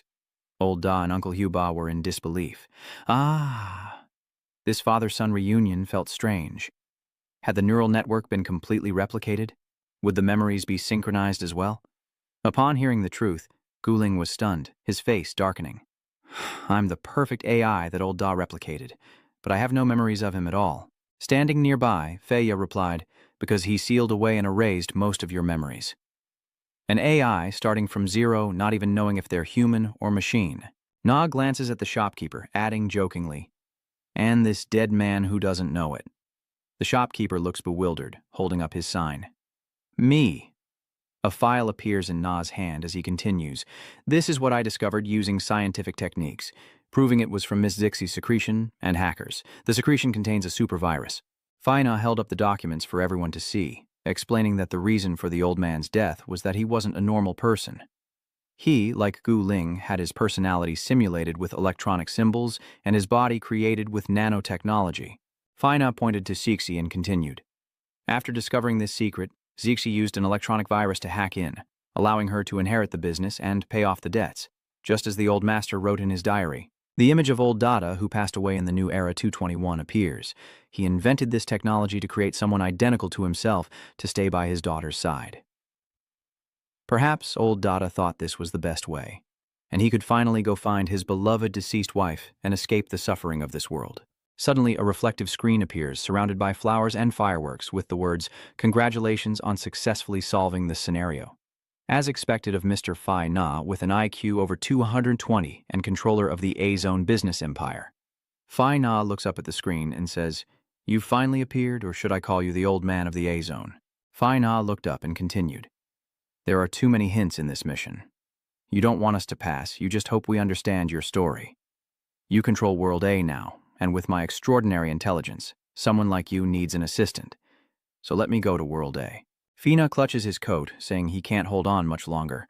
The screen, displaying a smiling eye, replies that this scenario is only half his story, and the next main quest will shock them all. The reflective screen turned to Dong Dong, who was standing blankly nearby, and said, "Not bad. Out of the 6, you're the only one who made it to the main quest clue here. Many others couldn't even transfer money. I've been watching you sell ferret fur and academy badges. Not bad, young man." Cece, who had been watching, was confused, and Ben asked Dong Dong what the reflective screen had said to him, since they couldn't hear it. Guling walked over to Cece and answered her question, saying the system blocked the audio and that Dong Dong was indeed not simple. The reflective screen continued to change expressions and said, "Well then, after you all leave, the main quest clues will officially begin. Thank you for playing this murder mystery scenario with me. Keep this a secret after you leave." With that, the screen abruptly shuts off and Feya desperately reaches out, pleading for help. Disappointed, Feya collapses to the ground, coughing. Bao Bao turns to Feya and says, "In reality, a genius builds a business empire, but when faced with death, you beg for help from a screen of unknown origin." Cece added that if they were in the same situation, they wouldn't be any better, as death is the ultimate fate for everyone. Dong Dong paused for a moment, then said, 6 people. There are 6 people in total." Fei Ya said 5. "And the 4 who came here are all night monsters?"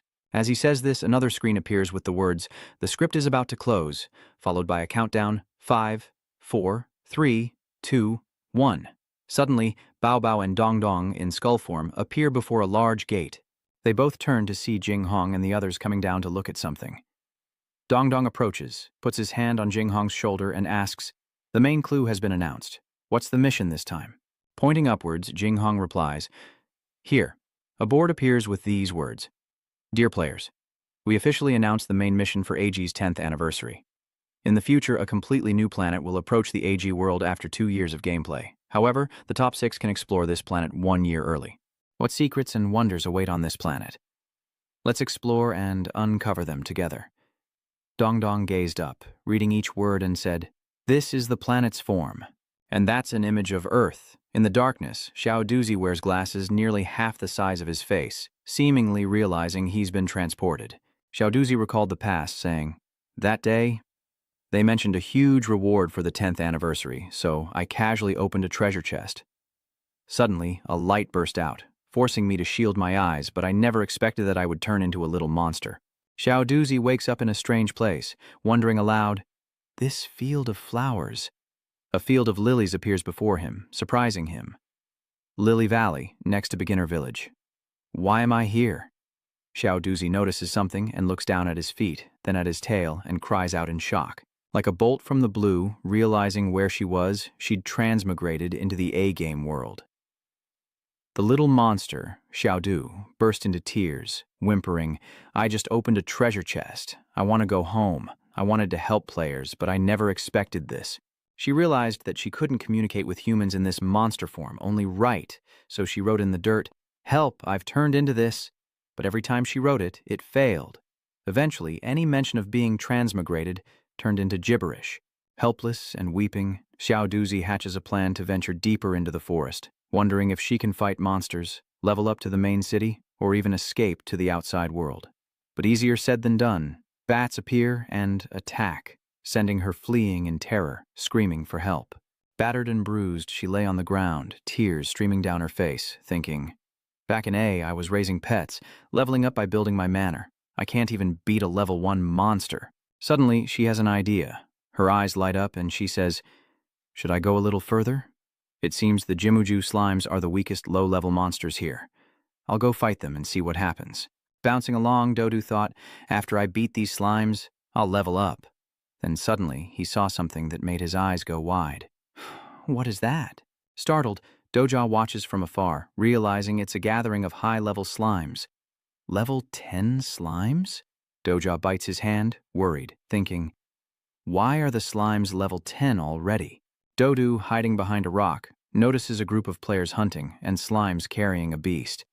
He spots a unique skeleton among them, one that provokes and hunts new players, just like his skeleton squad. Dejected, Dotsu sighed, unable to even defeat the night monsters with combat options set to automatic. But then, an idea struck him. A sword pierced the belly of a bat, and the red pouch fell to the ground.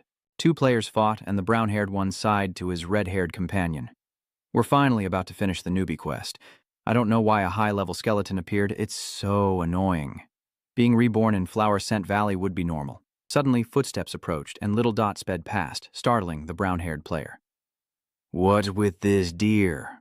Little Dot smirked, a red pouch in its mouth, thinking. After gathering information from the players, Dot seized the opportunity to steal the reward dropped by the night monster. The 2 players stood dumbfounded. Did that deer just look down on us? It looked like it stole our loot." Little Dudu, having obtained the spoils, sped away, thinking, "They're in bad shape. They won't catch me." As night falls, the moon rises high in the sky. A monkey hangs suspended, its belly pierced by painful thorns. The monkey is fading away.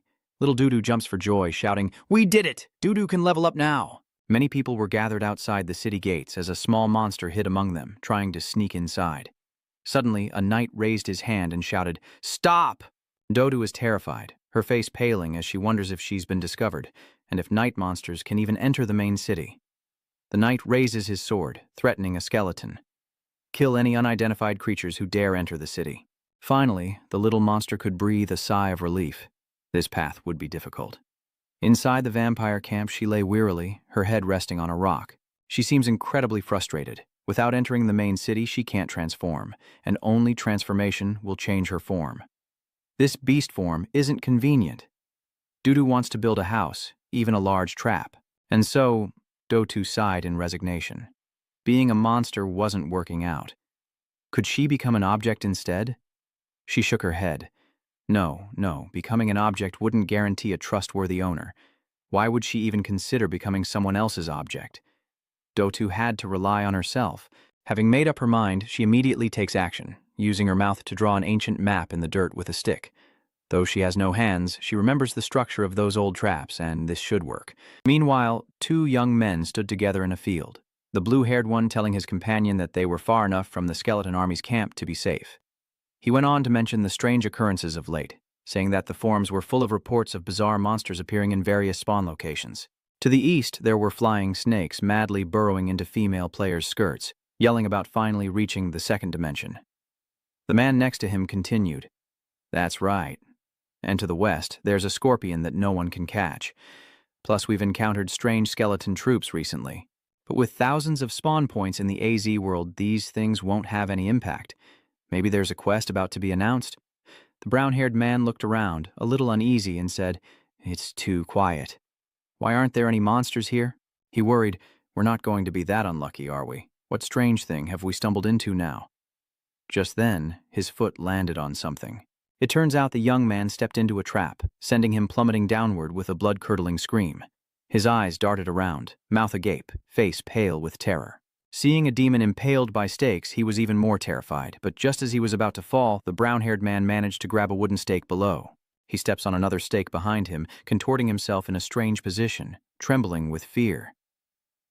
Thank goodness I almost lost my little brother. Ming-Yuexuan, are you all right? Seeing the impaled corpse, his eyes darted around in terror as he screamed. Ming-Yuexuan, the boy cried in anguish. Who set this trap? Such a large-scale trap to kill a level 26 fire horse, only to find someone like this. Ming-Yuexuan, Xuan, wait for me. I will investigate everything and avenge you. Suddenly a voice came from above, but Dudu hadn't gained any experience. Dudu threw a few more stones down but had to stay away, unable to watch the carnage. Immediately after, large stones rained down from the store opening, and the boy paled in fear. Wait, there's someone down there. Then, a blood-curdling scream echoed through the space. You beast! Dudu, who was throwing stones into the pit, suddenly stopped. I think I heard something. Never mind, what if it's just a bloody mess? Dodo's level suddenly jumps to 13, and she's shocked. How did I level up so much? I'm probably lacking experience, so I'll need to kill a couple more night monsters. After the system cleans up the bodies, I'll go take a look and set up some more traps. Outside the city walls, a flash of light suddenly appeared, as the exhausted brown-haired man leaned on his knees, complaining about the strange monsters everywhere, making it hard to level up, forcing him to start all over again. Ming Weiying comforted him, saying, forget it. Let's just stroll around the city and rest for a bit. The young man reluctantly agreed. I guess that's all we can do.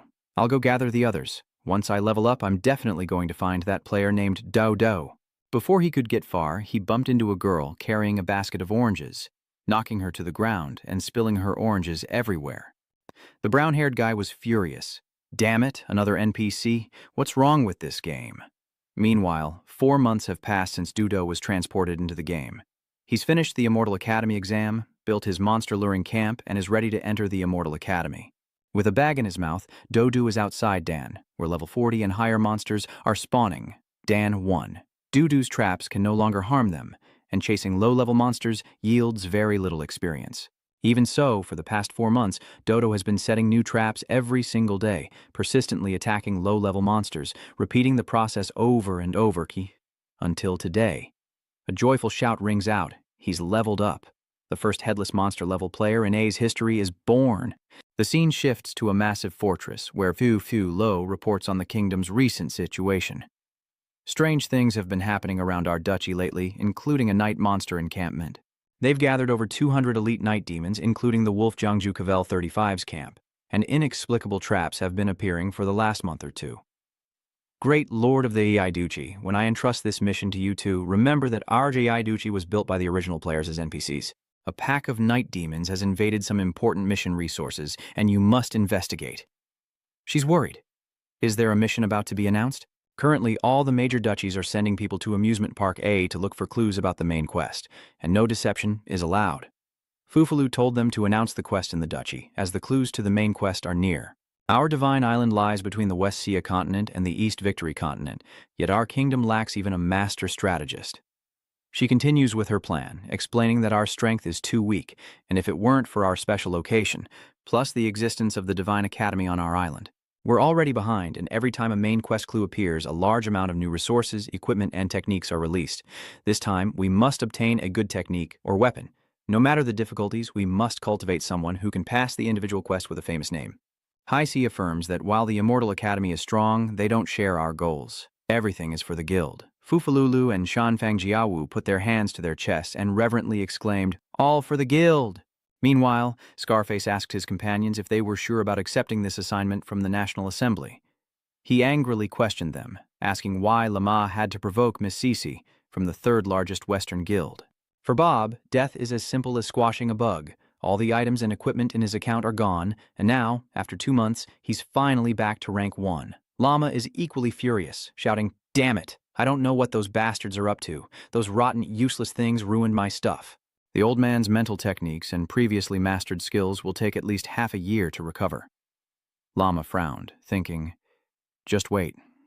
Once I join the Eastern Guild, the two sides already don't get along, and I'll slowly add fuel to the fire.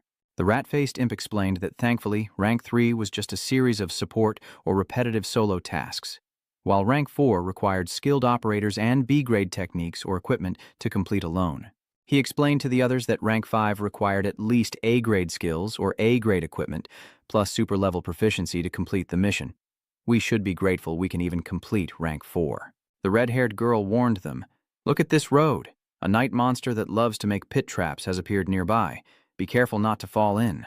Lama clenched his fists in anger. "It's that night monster again. Come on, I'll kill one. I'll kill a pair." No sooner were the words out of his mouth than Lama kicked a tripwire, sending a massive beehive plummeting from the trees. Lama's eyes widened as he stared in disbelief at the falling beehive, and as it crashed down, terror gripped the entire group. A swarm of giant bees burst forth, attacking them relentlessly as terrified screams filled the air. Level 46, bewitching bees had appeared. "Damn it, your mosquito swarms are too many. Hurry and use your magic. Casting takes time. I can't get into casting mode." Dudu peeked out from the tree, thinking, these guys are all max-level players. Dudu can't beat them. That squirrel, though, Dudu can definitely bully it. Now the faces of the llama group are all swollen from bee stings, and the giant wolf laments that these insects are such a nuisance. The damage isn't fatal, but the after effects will last for 2 days, so Lama comforts them, saying it's okay. He's turned off pain synchronization so they can just get through the 2 days like this. The red-haired girl is distraught, tears streaming down her face. "My face is injured, worse than death. Watch out for those blind bastards, don't let them trap us again." A puff of purple smoke suddenly appears, and the rat-like creature squints, muttering, "Why do I feel so slow?" Seeing their reaction, Dudo puts on a gas mask, excitedly saying the sleeping powder worked, weakening them first. Then, the players will sink the pain, and now she'll release the die-die powder into the air, leaving them at their weakest. Just then, Lama stepped on another tripwire on the ground, and in a daze he mumbled, "I've been poisoned." A spiked wooden club hurtles towards him, and Solon immediately raises his guard, watching the club fall. He then instantly shatters it to pieces with a punch. So Large is furious, saying he can't take it anymore, that these traps are the work of a malicious fiend. The red-haired girl volunteers to draw a magic circle and burn the place down, confident they'll catch the night monster. Dodo solemnly observes their battle, realizing the difference in strength is too great. Did the death of a Rank 1 player trigger the ADA limit? She removes her mask and turns to leave, knowing she must move, abandoning the traps and materials she painstakingly designed. As Dudo leaves, she pauses, hearing a strange voice say, "I've been patrolling the area and just happened to find you." A tiny zombie appears before the group. Banban, the mutated mist, level 120 Night Fiend sneers, "Night Alley gift." Tao Hua whispers to her companions, "This mist is a Rank 3. Urku asks, confused, "What's going on?" With an icy glare, Naikao threatened, "You escaped us last time, but not again. You'll learn the difference a Rank 3 makes." 2U scanned the area, confirming, "The black skeleton isn't here." Then he began assigning tasks to each person. Peach would attack with spells, he would look for a chance to use an array, and Two Ball would attack head-on. This time, they would go all out and not be careless again. With a cold face, Nikwa immediately grew serious, raising his hand as a surge of power began to erupt. B-rank equipment, C-rank light revelation mind technique, and shattered grass. Urku rushed towards the ape, leaping and slashing with his claws, scattering the mist around it, leaving Urku in stunned disbelief. It was separating. Gritting his teeth, he reached for the Pong-Pong's head, thinking to strike it, but before he could, an arm burst from the ground and seized his leg. Niku angrily looks down. "Another one, huh?" Just then, the little imp appears behind the pangolin, shouting, "Trying to escape." Matt Troot reached out, a small formation appearing in his hand. A C-rank confinement spell. Every part of the bear's body was enveloped in Matt Troot's formation, and he hurriedly ordered Naikao to attack. "I've got him trapped. Attack his head, Nikao, and try to deal a fatal blow. I'm coming C-rank fire detachment spell." Daohua spread her arms, looked up to the sky, and roared as a powerful flame surrounded her. Then she suddenly collapsed. Xiaolin stood behind her, weapon in hand, staring blankly at the fallen Daohua. Little Lin was overjoyed, bragging, "Brother Ban, I successfully ambushed her." The sight before Erque stunned him. Were these night monsters truly evolving? A mage's defense is weakest when ambushed, a coordination many player teams can't achieve. Matt Trout quickly discusses the next plan with Nicaw. These 3 night demons, though not highly equipped or skilled, are currently unbeatable. Our mages have suffered a loss. Let's report back to the kingdom and request reinforcements. If we lose levels, we're in trouble, and the trip back will take at least half a month. Then he waved his hand, ordering his teammates to retreat, and Matt Trout and Nicaw scrambled away for their lives. Cao Cao tells Ban Ban not to chase them since they didn't kill them. Tu Alam grips her weapon, still feeling regretful that the scroll didn't drop. At this point, Ban Ban didn't want to hide any longer, telling Dodo, who was hiding behind a tree, "Come out, they're all night demons, we mean no harm." Dodo remained wary, demanding, "Can you change classes? Swear an oath first." Dodo bears a strange mark, one that Ban Ban recognizes as being the same as their leaders. Immediately, Ban Ban raised 2 fingers to the sky and swore an oath. "I, Ban Ban, swear that I will never harm the stubborn deer before me. If I violate this oath, may I be punished by the system." Dodo orders them to go to the second tree on the left, avoid touching the plants, and stay away from the stone on the right, as they're all traps she set. Then invites them to her house. Seeing Dodo's reaction, Ban Ban's group felt helpless. This deer was being far too cautious. In the Dai Duchy, a flock of small birds flew across the sky. Heist narrowed his eyes, coldly asking the group before him, "What happened to you all?" Lama, Nicaw, Daohua, and Matt Chuat all gasped for breath, explaining that they had been chased by night monsters. Amidst the chaos, they triggered every trap in their path, relying on potions and sheer luck to survive the journey back to the city. "We can't let them grow stronger. We need to wipe them out now, before they do." Near our guild is a legendary elite-level night monster, the 5th-ranked DNDN Long. Latma continues seriously. Moreover, their boss is the extremely famous Dong Dong. He and Dao Qian were very close before at a concert.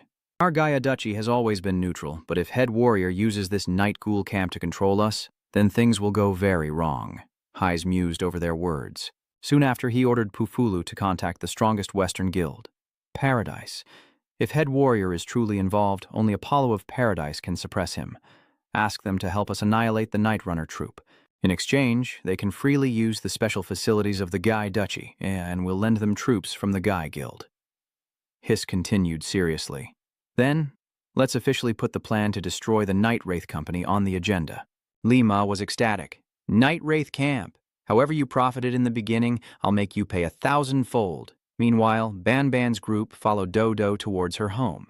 Carrying a large bag on its back, Ban Ban turns to grumble at Dodo, saying that the camp has plenty of materials, so there's no need to carry all this. Dodo smiles with her eyes closed, proudly showing them off, saying these are the materials she's always used up to rank 2 and many items she's acquired.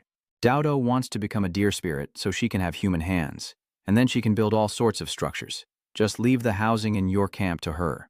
Meanwhile, Ban Ban makes a judgment. She has a mark, like the boss, so she must be related to him.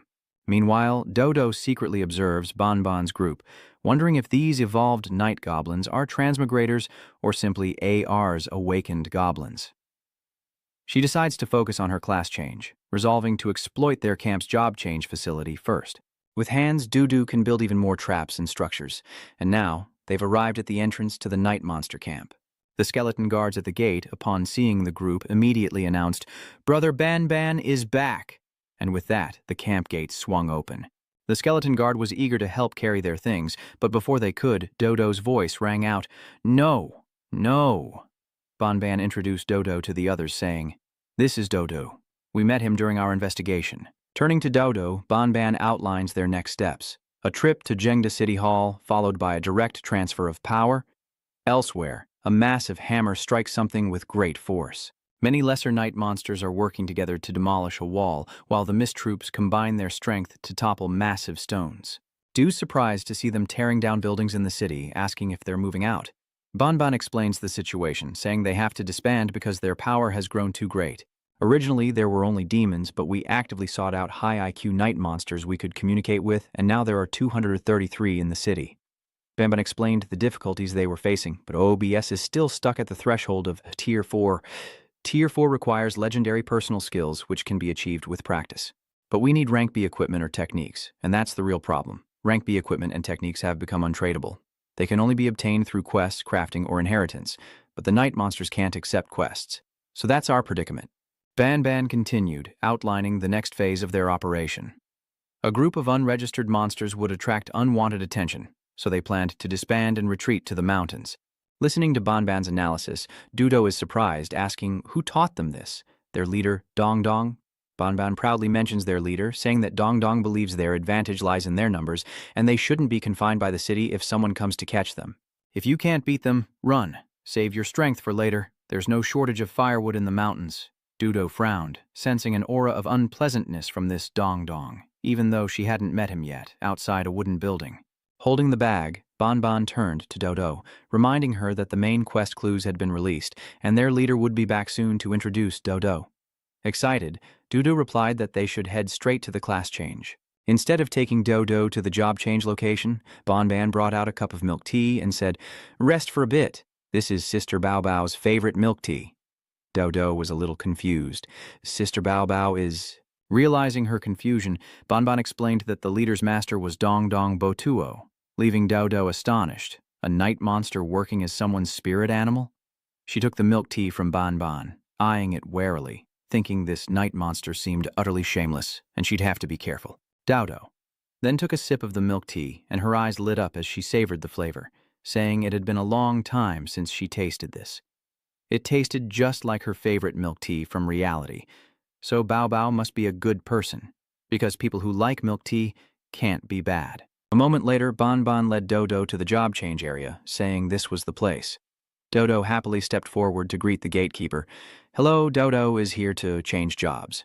The young man explained that she could choose a direction for her race's evolution and increase her stats. Hearing this, Dodo's eyes lit up, and she excitedly exclaimed, "Human form, agility points, architecture." The young man smiled and led Dodo, saying, "All right, come with me." Ban Ban watched Dodo leave happily, wondering if she and the boss would really accept a human form. A light suddenly appears and a red ribbon materializes around Dodo's neck, along with a tattered red skirt. Dodo happily winks at them, announcing her job change was a success, as Vermilion Bird pants wearily. Dong Dong wiped the sweat from his brow, sighing in relief that he was finally done packing, but suddenly, the gates to Trungdin Island slammed shut. A 3-day boat ride away. Bao Bao laughed with joy, finally able to return. The milk tea shop he mentioned before must be built by now. Dong Dong sighs in resignation. The main quest clues have just been released, and our old guild has disbanded. Everyone is fighting for resources, so what's left to negotiate? The Great Resource War has already begun. Shishi had to return to deal with guild matters, as internal issues were piling up, so Guling and I discussed the Fame quest. Guling told him that the leader wanted me to explain the Fame quest, similar to the Fame year, the first requirement being skill proficiency. Reaching A-rank skill proficiency basically just requires guts. Players with average talent can compensate with playtime or muscle memory. Simply put, each class has a corresponding walkthrough. The faster you clear it, the more walkthrough cards you get, and the higher your skill proficiency. The second task is incredibly harsh, requiring players to create their own S-rank technique or weapon. To do this, he needs to feel the flow of energy in the A-world from scratch and understand the laws of the elements. Dong Dong stroked his chin thoughtfully. If this main quest clue is related to them, what information from that centipede script hint is true? Finally, he made a decision. Xiong, let's find the other transmigrators first. There's strength in numbers. Let's reach rank 4 before thinking about anything else. Dong Dong recalled his previous arrogance and began to feel incredibly regretful. We have to stay here for months to chase them and reach level 6. Now, with a dark face, he disappointedly thought, my awesomeness has all been blown away, and I can't even find level 5 S-grade equipment. Suddenly, the little imp cried out, "Mama, wait!" Dong Dong immediately became alert and seriously asked, "What's wrong?" Bao Bao looked ahead and said to him, "We're about to reach the ghost camp." With narrowed eyes, Bao Bao reveals a terrifying truth. The area is riddled with traps, far too many to count, but Dong Dong remains unfazed, declaring it simple. He gripped the ghost's tail tightly, then hurled it forward, declaring, "You're the one, ghost."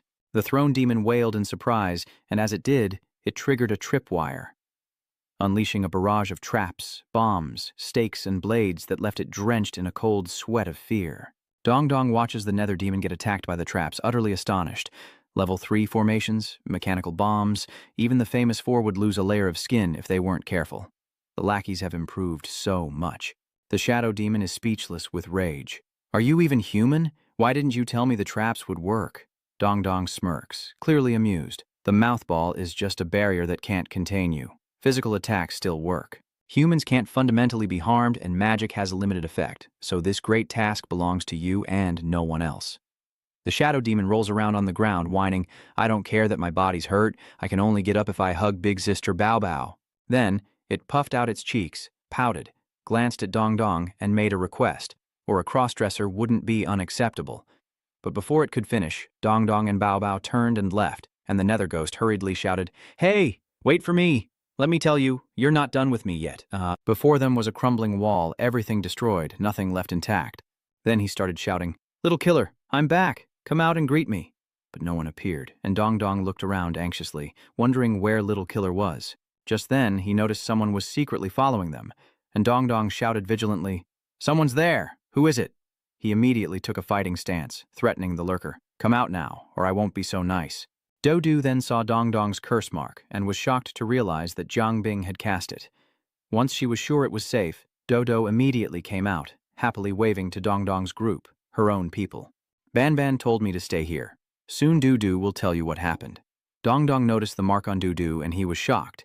It was the mark of a main quest clue. When Dong Dong didn't speak, Dudu introduced herself. You must be Bao Bao and Dong Dong. I'm Dudu, also a monster. Nice to meet you. A ghost was stunned and conjured a rose in its mouth, flying coolly towards Dudu. My beautiful lady, I happened to pick this flower on the road. Would you accept it?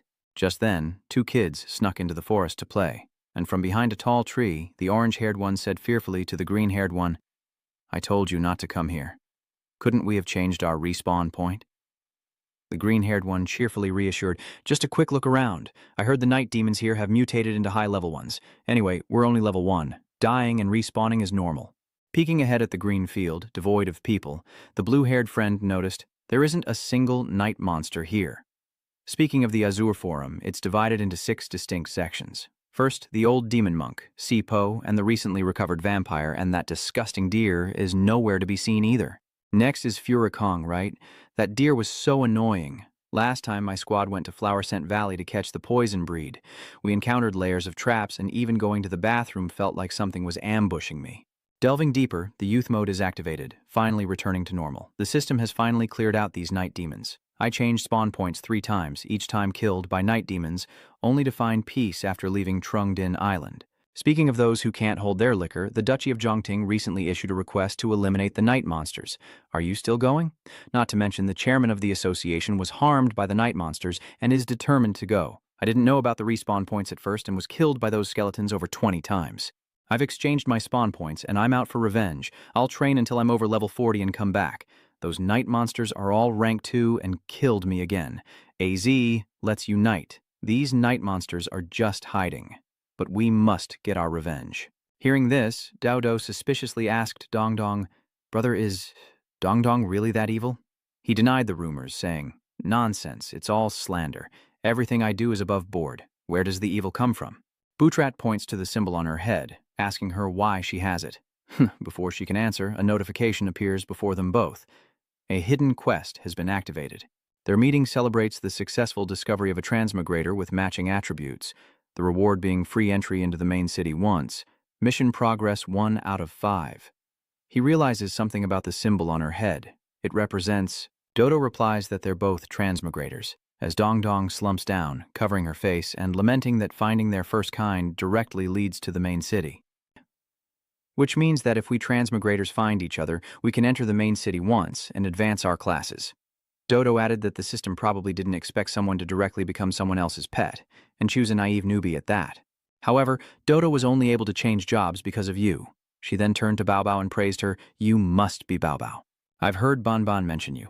Let me take you to our new camp first. We'll talk later, Dong Dong. There are too many people here right now. Deep in the forest, Dodo reveals that more people have been testing them lately, but none have escaped her traps. After discussing it, she and Ban Ban decided building structures at the original camp was too risky, so they chose a new location and recovered useful materials. She gestured towards the lush green meadow, inviting everyone to her home, saying this was their new house. Bao Bao was confused, seeing only grass and no house, and asked what was special about this place, as it seemed like just a normal mountain.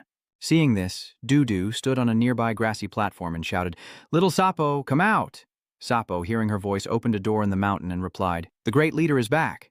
Beyond the cliff face, a surprising sight. Small skeletons and sprites working together to create unexpected portals, welcoming Dodu and her guests, chanting, "The chief is back! The chief is back! The chief is back!" They surrounded Dong Dong, cheering, "The boss is back!" Seeing everyone welcome him, Dong Dong happily said, "So, you've all been hiding here, huh?" Venturing deeper, we see the daily activities, goblins chiseling away at rocks and skeletons hauling massive stones outside. Dong Dong asks if they're about to hollow out the mountain. Duo replies that it's still early, but thanks to the mountain, they've accomplished a lot. This includes building pit traps and dealing with enemies and the mountain. She also recounts the events of the past, before they were exposed, losing their greatest advantage. Disguise A. She also mentioned how she told the skeletons to hide their level data, so players would assume they were normal night goblins, and if they notice us, we'll be attacked, and when they suddenly notice us, we'll attack unintentionally, giving us a greater advantage than attacking players directly. And then, heading towards the tunnel, she realizes that the pandas used to make tunnels, and this is the right direction. Dodo calmly points out that he can bring many useful craftsmen out, so he should use them to build houses and traps instead of fighting head-on. After a brief tour, everyone gathered in the living room to chat, and Dong Dong wondered why everyone was digging deep into the mountain. He asked if players had been laying siege to them lately, hence all the construction. Sapo jumps up, replying excitedly that Sister Bao Bao hasn't posted on the forums, and the guild is launching a siege against the nightmares. Some players have already come to scout, and some of the players who were previously massacred have joined forces and are preparing to participate in this siege. Dong Dong, feeling awkward, mutters to himself, realizing he'll have to eliminate the native NPCs. He didn't expect this to happen so fast. He wonders if he can rely on the guild he attracted with the main quest clues, now that the quest is over. And finally, he had to decide on this mission. Despite the overwhelming odds, we must win. The room buzzed with excitement after hearing his plan, and the warriors unanimously agreed, ready to go to war. Sapo happily draped his arm around two skeletons and introduced them. "Boss, these two players, Qing Feng and Ming Yue, want to join our camp and even change their class to the undead." That evening, fully energized, everyone worked tirelessly, carefully considering how to build the most secure structure possible. Dodo grabs the loudspeaker, urging everyone to quickly build the defense structure according to her design, saying time is of the essence. Meanwhile, Dong Dong, seeing the structure, remarks that it's too human-like. Based on her design, they could defend against dozens of enemies if they coordinated well. He approached her, touched her shoulder, and said, "Bao Bao is offline. Let's find somewhere to talk." Dudu agreed, just as she was about to check something on the mountaintop, replying, "Perfect timing. Let's head up there and see if we missed anything." Reaching the summit, they gazed at the stars above, and he asked, "Is World A real or just a fabrication?" She held up 5 fingers to the sky and replied, "I don't know, but the meaning it gives me here is far greater than reality." She then continued to talk about her real life. "In reality, I'm a maid. I have no friends. My job is freelance. I don't need to go to work. I have no sense of existence." She continued to talk about her real life, saying that she made many friends in the game, and the world of Aour didn't require constant fighting. Building things could also level you up, and whether it was a flower or a brick, Dodo built her own house from scratch.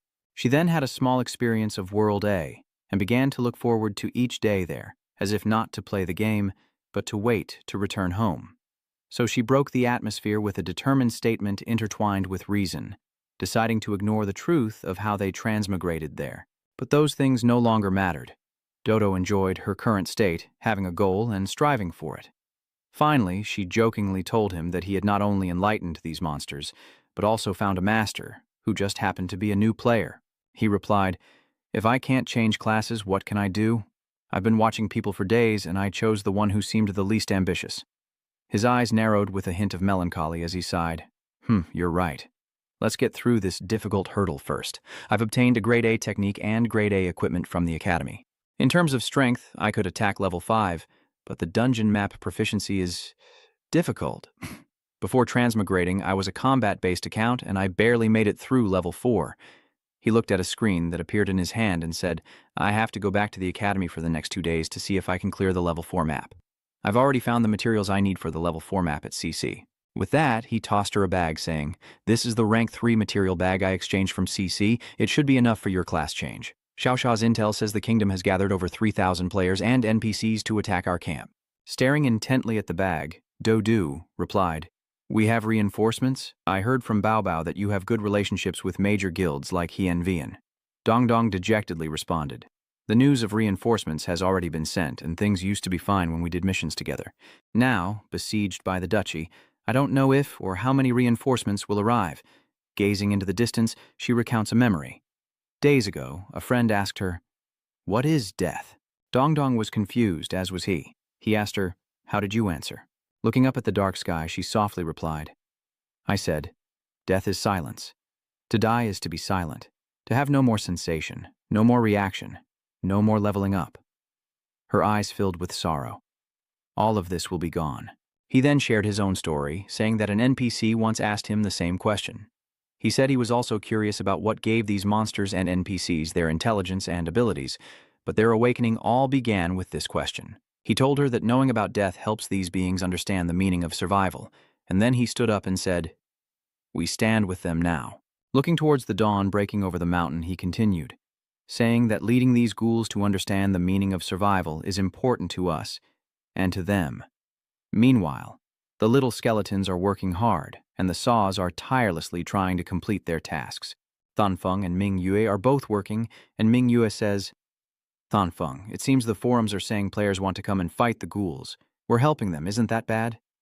He replies, "Ming Yue, you're too naive."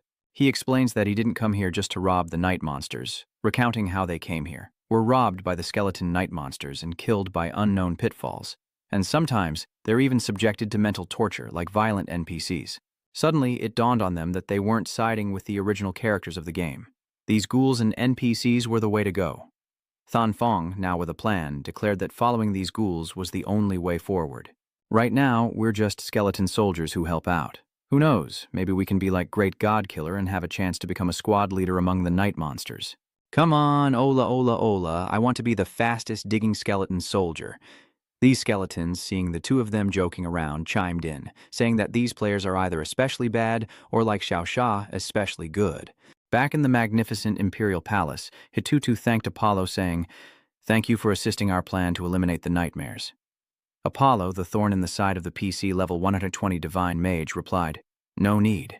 We're quite interested in this pet as well. Our Western Guild has already made its intentions known. Anyone who interferes will be obstructing us. You've encountered this fiend before, Tran Nguyen. What's your take?" Tran Nguyen replied, "Lord, I still suggest we talk to Dong Dong. We've worked together before. There's no need to make things so hostile." Apollo glared, surprised, and asked, "You doubt my decision?" Then bizarre magic surrounded Apollo, causing the two men to kneel. Hitutu and the blonde guard knelt, begging for forgiveness. Apollo laments that the players live too comfortably in reality, and with a dark look he adds that the main scenario for Earth will be ready in about a year. "We've always tried everything to find the answer, and maybe this time the mission will appear. We high-level NPCs are independent beings, with intelligence no less than you players." He quickly lifted Hitutu's shoulders, encouraging him, "If we want to unlock the truth of Azure together, you must obey." Hitutu was speechless, breathing heavily and sweating profusely, stammering, "Understood. I'll cooperate with the chief god." After leaving the castle, the blonde guard supported Hitu and asked solicitously if he was all right. He quickly shook his head and cheerfully replied that he was fine, but despite being commissioned by the Holy Order to investigate the world of Azure, he understood it less and less. He was losing it. These NPCs were supposed to be independent beings with their own consciousness and reasoning abilities, but now there's some bizarre divine intervention that even they can't understand. As his mood darkened, he bit his hand and said, "We and Dong Dong aren't deeply involved. We should side with the main god and complete the mission. Hunt down and seal the wild monster camp." Arriving at the wild monster mountain camp, Dong Dong felt someone mention his name, causing him to unconsciously sneeze. He sniffled and asked, "Who's talking about me?" I must be on a lot of people's minds. As for today's conversation, he didn't let it go, continuing to discuss it, saying, "Let's review the current membership." Dialong 10 immediately replied, "After our long search, there are 240 wild monsters with enough intelligence to communicate and coordinate actions. Of those monsters, only 6 have an IQ equivalent to ours. We call them awakened. 3 are skeleton types, 2 are elf types, and 1 is a slime." Next, he points to the ugly number sitting in front of him and introduces him to Dong Dong. This is an awakened from the Earth Dragon camp, level 40, who recently joined our camp. Dong Dong pondered, the awakening rate is too low, and the monster's abilities are too weak, but it proves that monsters of the same kind have a higher chance of contacting or awakening others of their kind. Also, high-level monsters must have a naturally high IQ. He slammed his hand on the table, deciding, let's move on. Next is our strategy. We must not only deal with the immediate encirclement, but also ensure that in a year we have enough strength to compete for resources on the mysterious planet. He pointed at the map, contemplating, but right now, our strength is far too inferior to the major groups. Next, I want everyone to scatter and disband to the remaining 4 continents of the AG world. She obediently accepted his orders, and he turned to his 2 bodyguards, ordering, So-So and Mr. Earth Dragon, go to the night monster camps on Neutral Island and see if you can find other intelligent night monsters to join us. Mr. Earth Dragon replied, Yes, boss. He then mobilized more forces, saying, Ban Ban and Xiaolin, go to the high-level neutral dungeon camps. Although it will be difficult, I hope you will do your best to enlighten the Flame Dragon and get him to help us. Earth Dragon reassured him, Don't worry, boss, we will complete the mission. Sapo was assigned to lead Qingfeng and Mingyu to complete the defense works, while closely monitoring player activity, reporting any anomalies immediately. Sapo accepted the order, stating that they would keep a close watch on the players. Little Mist is assigned to use their quick-footed Shadow Wraith and Ghostly Shadow to seek out the 3 beastmen who once cooperated with us, as well as the night demons under their command, and request their aid, as the major guilds have ignored my requests for reinforcements. Little Frost swiftly agreed, and Dong Dong announced that the first harsh trial for the nightmares required cooperation, telling the world that they would no longer be slaughtered at will by players. The 2 Swung Lian pointed at themselves and asked, Us night terrors? An Lian encouraged everyone. In short, we need to unite all the night terrors who can awaken and are awakening, and tell them, here we can change classes and gather resources, and only then can we create a force capable of standing against the top guilds within a year. Now brimming with energy, Dong Dong stood up and declared with a determined tone, Dismissed. And then, tell the whole world, your monster daddy is here. After finalizing their mission plans, he and Dodu turned their gaze towards the rest of the group. Dong Dong turned to her and said, I need to go out. 1, to complete the fame quest, and 2, to find the awakened NPC of the Zhuanyuan family and try to get their support. Dodo agreed, adding that when he goes to Dongsheng, he should keep an eye out for a flying snake, as Little Killer had investigated a strange tendency for the monster to be a night ghoul on the forums. He had mentioned before that the Ager system told him there were a total of 6 transmigrated monsters, and Dodo suspected that the flying snake was also a transmigrator.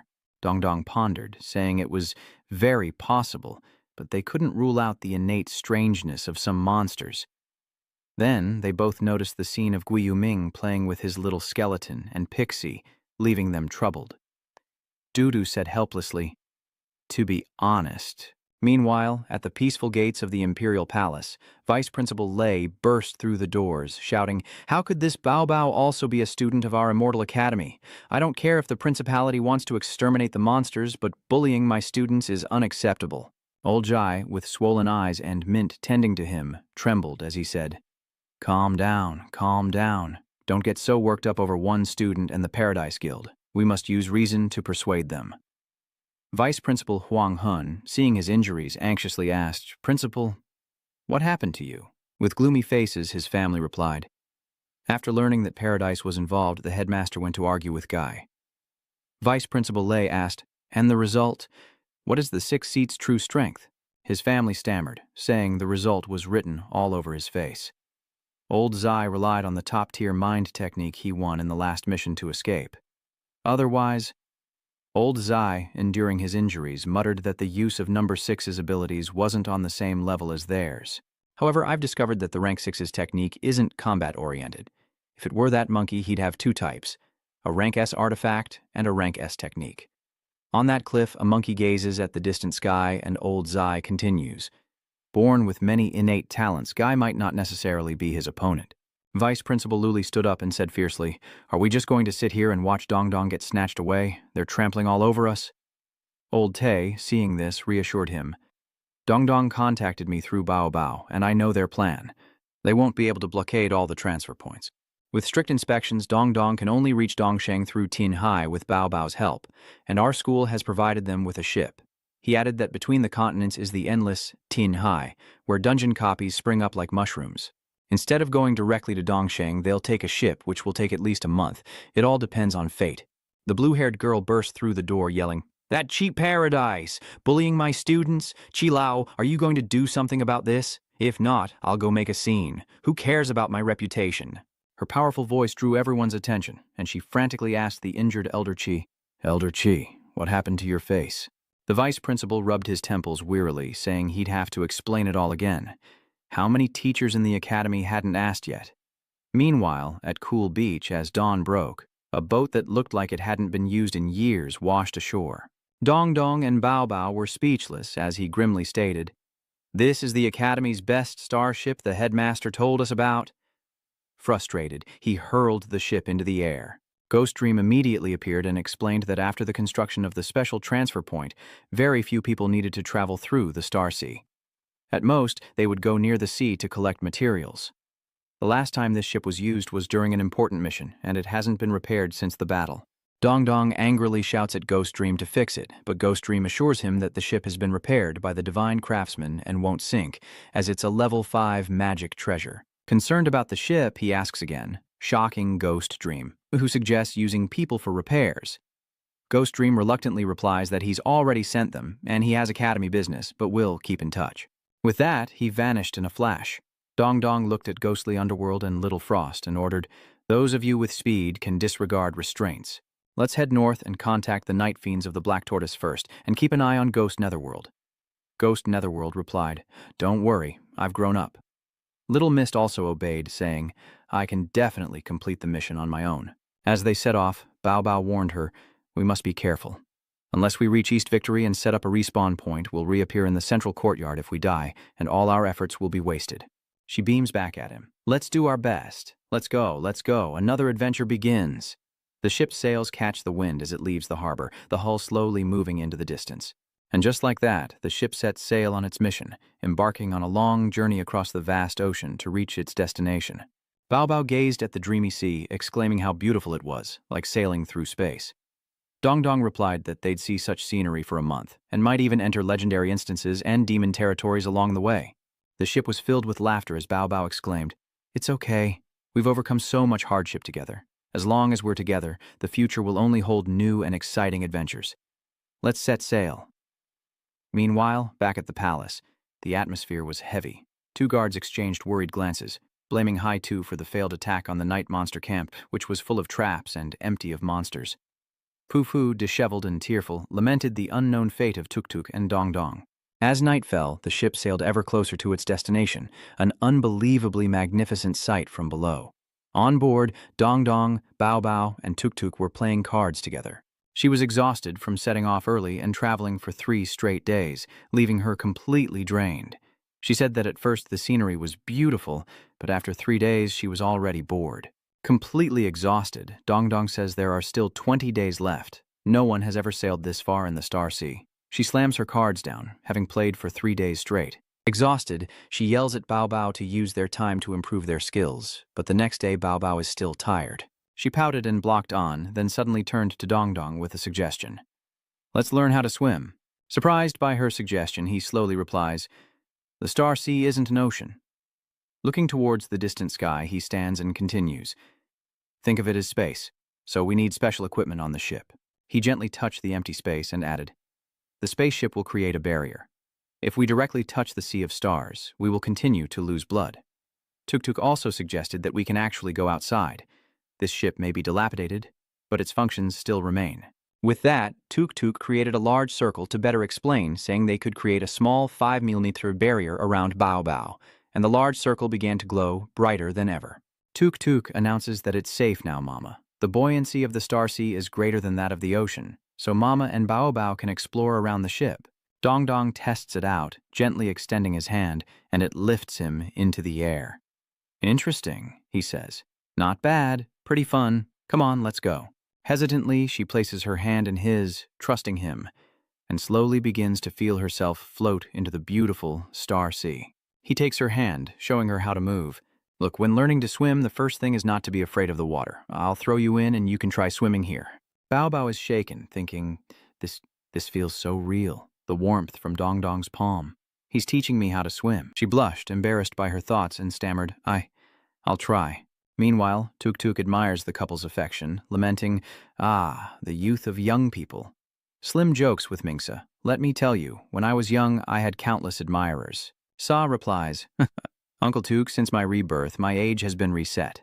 Tuk then says, "Ah, it's just memories." A little lamenting about life. During their training, something caught their attention. Dong Dong said, Those are plastic bottles, trash." Bao Bao knew what it was and replied, "Trash." As the ship moved forward, the piles of trash grew larger, surprising everyone. The trash surrounds the boat and Bao Bao looks up and asks, "Whose trash is this?" She's surprised, saying, "They have trash in a city too." Seeing this, Mingsa answered her question. "Of course there is. Earth has bubble tea shops, so naturally it has all sorts of essential products. I once heard that there was a garbage island deep in the Star Sea formed by the waste of the 4 continents. Today, we're witnessing it firsthand." Bao Bao worriedly thinks that this is detailed and real. We have this in reality too. There are trash islands in the ocean, but the tremors are a bit bigger. Dong Dong wonders if there are ocean currents in the Star Sea and why the trash is all gathered together. It's a bit strange. Unexpectedly, a strange whale-like cry echoed from the sky. Recognizing the sound, Zixi knew who it was. The call of the star whale. "Careful," she warned. The star whale's body glides past their ship, the water gently rocking, and something appears beneath the surface. Dong Dong, bewildered, tells Bao Bao that the legendary monster, the star whale, is now completely covered in trash. Tuk Tuk, thinking ahead, warned everyone to be careful, saying that the star whale was usually docile and wouldn't get angry easily, as long as they didn't make any noise, or their rickety boat would be sent back to square one. Unexpectedly, Xingkun's eyes drifted up towards the boat, slowly widening with a terrifying gaze. Tuk Tuk frantically tells Dong Dong that it looks like the beast has found them. But instead of fear, our hero confidently approaches, reassuring everyone that the creature is gentle, and invites it for afternoon tea. Without a word, the star spirit dove back into the ocean, leaving Dong Dong confused. He asked Tuk Tuk, "Isn't the star spirit supposed to be gentle?" Tuk Tuk helplessly replied, "I don't know its language. Maybe it thought we were yelling at it." The star spirit rises from the ocean, covered in seaweed, as Bao Bao and Dong Dong cling to each other in fear.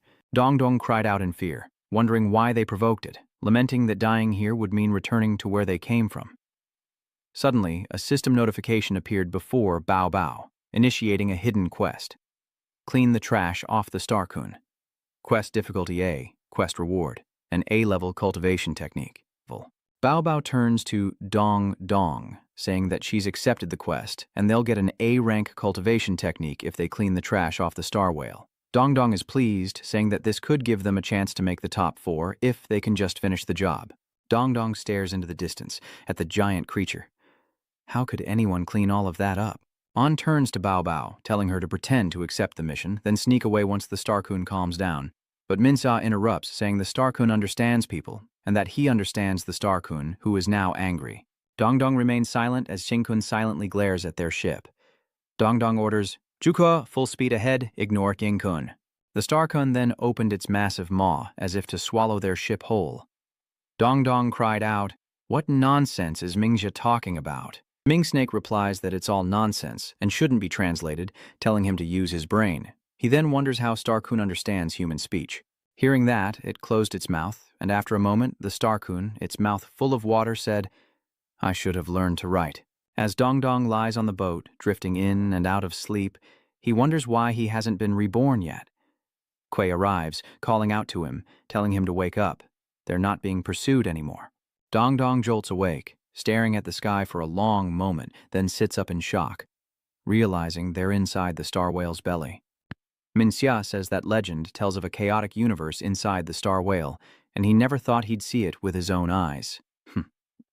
Ngian Dong Dong wonders if those things are the star whale's teeth, and asks if they should wait for it to open its mouth and then sneak out. Ming Snake shakes his head, saying that if we try to escape through his mouth, we'll surely be caught. Let's try to be expelled instead.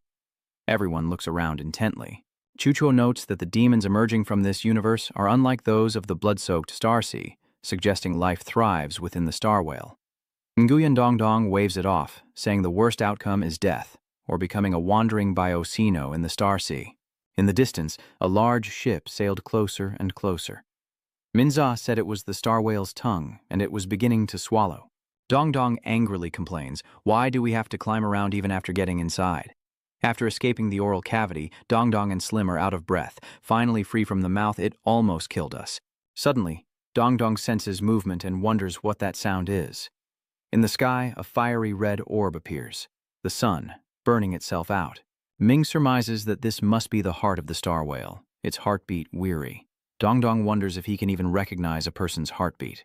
He looks towards the heart of the star beast, figuring there are 2 exits from the heart, hoping they came out the front rather than the back. Bao Bao excitedly says, "Like Pinocchio, Dong Dong, do you think we'll meet the old woodcutter inside the star beast's belly?" Blue flames light up the sky, illuminating the entire ship. Bao Bao wonders if there's really someone else inside. Afraid the rope would break, he throws it down to their boat, and before they can react, a figure leaps down behind them. It's an unknown white-haired being, a level 120 rank 2 warrior, wielding a sword twice its size, pointing at Bao Bao and Dong Dong, declaring, "You all belong to me now." Dong Dong, still confused, asks, "If you wanted to jump down, why throw the rope?" Bao Bao's eyes lit up like headlights as she jumped up and down. "So cute!" The little punk, Xiao Daozi, struggled in the rope, yelling, "Let me go! Let me go! Let me go!" Dong Dong picked him up, unimpressed. "Little rank 2 devilfish causing trouble outside without a spanking, huh?" Little Knife was furious. "Who dares hit me? Little Jar, come out here." Suddenly, dark figures appeared outside. Xiaoguanzi and 5 others jumped out, glaring at Dong Dong, gritting their teeth as if they wanted to devour him alive. Dong Dong glares at them, wondering how so much strangeness could be packed into such small bodies. As he thinks this, Xiaoguanzi charges forward, spitting a green liquid. A sizzling sound followed, and the corrosive attack quickly severed the rope-binding Xiao Daozi. He realized then that the child's attack was corrosive. Chip Chip cackled, deciding that wasn't enough. Dong Dong sternly ordered, "Chip Chip, protect Bao Bao." Then a light surrounds him, and before he can react, Xiaoguanzi unleashes a barrage of corrosive fluids. Dong Dong quickly uses the power of the underworld serpent, manipulating water and unleashing torrents. The power of Emperor Jiang. He jumped in, using the Dharma of heaven and earth to seize the little Can clan in his palm. Dong Dong puffed out his cheeks, ready to use the Namyang fire to destroy them, but an old man appeared, stopping him, saying they were just ignorant children. Hearing this, Dong Dong quickly swallowed the flames back inside, exhaling a puff of black smoke, and grumbled, "You should have said so sooner." The old man bowed his head in fear before the little monsters, apologizing on behalf of the children for the inconvenience. Suddenly, Bao Bao asked the old man why they were inside the star whale. She poked Little Dao's cheek, saying they were all just children. Little Dao retorted angrily, "I'm not a kid. I'm max level. Once I collect some more trash, I'll be in the top 3 soon." Turning to the old man, she explained that it was a karmic matter, and he would tell them why they were in the star whale's belly. It all started when the star sea began to decline. The fish in the sea dwindled, and the climate became increasingly unstable. We didn't know what else to do. Our ancestors always said the star whale protected the star sea, and we believed it was enraged. To appease it, we had no choice but to offer a sacrifice. The entire village lit a great fire, joining hands in hopes of a perfect ritual as the child was brought forth. That day, we performed the star whale summoning ritual, praying that the great star whale would accept our plea and quell its rage. I was ignorant and powerless, only knowing that a child was being sent into the sea, but the ocean showed no sign of changing. With despairing eyes, they looked toward the boy as the flames continued to burn fiercely. We wondered if the sacrifice wasn't enough. We used to sacrifice 2 newborns. One of them suggested sacrificing a baby boy, but another protested, saying he needed sons to carry on the family line. Upon hearing this, the women angrily retorted that those who wanted to sacrifice daughters could gladly offer up their own, as tradition dictated that only sons were effective sacrifices. Otherwise, they would draw lots until the Sia yielded no more, and they would all perish. "Old Zhang, what are you doing? I'm going to look around. Why is the star sea revealing itself? Why does everyone exist? An old man in my village is just waiting for his people to die. You shouldn't interfere with these things." The older I get, the clearer I see. That day, I saw it all. The remains of the Jiao, the wounds, the exhaustion, and the unease. I received the information the Star Corps gave me, witnessing the suffering of the Star Sea, the suffering of its creatures, that overwhelming sense of helplessness. It spread all over him, and the old man continued. The old fool thought the story here was over, but this is just the beginning. He opened his eyes, coughed a few times, and trembled. "I'm okay. I'm not dead, but where is this?" Suddenly he heard crying, "Ee wee wee wee wee wee wee," and looked towards the sound, "Wee wee wee." He thought to himself, "There's crying." He quickly went to where the crying was coming from. Ye wee wee wee wee. He thought to himself, the child sacrificed days ago is still alive. Only now does he realize this is inside the star beast's belly. The children are all here, unchanged. The sacrificed children were swallowed into this place. He covered his face in fear, awaiting death, his tears falling. It was all meaningless. Suddenly, the cry of a newborn nearby caught the old man's attention, and it grasped his hand. I thought I had no reason to live anymore. The old man held the child, but in that moment I had a purpose, and from that day on I began to live within the star beast. The child he raised grew up day by day, still consuming massive amounts of fish and waste inside the star whale, where we discovered a different kind of energy. We learned that absorbing waste could increase our purity and allow us to level up, so the old man began building houses for the children to learn in. But they didn't seem to like it, and the little girl knocked the house down immediately. That innocent look spared her any scolding. She carefully enunciates each word. Grandpa. The little girl tries to repeat it, albeit imperfectly. Pa. For our village, the death of an old man changes nothing. The sacrifices will continue. But this changes everything. Now the children have a chance to survive. This old man can't die in this age-in PC world. Normally, those who don't cultivate will die and return to the grass to be reincarnated. The child happily asked the old man, Grandpa, what is this? He looked at the child, pointing happily. There's even a broken boat, so we don't have to sleep on wooden planks anymore. He began repairing the boat with the remaining nails, and the child eagerly helped. Before long, it was finished, and the little girl's eyes lit up with delight. The old man even used it as a hammock to sleep in. At that time, newborns were still being brought in, and not just to our village, children from other races were being offered as well. 6 years passed, and some things happened during that time. A group of children happily grew up together day after day, until one day the girl ran back in a panic. Grandpa, little Pingsy is done for. According to legend, those who can level up shouldn't die, but our children in this garbage-filled environment still will. The old man sighed helplessly. Another one gone. A familiar sadness washed over his face. He laid the boy on a piece of wood and released him into the deep sea of misery. Xiaodaozi happily held up the sword. Grandpa, look what I found. I knew they didn't need fixed class changes like in the legends. I finally found enough materials. His face flushed with joy. The old man realized these kids could change classes directly with the right materials and level. A glimmer of hope, but they weren't alone inside the whale. We must always be skilled enough to escape its grasp to survive. As Little Blade rummages through the mess, Little Big nervously urges him to hurry. He told him not to carelessly run to the tail of the Star-kun. Little Knife turned back annoyed. Little Big, don't be such a scaredy cat. These monsters might not catch us. The rats, hearing the commotion, turned to listen. Meanwhile, Xiaodaozi continued searching through the mess for what he needed, as rats scurried past. Finally, he found a vial of water at the tail end, and with this, Xiaoyu might just live. Suddenly, a monster appeared where he'd just picked something up. A level 120 dark mutation elemental beast. Xiaodaozi quickly stashes what he found, ready to leave, but the monster is closing in fast. Meanwhile, Daisy jumped onto the boat as Daozi tried to outrun the monster. But the giant beast, 10 times faster than him, quickly caught up and reached out to grab him, its face a terrifying mask of vengeful spirits that would make anyone tremble. The beast quickly surrounded him, and he realized it was growing smarter. He drew his sword and lunged, but it was so numb to pain that it stood still as the blade pierced it. The sword landed on the boat where the boy was waiting. He gritted his teeth, grabbed the rope, and climbed aboard. Little Fatty was still paddling furiously as Little Knife landed safely. His face was pale with worry as he frantically rowed the boat. Finally, the two brothers escaped the monster's encirclement and boarded the boat safely, or so they thought, as the beasts roared in anger from afar. The kid, Xiaodaozi, even waved tauntingly, yelling, "Go to hell, you monsters!" Then he opened the bag he'd found, his eyes widening with satisfaction. He'd finally gotten it. Turning to his brother, he says, "Take a rest, I'll steer the boat." Exhausted, he pants, covered in sweat. Leaning against the bow, he doesn't realize the deep wound on his back, likely inflicted by the monster's dark energy. Meanwhile, the old man scolds the brothers, saying their territory is becoming too dangerous, and he can't bear to lose them. Xiaodaozi happily shows the old man what he found. "I told you I'd be okay, Grandpa. We can save Xiaoyudian now." The old man takes the medicine and says, "Let me see if this is the right stuff. We'll talk more outside." He explains that over the years, the children living in the trash have become unusually resistant to poison and corrosive attacks, despite their constant illnesses. However, as we delved deeper into scavenging, we discovered a creature living within the Star Cocoon's Kwayam monster. They are not only immune to the corrosive attacks, but can also continuously grow by refining the waste. Nature is fair. We can't eliminate or clean up the waste, but a monster that can coexist in this environment has appeared, and its territory is expanding day by day. He clasped his hands and bowed. They're guarding the two most important exits in the Star Whale. We simply don't have the strength to get out.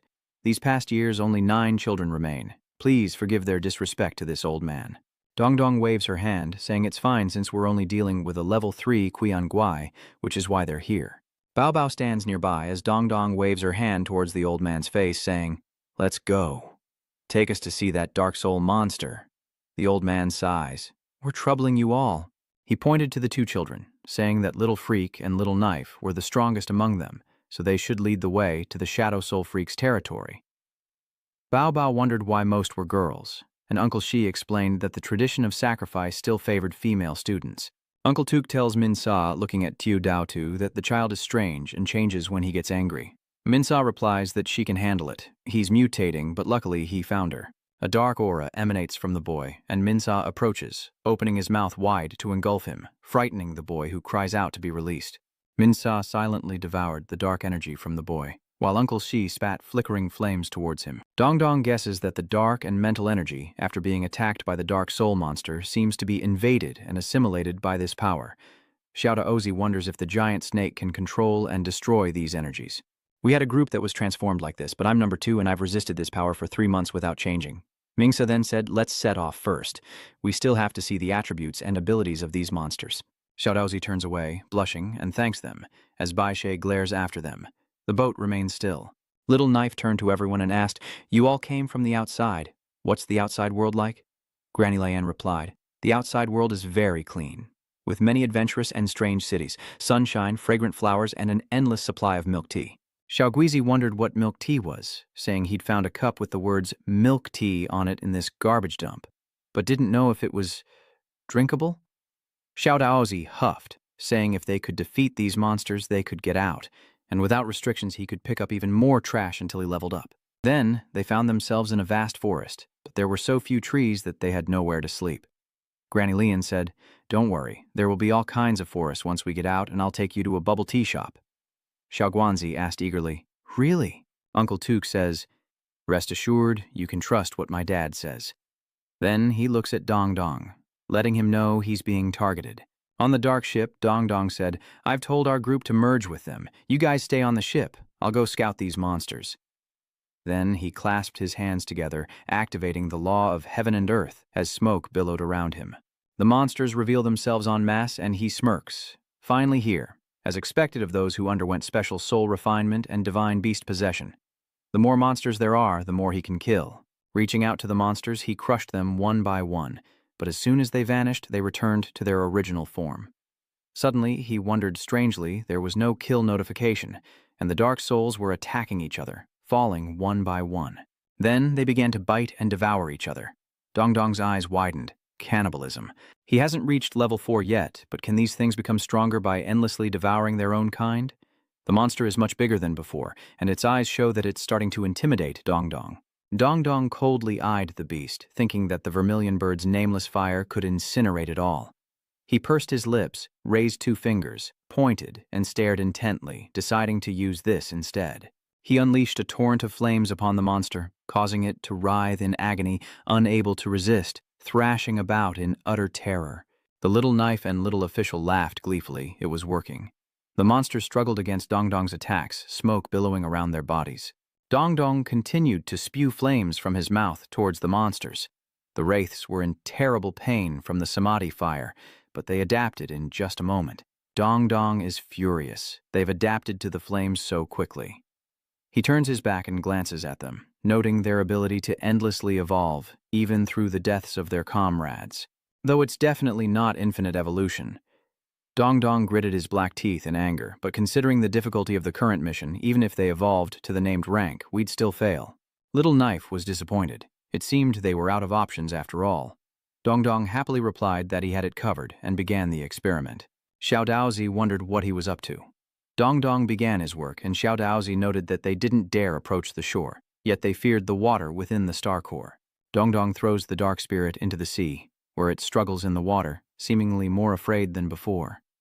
He's pleased, realizing this liquid is corrosive to the dark spirit monsters, and all they have to do is throw them into the sea, one by one. He holds the plank before him, stars in his eyes, but worries. What if they adapt like they did to the fire and develop resistance? Looking at the creatures floating on the water, Dong Dong reminds the shrunken dark beasts to be careful, as they still need to prevent them from devouring each other and evolving. He drops it onto the plank, surprising the dark spirit. A great success, isolated in the water, unable to evolve or adapt, achieving a perfect outcome.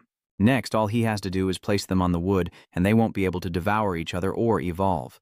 The other dark spirits soar into the sky, continuing to grow stronger. The young boy notes their fear, saying he's never seen such resentful spirits.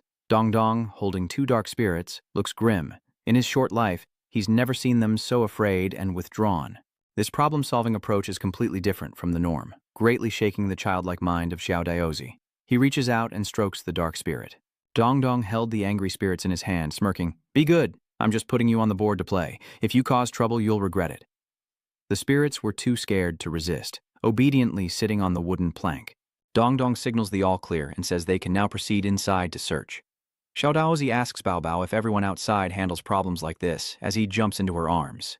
Bao Bao forces a smile, more or less, and the group enters the cave as Xiao Daozi speaks up. "Brother Dong Dong, is it okay for us to just go straight in? I saw a group of dark spirits run into the rear. Don't worry, I'll take the torch and we'll look for clues inside. As long as we don't let them evolve, their individual strength isn't high. Bao Bao and I can protect you. And there's one more crucial move." The girl suddenly asks again. "One more crucial move?" Dong Dong laughs, saying they can always run if they can't fight. The others can only stare and chuckle. The 4 of them, with torches in hand, ventured deeper and deeper. After walking for a while, Bao Bao spoke up. "There's less and less trash. Could the tail end here be beneficial to the dark soul monsters?" Dong Dong observes that these creatures may be similar to carrion eaters, subsisting solely on waste, fearing the star cocoon's body and appearing to protect it. Bao Bao worries if they're doing the right thing by destroying these dark souls. Dong Dong believes that in this world, right and wrong are rarely clear. They need to survive. The star beetle needs to clear the waste, so they'll take it one step at a time. Bao Bao no Diaz. "Little Daisy, that's right. We've already accepted the star whale's mission, and if she comes out, Dong Dong won't be angry anymore." The star whale, in human form, sits upon a coral throne. In a dark corner, she had always been there. The Puthiensa Demon Soldier, rank 5, level 120. The Tinda Demon Water Mage, rank 5, level 120. The Von Truong Demon Formation Master, rank 5, level 120. And the Tin Hai Bao Demon Assassin, rank 5, level 120, appeared as the dark soul before them wept ceaselessly. The Puthienza demon says he can't hear what the little poisoner is screaming in fear. The Von Truong demon told you to learn more languages. He's saying, "I'm outside." Meanwhile, Vuadi was happily eating trash and singing when a giant suddenly appeared and attacked them. Then we ran back for our lives, begging the Great Ones to avenge us, and Dark Soul hasn't stopped crying since. Shoubao retorts, "Next time, just translate. Don't act like that." She stares at him, interrupted. The octopus demon laughs, saying he has too many legs to be sure. She smirked, then told the little reporter that recently many people from Azure Geographic magazine have been searching for Wen water ever since it appeared in Azure. The starfish demon then spoke up. "All right, no more drinking.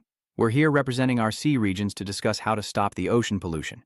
The star spirit, now in human form, says that only 4 representatives from the east, west, and south coastal regions have arrived. She sighs. Those old folks at the bottom of the sea are still unwilling to act, acting indifferent. "Through the shadow spirits I've nurtured within me, I can devour waste and achieve infinite evolution, but only up to rank 4. As a rank 5, I determine the evolutionary advancement from simple to complex compounds. Therefore, I need a rank 6, so we can create an army of rank 5 shadow spirits and negotiate terms with these humans. King Yi wants to announce a commission, enlisting some people to help me change jobs, but..." Dong Dong's image flashes in my mind, adding, "This guy doesn't seem trustworthy at all." Bao Bao and Yunjiang peek from afar, when Bao Bao suddenly asks why they have to scout these people when there aren't many paths to begin with. Yunjiang smiles sinisterly at the group and says that they haven't provoked him yet because he's quite wicked. Bao Bao sprawls out, unwilling. No, Bao Bao doesn't want to work, causing Yunjiang and Xian to look back. Yunjiang flicks his white tail and glances back at him, saying he was only sent by the North Sea Kingdom to discuss common issues. Bao Bao replies that they're all sea monsters, while he's just a regular seal. He was just strolling along, but the terrain was treacherous and they were fighting a boss. A giant crab is battling a group of people. They surround it, and then everyone, players, boss, and sea lion, falls off a cliff. In the chaos, the sea lion uses a water gun, giving the boss a final blast, inadvertently gaining the boss's massive experience, and the players fall. Before it knew it, it was max level, and a green-haired girl approached with an excited expression. She continued, saying that there was a player who had never encountered a max-level sea leopard like me. She pointed a green staff at me and made me her pet. Then, he used all the guild's resources to help the leopard become the weakest level 5 green monster, believing it would have a special activation function later on. Before the leopard now stood an enormous dinosaur. The green-haired girl cheered from the sidelines. "Do something, Bao Bao! Prove to everyone that you're different." Bao Bao obeyed. Understood. The green-haired girl thought, "Is this finally your true power? I've invested so much in you.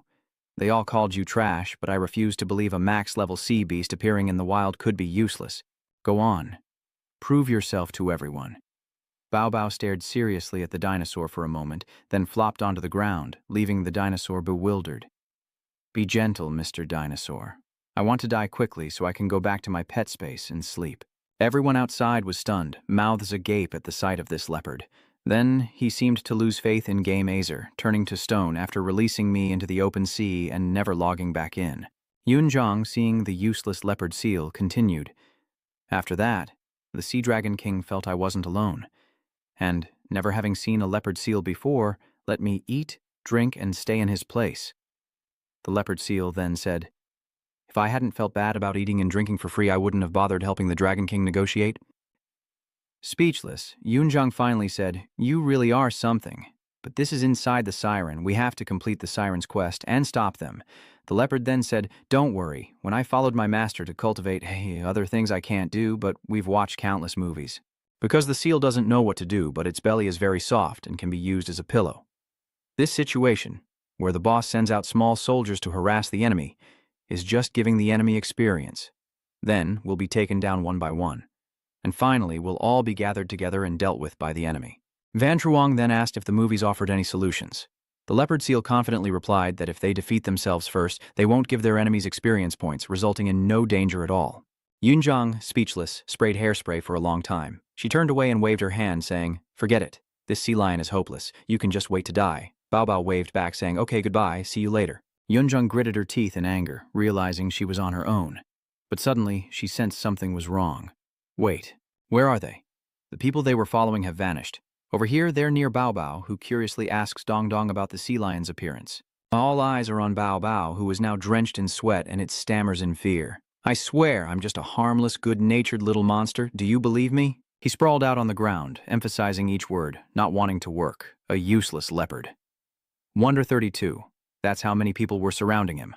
Trembling with fear, it thought to itself, "I'm done for. I'm done for. I initially chose the assassin class so I could run faster, but I'm not familiar enough with this spirit body. What should Bao Bao do?" Dong Dong wonders. There's a named sea beast in here, and monsters appearing in the bodies of star spirits are usually strong. Even Little Knife and Gloom Chaos are ranked second and third. Then he says, "This sea beast looks harmless. There must be something strange about it." He turned and shouted, "Fall back. This is the infamous sea leopard. I'll fight with everything I've got." The leopard trembled, thinking, "Hold on, can't we talk this through? Why is it always fighting, fighting, fighting? Dying would mean losing half my level, and I'm so close to lazing around with the Dragon King. I can't lose my hard-earned levels. I need to remember those movies I watched with my master. Think, sea leopard. Use your human intellect to solve this." After a moment, an idea sparks in Bao Bao's mind, and its face lights up. It turns to the others and asks, "Wait, you're all here to find the sperm whale too, right?" Dong Dong wondered why they, also sea creatures, were swallowed by the Starcoon. Bao Bao replied that it was voluntary. Bebe is confused, volunteered. "What's going on between you two?" Bebe replies, "We're both 18, and as overlords of the ocean, we naturally fell in love. We were once a pair of free-spirited ocean spirits." One day, she coughed incessantly, prompting him to ask her what was wrong. As her health deteriorated, she waved him away, saying, "Leave. Don't let me drag you down. Why should one broken person hurt another? Bao Bao cried, "No, don't go, darling." Bao Bao continued, "Losing Xing-kun is like losing my soul, so I'm determined to save her. Through poverty or sickness, whatever hardship may come, I will never leave her. Our love will never change, even in death." Seeing their silence, Bao Bao wondered if he'd scared them, after piecing together such an absurdly terrible romance. Bao Bao sobbed, saying, "Dong Dong, they're so pitiful. We have to help him and Sister Xing-kun." Dong Dong thought to himself, "Why does it feel like I'm tricking Bao Bao? But all powerful beings have different life-saving skills and strengths. If he doesn't harm us, we can only go along with what he says for now. Besides, whether there's love or hate between him and Tin Khan, while those two powerful beings fight, I can use the chaos to escape. No risk involved. I truly am a genius." Dong Dong turned to Bao Bao, saying, "Don't worry. Once we get out, we'll definitely help you talk to Xing-kun and clean up the trash in Xing-kun's body." Bao Bao shook his head. "Get out? No need to get out. Xing-kun's body has a separate space inside with her human transformation. Just keep going. It seems you guys still know too little and need guidance." Xiao Daozi then said, "So that's how it is. Mr. Bao Bao truly understands the star cocoon. With him here, we won't have to fear the dark soul anomaly anymore." Bao Bao's face lit up, pleased that he could help them, and said, "Let's go. With me here, the dark soul anomaly won't dare to touch you. I'm very fast in the water, but not so much on land, so it's been hard on you all. Let me go with you." Little Bao Bao then said that with another member joining, the problem would be much easier to solve. Fan Shuang, who had caught up, followed behind, saying he'd finally caught up. She stood back, watching Bao Bao walk with the others, and wondered, why is Bao Bao with them? No matter, I'll complete the Star Spirit's request and see what this thing is capable of. I haven't toyed with humans in a while. If I can't have you, I'll just send you all home. Don't even dream of seeing Star-kun. The sky-ranking demon heard everything Bao Bao said about how our love will never change, even in death. Helpless, she could only purse her lips. Meanwhile, as Star-kun reviewed Bao Bao's story, the fish asked, "Old man, do you think Bao Bao really has something going on with Star-kun?" Seeing how real it seemed, the old man said, "Don't talk nonsense. Can't you see the whale is blushing?" The starfish demon added, "Could it be love turned to hate?" Sting embarrassed, yelling, "If you don't shut up, I'll kill you all. I won't let that sea leopard get away with this." The old turtle, leaning on his cane, said, "Why did you provoke her? The space inside her body has absolute suppression." The fish covered its face, saying it was just a joke, and restarted the dungeon. Yunjang sat silently alone, wondering, why? What is it? This time, Yunjang's memories weren't refreshed, so she stayed in this dungeon, an awakening, the impact of an NPC's thoughts. Suddenly, a voice called out, "Are you the Trang Nu mage? Can you help me trade my voice for human legs?" A beautiful girl with orange hair appears, and Van Trang begins to explore this world, wondering why it resets, why memories are rewritten, and what these characters are made of. Van Trang thinks for a long time, but she doesn't know the answer. The only thing she can be sure of is that each time these characters' personalities change, so Van Trang decides to interact with these players and learn about their stories. She angrily snapped, "Forget it, I'll go ask them myself." The orange-haired girl then asked demurely, "Are you Trang Nu, the sorcerer? Can you help me trade my voice for human legs?" Van Trang replied, "I need to use your story to understand, to use the story of your life." The girl wondered, "A story? Okay." And so, Van Trang learned more and more about the world outside the dungeon through the players, about the game Acer, about Earth. Van Trang discovered that every time a player exited the dungeon after a reset, the space would vibrate, and decided to seize this moment to prepare for a reset. 3, 2, 1. The orange-haired girl's face darkens. The two-faced man's is completely black. It is at this moment that fruit flies through the air, leaping and rushing towards the black hole. Meanwhile, everyone was still confused. The bunny girl sighed, wondering why this dungeon was so strange, but at least it was finally over. Suddenly, a green light blinded everyone, and Van Trang appeared. The rabbit girl was stunned. Huh? She got out. Yun Trang looked around and smirked. This is Acer. Dudai steps forward, saying that the person inside the NPC's body intentionally left time and the seeds of awakening, and another NPC has completed their awakening on their own. He speaks from the shadows, eyes gleaming, saying that little by little, Acer's NPCs only need more maintenance, and they will be able to awaken their own consciousness, and their plan will soon be possible. Dudai then said, "Can we not stand in such a dark place next time? There's no one here." Neo Cam replied, The atmosphere needs to be right. A bunch of green seaweed appeared, with orange and black hair. Where's my white octopus mage mission? Where's my giant NPC? It's not here. In human form, Tin Khan, a beautiful blue-haired maiden seated on a coral throne, speaks. This time, Van Truong Sect and Bao Bao Vondi wanted their cooperation to complete a test, mainly to test the attitude of these passers-by toward the awakened and monsters. Shark, his face flushed red, leaned in to whisper to the turtle beside him. Why all the theatrics? Wouldn't it be easier to just ask them directly? Hearing Shark's words, she cast a sharp glance at the two kneeling figures. Seeing this, Shark was terrified, trembling as he looked at Starkun. The turtle next to him sighed. Actions have consequences. Seeing Shark's foolish appearance, she decided not to settle the score with him. Continuing the story, Yunjung possesses an A-rank skill, Echoing Fairy Tale, which uses a formation to create a small space, transforming players into characters within it, greatly enhancing their combat abilities. She reached out, continuing her explanation, saying that she gave her the greatest authority through the space within her body. The power of this formation will expand infinitely, and we can observe their performance within this Chandong Thoai. Behind a distant cliff, a tentacled youth lurks, a sinister smile revealing sharp teeth, his face radiating malice as he says, "So you believed her authority." His face twisted with malice, a smirk playing on his lips as he watched Wei Dongdong and the others below. "Let the games begin," he hissed.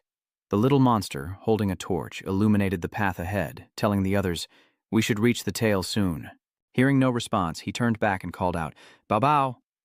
Still no reply. He called again, "Bao Bao!" Turning around, he looked around, shining his light, and asked in confusion, "Where is everyone?" Suddenly, a black rectangle appeared beneath him, and Wei Dongdong fell through before he could react. His scream echoed as he fell, thinking, "What's going on? Another nightmare beast?" The scene suddenly shifted, and he realized his powers weren't gone. The weightlessness was real. He hastily forms a hand seal, chanting a spell. Ability, Vermilion Bird, Fly. But after the incantation, he's shocked to see a pair of tiny red wings sprout from his back. Seeing this, he began to panic. "Damn it, these wings are too small." Even with all his effort, he cried out, "I can't fly!" With that, he plummeted to the ground, dust and sand flying everywhere. A pair of wolf ears appear on Wei Dongdong's head, and he touches his face, complaining, "It hurts. Why didn't the Vermilion Bird evolve change my appearance? And these wings are too small." He holds out his hand, realizing, "I've transformed." This hand is a wolf's paw with sharp claws. He now takes the form of a wolf, covered in gray fur, and wonders, "A gray wolf?" Inside, water swirls as a fishtail sweeps by, creating bubbles. The Bao Bao who disappeared a moment ago has reappeared as a mermaid with a beautiful blue tail, surprising her. Huh? Why suddenly like this? She flails her arms in the water, unable to breathe, thinking, "And I haven't even learned to swim yet?" Bao Bao rushes forward, shouting, "I found it. Looks like Yunjung activated the formation. Good thing there's water." A light emanates from Bao Bao's body. Bao Bao's S rank. Water movement technique. As long as I'm in water, I can move freely, even between different bodies of water. Furthermore, Bao Bao can control water, and as her mastery of the technique increases, so does her control. The highest level, S, can control all water, including blood. After Bao Bao's introduction, she turns and swims away, her fishtail propelling her as it tells itself, "All right." Bao Bao is their monitor, preventing them from using brute force to break down the door. "I'll find somewhere to sleep and show up when something happens." Bao Bao happily decides and cheers in its head as it starts searching around. As it swims, Bao Bao wonders, "Where's Dong Dong? Did he run into a dream eater again?" At least he hasn't lost his memory this time. Her eyes lit up.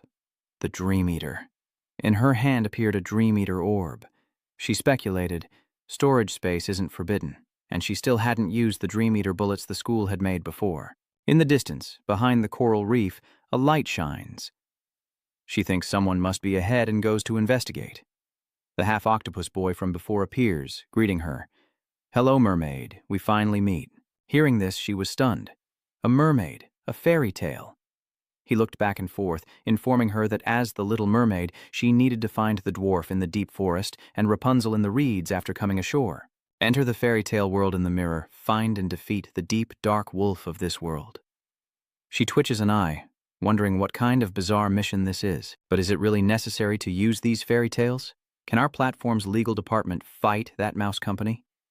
She scratched her chin, wondering what would happen if she didn't accept the commission and the task. He grinned. Then you'll just have to die and come back. Hearing this, she closed her eyes, hand under her chin, deep in thought. After a moment, she raised a hand, clenched it in determination, and said, "Understood. I accept. Let's go. Bao Bao will definitely defeat the diaper wolf." He crossed his arms, smiled at her, and said, "Then, this little mermaid princess, the first choice you must face has arrived. To complete the mission on land, she must trade her voice for legs, each step like dancing on hot coals." He swims closer, pressing in to ask if she'll endure the pain to complete the mission. She looks up, her voice urgent. "I choose to." She reaches out, looking delighted, calling for Chip Chip, while he looks on, his expression darkening with confusion. Smiling, she hugs Smile, rubbing her face against it, explaining that her powers are unaffected, but she can't sense Dong Dong for some reason. Comforting it, she says it's good that Chip Chip is there to help. Hearing this, he was filled with anger, grinding his teeth, wondering if it was too late to fix the omission. Finally, he crossed his arms, closed his eyes, and said casually, Forget it. If she has her own way, then she's passed this test." He couldn't help but complain. His master seemed simple, but her thought process was like that of a pet. Under the blue sky, Bao Bao and Smile made it to shore, where oil slick stained the sea. Her hair was wet, and she looked back at the sea with a thoughtful expression, saying she'd searched for ages to find a place to land.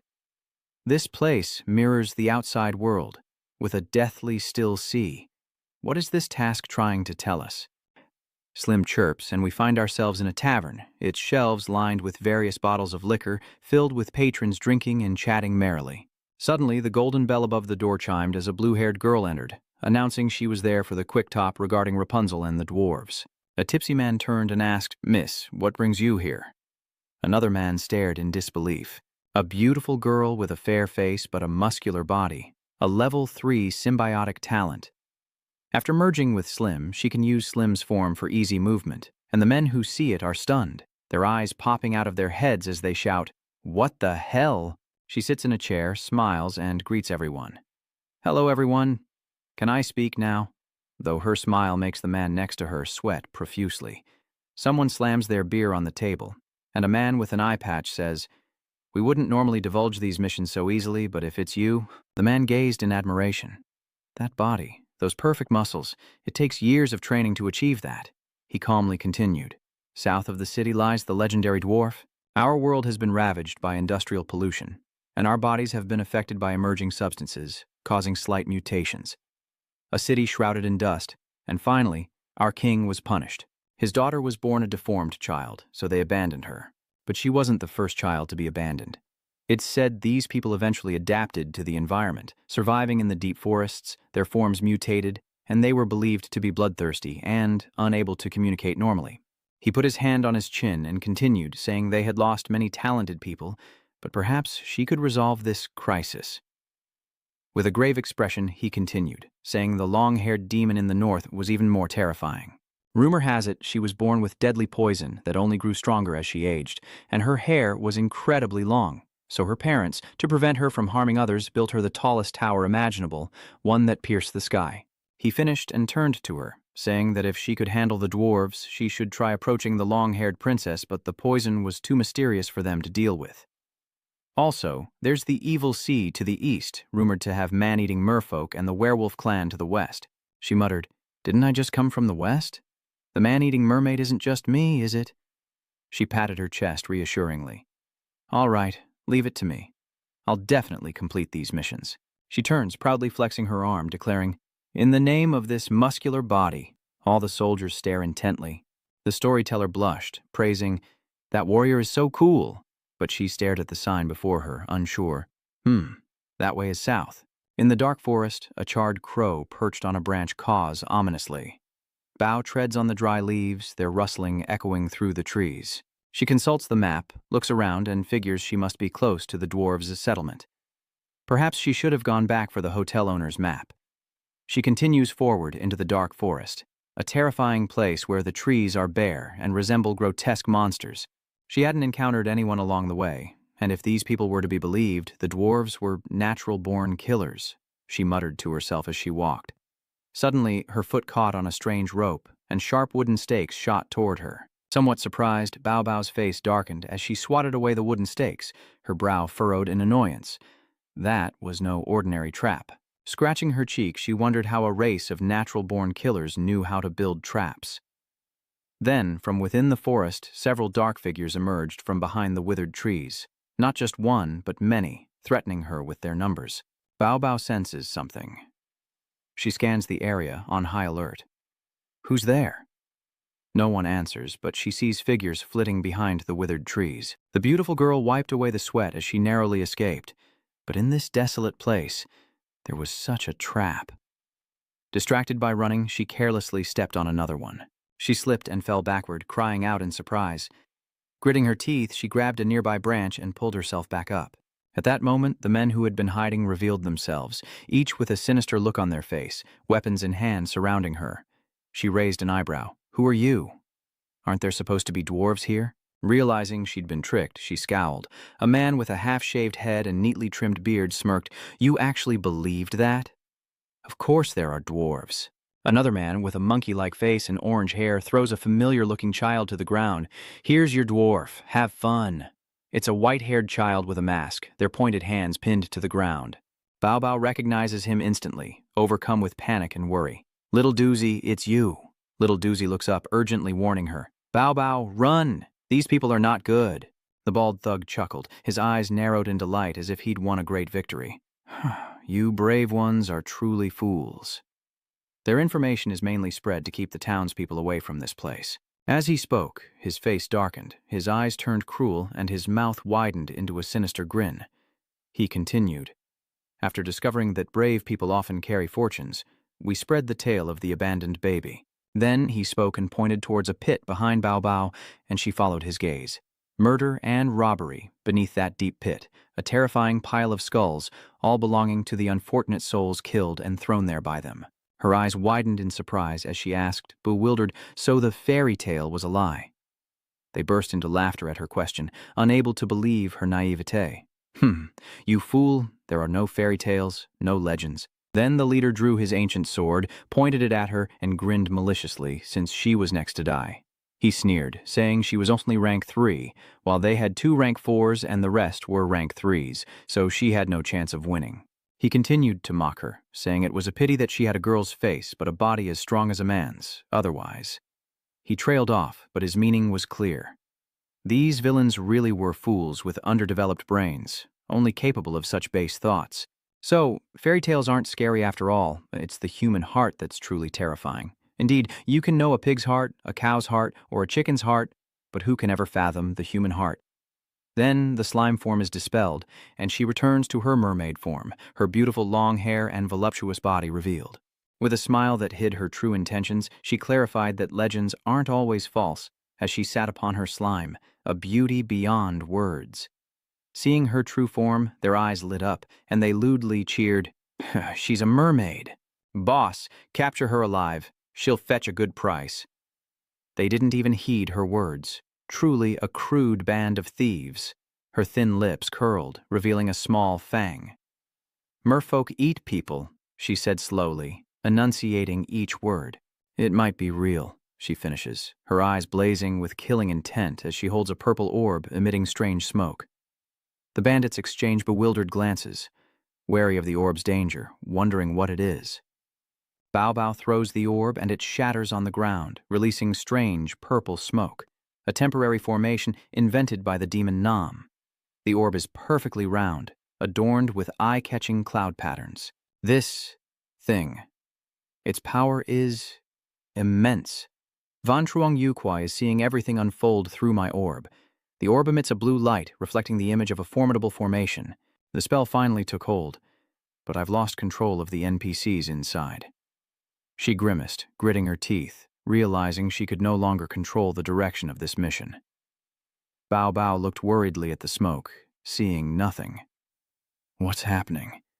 Nightmare Beast only said these bombs would help us escape at a crucial moment, she explained. The purple smoke envelops them, and it might even be highly effective against players with weaker minds. She stares intently at the figures, perhaps worried the formation won't work on those bandits. As the smoke clears, several figures appear with blank expressions, their eyes white and vacant, mouths agape, heads drooping, as if dozing off. Chip and Slim call out to her, signaling that little Pain has been enveloped. Bao Bao glances over, a relieved smile spreading across her face. We've found little sore one, Chip Chip. Let's step aside and observe their reaction. If it doesn't work, we'll make a run for it. After being enveloped by the formation, their bodies are gradually changing, their hands twitching frighteningly. They rush towards her, Little Pain and Slim, their bodies glowing with a faint purple light. Bao Bao sweats with worry. Chip Chip, quickly form a defense and prepare to escape. The bandit stopped right in front of her, standing perfectly still. The man with the half-up ponytail closed his eyes and shouted, "Number 0-1 reporting to Miss Bao Bao." "The young lady's command is an oath we must obey until death," he declared, startling her. Even she couldn't believe the power of that formation. So potent, it directly controlled these nightmare bombs. Even the little one beside her was shocked, but still fearful, hesitating. They won't wake up, will they? What if they do? Hearing him, she paused to consider, her eyes lowered, lips pursed. Then she smiled brightly, seemingly struck by an idea. "All right, 0-1. Get everyone together." Seeing her expression, the little mute was even more worried. "Sister Bao Bao, these people are like ticking time bombs," he said slowly, trailing off. "If the quest receivers are good, we won't fight them. Your method is too cunning. Let's have these people go to the mission location first." She begins to fantasize, picturing herself holding a command flag while they follow her every word. Then, if the NPC at the mission location is also evil, we can let them fight each other. Even if they know each other, explaining ourselves after an unprovoked attack would be a waste of time. She smiles, seemingly pleased with her plan, as chaos will help them escape. Little Dot eyes her suspiciously. "Bao Bao, did you really think of all this?" She giggles bashfully, scratching her head as she happily replies, "I was just thinking, how would Dong Dong handle this?" She turns and gently orders, "Come here, 0-1, time to work." Little Dot couldn't believe it. Was this thing corrupting its master, or was its master always this cunning? Yunchang frowned at the childishness unfolding in the crystal ball, mocking, "Birds of a feather flock together. Let's see how these tasks develop on their own." The scene shifts to a fortress, where a small imp with sleek black hair and a few scars on her tiny body looks utterly dejected. This little devil is really up in the high fortress, doing nothing. She moves on to check elsewhere, at the place of the gray wolf. She saw it and immediately jumped up in shock, yelling, "How could something have happened here without me noticing?" She was about to go crazy and wanted to smash the crystal ball. "Brothers, you used the wolf legend to frame the brave, robbing them blind." Dong Dong grins wickedly. With his hand on a large bald man's shoulder, he asks, "Your efficiency isn't slow, is it? This land is beyond rules now, so you are the rule makers," he declares, raising his beer. Then, pointing at the shaved head guy, he asks why they framed 1 or 2 heroes and guarded this gold mine. They spoke in unison, so he asked what they should do. He pointed to the map, saying they could establish regulations and create a paradise of rules there. "You are the kings here." His eyes lit up and you could tell he was lying from his smile as he gleefully declared it again. Standing on the table, he pointed one hand to the sky and leaned on the other, proclaiming, "What do adventurers need? Fame. You can expand to allow players to complete adventure missions. Brave adventurers can complete wolf-slaying quests and will use some fur as proof, attracting even more brave souls." A mountain of gold appears before their eyes. The more people, the more the industry can grow. You can exchange all kinds of adventure quests without paying taxes, and then gold will flow to you like a river. "It's all right, I'll teach you. We need to make the players experience the best times." His confidence made them all submit. Hail the Wolf Clan. Let's aim for riches flowing like a river. They raised their mugs and clinked them together in joy. Chapter 138. The towering Chudford Tower stands in a barren land, devoid of leaves. The beautiful petite Xiaoguanzi, covered in mud, rests her chin in her hand, gazing listlessly at the sky, unable to descend, wondering how to find the others. From afar, she suddenly saw a cloud of white dust and heard shouts vowing to protect young Miss Baobao at all costs and complete her mission. Xiaoguanzi was startled and cried out, "What's going on?" The young miss is carried on a simple palanquin as she shouts, "Little Guanzi, I was right. The 4 legendary monsters are the 4 of us who were separated." From her perspective, she can't see little Guanzi because the clouds are blocking the only window. "Don't move! I'm coming to get you!" Xiaoguanzi worriedly said, Bao Bao, don't act rashly. They've spread poison around the tower. Climbing up will trigger a trap. Bao Bao hadn't considered this and was shocked. She silently ponders a solution. Little Guanzi, seeing Bao Bao on a blue cloud, shouts, Are they still around here? The girl leans out, replying, No, they usually come at night to see if they can scavenge any brave souls' bodies. Understanding dawns on Bao Bao, and she turns to the others with a smile, saying, Listen, everyone. The base of this tall tower is poisoned. Everyone, be careful to avoid it, then we'll put all our strength into destroying the tower and rescuing little Guanji. With tear-filled eyes, she urged the others on. Everyone, do your best. Let's rescue Lady Xiaoguanzi before nightfall. Spurred on, they shouted their agreement, while she scratched her nose, thinking, I'm just worried they'll get poisoned and lose their strength. With simple handmade hoes, they tirelessly break the dry earth. 1, 2, 3. The burly men worked tirelessly, pushing themselves onward, while elsewhere, Dong Dong in his wolf form urged everyone to work faster. This is our welcome center, our storefront, so everyone needs to do their best. He says warmly to the others, Repeat after me. Welcome. How can I help you today? They immediately followed, saying in unison, Welcome. Dong Dong patiently raised a finger to the sky, correcting them. Not quite.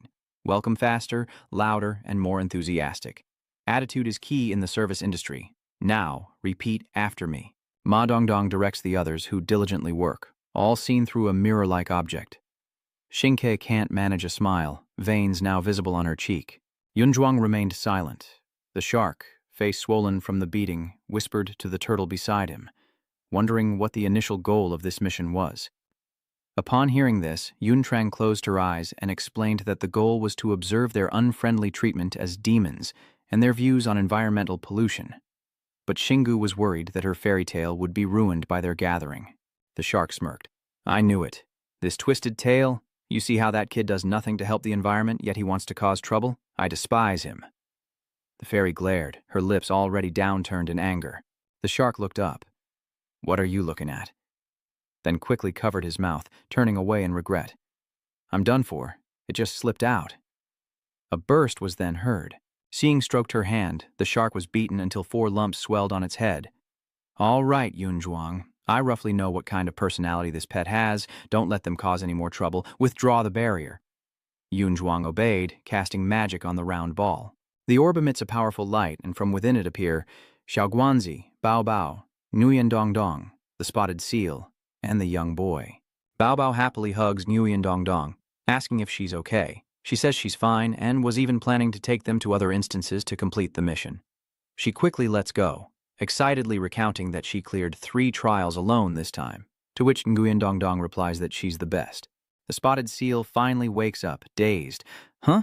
Is it chow time? Xing Kun clears her throat. She says, looking at them. Let's talk about the mission. Nguyen Dong Dong steps in front of Bao Bao, offering her the fruit. She is, the star whale calmly introduces, I am the star whale. You are currently inside my body. You accepted my mission before to help me clean up the waste on my body. The test just now. Though reluctant, the star whale still forces herself to say, turning away from Bao Bao and Nguyen Dong Dong's confusion. For now, consider yourselves temporarily qualified. She conjures a menacing, fiery red serpent, explaining that these creatures are like street sweepers born from her body, and cleaning her waste is only the beginning.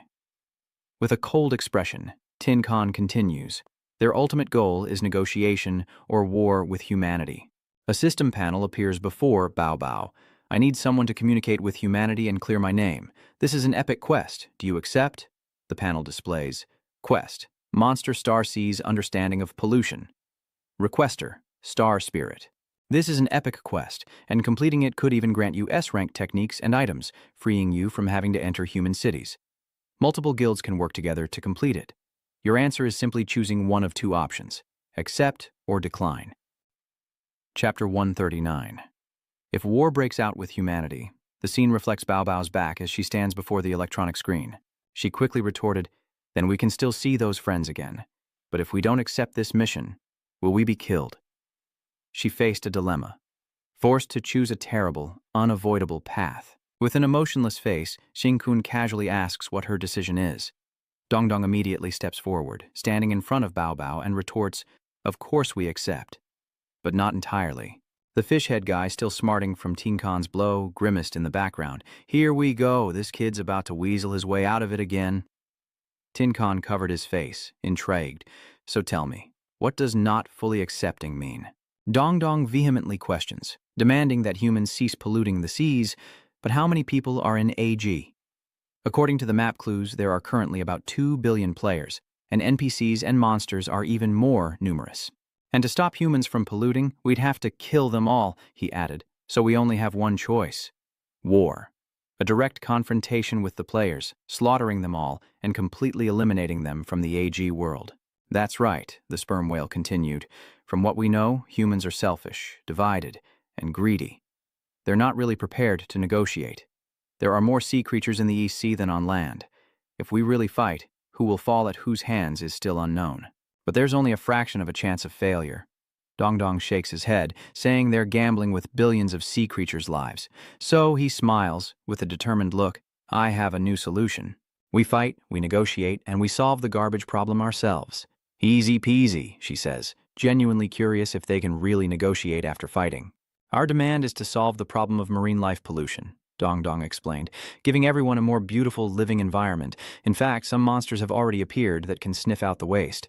These wraith monsters are already struggling to deal with the waste in my body. The wise one shook his head. There's really no alternative to war, especially not for the entire ocean. So, if the whole ocean works together to find a way to solve the waste problem, what is there to worry about if we unite? A tiny group wants to impact a vast space. It's simply impossible. People with the ability to think should understand that humanity is part of this world. Tinkon disagrees, arguing that development and competition lead to pollution, which they can't stop. So they must reduce waste and prevent it, or in other words, eliminate the factors they can't handle. Some developed nations driven by morality have begun to reduce pollution. We will cooperate with them while helping less developed nations avoid starvation by changing their development models. Therefore, to resist the enemy, we need an extremely powerful nation to seize the right to speak, so that the whole world can respect us. I have an idea. The place I came from has a nation that commits all kinds of evil, oppresses demons, and lies at the center of 4 continents, making it very convenient. Meanwhile, I have considerable influence on the island, and with such a strategically advantageous location, why waste resources endlessly trying to save a failing nation? Sister Ninkun, I suggest we attack this nation and use it as a base. Then develop from there and negotiate with other nations, gradually completing our mission. Shinkun slowly exited the cave, and Miss Chenchu thought for a moment. Attacking is fine, but I need a good reason. Seeing the changing situation, Yu Dongdong immediately seized the opportunity. I'll take care of the paperwork. The monsters can advance, but they're still on Zhongting Island. Shinkun glanced at the fishhead standing in the corner. What are your opinions? No problem. It seems even Fishhead is convinced by Wei Dongdong's plan. Wasn't fighting the initial negotiation tactic? Let's chew on it. Yunchang sighs. Seeing is believing. Okay, let's settle it like this for now. Shinkun agrees to Wei Dongdong's proposal. First, help me get rid of the horns on my body to prove your abilities. But we need to go to Dongsheng, Bao Bao says, to contact the Zhuanyuan Guild of Dongsheng and try to get strategic support from their top warriors. I can take you to Dongsheng, says Shinkun. It should take about 10 days. I'll give you a month. After you've made contact, I'll be waiting on the shore for you to counterattack Zhongting Island together. Completely okay. Wei Dongdong readily agreed. So what are we waiting for? Let's go, let's work. Dongdong has finally reached a temporary consensus with Shinkun. They began to fully assist Starkun in clearing the garbage from his body, but in a place where Wei Dongdong's group couldn't see, the water ghosts looked up with worried eyes. Our love, we won't regret it even in death. Starkun hoisted Bao Bao up, whipping him with all his might, the sound of the whip mixing with cries of, "Save me! Bao Bao was wrong!" Bao Bao is in agony, covered in sweat and tears, begging for mercy. Meanwhile, the Wei Dongdong group diligently scrubs Shinkun, exhausted but determined to clean him as thoroughly as possible. The sun begins to set, and with the task complete, the Wei Dongdong wipe the sweat from their brows. Starkun's body gleams, some parts so polished they look lacquered, clean, fragrant, and sparkling. With a satisfied smile, Shinkun gazed at the vibrant sunset in the distance. Finally, the work was done. Over 10 days of labor for so many people and their dark soul beasts. Bao Bao and Wei Dongdong were so exhausted they could barely breathe, sprawled out on the sand. Unable to move a muscle after keeping their promise to Shinkun, They spent ages cleaning her massive body. Xingkun tossed Bao Bao, battered and bruised, towards Wei Dongdong, along with a blue scroll, saying she wouldn't see them off to the northern sea, and that they should head straight to Dongsheng. The sunset painted her hair, both radiant and gentle, as she said, "Take the children within me with you." Nguyen Dongdong opened the book, stunned. A rank mind technique. Fusion. It can fuse waste and other materials to create your own dark soul beasts. Unlimited pets, unlimited quantity, and the dark soul monster will be weaker than the blue itself. As soon as he finished reading, he handed the book to Bao Bao, saying, "I already have the cultivation method, Bao Bao, you should learn it." The large group boarded the ship, heading towards the sunset on the horizon. Bao Bao hugged Bao Bao, along with Nguyen Dongdong and Van Trang, all with eyes full of hope, facing a bright future full of challenges ahead. East Victory Continent, here we are. Chapter 140 begins with a blonde-haired man, his heart-shaped smile clear as he waves to the viewers. "Hello everyone, I'm Azur's fishing king, a Chiang." Many players dislike combat professions, so fishing like this is a pretty good option. But in the world of Azur, fishing requires much more attention than in the real world. He shakes his head. You can't just fish whenever you want. Azur is always like this. What are we going to do? Seek out Akiang, of course, and learn his extraordinary fishing skills. Today we're heading to the East Victory Sea Gate. A Chiang reaches out to the vast ocean, where legends say 1,000-pound fish dwell, and even cunning night demons appear. He's here to challenge them. Today, he's chosen a line with a strength of 100, meticulously adjusting the bait, his face filled with excitement.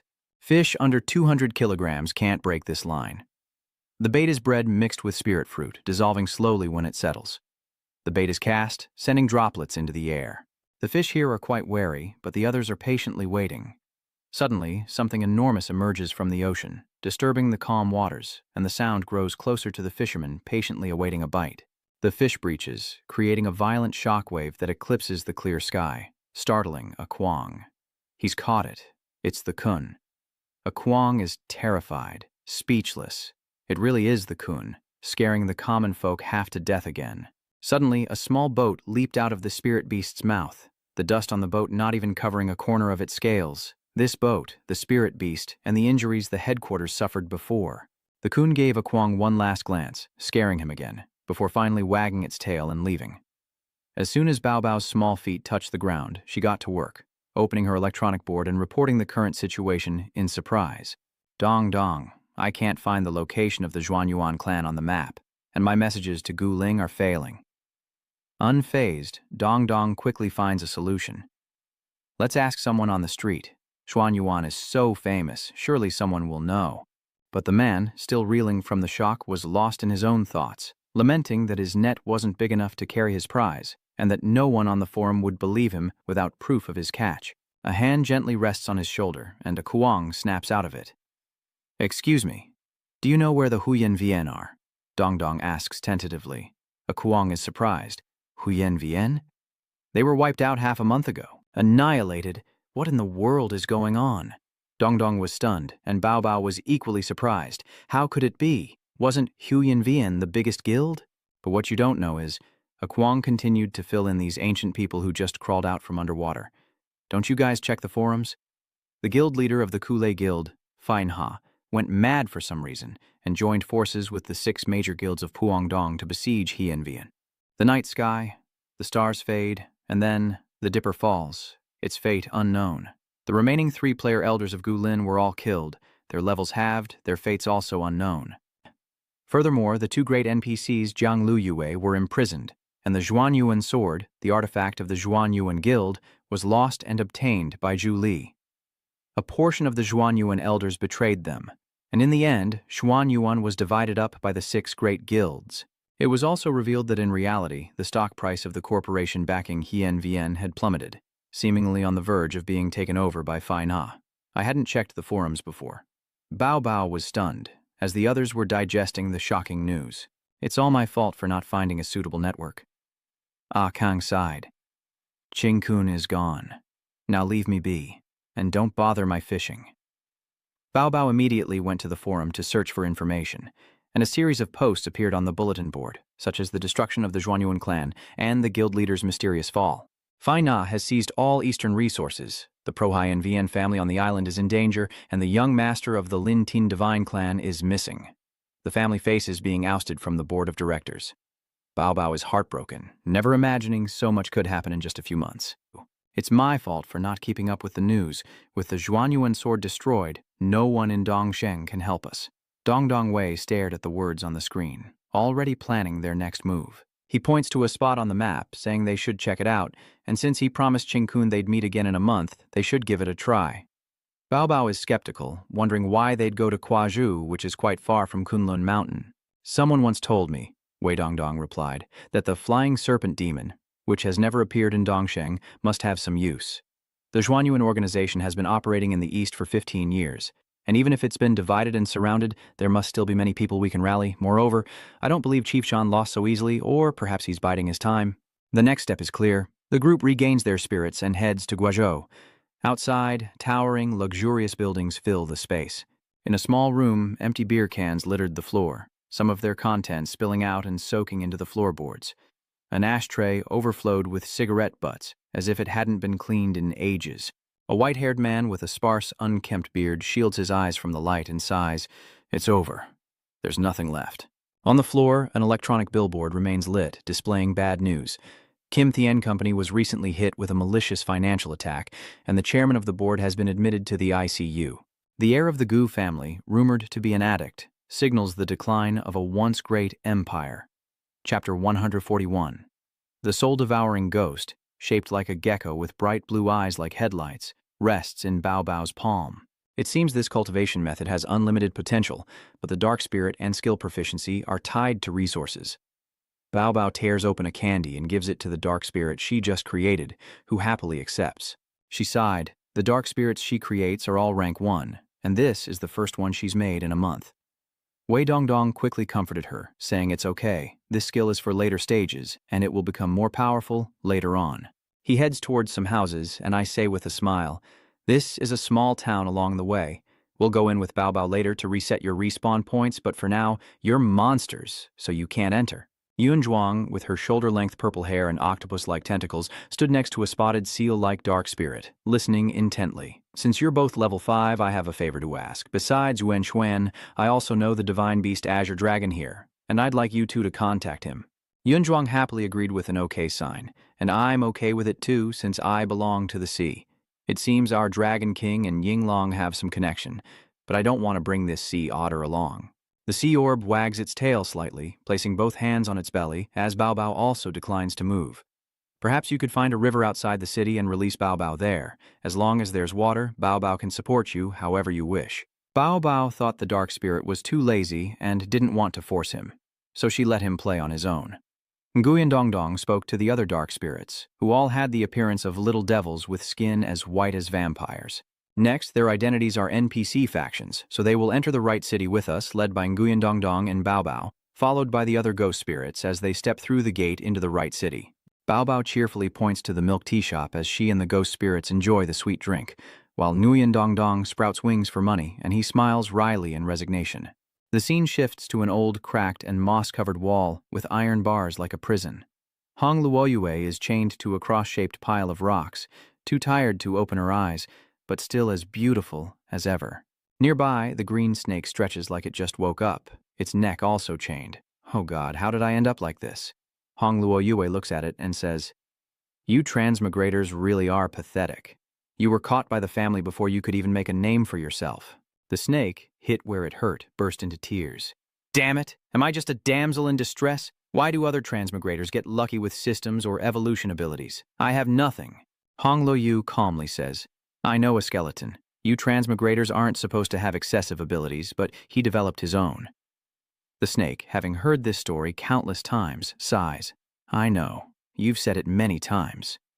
Aren't you locked up here just like me?" She haughtily replies, "I can leave whenever I want. They just want my sect's main artifact again. Besides, I'm a guest of the Zhuanyuan. My home is on a sacred mountain no weaker than Zhuanyuan, so they wouldn't dare touch me. As for you, the lock on the iron door is undone." Hong Longuit, having anticipated this, calmly says, "It's almost time." Several people in white coats enter the room. The snake, terrified, instinctively recoils, crying, Oh no, not again. Save me. On the table lay a tray of gleaming, sterile surgical instruments, as the man, hands in his pockets, casually said, Fairy Jiang, as long as you don't take an oath. Bai Wei, with her long black hair and trendy bangs, wearing a surgical mask, don't oppose us and the Nuwa Stone, and you'll be free from this prison today. Hong Luo Yue, filled with dread, closed her eyes, uncaring, and said, Do what you want. Bai Wei turned to the person behind her. A Jiang, log it in the experiment records. A Jiang, already holding paper and pen, nodded in agreement. The girl continued. We've extracted some unknown substances from this transmigrator's body, and today we'll repeat the procedure once more. Hearing this, the blue snake drooped, muttering that after collecting enough material, they would use it to help the old man transmigrate. It suddenly burst into anger, its mouth opening as if about to breathe fire. You fools! When I escape from this hell, I will dissect you all day and night. Chiju de Ra, the snake breaks free, speechless, and curses. The shoes hanging from the ceiling look like spiderwebs, and the green snake's screams echo miserably. I, Zhu Shan, am a rich man. In a room with classic mosaic walls and a striking globe, a young man with long, pale hair sits in a chair. With two others, Lo Chichianfa and a small bandaged figure standing by. The seated youth asks, Preparing for war? The Luchi battle faction, a fearsome figure with inverted fangs, replied, We and the 6 major guilds have reached a consensus. Everything is in preparation for Earth in a year. How is your progress on the 6th name, boss? The man in the chair replies, his eyes narrowed. Tai has told me his experiences, but creating techniques or forging weapons is too difficult. I'm focusing all my energy on the scientific research of that flying serpent. The small, bandaged figure with platinum hair, bandages covering half his face and purple skin, says, That bone armor has been out of contact for quite some time. A man, hand propping his chin, calmly said, No rush, no rush. We already have a transmigrator. This skeleton is quite interesting. It would be nice if I could use it later. His brown eyes gazed at the globe before him, as if calculating something. Heavenly Azure's boss, let me dissect the truth of your world, piece by piece. Chapter 142. Bao Bao licks her matcha ice cream with relish, reviewing the system panel as dark, ghostly souls gather in the distance. From out of nowhere, Dong Dong asked worriedly, What's up? Did the forum say where the flying serpent fell? Bao Bao, with an ice cream in hand, slowly explained, There's a lot of information, but basically it says he was captured by the Kuala Guild for jumping. When they took him, he kept yelling that he was the main character and would beat them all once he unlocked his cheat. Scratching his head in annoyance, he says it's the old pair again. All clues point to them, but he has a bad first impression of this guild. Bao Bao tilts her head, asking if they're still going. Dong Dong insisted on going, but a small spear pierced his head from behind. He immediately turned around and shouted as the two began to pursue the spear's trajectory. In a dead end, a purple-haired girl stands with her back turned, seemingly waiting for Bao Bao and Wei Dong Dong. He shouts, Why betray me? As she turned around, she revealed a face Dong Dong had never seen before. It was Thousand Changes, a junior elder of the Black Tortoise, ranked 4th, a girl with a half-shaved head, tanned skin, a sexy tank top and shorts, and a fur coat. She can conceal her whereabouts, transform into any shape, and even replicate attributes and skills, but she can't fight. She scoffed. Transform into the skeleton? As if your original form isn't famous enough? I'm a member of the Zhuanyuan clan. Follow me? Wei Dong Dong hesitated, then immediately transformed into the skeleton, his body radiating a faint blue light. How do I prove it? This entire Gen Great City is now under the control of the Jile. Tianbian giggles mischievously, and a cloud of smoke erupts from her body, instantly transforming her into Tao Zhan, then a squinting man with a mullet. She says, This is my trump card. If I wanted to trick you by contacting you as Tao Zhan, would you be able to see through it? Wei Dong Dong says he'll go with her, then tells Bao Bao he's going to contact the little pavilion and will meet her at the Ngaothan River after shopping. Returning to her original form, Tianbian still doesn't trust me. But that's okay because Guling once said that Bao Bao is someone I can trust. She then produces a talisman, instructing, Hold on to this transmission talisman tightly. Tianbian coldly said the distance wasn't far, and that they'd return her little lover safe and sound. Upon hearing this, Bao Bao's face turned beet red as she stammered, Lover? Then, Tianbian handed Wei Dong Dong another talisman, which he accepted without hesitation. And just like that, the two teleported away. Bao Bao, her cheeks still flushed, waved goodbye, telling them to be careful. Tianbian and Wei Dongdong teleported to a stone staircase, and she knocked on a large stone, saying, "Ancient spirit, I'm back." The stone gradually shifts to the side, revealing two figures. Wei Dongdong recognizes him as the fool from the soul-refining dungeon. He scratches his head, chuckling, "We meet again." A girl with buku hair, styled in twin buns, embraces Tianbian with joy. "It's wonderful, Tianbian has returned safely." She wrapped her arms around Fuxing's waist, laughing. "Fuxing, don't worry. If something happens to me, then Zhuan Yuan is really done for." Tianbian released Fuxing and said to Wei Dongdong, "There is a traitor within Zhuan Yuan, attacking from both inside and out.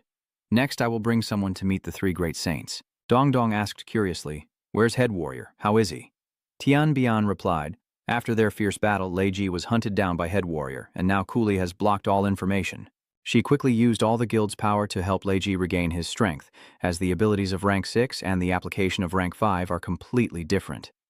This meant that the lightning left in Tao Zhan's body by Lei Ji couldn't be eliminated, so Tao Zhan Yueren was elsewhere trying to eliminate the remaining lightning energy, striving to reach rank 6 as soon as possible. Not stopping there, she continued, saying that Gule had blockaded all experience fruits and monster hunting zones, preventing the three Great Awakeners from recovering their levels, causing their stats to decline, making them no match for Gule. The Transcendent One paled in the pizza cave, massaging his chin. Another Transcendent One, in the form of a child still sucking on pizza, said he wouldn't risk his life fighting them. The last great sage was a man with a white braided beard, and what must come, will come. But who could accept having 10 years of hard work destroyed in an instant? He tells Nguyen Dongdong, the skeleton, that they finally meet. The three great moon people stand before Nguyen Dongdong, a child, a youth, and an old man. They finally meet, the skeleton. Awkwardly scratching his head, Nguyen Dongdong asked what they wanted, saying that with Xuan Yuan in its current state, he couldn't be of much help. The eldest of the three pointed at him, suggesting they follow him, leave Dongsheng, and start over elsewhere. Nguyen Dongdong looked at them hesitantly, realizing he wasn't ready to say more. They were all intelligent people, so they didn't waste any words. "This is a place we can't abandon. We must sneak into Cooley with Tianbian and rescue Jiang Liu Yue and the others trapped there." As one of the three major powers, our Haiyan Vian was once the largest guild founded by players, with a status in Dongthang comparable to Tianlin Sun and the native Ha Triu. It's a pity the players' loyalty is too low. The Zhuanyuan were betrayed from within and attacked from without, and most players help whoever is winning. But if we can get the support of the Immortal Spirit Mountain, which is mainly made up of NPCs, we'll have the capital to take back Kunlun Mountain. Dongdong rubbed his chin thoughtfully. "Hachu. That name sounds familiar. Where have I heard it before?" The sage frowned, losing patience. "What are you spacing out for? Do you agree or not?" Dongdong wandered with two doubts. One, I'm just a figurehead, so why would you have me complete this mission? And two, if there are so many variables, where's the benefit? The youngest great sage spoke up, cross-legged, because Fei Ya is interested in you and Jin and Julie still have a chance to live. And some of you transmigrators are quite clever, wanting to use this opportunity as the start of our cooperation. The oldest one glanced at Wei Dongdong and asked, "What benefits do you want?" He paused for a moment, then Shi Yuxiang spoke. "I want you to tell me everything you know about transmigrators and the A-world." They all stared silently at Wei Dongdong, who thought to himself, "Damn, was I too greedy?" Before the pale man could react, Wei Dongdong looked up to see a black beam of light swirling in the air. He fell to his knees, terrified, wondering if these people were going to silence him for good. In the hands of the disillusioned adult is a small white ball. I've created a closed space because what we're about to say might shatter your perception. We're players, but also senior executives at Chija Company. All specialists assigned to find brains with a synchronization rate above 93%. From our perspective, World A is another world, but not quite a normal one. Someone is forcibly changing the fundamental parameters of this world, like mountains forming a matrix. After that, this world became like a game, with respawn values and attributes, but we don't know what power could reshape a world. They are like puppets controlled by someone else, while we entered this world through some kind of projection. Our main brainwave synchronization matches the world's level, but as outsiders, we can never reach 100%. You suddenly remember Bao Bao, but you transmigrators can fully synchronize and enter this world. We're trying to guess why. You have completely entered this world. And there's something else that can only be understood from a macro perspective. On the grasslands, the gray wolves, also known as night monsters, are running in packs, something that's only happened in recent years. The nightmares and low-level AG NPCs are gradually decreasing, but the awakened nightmares with high intelligence are awakening more and more, like a computer discarding its basic calculation abilities, creating more and more advanced life forms. As for why Dan Sao needs to create cultivation methods, etc. At this moment, she thought of Apollo Gaior, the process of integrating into this world to understand how it works, and the fact that Dan Sao has also fully digitized. There's also some information related to transmigrators and the reason for this incident. Stepping out of her thoughts, she once again proposed a collaboration with Nguyen Dong Dong. If you can successfully save Zhang Liaoyue, we can give you this information. What do you say? Nguyen Dong Dong hesitated. If we come to this world, will we still have hope of returning? The oldest man spoke up. We don't know, but from what we've seen, the AG world has more than Earth does. Nguyen Dong Dong was furious, exclaiming, "What about my world, my friends, even my body? The AG modifiers aren't the real deal. They must follow basic rules, so the power you gain and the influence you can seize." Nguyen Dong Dong listened quietly, knowing this was his future leverage against AG's boss, so he wouldn't be a mere pawn. He continued to listen in silence. The youngest Dayak felt he'd said enough, and tugged at the sleeve of the pale-faced Dayak, overwhelmed by the information. Dong Dong finally spoke up. "Understood. I want you to help me and Bao Bao get on the list first. With the Immortal's support, I'll borrow your strength to deal with those heavenly mandate clowns back in the Central Court." Dong Dong had been acting strangely since hearing the story, staring at them. His hand clenched around Agio's shoe. His face darkens, eyes flashing dangerously as he shouts, "Ah, I'm not a worm." A blue fireball streaks past, landing on the ground. It's Dong Dong, and he's brought someone with him. He waved to her and said, "I'm back." Bao Bao turned around, looking happy to see him. She ran to him, asking, "Are you okay?" Two death fiends followed close behind her. He replies, saying they're fine, but things are about to get busy, and suggests they talk somewhere else. He takes her hand and they chat happily. The scene shifts to the kid staring blankly at the stylish purple-haired girl, who smirks, crosses her arms, and says, "This family." She turned to Dong Dong, her eyes indifferent, a mix of curiosity and teasing. "You have 3 pets inside you, right? Are these children yours?" Dong Dong looked back at her, startled and alarmed.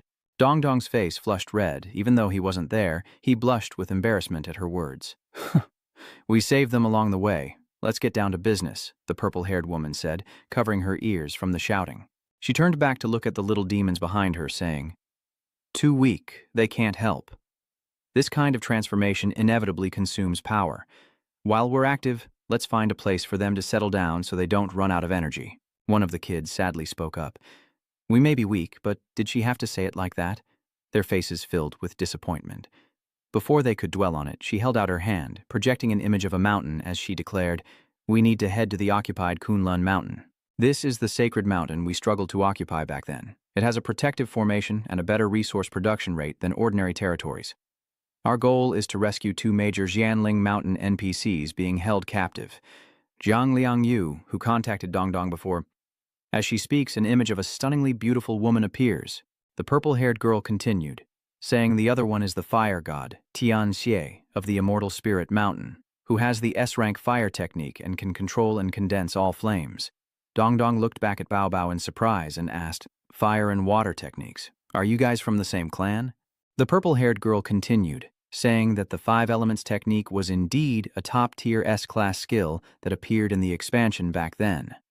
She looked at Bao Bao, who was holding on to Bao Bao, and said that she didn't expect to find someone with the water element technique here, which raised their hopes of rescuing the camp. Dong Dong shrugged. "I wouldn't get your hopes up too high for Bao Bao." The purple-haired girl pointed to a crevice near the foot of the mountain and said, "The only place on Kunlun Mountain that can imprison a celestial fragment is the deepest part of the water prison. We can rely on Lord Bao Bao to rescue them." Bao Bao added that while he could travel through any water, he needed to have been in that water before, so they would have to take him to the water prison. Bao Bao sighs, lamenting that it's time to get moving. The purple-haired girl adds that besides the water prison, the other 3 dark prisons could swallow Zhang Liaoyue, so they need to find her quickly, rescue Jian, and escape. Dong Dong stroked his chin thoughtfully, then said that they should split into 3 groups for a swift victory, and that there were 2 people they should watch out for, Lei Jie and An Yue Tong. Next is Lei Jie, of course. Needless to say, besides the leader, she can fight with Han's 3 subordinates, and the rest of Han's are rarely controlled for more than 1. Yindong is also careful. He has become a fake teacher training talent to control, but Han's control is not a monster, but an image of a mummified ascetic appears, and he continues. Use Han's own possessions to undo the bandages on his body. Han's favorite thing to do is to unravel and parasitize other players, then use that player to hunt down their own teammates. The purple-haired woman continued, saying that these people were likely at the Heavenly Palace at the summit of Kunlun Mountain. She emphasized that they had to avoid it, so that Bao Bao and Bao Bao could go to the water prison to rescue Tian Sui, and gave further instructions. The Heavenly Fragment's temperament is volatile. Once rescued, you must leave immediately, following the secret passage I've provided. Bao Bao saluted, acknowledging the instructions. The purple-haired woman turned to Yidong and assigned him a task. Yidong, investigate the heavenly prison on the mountainside. Your soul-refining skills have made you stronger than the average 4th-level cultivator, so it's relatively safe here. I'll go to the heavenly prison at the summit. My shape-shifting skills will make it harder for me to be detected. Pointing to a corner of the model, Dongdong says their forces are spread too thin, and Xiaoduzi is definitely out of the question. But the purple-haired woman interjects, saying that even with Ngui down, they still have enough people. We've made contingency plans. Someone will be joining us shortly. She clapped her hands and a red figure appeared. Mama, the red-haired boy with the fang necklace cried out. He pounced on Ngui Dongdong, knocking him over, and said, I almost forgot, this guy's one of yours too. Dongdong ruffled the red-haired boy's head and looked at Xiaodazi, saying, Xiaodazi, you guys have to wait here obediently. He raised his index finger, pointing at them. Wait for us to complete the mission and return. This time, entering Kunlun is quite dangerous. With their gear ready, Wei Dongdong said as he ran, Although Bao Bao seems useless, he's still the strongest among us. He added, If you get the chance, please keep an eye out for the flying serpent trapped in Kunlun. With determination in his eyes, he continued, As fellow transmigrators, we should save those we can. I've given you the secret passages in Kunlun and the terrain map. The purple-haired girl declared resolutely, Only the Kunlun higher-ups know about these. I'm sure few people know about these secret passages, so we must use them to act quickly. Operation Rescue begins, she declares. Her eyes gleam with an alluring amber color, sparkling and captivating everyone's attention. The 4 of them looked around curiously as the little monster glanced at the purple-haired girl. This is the secret passage you mentioned. She quickly explained, Xuanyuan has underground rivers and palaces, and this is one of the secret exits of the underground river. Basically, all of Qilin's locations are interconnected, but a direct approach will be blocked by the mountain protection formation, so this is the only entrance we can choose right now. Little Freak raised his hand to signal. Wait, he looked at her and quickly asked, Where does your Qilin clan's bathroom connect to? She lightly replied, In Area A, only native NPCs and some high-level night monsters need to relieve themselves, and the amount is very small, so it's fine. Just keep these talismans. With that, she quickly tossed 3 talismans to the little monster, her answer prompting him to scold her. Don't jump to the topic of toilets, this is important. Bao Bao looked at the 3 talismans in her hand and asked curiously, What are these? The purple-haired girl pinched the charm between 2 fingers, a number 65 appearing above her head, and continued, Fu Xing is a very special formation mage from the Xuanyuan sword. She has an A-level mental cultivation technique that fell from a special side quest, a luck transfer version. Her talisman can reveal a character's current luck value. The average person is around 60, while the extremely lucky can reach 75. Quickly, the companions held the charm to their foreheads, revealing a 50 for the map and a 62 for the imp. Dismayed by his low number, the map frowned and scratched his chin, while the imp asked if such low luck would have any effect.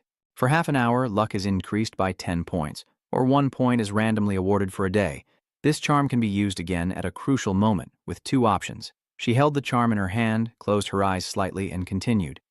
The random result has been adjusted by the lucky star, and it is very likely that it will randomly drop to the lowest level, so we must withdraw from the mission.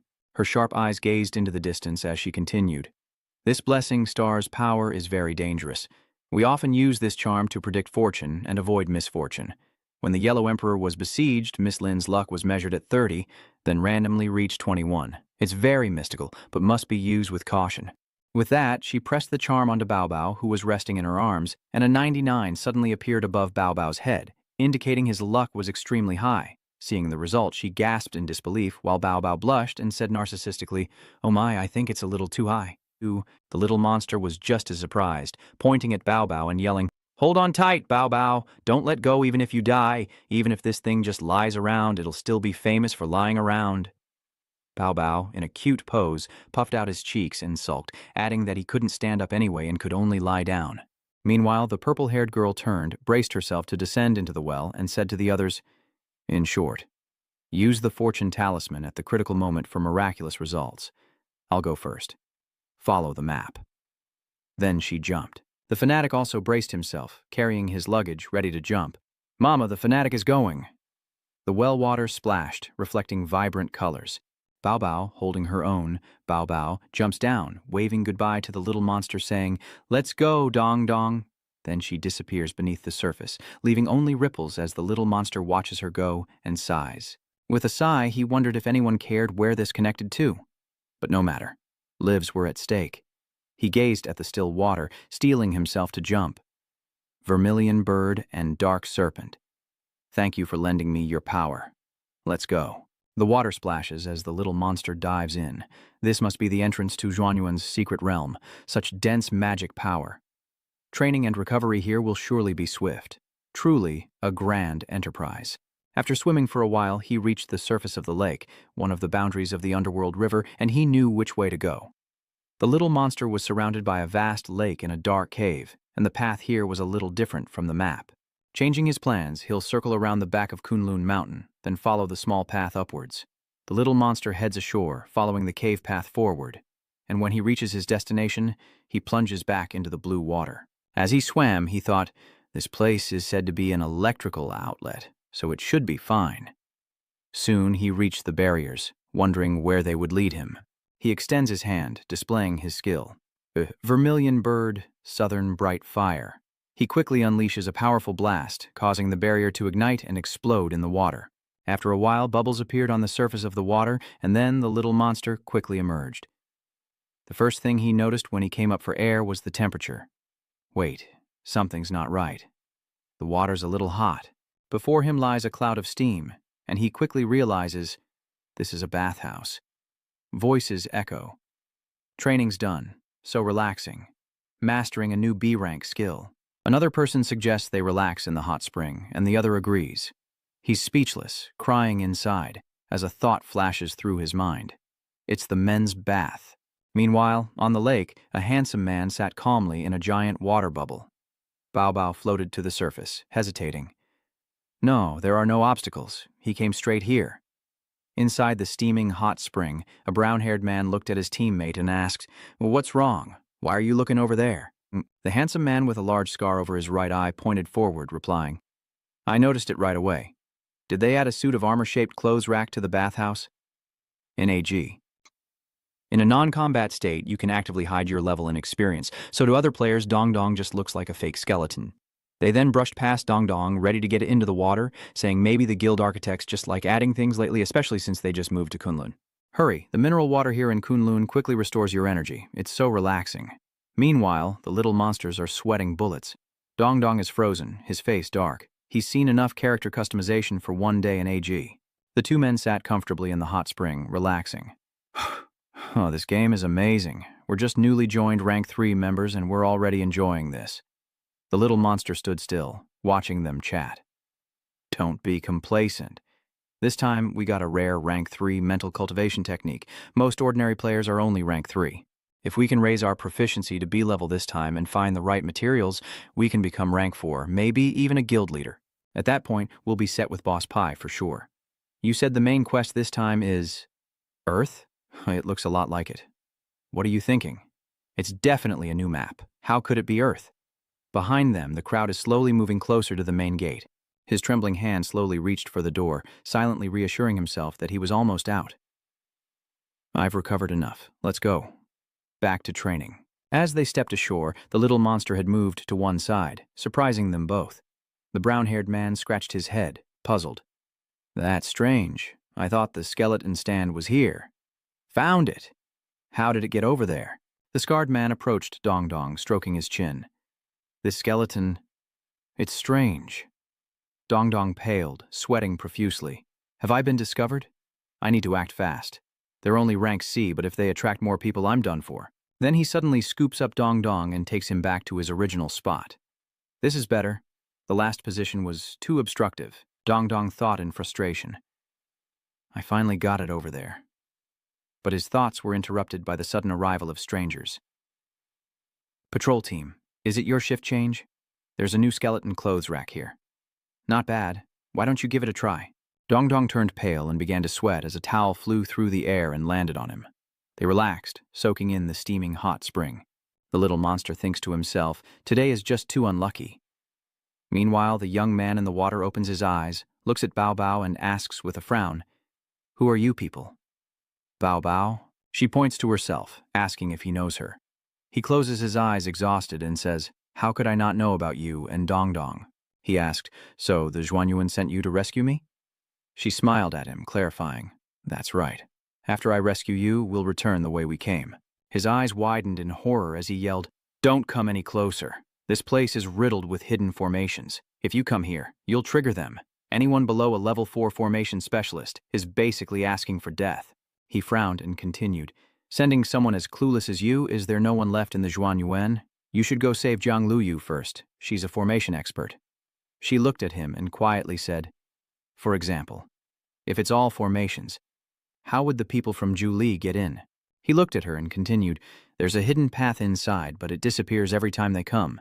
There's still no way." She was dejected. Can Bao Bao sense that path? Bao Bao pouts, saying it's no use, though she can at least ease the water flow around him.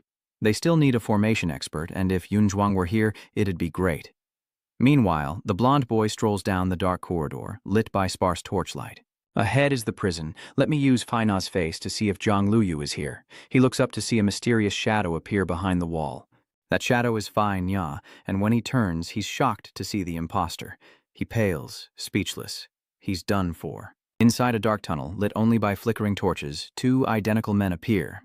But strangely, one is surrounded by a purple aura and fearfully retreating.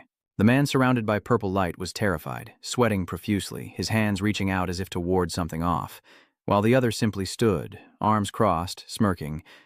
Interesting. Shape-shifting, eh?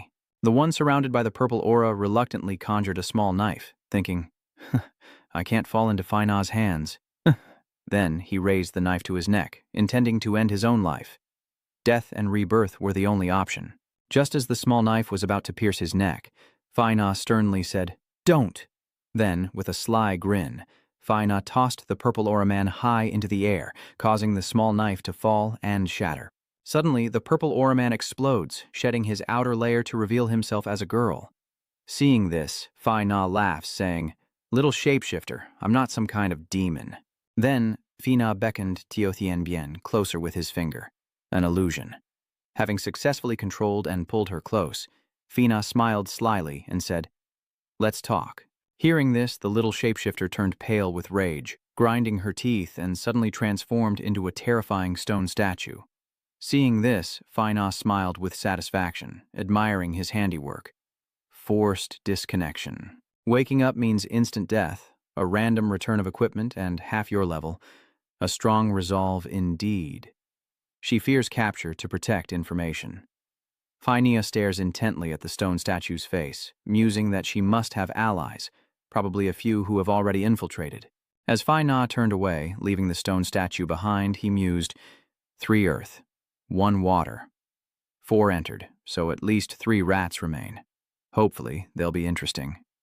He then activated a screen, manipulating it while cheerfully announcing, "Attention everyone, we have rats. Security is tightened everywhere. Water patrols are changed to every 5 minutes, the rest remain normal.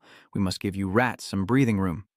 Seeing that Tianbian had been captured by Faina and turned into a statue, Thannan was extremely worried, thinking of a solution. "Tianbian has been captured. I need to warn Bao Bao to be careful. This mission is likely to fail." In the dark tunnel, only a few small candles hang on the walls, barely lighting the way. When Bao Bao arrived at where Tianbian was, she was shocked, worried, and scared, crying out, "It's ruined, Tianbian!" "If Faina finds me, what will I do? I don't know any formations, only Bao Bao does." Bao Bao, cradled in her arms, retrieves a yellow triangular charm, reassuring her that with it she can navigate the waterways freely, just as she'd wanted to try. Then Bao Bao placed the yellow talisman on her chest, causing the girl to panic and shout, "Wait, Bao Bao!" But it was too late. Bao Bao successfully activated the talisman, thankfully upgraded to level 10.5. She pleaded with him, "Weren't you supposed to use it at a crucial moment?" Seeing her discomfort, Bao Bao innocently replies, "It is now. Come on, let's test its effect." He says in shock, "Patrol team, retreat now."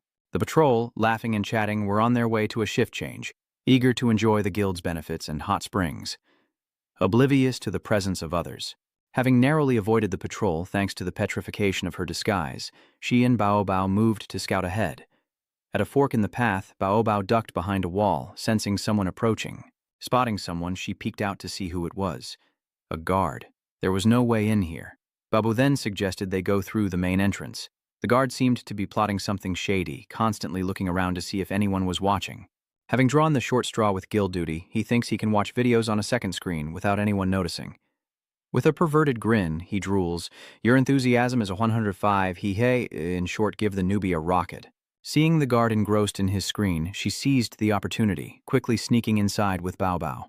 Once safely inside, she breathed a sigh of relief. That was close. Then, as she ventured deeper inside, she wondered if they might be lucky enough to find Zhang Liuyu's prison cell.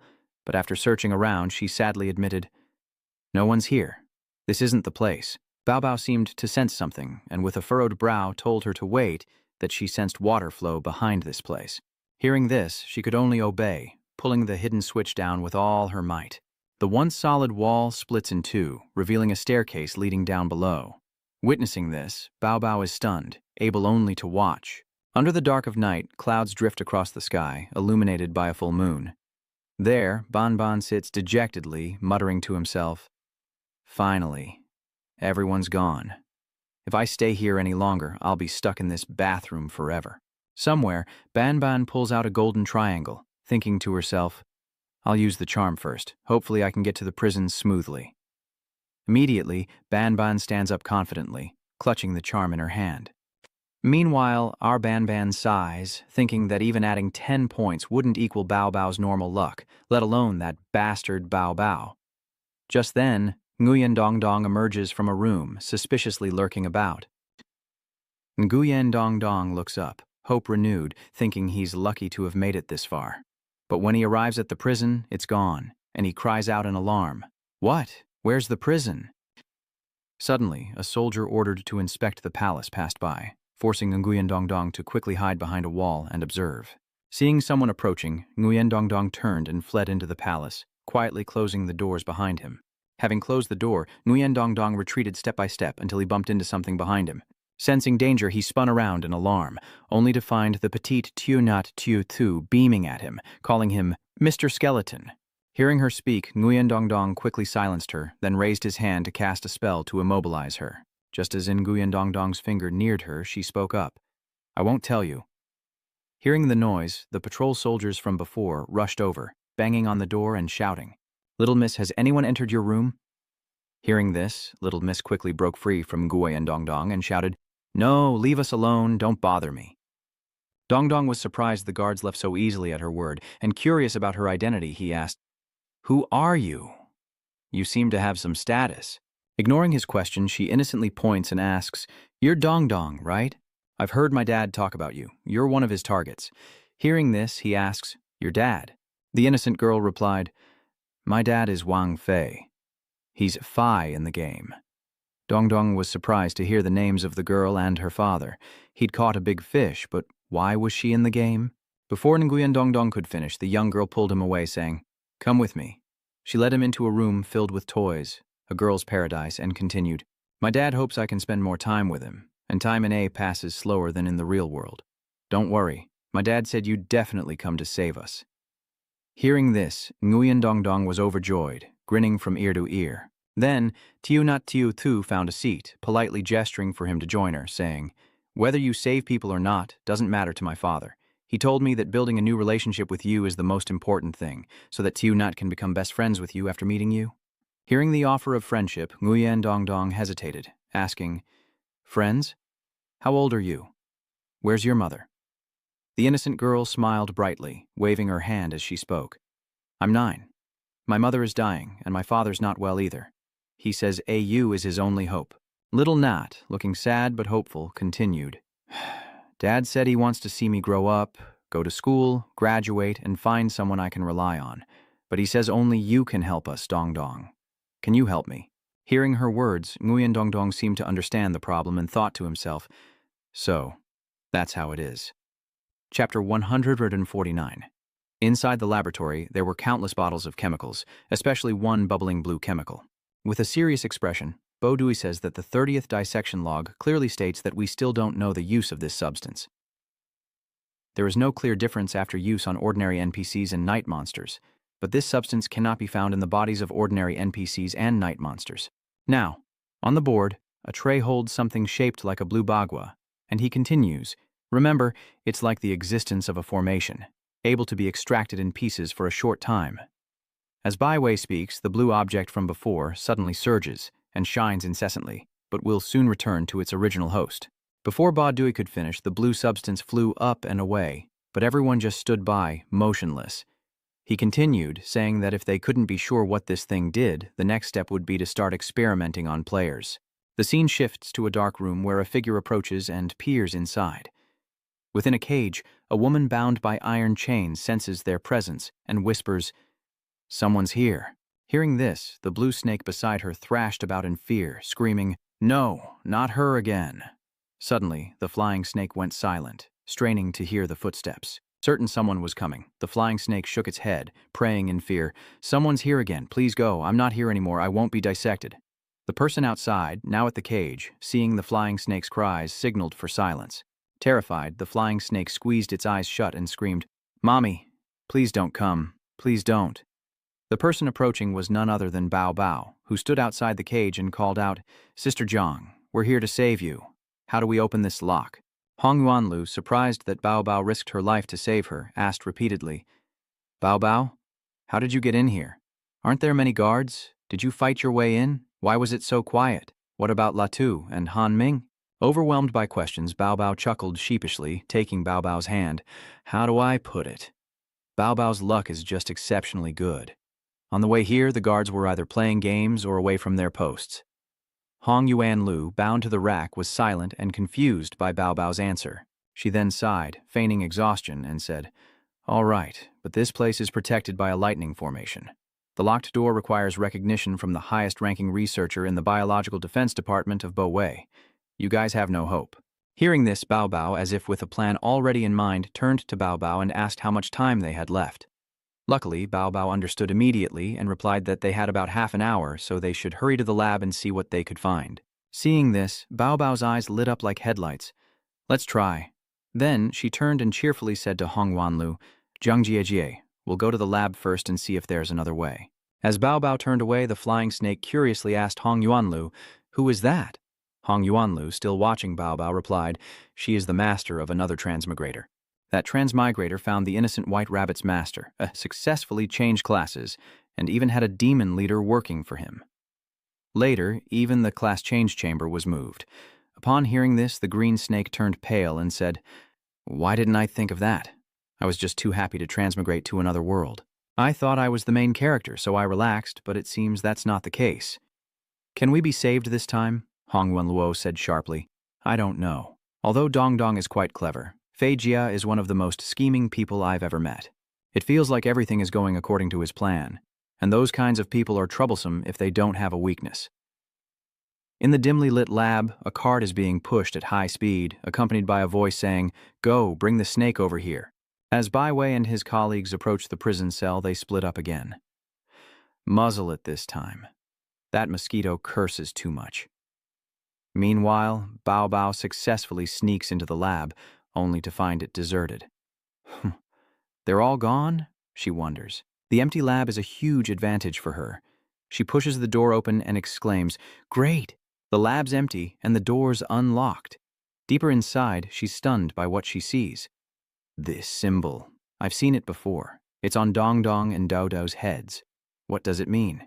Bao Bao, silent until now, finally speaks up, drawing on her vast experience from countless films. This symbol means nothing. Let's see what treasures this research lab holds. It's the culmination of Julei's scientific research. After opening the cabinet, Bao Bao was stunned to see it filled with experience fruits, enough to quickly restore the ranks of the Zhuan Yuan clan. Bao Bao opens another cabinet to find it full of glittering stones, saying these are good materials, the kind you rank 4 and 5 cultivators need. Bao Bao greedily scoops them all up, saying, "Take them, take them." After stuffing everything into his bag, he's satisfied. But the space isn't enough. Sadly, there are no weapons or cultivation manuals. Using water manipulation, I'll transport everything through the waterways, leaving behind only what we don't need. Bao Bao, curious about the lab, grabs a vial of blue liquid from the start of the story and takes it with her. Outside the room, a quarrel erupted. I dare you to touch me again. Can the flying serpent even pay attention to the organization? Speak with a little more civility. Have we ever lied to you? Hearing a noise, Bao Bao and Bao Bao jump into the tub. They're here. Let's go. Then, the two vanished into the water. As everyone returned to the lab entrance, Bai Wei sensed something was off and said, "Wait." Inside, a battlefield stretched in every direction, a scene of utter devastation. Seeing this, Bai Wei was shocked, his eyes wide with disbelief. Then, he angrily roared, "Damn it, who did this?" Meanwhile, in Zhao Yi's room, the door was locked and the atmosphere was quiet as the little monster stroked his chin, plotting to catch a big fish. He slyly asks, "What does Xiao Yi think of Fei Manor's actions?" Too young to foresee the imp's ulterior motives, she innocently asks, "What actions?" He began to instill in her young mind that this place originally belonged to the Zhuanyuan clan. Seeing her listen attentively, he continued, saying that her father had taken over other people's territory and attacked other groups for certain reasons. What did she think of this kind of behavior? As if feeling guilty, she clasped her hands to her chest, lowered her head sadly, and said, "I've heard a little about this. Even my father regrets it somewhat. He once said, 'To get what you want in this world, you can only sacrifice some to achieve some.'" The little girl drops her hands, her face filled with sorrow, saying that if her father's actions hurt his friends and him, she apologizes on his behalf. At this, Wei Dongdong suddenly thinks that this child is much more mature than others her age, and he really has no experience with children. He turns to the girl to make a deal. "How about this, Xiao Yi? Right now, I don't understand the situation as well as your father does. But if Fei stops bothering the Wanyuan family, I promise I'll do everything I can to help your father, and for you too." Hearing this, the little girl's gloomy face vanished, replaced by a bright smile and hopeful eyes. "Really, Dongdong? You're the best." With the bait taken, he begins his plan. But first, he must rescue those imprisoned by Fai Na. He placed his hands on her shoulders and probed further. "Xiao Yi, do you and your father live together?" Xiao Yi nodded eagerly without hesitation. The time is ripe, and he lays out his plan. Xiao Yi will log off to help him stall Fei Ya, and hopefully keep him online long enough for Fei Ya to release the prisoners. The little girl pondered for a moment, then took his hand, agreeing sincerely. "Okay, I understand. Dongdong, take this. It's our guild's token. With this, they won't make things difficult for you." He glanced at the precious token in his hand and said shakily, "Okay." Suddenly, she's frozen, sitting perfectly still before him. The speed catches him off guard, and all he can do is scratch his head and sigh. She's offline already. In a flash, Zhao Yi finds herself on a cozy bed, surrounded by toys scattered on the floor, glancing around the room. She gently puts her feet down, ready to get out of bed, when she notices a book on the bedside table. She grabs the book and strolls to the main door, leaving the room. Barefoot, she tiptoes across the carpeted floor, through hallways lined with white curtains and glass, bathed in golden sunlight. Tiny hands turn to the doorknob, entering a room where they were greeted by a maid. "Ah, Miss Xiao Yi," the maid said with a smile. The little girl put a finger to her lips, signaling the maid to be quiet. "Shh." The little girl quietly approached her father's bedside, where he lay with headphones and glasses on, surrounded by machines and tubes. She lovingly wrapped her arms around his waist and called out sweetly, "Daddy, Daddy." Fai paused his work, turning to look at his daughter with affection. "What is it, my Tiunat? Daddy's busy." The little girl put on an adorable face and pleaded, "Tiunat wants Daddy to stay with her a little longer, just a little bit." "All right, let's take a stroll in the garden," he happily agreed. Then, he gently removed the IV drip from his hand and left the bed to walk with his daughter. The two of them went to a garden filled with green grass, vibrant flowers, and a fragrant aroma that filled the air, making them feel relaxed.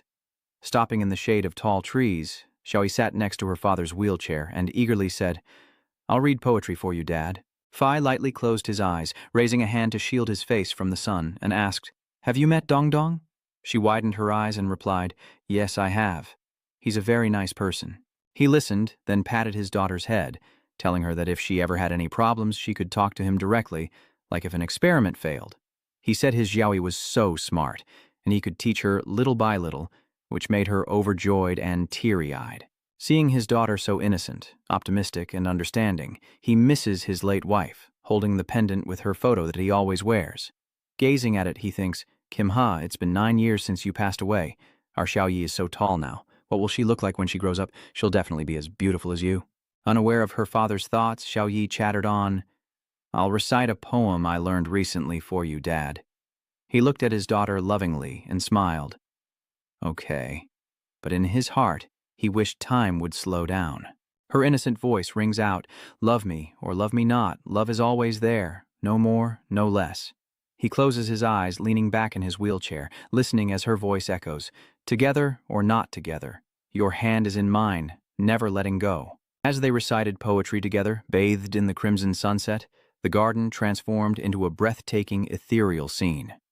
Meanwhile, the fanatic pondered the passage of time since the others entered Kunlun, realizing his situation was far less favorable than theirs. Meanwhile, the fanatic, imprisoned, surveyed his surroundings, wondering why there were iron railings in this place.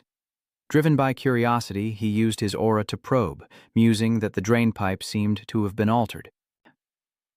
Suddenly, a purple energy emanates from the bars, bearing mysterious patterns.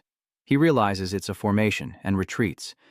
A hazy mist of green and purple energy swirls around him, and he wonders if the water flow has intensified. Refusing to be bullied by the water flow, he decides to use a treasure, hoping his luck charm will work. His stats were too low before, but after Fortune Star's training, his luck should easily be over 60. He unleashes his 41 stat points to suppress the torrent, biting his lip as he braces himself, but unease lingers. He's running low, this is his last resort, he must be careful. The strain is taking its toll and he begins to sweat. Suddenly, a rock drifts along the current towards him, followed by many more, large and small, hurtling menacingly, the first one attacking him. Quick as lightning, he leaps backward, narrowly escaping. At that moment, the 41 points he used suddenly became a surge of power, and he could feel his own strength changing as he steeled himself to retaliate, clenching his right fist until his knuckles cracked. With a single upward punch, he clashes against the rocks and water, creating a fierce golden light and a violent tremor, shattering the stones into dust. Having survived the crisis, he breathed a sigh of relief, placing his hand on his chest to calm himself. Thank goodness. Thank goodness. But as he spoke, more small stones began to fall. He looked at them, already guessing the situation. It couldn't be. Indeed, the large vibrating stones from his punch had fallen, blocking the path he thought was his escape. They stacked higher and higher, blocking his hope, leaving him stammering. No, he couldn't get out. He cursed his fate. How could he be so unlucky? Meanwhile, back at the lab, Bai Dui, furious about the break-in, lashes out, demanding an inventory of what's left. Slamming his fist on the table, he roars, "Who did this? How could the security system fail to detect the intrusion?" Staring ahead, he sees a glaring red message left by the intruder. "I never change my name or location. I am the A-rank swordsman. Come and find me if you dare." Furious, Ajay gritted his teeth and swore, "That brazen dog, leaving behind a moniker." He immediately issued an order. "Notify the research team. I don't care how, be it assassins or a hunting squad.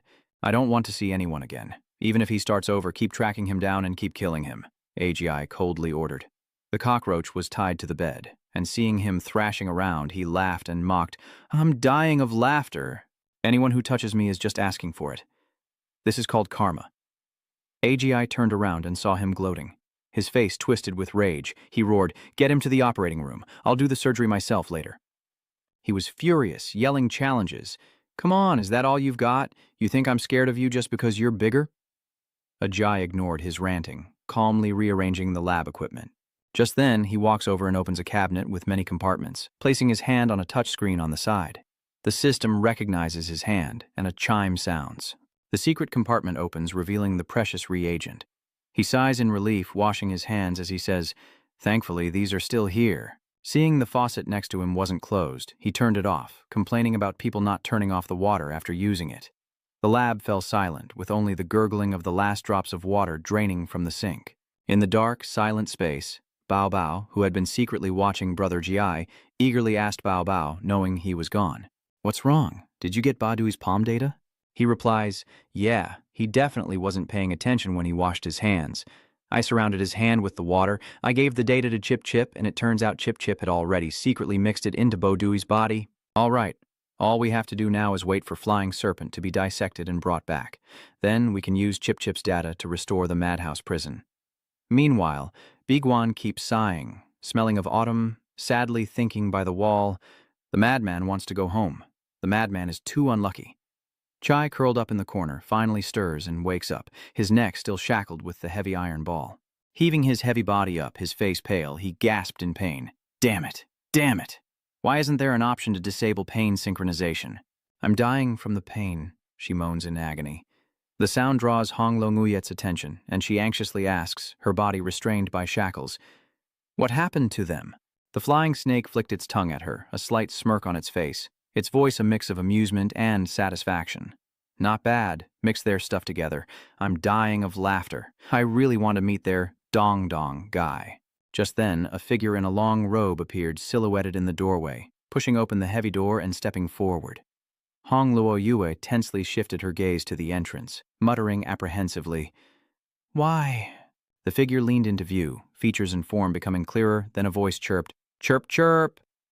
It was Chip Chip in human form, with familiar blue skin. Hong Lo-Nguyet exclaimed in astonishment, "You succeeded!" With Bao Bao in her arms, Bao Bao hurried after Chip Chip, muttering urgently, "Hurry, hurry." She rushed to Hong Luo-Yue, who was chained to a cross, grabbed the chain binding her, and asked, "How do I open your lock?" Hong Lu-Yu agreed, looking at the illuminated screen in the distance, and told Bao Bao to have Chip Chip mimic Bai Wei's hand and operate that screen. Chip Chip quickly complied, placing its hand on the mark on the screen, which beeped in confirmation.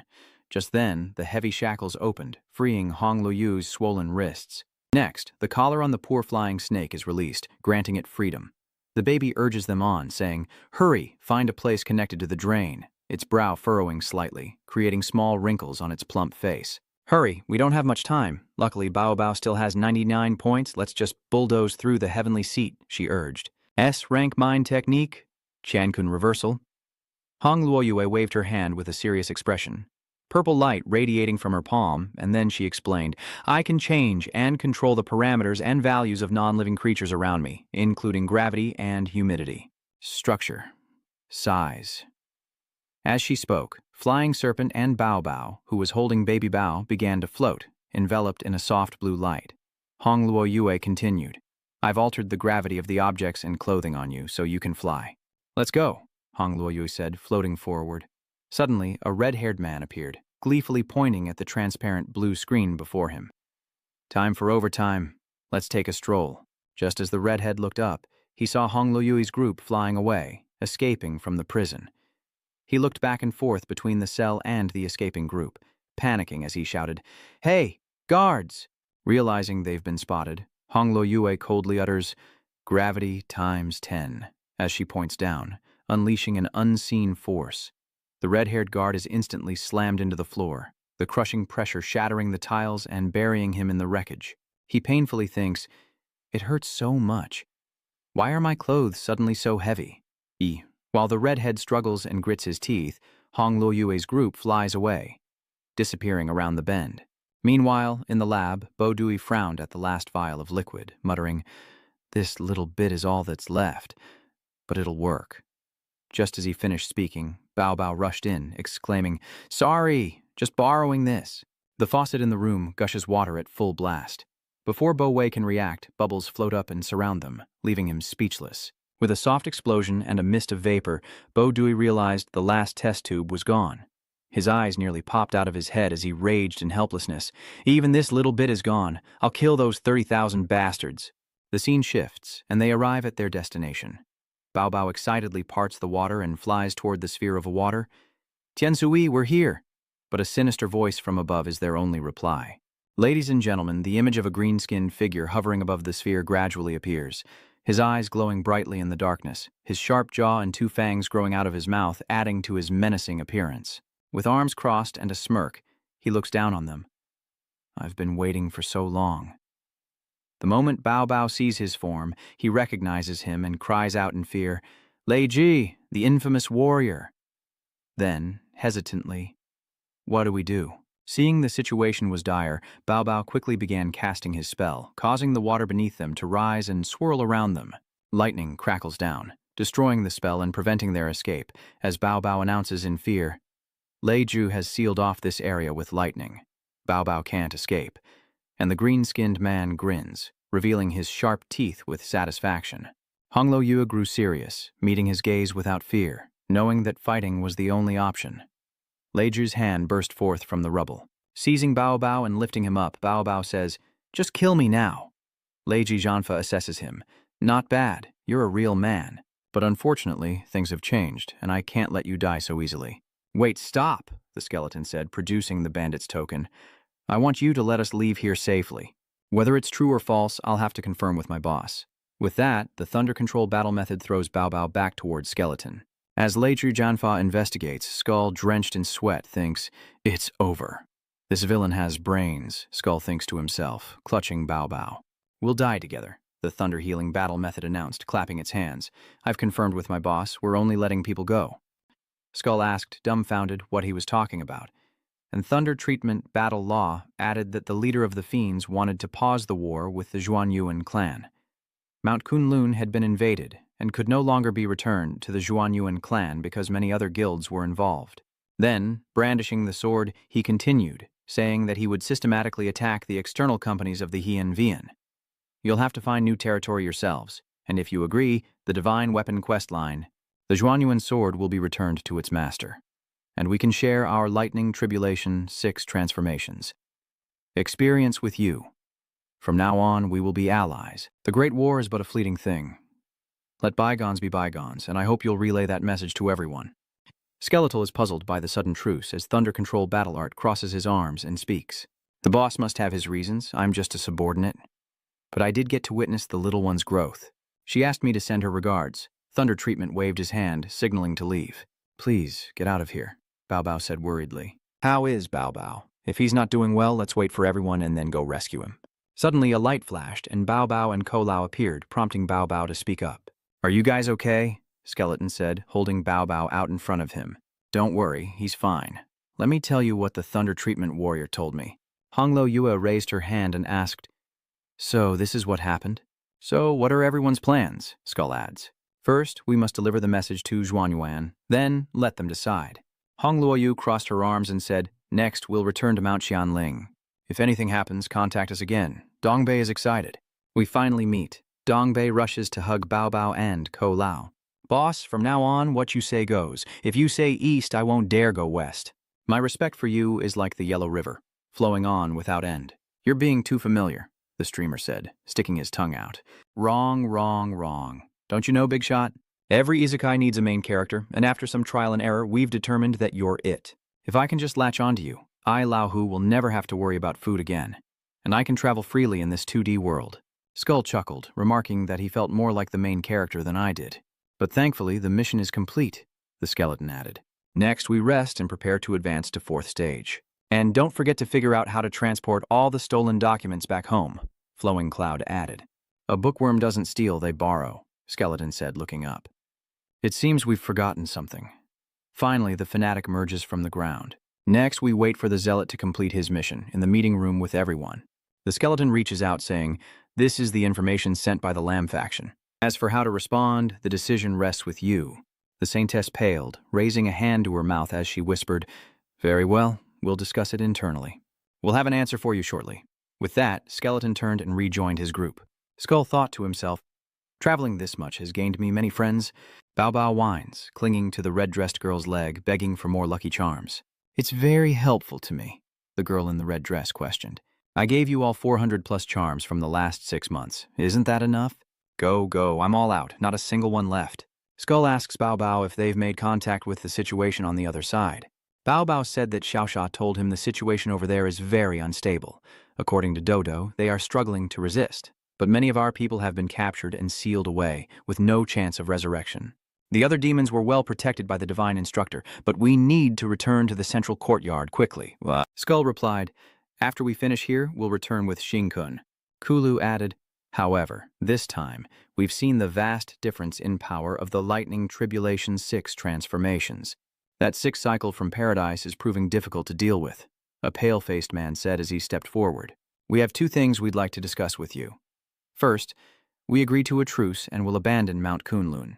Secondly, we want to return to the Central Plains with you and help you conquer it. Consider it our new shared base." Hearing this, Skeleton was overjoyed and exclaimed, "That's great! If that's the case, dealing with their transcendence shouldn't be a problem anymore, right?" The man beside him paled, saying that they'd likely have to rely on themselves for now. "Let me correct that statement. Heaven now has 3 transcendents. Heaven, named after Western gods, now has Poseidon and Guy who have completed the 6th transformation. Which is why we agreed to a truce. Battle experience and Lightning Flash's 6th transformation are both important to us," the man added.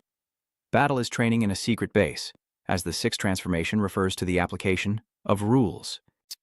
The Azure world rejects Dojan far more than it rejects ordinary level 6 cultivators, making his path to level 6 far more difficult than normal. Which means, if he cultivates successfully, there's no doubt he'll be the #1 rank 6. Kolu added, "While we're back in paradise, I wonder if more rank 6s will appear. If that's the case, let's wait for the battle." Hong Hai interjected, "Why worry? 3 rank 6s are the limit for paradise anyway. If we hadn't given all our resources to the battle, we could have had even more rank 6s. After the summit, we'll have time to reorganize and acquire more resources. So, let's aim for this. Within a month of returning to Central Continent, we'll have at least 2 more rank 6s. Kolau replied, "Okay, let me know if you need any materials." The octopus girl chimed in, "We're on the same side now." So they've contacted Qinglong. He said there's no problem, just give him the time. He'll finish tending the garden and head straight to Trungden Island, and he'll bring more remnant beasts with him.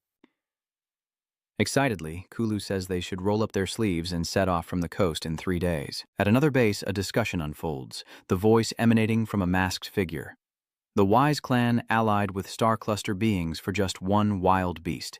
To think they dare wage war against paradise. Our assassin alliance must take a slice. Dushin says that the Sage Fellowship has lost so many players and doesn't even have a rank 6. In this battle, I believe the Celestial Paradise will win, and we can assist them if needed. Yawu spoke, "Uncle, I have a feeling that the side with the numbers will win." The masked man tapped the table and gave his orders. "Very well, we'll play both sides. The reason our assassin alliance has lasted so long isn't because of which side appears. Help them when necessary," Night Dance snapped back. "I'm only responsible for killing. Just give me the target," the masked man said. The biggest battle before the main front. Accepting the 9th main front quest feels like the East-West War is repeating itself. At the Player Forum's virtual hall, earth-shattering news breaks. The reconciliation of Huyen and Kulei, the resurgence of the East-West War, and Trungbin Island as the epicenter. Who will win? She heard the news and said, "I can't believe my brother is involved in something so big." "Honey, we have to go help them then," the wife replied. "Yeah, let's go then," Bao Bao said, still wallowing in a pile of happy sadness. "What luck." The boy in the hat sighed as he fished. "I told you I caught a spirit beast, but no one believed me. That's why I borrowed the Chanka net, an A-grade treasure, just waiting for the spirit whale to appear. I refuse to fail this time." The fishing rod twitches. The spirit coon has taken the bait, rising from the water to the shore. "It's here." He stares in excitement. "Quick, cast the net." Someone taps his shoulder. "Excuse me, brother," and he turns his head, annoyed. "Who is it?" "If you ruin my star spirit hunt again," the Zhuan Yuan 3 purities appear before him. Skull asks if the others have entered his dream world. The white-haired girl confidently says, "They're safe for now in my replica." Skull raises his hand and says, "The appointed time has arrived. Let's prepare to depart." They fly up toward the star cone, whose mouth is full of water, its eyes gazing at the sky. Then it dives back into the water, startling the hooded boy. "Hey, it got away again?" The noble star whale sits and says, "I understand your news. My return trip through the Star River will take 1 month. This month, our group of 5th stage cultivators will discuss, debate, and practice to advance to the 6th stage. Bao Bao lies lazily. Bao Bao doesn't want to participate. "You guys can play by yourselves. Can I sleep over there?" The braided whitebeard elder said that the lightning goo on him allows them to see the great Tao of Fortune, so they should keep him here, as the rank 6 ceremony takes a lot of time and high-end materials, which they only have 4 attempts worth of. Lei Jia has only succeeded after 3 attempts, so don't try it recklessly without understanding. The sperm whale grumbled, "Go sleep over there," and Bao Bao happily agreed. Okay, in the clear blue sky, seagulls soar, and on the sea, the star cone bobs. Skeleton looks at Dong and says, "Do you think we can ever go back?" Happily, he proudly says, "Why go back? Isn't the Azure world great? Let me tell you, in the real world." After my parents divorced, they both saw me as a burden and didn't want me. I grew up alone, hated socializing, had no friends, and lived in my dad's old room. Every day I was only accompanied by comics and the Azure World game. Then I won a transdimensional experience ticket and pressed yes without hesitation. The image of the reward appeared in my mind. "Congratulations, you've won a time travel ticket from the 15th Anniversary Miracle Prize event, allowing you to travel to the Azure World. Do you wish to proceed?" Yes or no? Even if I'm dissected 10,000 times, this old fox won't regret it. "Do you want to return because you care about someone there, or do you want to meet Miss Pow Pow in the real world?" The skeleton's cheeks are flushed. Pow Pow is adorable, but I'm just a little monster after all, and what if I can't return? Things are going well now, so why bring it up? Go and hone your skills. The Grand Array is in a month, so I'm off to train. By the time I dock, I should be able to ascend. The skeleton left, but the fireworks kept popping around his head. Flowing Stream thought to himself, "The younger generation is amazing. This is why I love Azure World and the 2D world.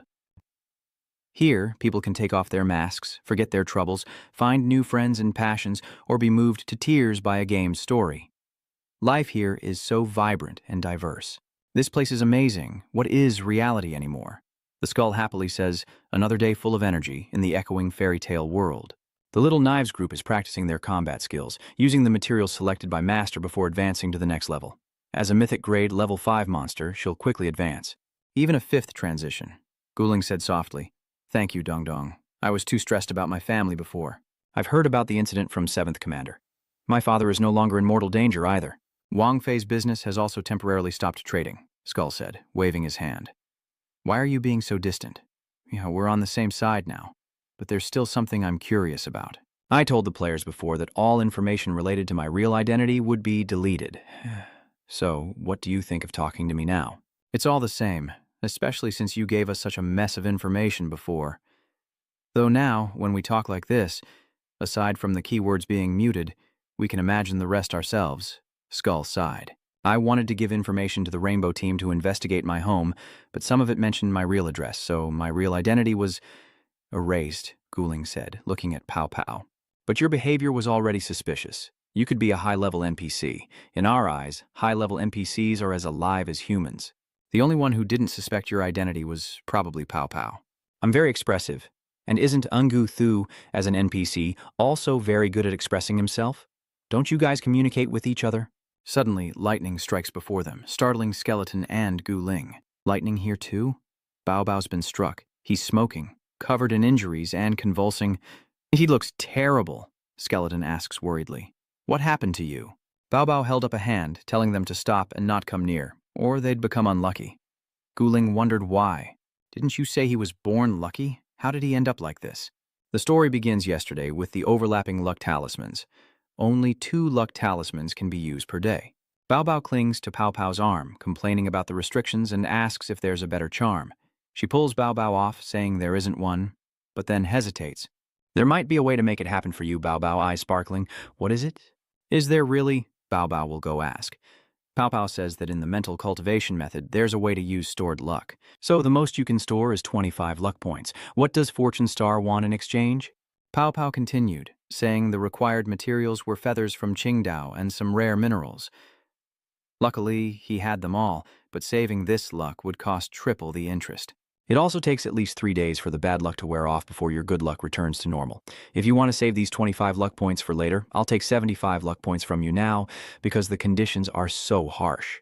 The highest I've ever seen was 85, which was enough to open the box for Bao. Normal people have around 60 or 70, but most can't handle having their luck tripled for 3 days. She happily picks up Bao Bao, saying, "But if it's Bao Bao, let's give it a try." Bao Bao calculates that if they successfully save the luck, Bao Bao's luck points could reach a maximum of 124 points. Right, Bao Bao lies on its back, ready to go. My previous master used to say that intelligence is also an art, and they were an intelligent Bao Bao. Pow Pow says that's why its previous owner left the game, and now she needs to check his luck stat, because human luck is always fluctuating and no one is ever truly lucky. She takes out the luck storage and uses it on Pow Pow, revealing 98. So unlucky. Even just lying there, Bao Bao can reach the 5th level of cultivation by touching the luck. Open, and a purple aura emanates from Bao Bao as the luck inscription is absorbed. good. She looks at the luck inscription, then tells Bao Bao that it will carry this luck for 3 days, after which the inscription will take effect. But if Bao Bao dies in the middle, the ritual will be interrupted, and this imprint will fail. But bad luck will still cling to you for 3 days before it stops. Bao Bao sighed. 23 points of luck. Maybe bad luck isn't so scary in the copy world. The white-haired girl said, confused, why do I have such a bad feeling?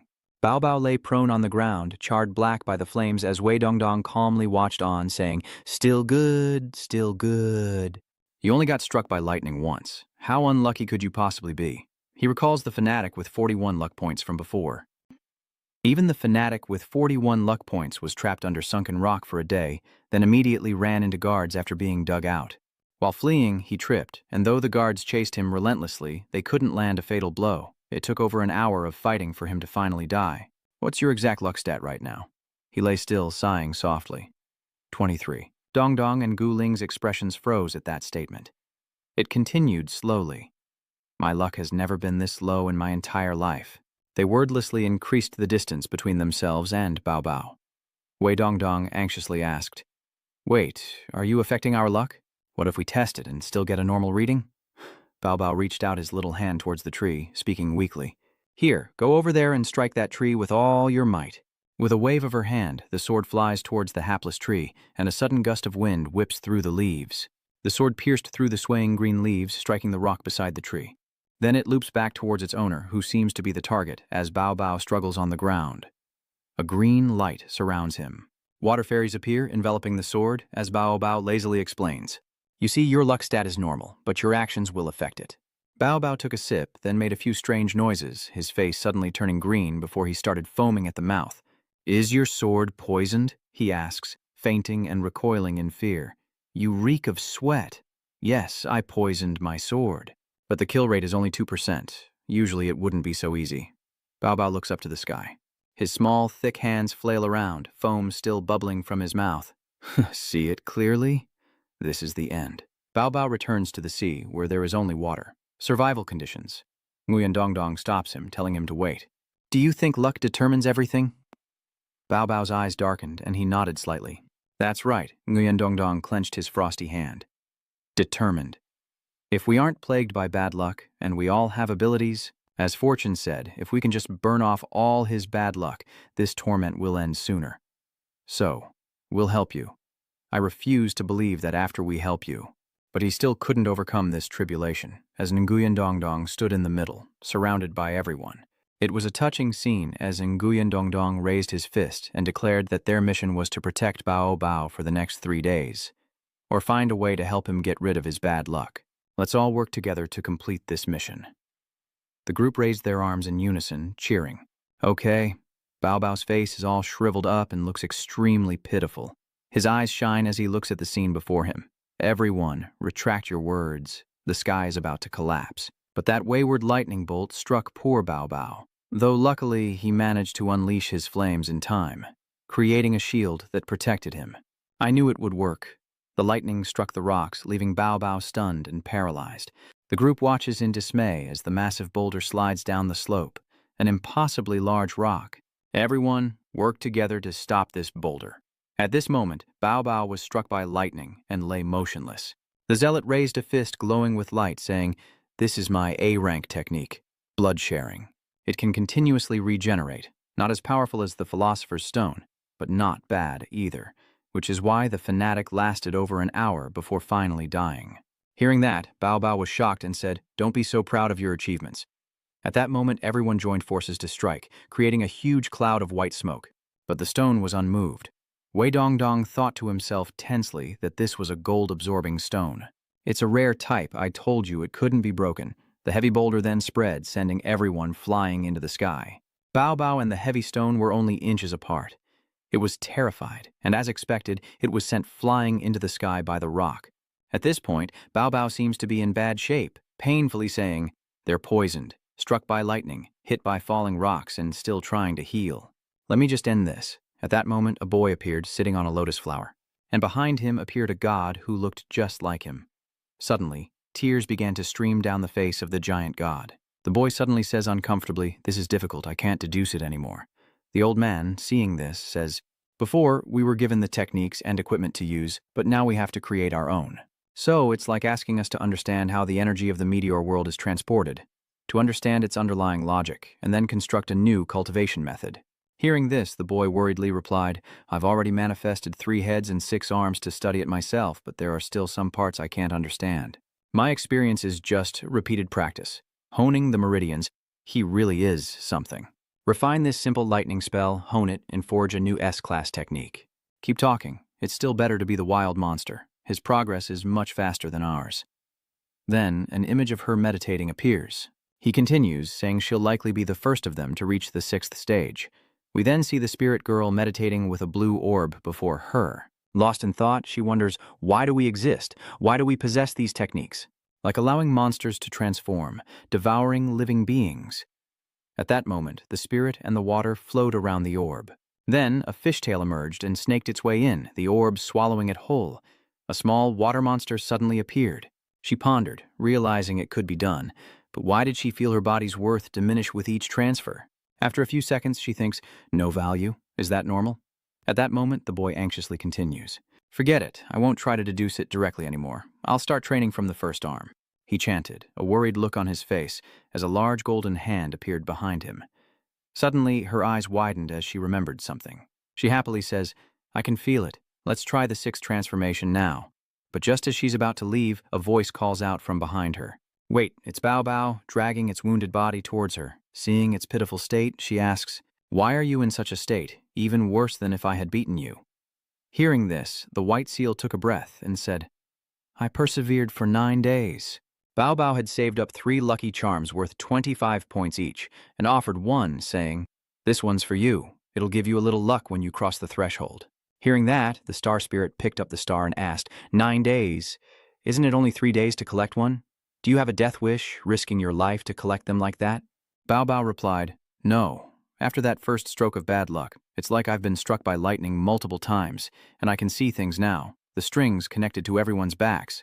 Or perhaps it's luck. A clear, refreshing morning suddenly appears, with lives dancing in the sky when a voice rings out. It seems that Bao Kao can now see how the movement of one object affects the movement of another, and the water droplets on the leaves begin to fall. Another voice speaks, revealing that Bao Bao only has 20 luck points left in these final days. A conversation unfolds between the sea otter and a giant serpent. The massive, blue flying serpent asks, why have you summoned me? Hearing this, Bao Bao says, for the experiment, stand there. The giant flying serpent turns away, annoyed. The lightning's going to strike you anyway, so a few more times won't hurt, right? But as soon as he said that, bolts of lightning flashed across the sky, and Bao Bao could see his thoughts. Each person's karma comes to fruition when the time is right. Suddenly, lightning strikes the giant snake, causing it to scream out in agony. The giant serpent then exhaled small plumes of black smoke, lamenting and begging for the spell to be undone. Hearing this, Bao Bao said, it's a success. This is my chance to advance to the 6th level. After telling him everything, it returned to reality, and Bao Bao clung to Xingkun's skirt. So, after him, Bao Bao wants to try the 6th transition. Will it work? Bao Bao doesn't want to waste the transition materials and the Zhuanyuan transition formation. The Star Kun then said, all right, come with me, and when your luck returns, you can be my protector. At that moment, Bao Bao happily replied, not yet, but soon. It's okay. The bad luck isn't coming for me anymore. Bao Bao realizes that if he can find someone else to bear his misfortune, he'll be fine. But before he can finish, Xingkun kicks him away. Then overcome all your trials before seeking me. Meanwhile, the boy continues to meditate, surrounded by a radiant light. Suddenly, the door on this side glowed with blinding light, and the saint, paling, sensed something was wrong and asked, someone reincarnated 6 times? Xingkun sees the door light up again and wonders who the last person is. Suddenly, Yunzhang appears with Xingkun, who is holding Bao Bao, leaving the saint stunned. Is that Bao Bao? Meanwhile, Wei Dongdong and Flying Serpent, struck by lightning, lie in agony, lamenting, heavens, why is all the bad luck falling on us in these last 3 days? As they gathered around Elder Nguyen's table, he remarked that primordial beings like them could ascend to the 6th stage the fastest, but he couldn't believe that Bao Bao had also reached the 6th stage. Seeing this, Tin Khan said that the new cultivation method he had researched would allow the demonic spirits to possess the characteristics of the immortal creatures they devoured, and also, with their previous traits, the highest a demonic spirit could reach was rank 5. Everyone wondered where her cultivation technique or equipment was, and then Bao Bao spoke. Bao Bao calls it karma, but I can't see the level of this technique. Now, Bao Bao can see everyone's luck and know how their actions will affect things. Nguyen Dong, resting his chin on his hand, wonders, what's the specific effect? Bao Bao immediately responds, saying, for example, that she can see a crack in this table. And with a light touch, the table shatters. Dong Dong agrees, saying that this ability, if used well, could take down a formidable opponent on the battlefield. Excited, Bao Bao realizes this means she can find the safest place on the battlefield to take a nap. The others can only stare at her in exasperation. Typical Bao Bao. The adult looked pale, reaching out to examine the fragments before using their power to repair them. With only one day left until Zhongting, our next task is to conquer it, leading to a new national war. She then gestures to simulate a town. To occupy a territory in the Azure world, one must meet one of three conditions: martial prowess, wealth, or reputation. Each city has different requirements. For example, a trading town demands high commercial application. While brute force works, it could easily lead to acquiring a worthless city. Therefore, it's best to use corresponding tactics to conquer a city, and once successful, you'll become the lord of that territory. She imagines a lord in a long robe with the power to tax, appoint, and dismiss people in that city, while also receiving strength enhancements, making conquering a city very difficult. She continues to simulate a map of interconnected cities. Once you conquer 5 or more cities, you can register to form a nation. But even a small nation like Dai requires us to attack more than 7 cities. Dong Dong pondered. With our current strength, attacking the Dai nation backed by Paradise will be difficult. Even a top-tier level 6 can only ensure we don't suffer losses in the battle. He slams his hand on the table, but in the world of Sky Blue, even the best strategies can't always turn the tide. A direct assault would be suicide against 1,000 soldiers, even for a rank 6 cultivator. That's why almost everyone has to participate in the national war. Then he begins to imagine. In Tien Than, even regular players will be supplied with weapons and combat equipment for this battle, while scholars will provide political support, touching on every field like economics, culture, politics, and so on. This is what the real Tien Than world is all about. The girl with the bun looks at the model and says, "This is a key trading town for Trungdin, and more importantly, it's a neutral city. If we take it, we can use it as a base and ask the system to allow us to establish a teleportation point." But Ngui Dongdong is uneasy. I feel like attacking the city directly is too risky. We should think of another move. What other move is there? Saint asks, flustered, as Ngui Dongdong points at the table. This is the territory of the 5th Order Dragon Monster of Trungdin. We attack it, then seize its territory. From there, we'll gradually expand, occupying the smaller monster territories around here, and then besiege the city. A flawless plan. However, the old man then said, "Right now, we have at least 2 rank 6 monsters and 3 rank 5 players. And with 3 5th-level demons, no one would ever suspect we'd use such force to attack a demon territory. Poor thing." Wei Dongdong, oblivious, continued pointing at the map. "Then we need to call up soldiers and buy horses. Ordinary players and neutral NPCs are a considerable force to summon, even if their loyalty isn't very high." He concluded, "That's it for now. After we get to the island, we'll attack the monster territory first to establish a base." He wondered what Dudu and the others were up to. Meanwhile, on the island, a figure was running for their life. It was Ban Ban, dashing like an arrow, with Lama hot on his heels, taunting him to keep running. Lapma flew ahead, intercepting Ban Ban, and blasted through him, scattering his parts. Ban Ban's head rolled on the ground, looking up to see Dao Hoa and Lapma standing triumphantly before him. "I won't let you escape this time, Ban Ban. Those 2 dogs were able to reach the 4th stage because they were given B-rank cultivation techniques by the Heavenly Court." Lapma crosses his arms, smug. So what? They've captured quite a few of his brothers, including the Earth Dragon and Earth Spirit. They've been taken back to Dai Viet, never to be reborn. Only you are left. And that damn leopard too. I'm truly enraged in this Azure world. You monsters are done for. I will crush every bone in your body and use your skull as a decoration. Meanwhile, the mercenaries enter a forest, and the young man puts his hands in his pockets. The dragon of the central courtyard has never been conquered. Since there are no quest guides or reward prompts, no one dares provoke it. A 5-stage monster appearing out of nowhere? There must be a secret reward here. The white-haired girl immediately retorted. "The price of death in the Azure world is steep, and we only have 4 4th job players. Are you sure we should attack this 5th job monster leader? We once relied on our numbers to successfully ambush a level 5 monster, so 50 against 1 is still in our favor. But as they ventured deeper into the forest, the leader sensed something was wrong. Wait, there's movement ahead. He then immediately called for reinforcements. A long-armed boy, quick as a squirrel, suddenly jumped up into the branches, but was taken by surprise. Wait, leader, something's wrong. The leader below is extremely worried. What happened? He immediately jumped down to report what he saw. The flame dragon was gone, and he saw a group of people building a house, led by someone named Smile Kebab. The leader was bewildered. Had someone already taken the prime spot, and were they players? The boy was now flustered, at a loss for words. There are even monster players, and they seem to be cooperating. The team leader was shocked to hear this. What is this? I've seen players ally with NPCs to form a nation, but players and monsters? Over here, they're building together, Smile is waving a flag, and Wei Dongdong is commanding. The team leader approaches and thinks as he sees them building a base. At that moment, Bao Bao was lying in the grass looking up at someone full of checkmarks. Wasn't it said that there were few people here? Why are there players here? The squad leader panics. This thing is a level 120 A-rank sea otter. Seeing this, they panic and shout in unison, "A sea otter? What the hell?" Bao tilted its head, saw them, and patted its belly, thinking, "Leave now, before I have to get involved. Don't fight, it's such a pain. I finally found a safe, comfy place to lie down."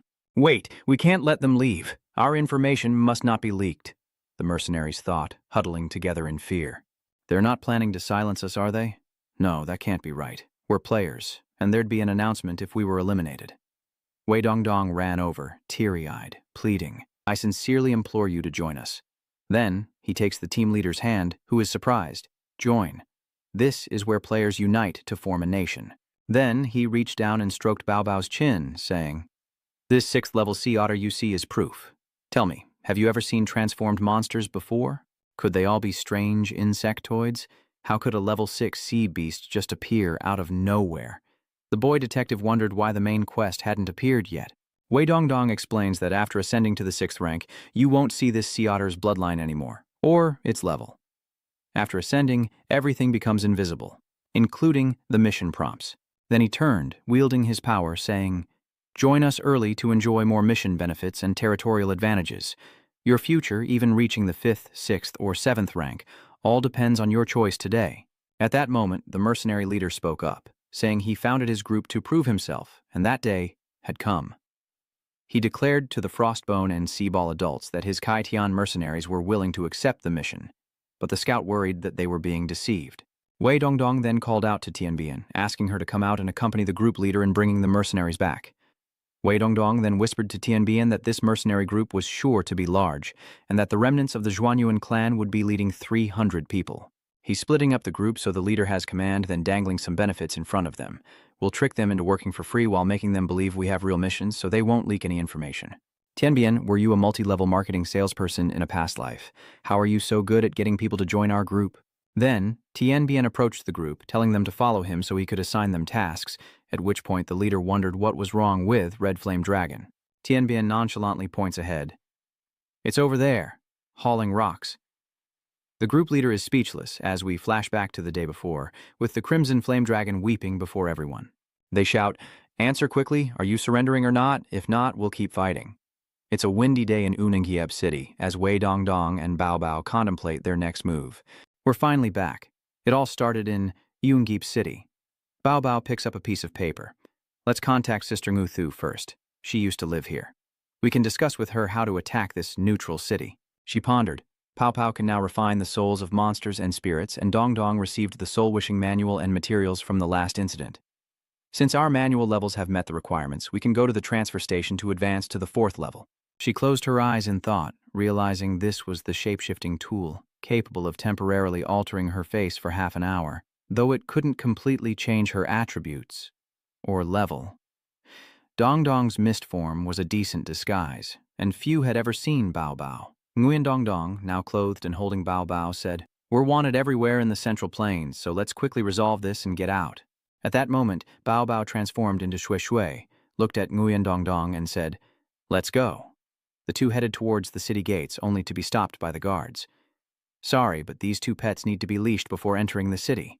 Bao Bao is surprised by this strange rule, but Nguyen Dong Dong quickly figures things out. "It's okay. The checks are strict outside, but it'll be freer inside the city. Let's hurry. This is where it all began. He then looked at Bao Bao with the rope in his hand, his eyes pleading, "That familiar scent. Hurry, master. Tie me up." The onlookers began to whisper, seeing his eagerness. It seems this skeleton has some kind of ailment. Meanwhile, Nguyen Dong Dong is being led forward by the rope. "We're back in the city," Bao Bao said, looking at Nguyen Dong Dong. Realizing it, she excitedly added that they'd been in the game for over half a year and felt like they'd experienced so much. From this park exam to the main quest, and now building our own nation. Bao Bao and Bao Bao happily drink their milk tea, then head to a cafe where Ngu Thu is waiting, immediately recognizing them and calling out. "I've heard a little about your story, but I'm currently researching with the teachers at the Divine Institute and can't help you. I'm sorry. We're already grateful that the Divine Institute accepts some small demons like us. This time, I've brought the remnants of the Zhuan Yuan here to subdue the Institute and join us in attacking heaven. I only acted because you're students, but joining a war with VAPs is out of the question. But feel free to call on me if you need anything." Nguyen Dong Dong is excited. "Of course. We plan to attack Wangai City and make it our first base." Hearing this, Yu Thu was immediately furious. "Are you crazy? The reason why Dai Country can't attack Wangai City is because the city lord of Wangai City is a 5th-level warrior. Plus, there's the city's protective formation, and he and his 100 personal guards have countless opportunities to respawn," Dong Dong said confidently. "We know our limits. Just trust us. And could you give us a detailed map of Wangye City, including secret passages and waterways? Even better if you have a map of the formation layout.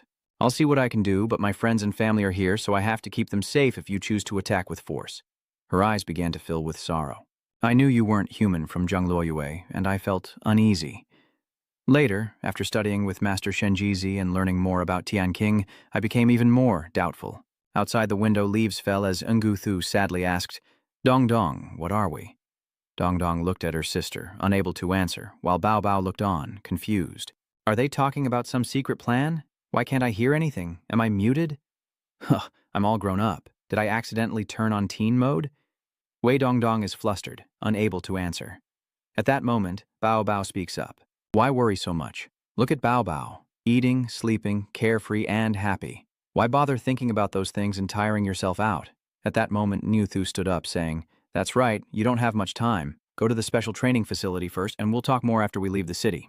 They headed out together, unaware that Bao Bao had transformed into Shui Shui, who was quite excited. Dong Dong reminisced as she recalled how some people had bumped into Ngu Thu and gotten slapped for it. It's been a long time, hasn't it? If we weren't so pressed for time, I'd want to wander around some more. Then they walked forward and suddenly encountered Lama, who was tossing Banban's skull in the air. Too bad the Divine Guard only protects a small area. That skeleton is really stubborn. We should report this to the City Lord later. Dong Dong was immediately frightened, and as they passed each other, Lama recognized him and turned back. Another intelligent bone pet? Dong Dong hesitated, then roared, lunging at Lama. I'll take your life. Dong Dong slams Lama's head into the ground, the force shattering the bricks as Lama cries out in pain, his mouth filling with blood. Yushu shouts, Dong Dong, what are you doing? Dong Dong is furious. This bastard captured my subordinate demons, and Banban is still in his hands. Ngu Thu turns to see two figures approaching. Fighting in the city will alert the guards, and you're still wanted. If you're surrounded now, there's no escape.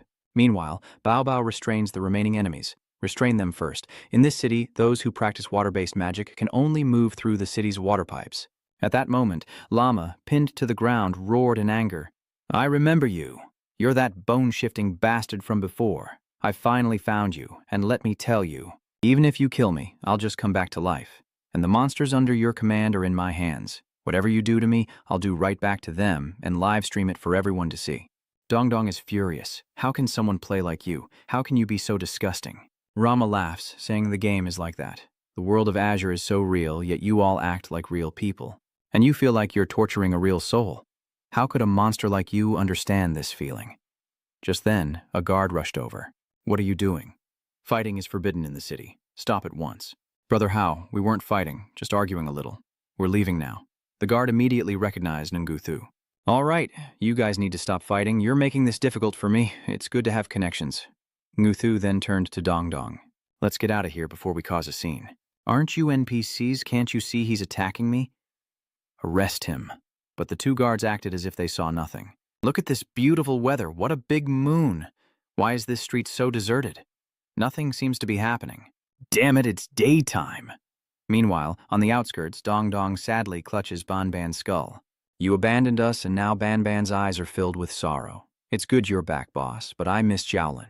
Dong Dong, filled with rage, glared at the group, declaring he would handle them, while Bao Bao, no longer Tuyet, charged and merged with the others. What did you just say about those monsters? The two of them stared blankly, eyes wide. When did Bao Bao become so fierce? Lama lay flattened on the ground. Are you insane? Getting worked up over some demons? Do you even know how much someone's offering for the demon beside you?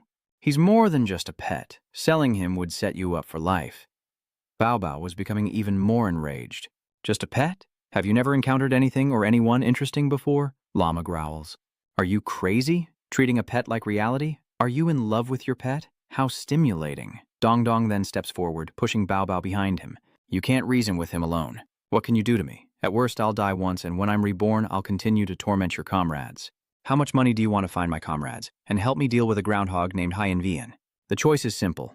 Join the Ku Li Alliance, unite, and form a nation in Trung Bin, or choose a side.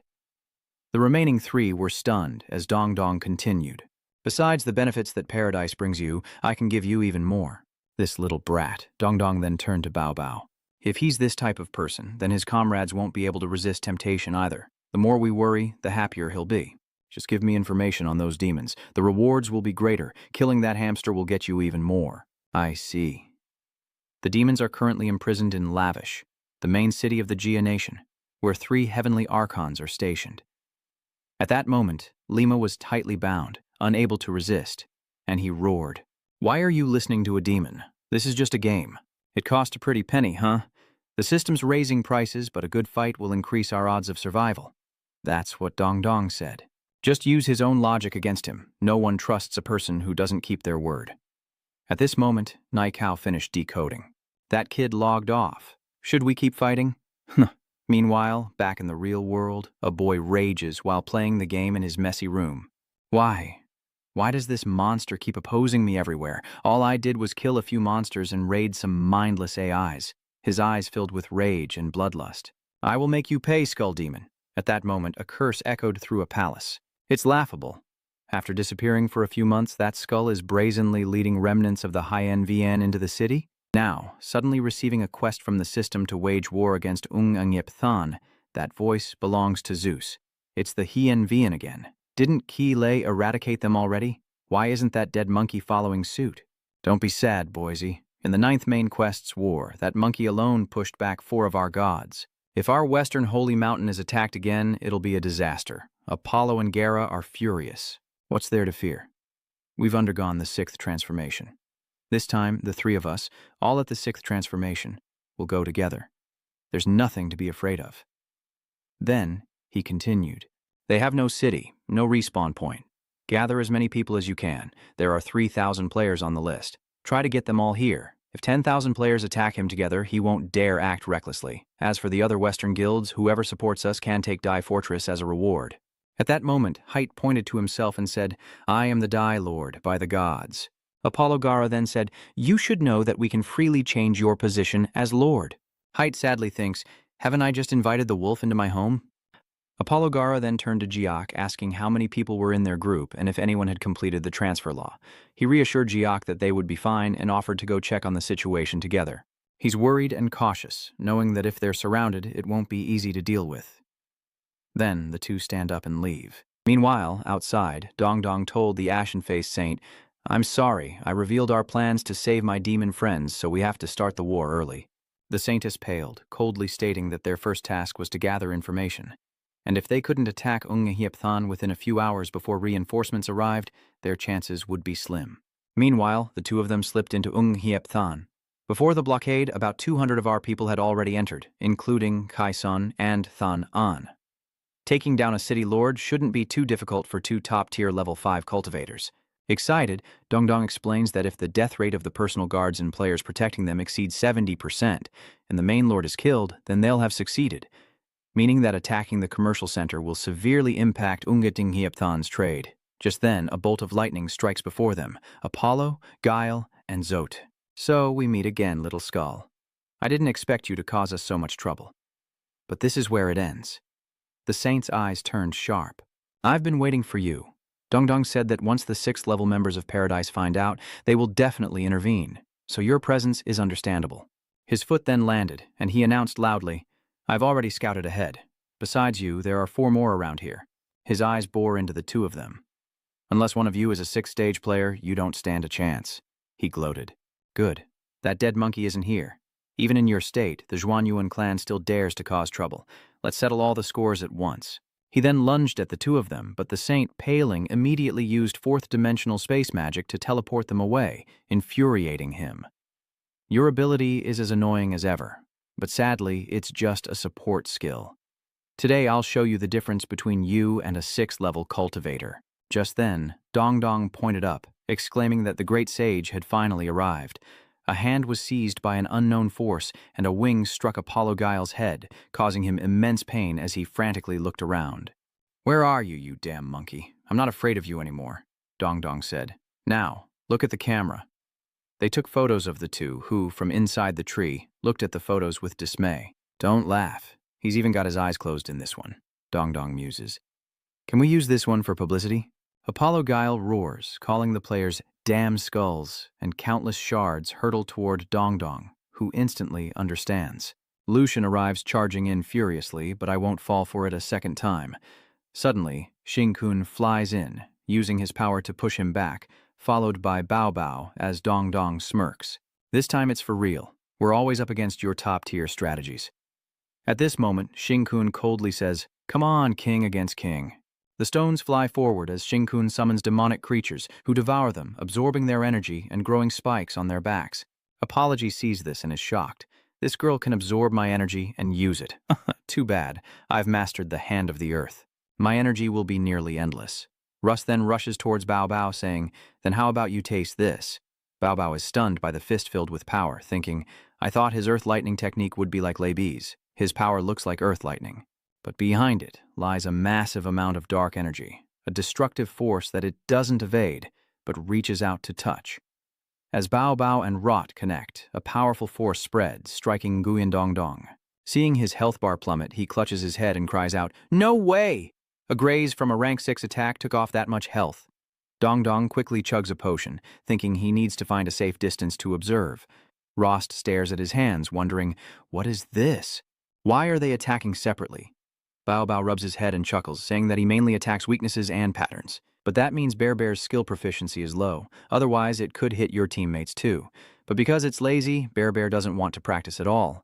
In the forest, there were continuous loud explosions, making him wonder what exactly is Immortal Sea Ball's skill. How can it evade all my attacks? Chingu asks Leopard. Are you afraid? Even though I've reached the 6th level, my senses are much stronger. The battle won't be easily won, but if they lose, this fear, it says, will be just like the feeling Dongdong described. Death appears with the words mortality, dropping to Apollo. Gaia, why do we feel this way in the game? It's like Apollo remembering stepping into the street, a truck speeding towards him, the fear of experiencing a traffic accident, rapid heartbeat, difficulty breathing, the body's survival instinct kicking in. Dust swirls through the fallen buildings as the old man in the 3 sovereigns holds a large battle axe, saying, Sorry, but we need this city. Behind him, the armor of the 3-headed 6-armed Nata appears, asking, How did you get in here without a sound? Why didn't my city defense formation work? The old man replied, Thanks to Dongdong's design, we're gradually controlling the surrounding monster territory, split into dozens of small death squads and enter from all 4 sides. As for the formation, we had some help from friends within the city. The armored figure replied, Forget it, but attacking Unghangip City with armed force, we were supposed to get rid of all the business players there. So much effort for just an empty city. The old man raised his axe and said, What we need is that empty city. We want to establish a nation, and Unghangip Than is just one city in our plan. After you revive, come and help us clean up the city. The city lord may still be yours. Then he cleaved the armored figure in 2 as fireworks erupted in the sky, and Wei Dongdong declared the mission complete, having seized Unghangip Than. Rot and Apollo Guy watched the fireworks display. Rot says he only meant to catch a small fry, but it looks like he stumbled into a whole nest of them. Rot glances at Wei Dongdong and says if they've already started, then they'll just have to fight another national war. Kid, you can only pull off a surprise attack once. A national war is a tug of war. I hope you can still succeed. Then Rot turns to the pale-faced saint. He told the head of the war that in the last national war, Achilles lost to him by half a dimension. This time, when he advances to the 6th level of double happiness, he will personally reclaim his title as the #1 Heavenly Ching. Falling Star and Apollo Guy took flight as Bao Bao told Xing-kun not to worry, for he could see through cause and effect. At first, the battle didn't go so well, with fireworks exploding everywhere. Wei Dongdong shouted, "Everyone, Heap City is ours. We've won." Everyone's ecstatic. "Wonderful. Yeah." Guling declares from the wooden platform, "We must quickly rebuild the walls, manage the people, and guard against ambushes from Heaven and Phage Gaia. We've been rooted in Easy Heaven Green for nearly a decade, and though we've faced hardship, we rose from nothing 10 years ago. Today, I believe we can reach the summit once more. Together. This time, we've joined forces with Starsea creatures and wild monsters, and after much discussion, we've decided to keep the name Hien Vien. The new Hien Vien will have even more members, and we will surely rise to the top once more. Undisputed." Number 1. Nguyen Dongdong leaned against a rock, looking up as she thought that Guling is a natural-born leader. Looks like we're going to be busy again, rebuilding the city gates together. Amidst the flurry of repairs and Thien Bien's guidance, Bao Bao slumbers away in a corner, while Nguyen Dongdong addresses the Hien Vien members, emphasizing the urgent need to rebuild Engiap City. The merchant city, NPCs, merchants, and players have all returned, and war is, frankly, a battle of money. Combat requires weapons, healing requires potions, and stamina requires food. If a mechanic could build machines, sieges would be easier, but everything requires money. Nguyen Dongdong sighed, and Gu Ling, leaning by the window, said that the environment here is very good. Many players like to take photos here, and Ngiap Than's development relies on these tourists. Then, Gu Ling pointed to the map where there was a bee, and around it there were 2 material landmarks. This is where the LV-70 wild monster honeybees reside. It's one of the few places in the Azure world that can produce honey, and with honey you can make delicious food, even cheese curds. This is a major reason why Wengye City's commerce is thriving. Speaking of cheese curds, Bao Bao's eyes lit up, and Nguyen Dongdong looked at the map and pondered. Unfortunately, this place is too difficult to mine, and the current data shows that honeybees have no intelligence and attack in swarms. Our reputation has plummeted, and players and NPCs who specialize in honey extraction have left, so we need to slowly rebuild. Looking at a spot on the map, Than Natsak said, "This is the largest mine in Trung Din. It contains all sorts of precious minerals. The outside is manageable, but the monsters inside are mindless and plentiful. And there are all sorts of dangerous traps. Even a level 5 player couldn't guarantee easy entry to collect resources," Gu Ling said. "I'll take the Zhuanyuan clan to deal with the mine, and the city will be managed by the 7 colors. Dongdong, lead everyone to the honey and see if we can establish a mining route. The 2 rank 6 experts need to stay behind to protect U Industry City. I've transferred the City Lord position to Miss Jing-kun, so it's basically impossible for them to capture U Industry City now. Don't worry, I promise to stay in the city, nowhere else," she said, eyes sparkling. "Let's go find that honey." Honey means milk tea. Dongdong looked at her hesitantly, saying that might be possible, but the monsters are still in Daichu City. "I hope to rescue them, so I've had some players infiltrate the city," Nacha said, sitting at the table. In short, it all boils down to money, money, and more money. Then, as Wei Dongdong and Bao Bao were about to leave, they told Ban Ban, "Once we fix the warp gate in Engiap City, go to the Divine Academy and pick up our other companions. In the meantime, Bao Bao and I will complete our 4th class change." And so, they prepared to head to the honeycomb business, with Ban Ban assuring them he'd complete his mission. As they walked, Wei Dongdong told Bao Bao that completing the main quest required one's own strength. Suddenly, there's so much to do. Bao Bao clenches her fist with determination, saying, "Let's get it together. We'll get the honey soon, drink milk tea, and go to even more places." Dongdong admires her spirit as they stop at a waterlogged electric pole. He tells her that job advancement can evolve their race and change their image. "I saw you ask 7 colors for a lot of image change materials. What kind of form are you planning to change into?" She blushed and said, "Wait. You'll see soon." Then Bao Bao went inside, and Wei Dongdong sat, resting her head in her hand, thinking, "What's so hard to say? So now I'm just waiting here." The glowing door slowly opens, surprising Wei Dongdong. Bao Bao steps out in iron armor with a robe, holding a staff. There's a mark on her forehead like Wei Dongdong's. Her face flushed. She stammers, It's a tattoo like yours. This should be more suitable for a blood-sucking skeleton. Xiaoludu dejectedly closes her eyes. Sorry, Dong Dong, I couldn't protect the others. In the end, heaven still took many away. A man laughs, comforting her. Reno, we're back, and this will be easy to solve. Little Green Bean, surprised, looked up and asked, Who is this? Wei Dongdong stepped forward and patted him on the shoulder, explaining to Xiaoludu that he was another transmigrator who had just successfully changed classes, spending a lot of materials to evolve himself into a Jialong person, at which Jialong lowered his head. He clasped his hands and said, Please guide me. Little Ludu then said to him, I wonder how many of us there are in total, but Dongdong, I discovered something while escaping. This concerns us fellow transmigrators. Jialong and Wei Dongdong were intrigued, rubbing their hands together as they eagerly asked, Could some hidden advantages have been discovered? Xiaoludu then produced a small mushroom. It's sentient, and it's been showering me with praise since I brought it out, Little Sixbean continued, explaining that she found it when she stopped at a low-level monster farming operation and discovered the monster awakening. I call it Nom Nom. Upon hearing this, Nom Nom covered its chubby face with its tiny hands and said adorably, Hello everyone, I'm Mushroom. Wei Dongdong looked at it. He raised an eyebrow, pondering what this could signify, then turned to Jialong. Luo Hu, have you come into contact with many monsters? Luo Hu listened. He scratched his head, telling him that he hadn't encountered many before being captured and dissected. Little Sixbean then turned to Wei Dongdong.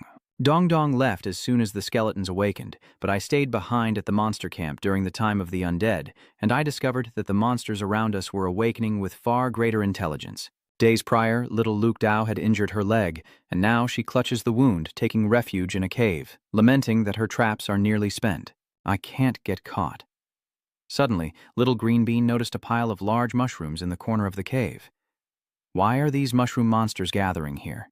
Then, a chubby little mushroom with short, stubby limbs waddled toward her. Seeing the little mushroom meant no harm, she let it approach, only for it to reach her injured leg and spit out a viscous green liquid, leaving her astonished.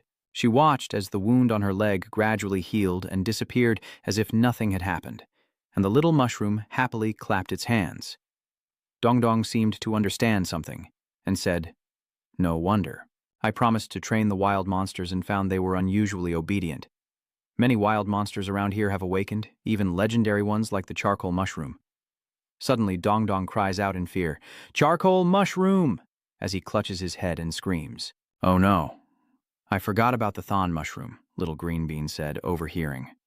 Calmly, she told Wei Dongdong that the thon mushroom had already returned to Soul Control Academy with the Nether Ghost. Headmaster Lei is personally tutoring it, saying that the thon mushroom has extraordinary talent. Hearing this, Lahu happily says, I knew it. Heaven wouldn't let us transmigrate for no reason. Finally, something like those transmigration stories is happening. His eyes lit up with anticipation, and Wei Dongdong couldn't help but get excited as well. If this theory is true, how much potential does the Azure world hold? That's several times the number of all players and NPCs combined, and most are mindless wild monsters occupying key locations in the Azure world. If we can awaken them, we would have the potential for limitless growth. Let's gather some things and head to the honeybee camp. Bao Bao is there right now. In the dreamy Golden Flower Valley, golden bees busily collect nectar. Lu Hu, Dong Dong, and Dao Dao hid behind a large tree, peering at the garden full of bees, as Dong Dong tilted her head and wondered, Can these pure, wild monsters be easily awakened? What should we do? Lu Hu confidently replied, Just open your hearts and connect with them. He confidently stepped forward alone and shouted, Hey, we're all family here.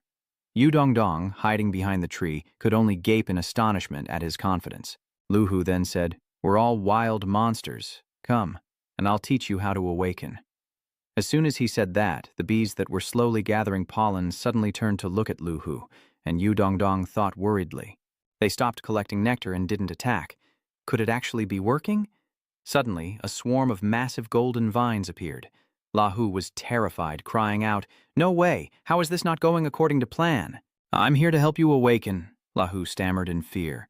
Before he could finish, golden threads bound him tightly, leaving only his agonizing screams. After a long while, Lu Hu was finally released. His face burned black. Utterly defeated, he collapsed to the ground, witnessing this horrifying scene. Yudongdong and Daodu could only sigh in despair as Yudongdong told Xiao Liudu that this person was indeed a chosen transmigrator, the venomous honeybee. Even resurrection brings 3 more days of suffering. At the Yungyup Seong respawn point, Nada stared at his unrecognizable face and asked in shock, "Luo Hu, what on earth happened to you?" While Dongdong and the others uncovered the secret of the transmigrators, they didn't know that in a northern continent, another transmigrator had already grasped this rule, and this player harbored a fierce hatred for humanity. Meanwhile, on a tranquil, wave-kissed shore, a talking brown rat stared in disbelief at itself, exclaiming, "I really did transmigrate. I'm finally free from that world." He leaped for joy, remembering his abusive, alcoholic father back on Earth, whose curses were as common as meals. "You're worthless. If it weren't for you, little Lin would still be alive." He was despised and scorned by those around him, called a jinx, a monster. "Go die." Shaking off those ugly memories, Saklo told himself, "Forget it. I've already transmigrated. Why dwell on unhappy things?" He stretched languidly, thinking to himself, "I never imagined transmigrating into such a low-stat mole rat. But the scariest thing about being a mole rat is forming a rat tide." Suddenly, a group of rats cautiously approaches, startling the squirrel, who retreats into a corner. Pale-faced, it waves its hands in fear, stammering, "What do you want? Do you monsters want to bully me too? Get away, get away." The mice heard him, but they just stared blankly until suddenly they began to mimic his gestures. They squeak and chirp as if trying to say something, and the squirrel thinks in surprise, "They're imitating me." The squirrel approaches the 2 mice and asks, "Can you understand what I'm saying?" The rats gesture that they don't understand, staring blankly, some lost in thought, others cautiously observing the squirrel. Seeing their expressions, the squirrel thinks to itself, "Intriguing. Very intriguing." Meanwhile, inside a cave, a group of 3 were busily digging for ore when one of the women asked, "Taking ore from here won't be a problem, will it?" A green-haired man replied, "This is from the outside." "They're just low-level digging rats," a small man exclaimed, even more excited than the one emitting a golden aura. "I've leveled up. It's a shame it's still a bit short of defeating a monster, but this lifestyle isn't bad for leveling up. I can still do basic forging." Suddenly, the girl in the group cried out in fear, her trembling hand pointing to a dark corner of the cave. "What is that?" In the darkness, hundreds of thousands of glowing red eyes stared intently at them. They squeaked incessantly, and the man who had just leveled up cried out in fear. "It's a random event, but it only appears in the newbie season, and there are so many of them. Even 5th-level players will be devoured," he thought, turning to flee, but it was too late. He was quickly overwhelmed by the rats, and the other 2 couldn't escape their fate either, as they were buried alive in the sea of rodents. Their bodies were viciously gnawed upon, until the rats left behind 3 skeletal remains. From the corner, the poisonous dart frog watched it all, thinking sinisterly, "Bite them for me. They all deserve to die." Months later, the poison shaker stood on a thin patch of land, gazing at the hundreds of thousands of twilight rats below, and thought to himself, "After months of work, I've finally found a way to command the dimension rats, and they can even level up by constantly devouring. It's just a shame they can't change classes," he thought, looking up at the sky. Not far away was Earth, he thought, the main quest for this time. Earth. Suddenly, it dawned on him, and he laughed. So that's it. The soft laughter slowly turns into a savage roar. He continues, "So our being transported here was an experiment? If that's the case, then there's a way back." It glared hatefully at the Earth, the world, and the people who had wronged it. "I'll slowly repay you all," it said, turning to the twilight rats surrounding an old turtle. "He says that they must grow stronger, devour monsters, and merge together." Now not only the dimension rats, but also the blue goblins have become a powerful army under his command. At that moment, a beautiful girl with flowing black hair turned to face it and said seriously, "My lord, the monsters have gathered. This time, Day wants to hold the job advancement center and a portion of the players, right?" The Goblin King glanced at her, then looked up and said, "Only by successfully attacking the city and obtaining the job advancement center will we have a future, Price. Remember that. Players are our enemy. They slaughter monsters and steal our resources, and now it's time for us to strike back." Looking at Earth nearby, Shaker spread his arms wide and declared, "We must spread the seeds of hatred for the players to every corner. Someday we will reach Earth." He thought to himself, And when we do, I'll take you all with me. Vowing to crush that damned world, the sinister shaker smiled. As the old fox returned, Nguyendong asked if he had investigated thoroughly, confirming a queen resided deep within. Old Hu was stung, his face swelling like a balloon, unable to speak clearly from the pain. Deep, deep inside. A commanding creature. The queen, probably. It's going... bleh. What is he saying? He doesn't need to force himself to talk with his face like that. Nguyen Dong smiled. He said there should be an intelligent creature in the center. A queen that can communicate. It probably won't burn people, but how do we get to the central area? That's the question. The map shows it's almost 2 kilometers from here to the center. How long did old Hu last? Nguyen Dong Dong recalled and held up 3 fingers. About 30 seconds. But he lost the ability to move after the first 10 seconds. And then he was slowly corroded to death by the poison. Dudu stroked his chin. Danjai thinks, what if we just send a large group to wipe out the honeybees and take their stuff, or create a trap to lure them away from this area? Nguyen Dong Dong shakes his head, knowing that killing them is definitely out of the question. This is the honeycomb goblin's respawn point, and the path forward seems unclear, especially against level 70 monsters. Even if they die, they quickly respawn at level 70, while we'll just keep dropping levels. If they tried to take this place with sheer numbers, it wouldn't just be difficult. He pointed to the frost-covered man, saying grimly that since old Hu was already covered in frost, they should use him as a shield and charge in, even if he just stood there and took it. Startled, he wanted to protest, but Dong Dong pouted and said, Oh, are you even human? Dong Dong crossed his arms, turned away, and pretended not to understand. He then handed out shovels to everyone, saying, Actually, it would be better to go around. Let's go there. Falling back on old habits, he smirked and said, Let's dig a tunnel. They toiled for hours, piling the excavated dirt into a small mountain behind them. Magical lights illuminated the cave, their clothes stained with dirt as Lao Hu shoved his shovel into the earth, then suddenly froze. I think I've dug through to something. The other 3 were bewildered, sniffing around in confusion, as they'd only gone 500 meters. Whatever he was rambling about, the old fox brushed away the dirt, revealing a small tunnel, and without a second thought, he went straight in. Look, everyone, there's something here. But what lies before him leaves him speechless. An underground hive. The bee larvae are as big as a grown man's thumb, and they all turn to look at the sound. Needless to say, the 4 were terrified. Why was there an underground hive here? Ignoring the old man inside, the 3 quickly filled the hole, working more diligently than ever before. Sorry, old fox, we have to close this passage, or we'll all die if those honeybees get out. The old fox, still traumatized by the bees, frantically digs at the dirt. Hey, don't burn your bridges like that. The bees turned their stingers towards the old fox, who was cornered and drenched in sweat. Show some respect, we're all monsters here. When you awaken, I'll protect you. The monsters moved like rockets. Flying like arrows towards him, the old fox panicked, transforming into a small snake to reduce its size as the respawn gate lit up. Then, a snake inflated like a balloon jumps out, leaving everyone confused. What is this thing? This is a respawn point, not a teleportation point. Meanwhile, Nguyen Dong's team has returned to the forest. He sits cross-legged, unconcerned about the missing member, unaware that he's sitting above a hive of honeycombs. This tunnel is a dead end, but he shifts his gaze, as if struck by a new idea. Or perhaps try the middle route. In the distance, a figure races through the forest, kicking up dust in his wake, as old Hu seems to teleport.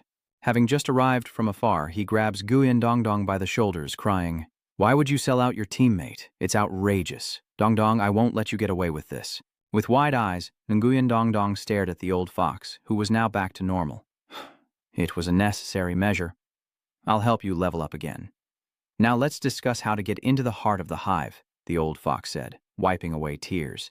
Fortunately, I found a shape-shifting talisman that can temporarily restore you to normal.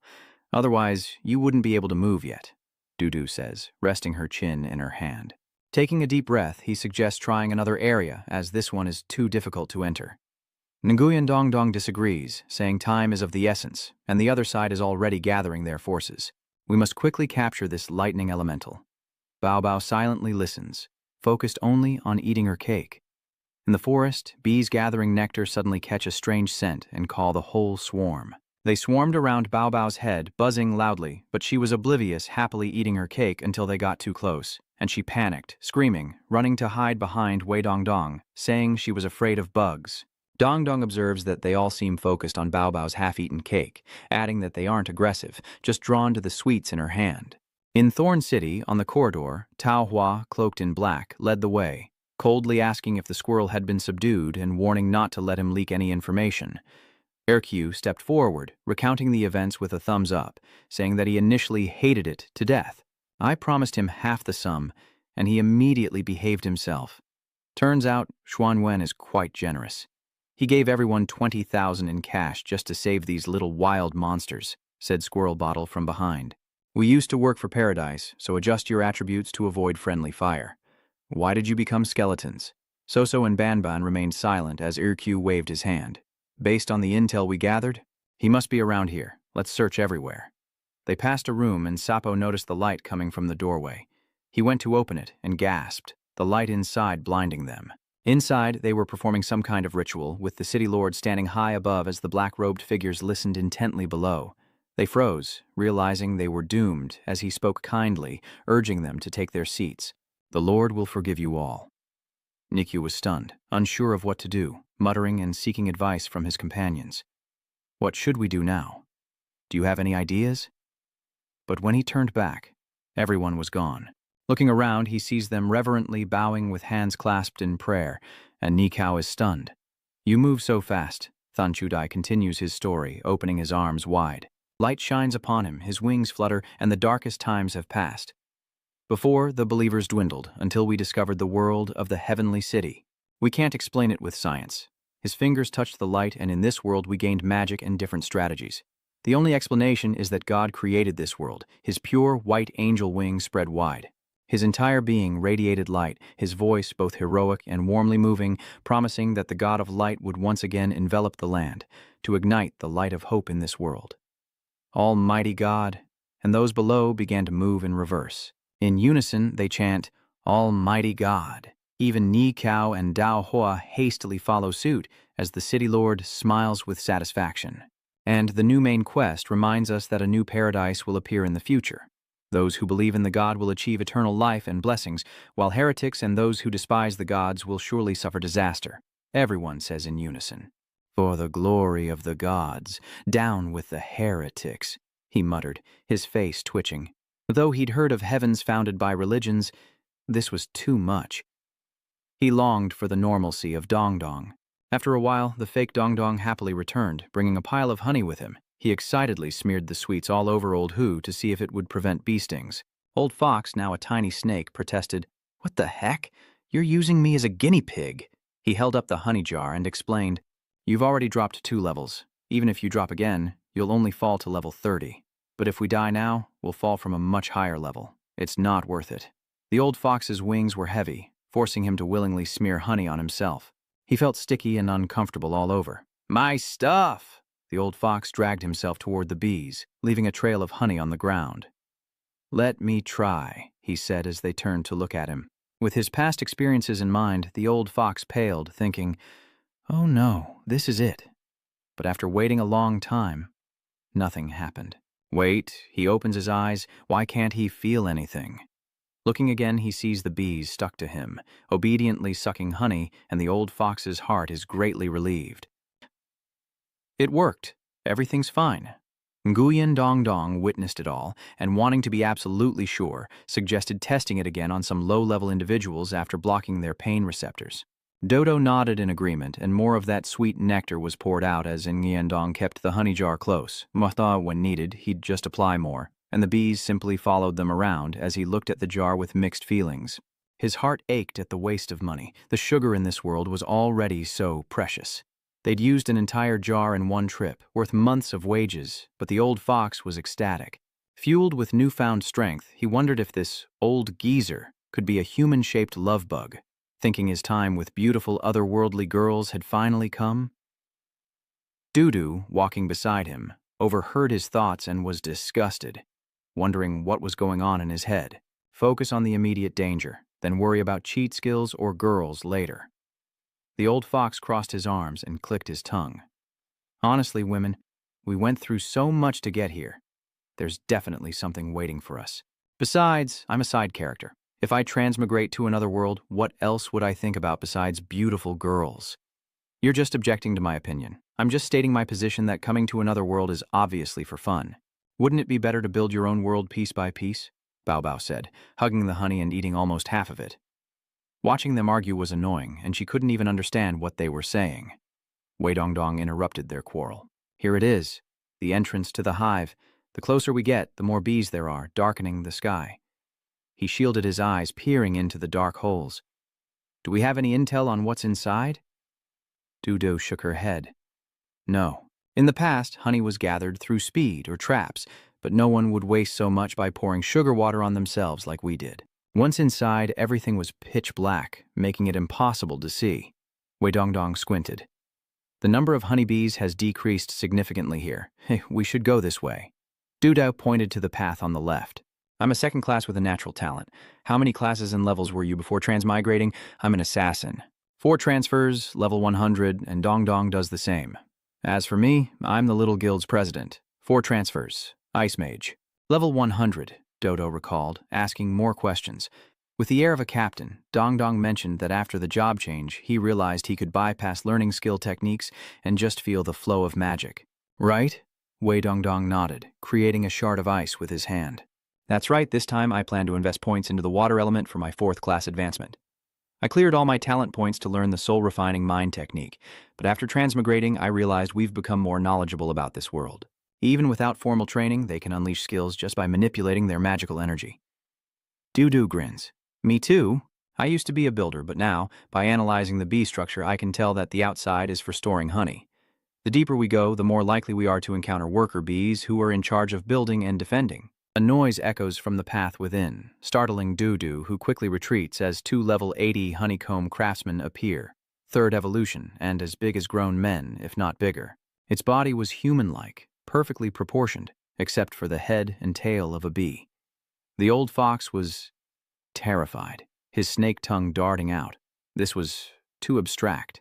They fly in and Wei Dongdong frowns, realizing that sugar water is useless here. You all aren't combat specialists. Get behind me and create hundreds of ice shards. He releases them with his hands, tearing the opponent's wings, and the worker Bia falls. Wei Dongdong takes a stance, spitting out a flame to burn the wild monsters, and cries out. They're summoning their companions quickly to the queen. See if we can escape with her. And so the 4 sprinted away, as the queen lay half-sitting, half-reclining on a large bed. The old drone died, and now she has to find a new male, she complains, annoyed, too tired to move. Wei Dongdong covers the rear, firing ice arrows to break down the stone walls, blocking the path behind them. Hearing the sounds of things being knocked over, Dongdong panics. How much further to the queen? Still running. This is bad. This place has multiple levels and we've reached the central area. The queen should be below us. Those worker bees broke down the wall. Dongdong looked over, so that's what he'll do. With that, a mysterious blue light emanated from his hand. Mystic empowerment. Unaware of the chaos above, the queen bee below prays, please, grant me a drone, or perhaps a strong, white larva. As the prayer echoes, a disturbance ripples across the water's surface above. A deafening crash echoes as a group of strange figures plummets from above. Wei Dongdong catches Bao Bao, Duodu falls onto the bed, and the old fox lands directly into the queen bee's arms, blushing as he quickly covers himself. It seems its wish came true, but the old fox is stunned by the sight of the bee with a woman's body before him, shattering all fantasies of the queen bee being a beautiful young woman. Speechless, he wonders why the queen bee of another world is like this. Is this what it's like to be transported? I want a refund. A warning call echoes as Faina sits wearily. My body in the outer realm is in critical condition. This liquid was extracted from Faiza's body. What were the experimental results? Bakdui replied, direct petrification. Bukqua is different from the average op-like player. Some things remain in the body after petrification. But activation requires authority. The mark on transmigrators recognizes its master. We've tried before. It's useless. Fina, sweating, stares at the vial in his hand, saying, I have no other choice. I'll drink this soon, so please seal my outer body with liquid nitrogen. Leiji, Yintong, Bai Wei, the 3 of you are my brothers who have lived and died with me.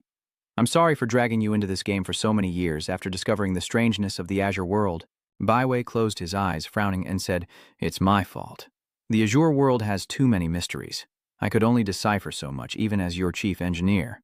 Unable to be of more help, Lei Qi said, "I'm just a bodyguard. Without the boss's attention, I would have died in the refugee crowd years ago. Leave Xiao Yi to me. If anyone wrongs Xiao Yi, in reality or in the game, I'll take their life for it. I fear no one." With that, Yintong looked at Feiya and said, "Now that the boss is gone, the board of directors and the punishing faction won't be able to hold back anymore." But over the years, Clear Sky World has made them a lot of money, and Fai Na, struggling to speak through a cough, said, "I feel my body weakening. To put it simply, I don't care about the money or the company. I only care about you and Xiao Yi. She's so smart, but sadly, I don't have time to teach her, to tell her the truth. Don't be sad. Maybe one day I'll return." And with that, he opened the vial in his hand and drank it all in one gulp. Then, wiping his mouth, Fai Na said, "That's right. I had Xiao Yi connect with Dong Dong. That kid can be trusted. Although he likes to use dirty tricks, he'll never abandon his comrades when it counts. Feelings are more important to him than anything else. This kind of transmigrator is too rare." With tears in his eyes, Feiya looked at his hands and said, "So, this is what it feels like." "So this is it," before turning to stone. Yintong then asked, "Shall we wait for the boss to return?" Leiji replied, "My life was saved by the boss. He's barely gone, and if anyone gets any ideas, don't forget, I'm an ex-Special Forces soldier from the real world, and taking you out one for one would be easy." Yintong chuckled to Leisure, telling him not to be so tense, that she was just hypothesizing. After all, who among them hadn't gone into harm's way with their boss? And who would inform Xiaoxi and Xiaoxi? Leiji responded, "Let me take care of Miss Tiu Nat," Bak Dui said, "and I'll sort out the reports for the board of directors. Prepare for the boss's body to be frozen." As soon as he said that, the two of them froze. Andong put his hand on the statue of Fai Na and said, "In the end, he still left. The one who said the company wasn't important. The boss was so smart, but he probably couldn't foresee what would happen after his death. He walked behind the chair and divided the shares into 4 parts. But for now, I'll handle the management and operations, with one person in charge of research and development and another in charge of security. They shouldn't get so much, but it's fine. I'll take what's mine." Then he ominously eyed Fai Na and continued, "My era has arrived, and he's still pinning his hopes on a wild monster. I wonder what that kid's up to now." Over with Wei Dongdong, the queen bee holds Lahu's hand, making him blush, while Lahu doesn't dare move. Wei Dongdong happily holds up the sign, saying, "We've secured our honey supply, and Lahu has gotten the beautiful little queen he desired." Luhu roars in anger, but Wei Dongdong puts his arm around Luhu's shoulder, comforting him, saying that only by obtaining honey can they grow stronger. Furthermore, they are directly marrying the queen, so future mining efficiency will also increase greatly. Controlling the path to the heavens is controlling money. "Just bear with it, Lahu," the queen bee said, blushing. "I was praying for a queen bee today, and here you are, my dear. It's fate." Lahu stammered worriedly, "But we're different species." The queen bee then began to sob. Honeybees can combine genes with any race, and our offspring will have the advantages of both. Laho, sweating, glanced at the two of them. "Why don't you try that skeleton over there?" Wei Dongdong shook his head behind him, while Bao Bao stared at Laho expressionlessly. The queen bee said, shivering, "We can only connect with the first being we see. Besides, that vampire clearly belongs to someone else, and we're extremely loyal to our partners." Just then, 2 muscular honeybees appeared behind the queen. "Darling, you won't regret this, will you? Our rules are either marriage or a funeral." Luhu quickly raised 3 fingers and said, "No, no, no. My feelings for her are true love. Heaven and earth can attest." So the queen bee hugged Luhu's arm again. And seeing this scene, Wei Dongdong snickered to himself. The simple sacrifice of Laho was a success. So simple, Zabo said wearily, having been dragged into praying for half an hour, so tiring. Suddenly he turned and asked, "Do you guys even know where those wild monsters are being held?" Scratching his head, Naikao chuckled and said to Zabo, "It should be in this wall. We're not core members, so we can only search slowly, but they don't seem to care too much about those monsters, so they won't be guarding them too closely." Zabo looked frustrated. He asked with a puzzled look. "Probably," Nikao said as he walked ahead, speaking to Sabo as he went. Hurry, there are only a few rooms left. The sooner we investigate, the sooner we're done." Sabo silently followed Naikao, and they opened door after door to find nothing, until they reached the last one.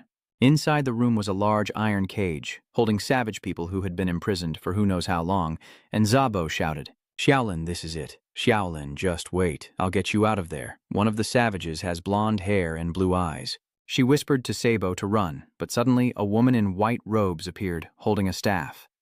Fulu quietly blocked the doorway, and Sabo and Zhao Zhao turned to look at her in shock, as Fulu silently gestured for them to hide.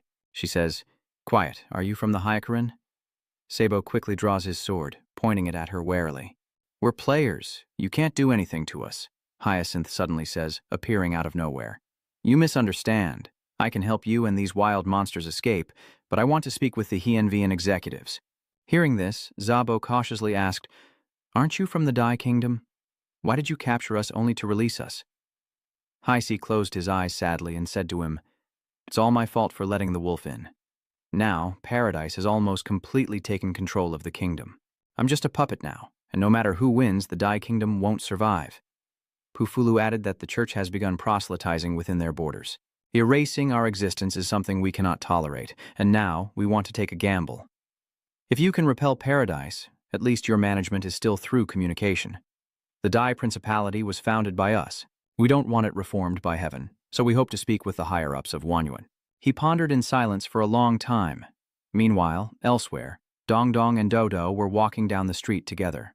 Dongdong told Dodo that although he had temporarily sacrificed the old tiger, he had promised to help him find some materials for class advancement and appearance change. But the Tiger Elder is a 4th class monster, and the materials and techniques required for the 5th class are too high, making them difficult to find in a short time. It seems Paradise has begun to move, and since brute force won't work, they're likely planning a commercial attack. After a successful siege, we have 1 month of protection, after which the association can choose other methods of attack. But unlike brute force, commercial sieges are far more complex. Any guild that meets the requirements can accept the mission at the city center, and fulfilling these conditions counts as a successful siege. 1.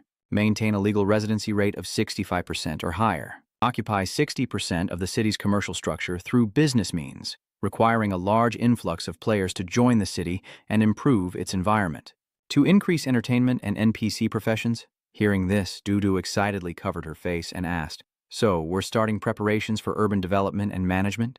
Dongdong nodded, gesturing behind him, saying, "That's right, so it's up to you and the staff. I'll be assisting you during this time and increasing my own strength. At the same time, I'll go to other dungeons to see if I can awaken more monsters." Hearing this, Dudu stretched and happily said, "Sella, let's get to work." The first step is to rebuild the city. Although the fighting reduced the number of NPCs, there are still quite a few construction NPCs, which will increase the city's reputation. Then, as the NPCs return, we'll start opening up and establishing new industries. With products come workers, and society begins to create value. At this moment, Dodo hands Bao Bao a cup of water, saying, "Try the milk tea we made." Bao Bao happily accepts it. The basic sweets are back, and after one sip of the milk tea, Bao Bao couldn't help but exclaim how delicious it was.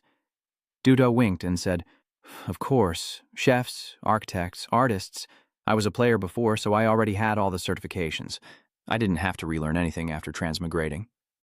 I can just use those skills directly, and that's how I'm using them now, watching the city I built slowly grow, bit by bit, stronger and stronger. It feels amazing to build a city together with everyone."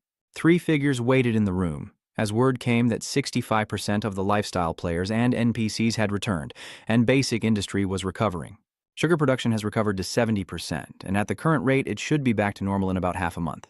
Water slowly pours from a large container into a teacup. Doozy continued, saying that the recovery of mineral production was relatively slow, as the former city lord destroyed a large number of facilities, but it has now reached 40% of its previous level. We are actively building ports and have launched consumption vouchers. The ownership of industries that players painstakingly built up will surely entice some to stay. At the same time, public works and schools were preserved, as education is of utmost importance, Little Bean affirmed. The people murmured, angrily questioning why the fighting didn't just destroy the school. Guling asked Xiaododo what their current production value was. Little Bean replies that the current valuation is 5 million sky coins, but there are too many investment requirements, and we spend over 1 million each month. Once production recovers, we expect to reach 15 million. The saint, looking dismayed, added that they were still too slow. To capture more cities and restore production value, they had to accumulate resources for the main quest. A single war cost both sides nearly $1 billion, and they needed to take everything to break even. The saint pointed at the map, saying, "This is the center of the 4 continents, and all goods must pass through here. If we seize this central hub, we'll never have to worry about money again." But Xiao Yatu objected, saying, "That's not good. The Paradise citizens take on City Lord missions, and the trade war is about to begin." "A trade war?" she asks, covering her mouth. The crowd explains to the old woman that in a commercial siege, acquiring 60% of the commercial value allows one to become the new city lord through direct election. But fortunately, as rulers, we have many advantages unique to us. Guling sighs, "So heaven's sending that little punk?" Zachary Jones, the second richest man in the world, owner of the largest chat and video platform in the heavens world. As a programmer and a devout believer, Satay caused us a lot of trouble last time. Grandma asked humorously, "So who's the richest person? I don't really follow the news." The white-haired elder said it's naturally Mr. Wang, the owner of Qingtian Games. Qingtian has fundamentally changed the way people live and work, but he rarely makes an appearance. The old man continued, "During the last national war, we had Painter as an ally, but I just received some news. Painter passed away a few days ago, and the struggle for power within Qiu Li is now very intense. However, his daughter is quite remarkable. Despite her young age, she has stabilized a portion of the business with the support of Leiji and Bai Wei, and now 3 factions are vying for power in Qiu Li." Wei Dongdong nodded and asked, "Don't we have any business talents who can compete with Zachary?" The young strategist sighed. "There's one more, but he's too ruthless and I don't know where he's vacationing." The ship glided lightly across the sea. The empty vault reflects the gold coins on the young man's neck. In terms of mental acuity, only the 13 devils can compete with Zachary. Wei Dongdong sighs, saying they're all doing live stream sales and affiliate links instead of advertising products or encouraging young people. Meanwhile, Xiaoya discovers in the system that Zachary has begun buying up entire stores on the market and releasing similar products to suppress prices. Their goal is to burn money and crush us in the cradle. "Tianbian, you go and closely monitor Zachary." Guling instructs her disciples to gather materials and recruit players, vowing that they cannot lose this battle, which originated from Guling and spread to everyone around her. Zachary and Tazy begin to move. "How many people are coming?" 500. "Has the target been confirmed?" Taysai reports. Zachary, with a straightforward yet calculating tone, says this place is the sugar production route. Why can the workers take the honey directly, avoiding the market price? Buying it is normal. Yeah, I want to cut off the supply at its source. This place must be seized. No players are allowed to take honey, and everyone can conveniently kill honeybees to level up. Old Hu lamented, wondering who would take the blame, after finally getting a break. He needed to return to the main city to see what was happening and quickly gather materials to upgrade his bee colony. The henchman, drawing his sword with a grim expression, shouts, "Arrest the one who attacked. Everyone else get out of here, or you'll end up like this monster." The sword flashes, and old Hu is instantly cut in 2. He cried out in despair, "What the I just got resurrected." A golden body writhed. Enraged, his master roared, "You dare kill my man here? You will all die." Countless goblins like the one from before filled the sky, their numbers blotting out the sun. Everyone was nearly beaten unconscious by these weak creatures. Suddenly, one of Cherry Jones's companions raised his hand and began to chant. In moments, an impenetrable shield surrounded them as he gazed up at the swarm. Seeing this, one of the wasps lunged forward, claws extended, but as they drew near, they met a sword. He quickly blocked the bee's attack with his sword, realizing this queen bee is formidable, possessing at least half of the 5th stage's power. He trembled violently, causing his sword to shake as well. "You dare lay a hand on my man? Pshaw, you'll all die here." The wasp, enraged that he had been blocked, was now determined to kill everyone. He's just going to leave the players and NPCs here? He smiles mysteriously, reaching out to talk to the creature, just like them. The creature seems intrigued by what he has to say. "They will all die here." Then the ogre glowed, unleashing a torrent of spiritual energy, its needles transforming into countless spears that flew towards everyone. Panic seized the crowd as they scattered, yet many were struck. He maintained his shield stance, saying to the ogre, "This is enough, let's go." As soon as he said that, he dropped his defense and turned to leave with the boy. "Stop!" the creature exclaimed, surprised by their sudden departure. The ogre wanted to chase after them, but something was affecting her, preventing her from leaving the area. Why was she restricted? She tilted her head in confusion, unable to move her body. What was this feeling? It hurt so much. Little Flower, are you all right? Behind him were his men, Lao Hu, Bao Bao, and Wei Dongdong. I felt awful that they were hurt. I wanted to chase after them, but something was holding me back. Seeing his concern, I teared up and pretended to be weak, saying, I can't get out. It's okay. It's just one death, he said, holding me close. I'm used to dying, and I can't get out anyway. They'll have to send people to guard this place, but to just leave like that? He wondered, puzzled that Cherry was only using such ordinary tactics. He and she walked down the street with the other players, wondering what all the commotion was about as people whispered around him. Hurry up, pay us, give us an explanation. A crowd of players stood in front of a mansion. A purple-haired girl in an elegant gold and purple outfit is being berated by the players. He's surprised to see them mistreating players and NPCs like this. Please, everyone, calm down. It's all a misunderstanding. The NPC, her face pale, raised her hand to try and appease the crowd, explaining, The funds will arrive soon. Please, just wait a little longer. But they wouldn't listen, and instead began throwing stones. None of you are good people, the players shouted in anger, demanding refunds and compensation. Let's go inside, a brown-haired man in the yellow said, shielding her from the crowd. Seeing this, he was utterly bewildered, wondering what had happened. See for yourself, not-a-like girl with the bun said, opening the system panel. The unscrupulous executives, unable to pay wages, ordered the ogres to slaughter the lifestyle players, and the screen shows footage of the earlier melee.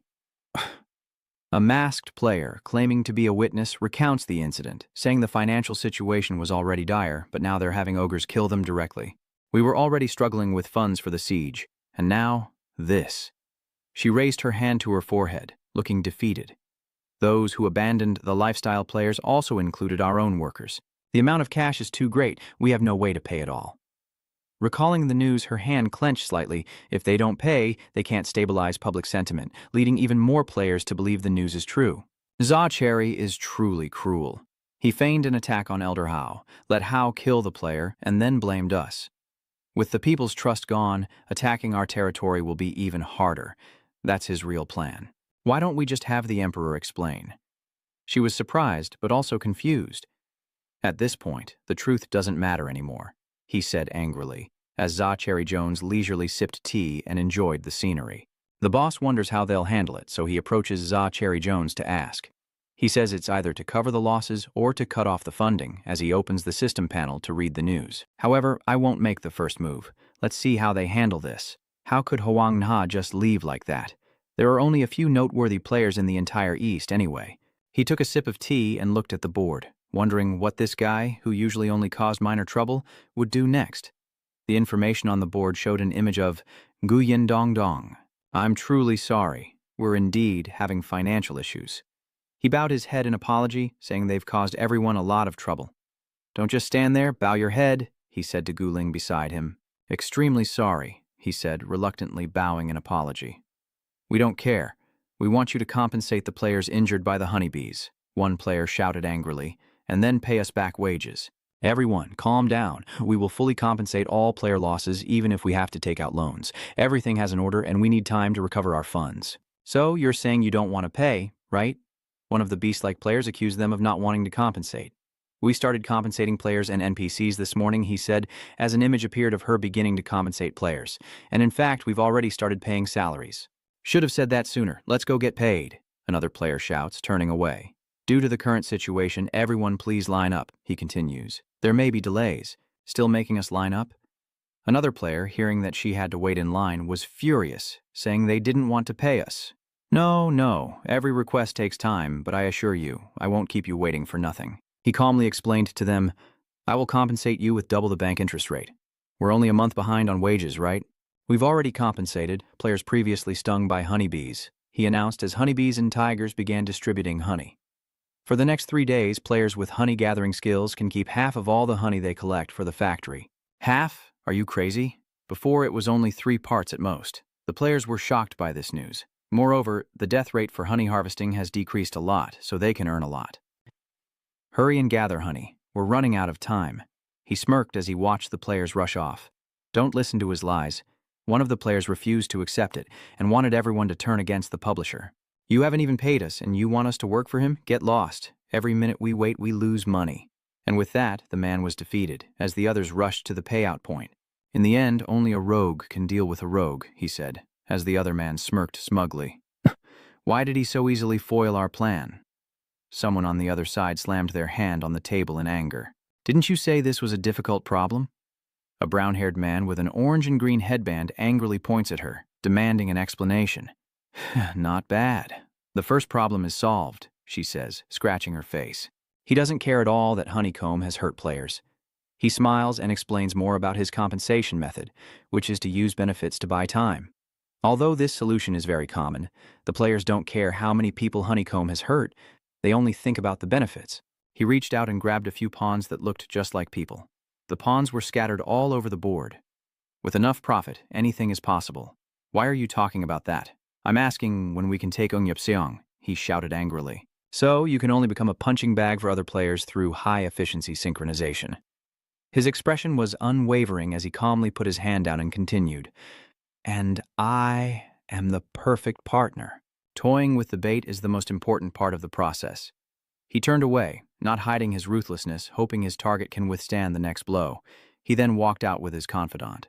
Seeing this, he was furious when suddenly a hand landed on his shoulder. Zachary was that kind of person, and his opponents always met a tragic end. A blond old man who looked like an angel told him to follow the plan he had laid out. He continued, saying that this person was the key to their plans, as the group continued on their way. Sapo suddenly turned back, smiling, and said, Shaolin, wait a moment, we can go home soon. With help from people of the duchy, the rescue was successful. Shaolin smiled and replied that it was okay, as long as they could go home. As they walked, he noticed the city gate was crowded, and Sapo was startled.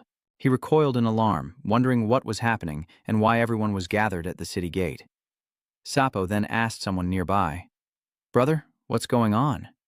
Why is everyone gathered here? He shook off Sapo's hand, annoyed, and asked where he was from, saying that the Zhuanyuan and Tiantang factions had started a trade war and were giving out benefits to players and NPCs, so he shouldn't bother him as he wanted to go and get his share. Just then, someone with a loudspeaker shouted, Everyone, please be patient. We've prepared many benefits for you with the reopening of Wengyi City. The crowd below cheered with delight. The voice on the loudspeaker continued, announcing that in addition to the previously shared mining profits, citizens returning to Ongyapseong would enjoy tax-free housing, and businesses within the city would be exempt from taxes for 3 months. At the same time, we're preparing 500 slots each day. Just complete 10 iron ore mining orders and you can earn 300 sky blue coins. But Wei Dongdong put on a righteous face, saying, What are you talking about?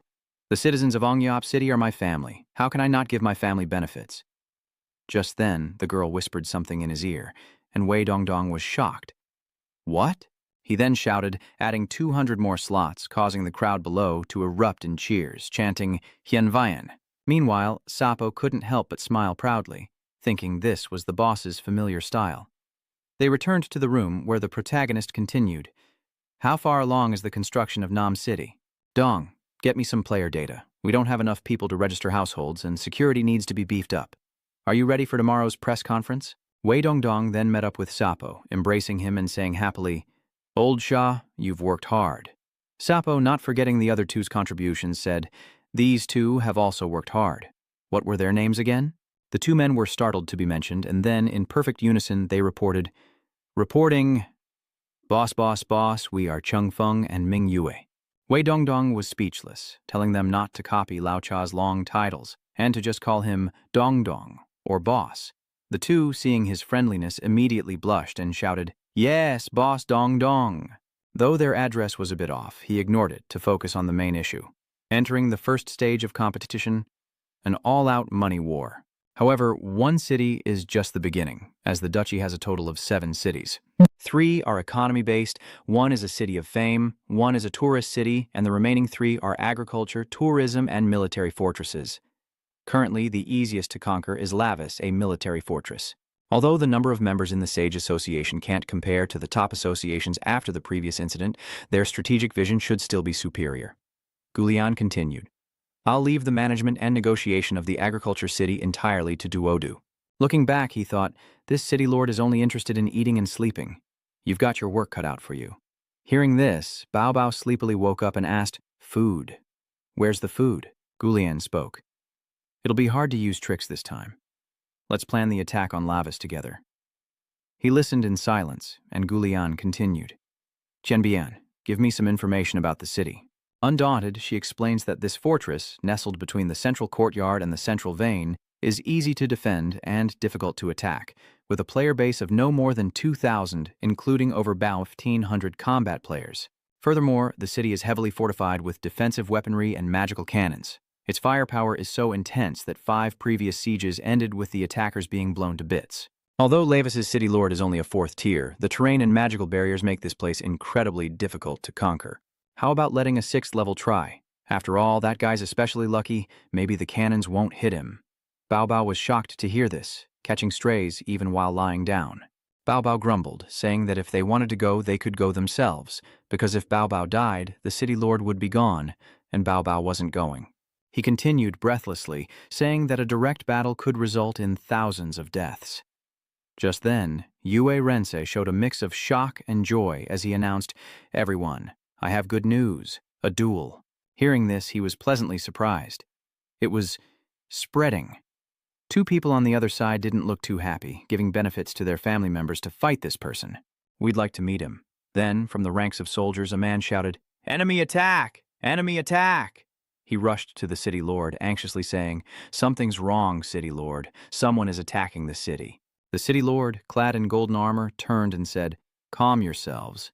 Why such panic? How many enemies are there?" The subordinate replied, "Only one." The city lord was baffled. One person dared to attack them? Seeking death, he ordered the formation to be opened, vowing to blast even a legendary player to smithereens. Then a group of people crossed the bridge, and Gulen scratched his hand as he looked at the approaching group, wondering how many there were. At that moment, the leader pointed at Gulen, saying, 500 men, I believe you're a 6th level, but taking on 500 players at once is overconfident. Gulen smirked, blowing on his fingers, and said, "Then let's start with you."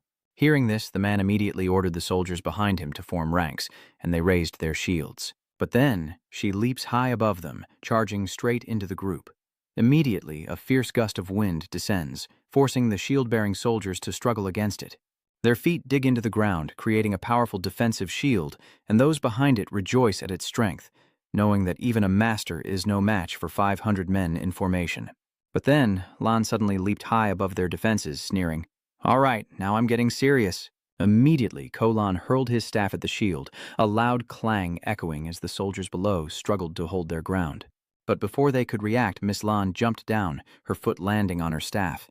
Immediately, her power seemed to double as she struck the shield. Immediately, the shield showed signs of cracking. And then, despite the soldiers' efforts, the shield they trusted shattered, sending them all crashing to the ground. Soon, only ruins remained, with bodies strewn across the ground. Then, Kolan grabbed a soldier by the collar and asked, "Are there more of you?" The soldiers panicked, dropping their weapons and fleeing inside, yelling that the formation was broken and they had to run. The city lord, observing this, immediately ordered them to use the magic formation to kill him. Immediately, a barrage of cannons hidden within the city walls was activated, but Lin just smirked. 6-cycle self-regenerating mantra. Suddenly, a golden light emanates from Gulen as he holds something in his hand, facing the city. "Taste my move." Immediately, the cannons opened fire on the city lord's group. The city lord, seeing the light rushing towards him, panicked. "Impossible!" Immediately, that energy hurtled towards the group in the city, and silence fell. A one-man siege. Time shifts to after Dojan's return, and countless players begin applying to join the Zhuanyuan. A crowd jostles, and someone shouts, "Make way! I was here first!" Another retorted, "Why? I was clearly here before you." Seeing this, Saintly was dismayed and tried to mediate. "Everyone, calm down." The number of players wanting to join is overwhelming, and with the added need to assess qualifications, the process is slow. We're opening a special review opportunity, so please be patient. Just then, a blonde-haired player angrily shouted, "I think you're looking down on players like us, so what if you're good at fighting? We're also the elite of the elite." Suddenly, a hand landed on the blonde man's shoulder, and a voice said, "Let's see what kind of player you are." The blonde man turned around angrily, but immediately froze. Before him stood Miss Luan, fresh from battle. She pointed behind her and said, "Line up properly, or get out." Immediately, the troublemaker shut his mouth, and the others fell silent, no one daring to utter a word. Everyone lined up neatly, watching Ms. Luan's back as she entered the city. Then murmurs began to rise, saying the battle was too soft. Weren't they just shouting insults? Now they're silent. Another person mocked, "Who needs your concern? Don't leave, insult me some more." Meanwhile, Nguyen Dongdong's group was discussing how to welcome Miss Luan. Nguyen Dongdong happily congratulated her, saying she finally reached the 6th transformation. Kowloon replied that it was interesting, as the karma on her was greater than on others. Han looks over at Bao Bao, who is still dazed and sleepy, and says, "Fruit? Is there fruit?" Qing Ren pales and asks, "Did the Thunder Tribulation experience help you at all? Why do we feel that the 6th transformation is becoming increasingly difficult?" Ms. Luan replied that the lightning experience helped her very little. A 6th cycle requires forging your own path. I suspect there's a limit to the number of 6th cycles in this world. The 6th transformation is understanding and applying the rules of this world. My understanding of cause and effect and the combination of energies allows me to directly replicate their rule-based abilities. My own experiences will give me an edge over others who wield these rules.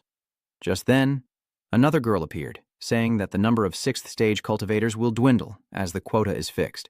Luo Lun explained that this was at least the case on the Azure continent, but she sensed that the Earth and the sky had different rules than they understood. The day interdimensional travelers can enter Earth should be coming soon. Afterwards, the others excuse themselves, as Ms. Lorne has something to discuss with Dongdong in private. As the door closed, Dongdong cheerfully asked what the boss wanted to talk about. Ms. Luan explained that although she could replicate abilities, there was a unique energy in transmigrators that she couldn't fully control. "It's like a magical seed I can't cultivate, but you must learn to harness it. The future of the Zhuanyuan clan will depend on you." Dongdong was surprised to hear this, asking why he was needed and where Dozhan was going. Colin replied, "I haven't mentioned something yet. After reaching the 6th transformation, I can feel this world rejecting me more and more. Soon, I must embark on the path to Earth above."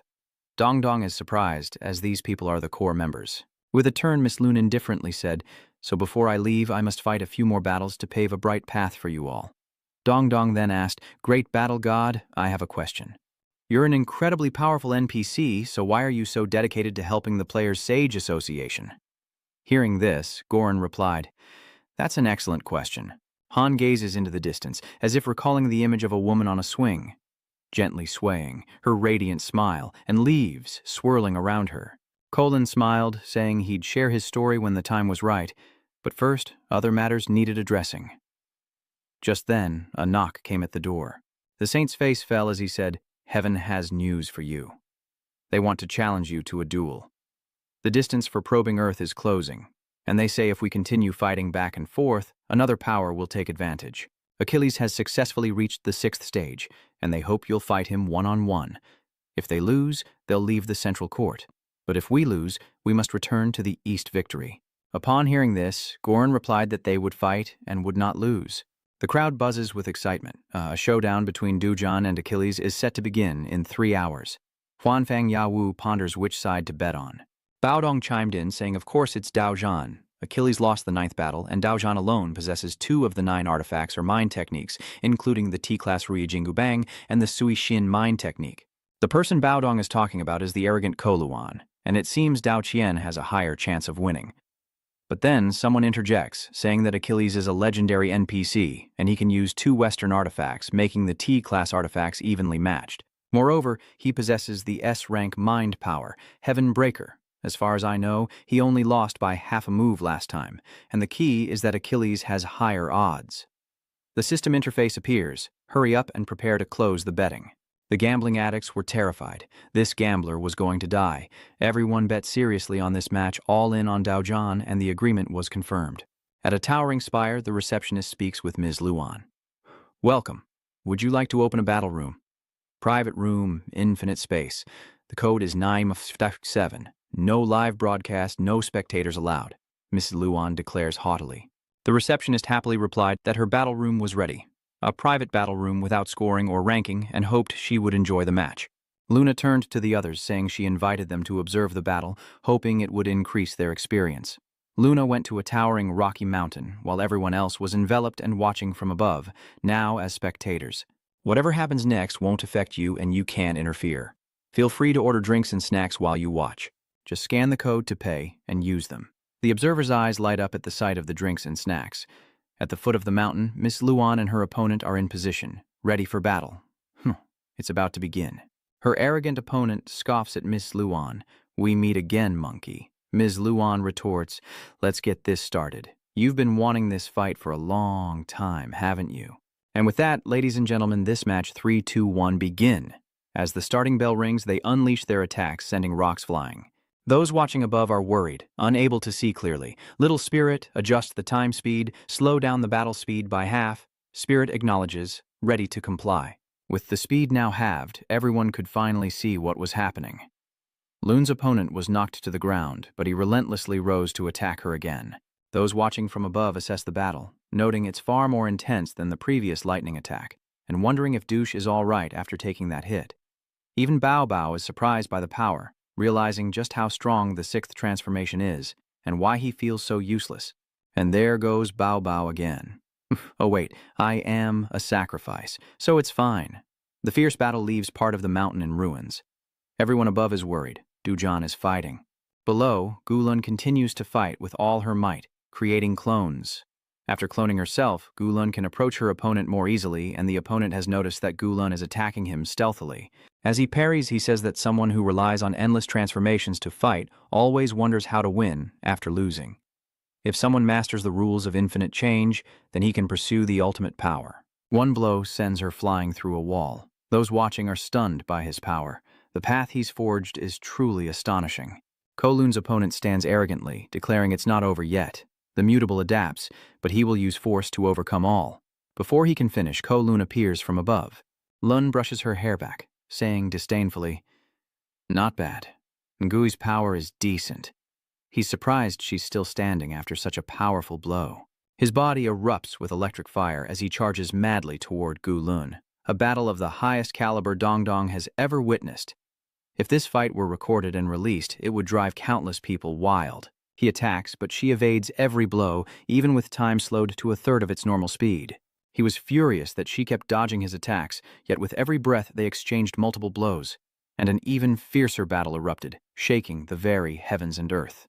Lun is hit and sent flying. He sneers, declaring that she's lost, and that in this world, might makes right.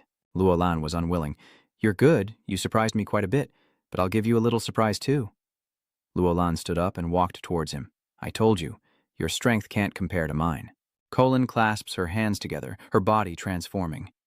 Evolving, she strikes him with many times her previous power, leaving the crowd in disbelief. How could he lose in terms of strength? My overall power isn't as great, but I can focus all my strength through endless transformations. He was beaten to a pulp, yet he remains arrogant. This is a true battle. Come on, this is just the beginning. The fierce battle rages on. Blow for blow, neither side yields. It seems that Gulun can't take it anymore and falls freely, worrying everyone.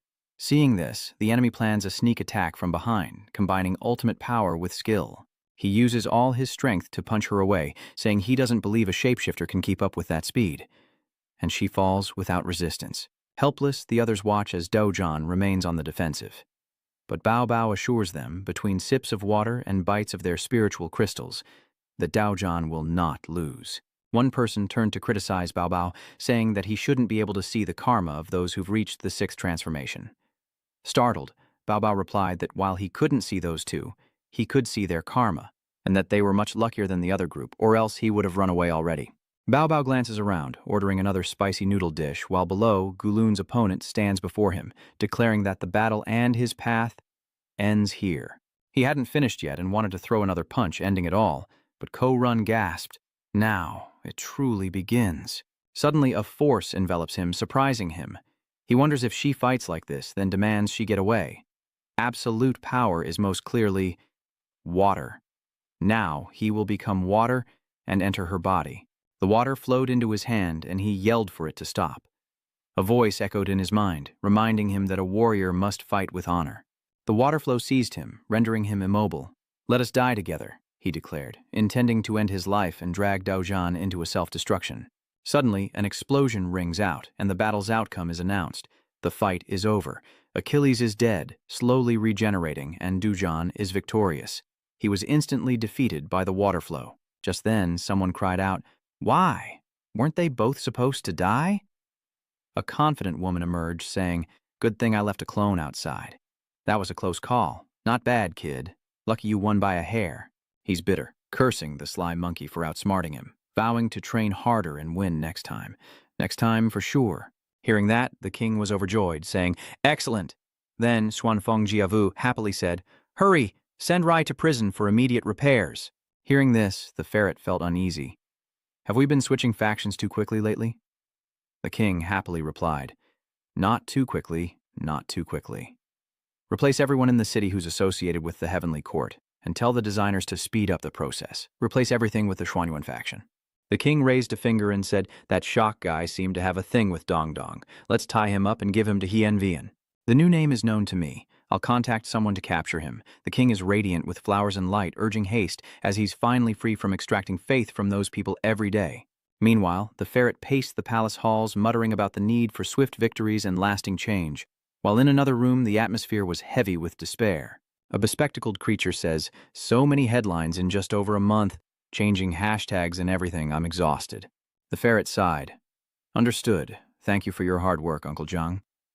Immediately, Uncle Zhang began typing, releasing a series of articles and headlines which were then posted online.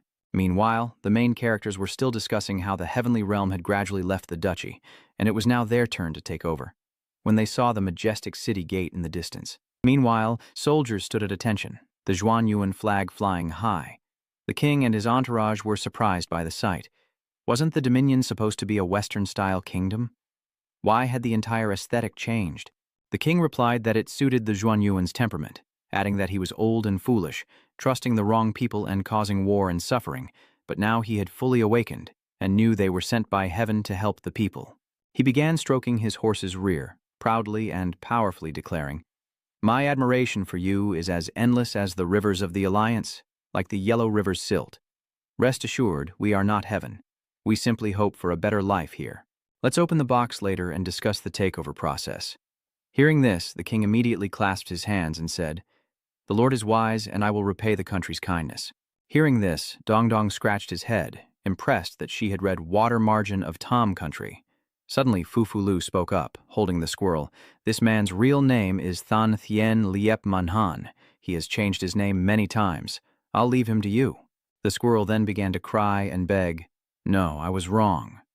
He looked at the squirrel, speechless, and covered his face. "Please, stop talking like people of the past. Easterners don't talk like that anymore. I remember cool punishing him. Just throw him away." Hearing this, Fu Fu Lu covered her mouth and elegantly tossed the squirrel into the distance. Looking at the scene before him, he thought to himself that everything was developing for the better. Meanwhile, in paradise, an old angel with golden hair muttered in his chair, "Dusk is falling." Apollo, sitting across from him, then spoke, "This time, we're ostensibly attacking, but in reality, we're using it as an excuse to withdraw from the war. The main mission is drawing ever closer, and we can no longer waste manpower and resources here. The afterglow is about to fade. Beyond the strait lies Zhongding." Another voice then spoke, "I don't intend to feign defeat. You're insulting a warrior. Otherwise, the war machine would have torn Nada apart from the inside. He was a respectable warrior. Let it go. This time, we can safely withdraw and fully prepare for the main quest. They'll soon be dragged into the mire, consuming manpower, resources, and wealth. What will they use to compete with us for the main quest?" The winged blonde man ominously declared, "Xuanyuan, we have a long future ahead." The forum and newspaper layouts must also be changed to an ancient Eastern style. The person opposite him was furious.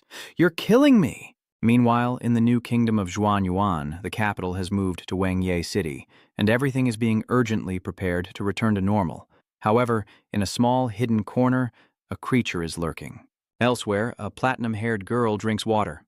"Are you sure? Is this the treasure?" The reward from the heavens is huge. Whoever captures her, even if they kill her, will receive 500,000 heaven coins as a reward. Meanwhile, another creature types away at a computer. "Based on the data, our chances of defeating her aren't great." The cat girl next to it asks, "Not great? What percentage are we talking?" He adjusted his glasses and said, "About 5%, causing the three of them to fall silent. The panda then sadly said, "So we should give up. I've only been playing for half a year and I don't want my account to disappear. We have no other choice." The cat girl asked how much their accounts were worth, and the creature, acting like a sage, said that based on his calculations, their accounts wouldn't exceed 1,000 Tian King coins. Hearing that, the cat was immediately happy. So we're each worth 300 yen, and killing her gets us 50,000. Even if we fail, we only lose 300 yen. A huge return on investment. The glasses wearer adjusted his glasses, finding it reasonable. However, I'm saying all 3 accounts are only worth 1,000 wei. The cat, ever optimistic, says that makes it even more profitable. So tell me your plan. The bespectacled creature replies that based on her online activity, she's usually online for 3 hours. The rest of her time is spent online, even while eating. It's because the Azure brainwave synchronization effectively replaces sleep, and she can maintain life with nutrient injections, so meal times are negligible. She must be wealthy, using the most advanced equipment, and her activity has been consistent for the last 10 days. 3 days ago, she strolled around Wengyecheng, and in between, she went to the city market to conveniently grab some honey with Mr. Jialiu, as she has a sweet tooth. In the afternoon, she returns to the training ground, where her brave companion urges her to practice her skills to improve her proficiency. But I think they look more like they're flirting. In the evening, she returns to her home in Wengye City and has recently started learning life skills, making food for her friends every day. Hearing this, Panda was envious. Such a good life. Surrounded by friends and a familiar like a boyfriend, even a house. I want that too. Hearing this, Catgirl said to Luogua, "If we kill her, we'll get 500,000 sky blue coins, and we can reach the peak of life." The 3 of them clasped hands, and the assassination plan against Bao Bao officially began. They hid in the bushes, watching the route she took every day to visit her grandfather. Now's our chance to strike. Her guardian won't be with her. Just then, a nearby statue began to crack. Soon after, Bao Bao appeared, stretching happily. "Shui Hui is coming today. I have to show her around the city." She then opened the portal, and a sweet-looking girl with pink hair appeared. The 2 happily embraced. "Snow, you're finally here." The other replied, delighted, "We've been planning an in-game meetup for ages, but sadly I was born in northern Luzhou, so it took me a while to get here." She then pointed to the city wall and asked if it belonged to their association, to which Bao Bao proudly replied, "What do you think? Impressive, right? First I'll take you to the sugar factory. You know I can't eat sweets in reality, but here we can indulge." The 2 cheer and set off on their way, while the others lament. "What? 2 of them again? How many evolutions is that other one? Can you tell?" The panda then declared that they were at an advantage, being level 3, 2 against 1. Immediately after, the panda's face hardened with resolve. "Come on, let's start." Bao Bao and Jue Jue were on their way. Suddenly, a dark figure blocked their path. A giant panda stood before them, declaring, "I made this road. I planted this tree." But before it could finish, Suizhu cried out, "Bao Bao! It's a panda!" Suizhu jumps to hug the panda, making it shy. A cyan panda is quite rare, and this young lady is beautiful. Suizhu loves its fur. "Bao Bao, come here and feel this panda's fur." Suddenly, a cat attempts to ambush them, thinking this is the perfect opportunity since she's alone.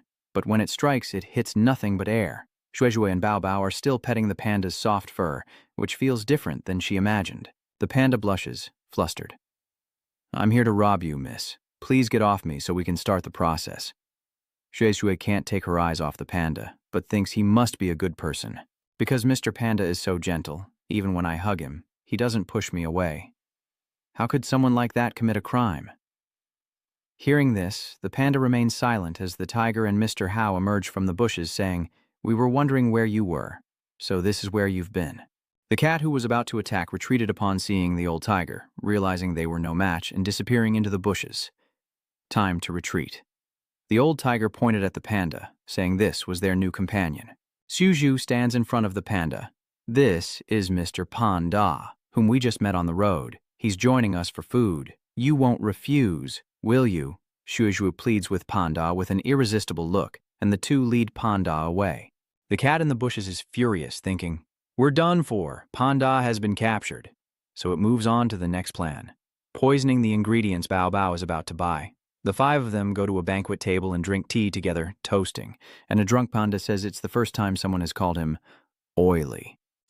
Snow and Bao Bao happily discussed inviting Mr. Panda to their party, agreeing that a panda would make it even better.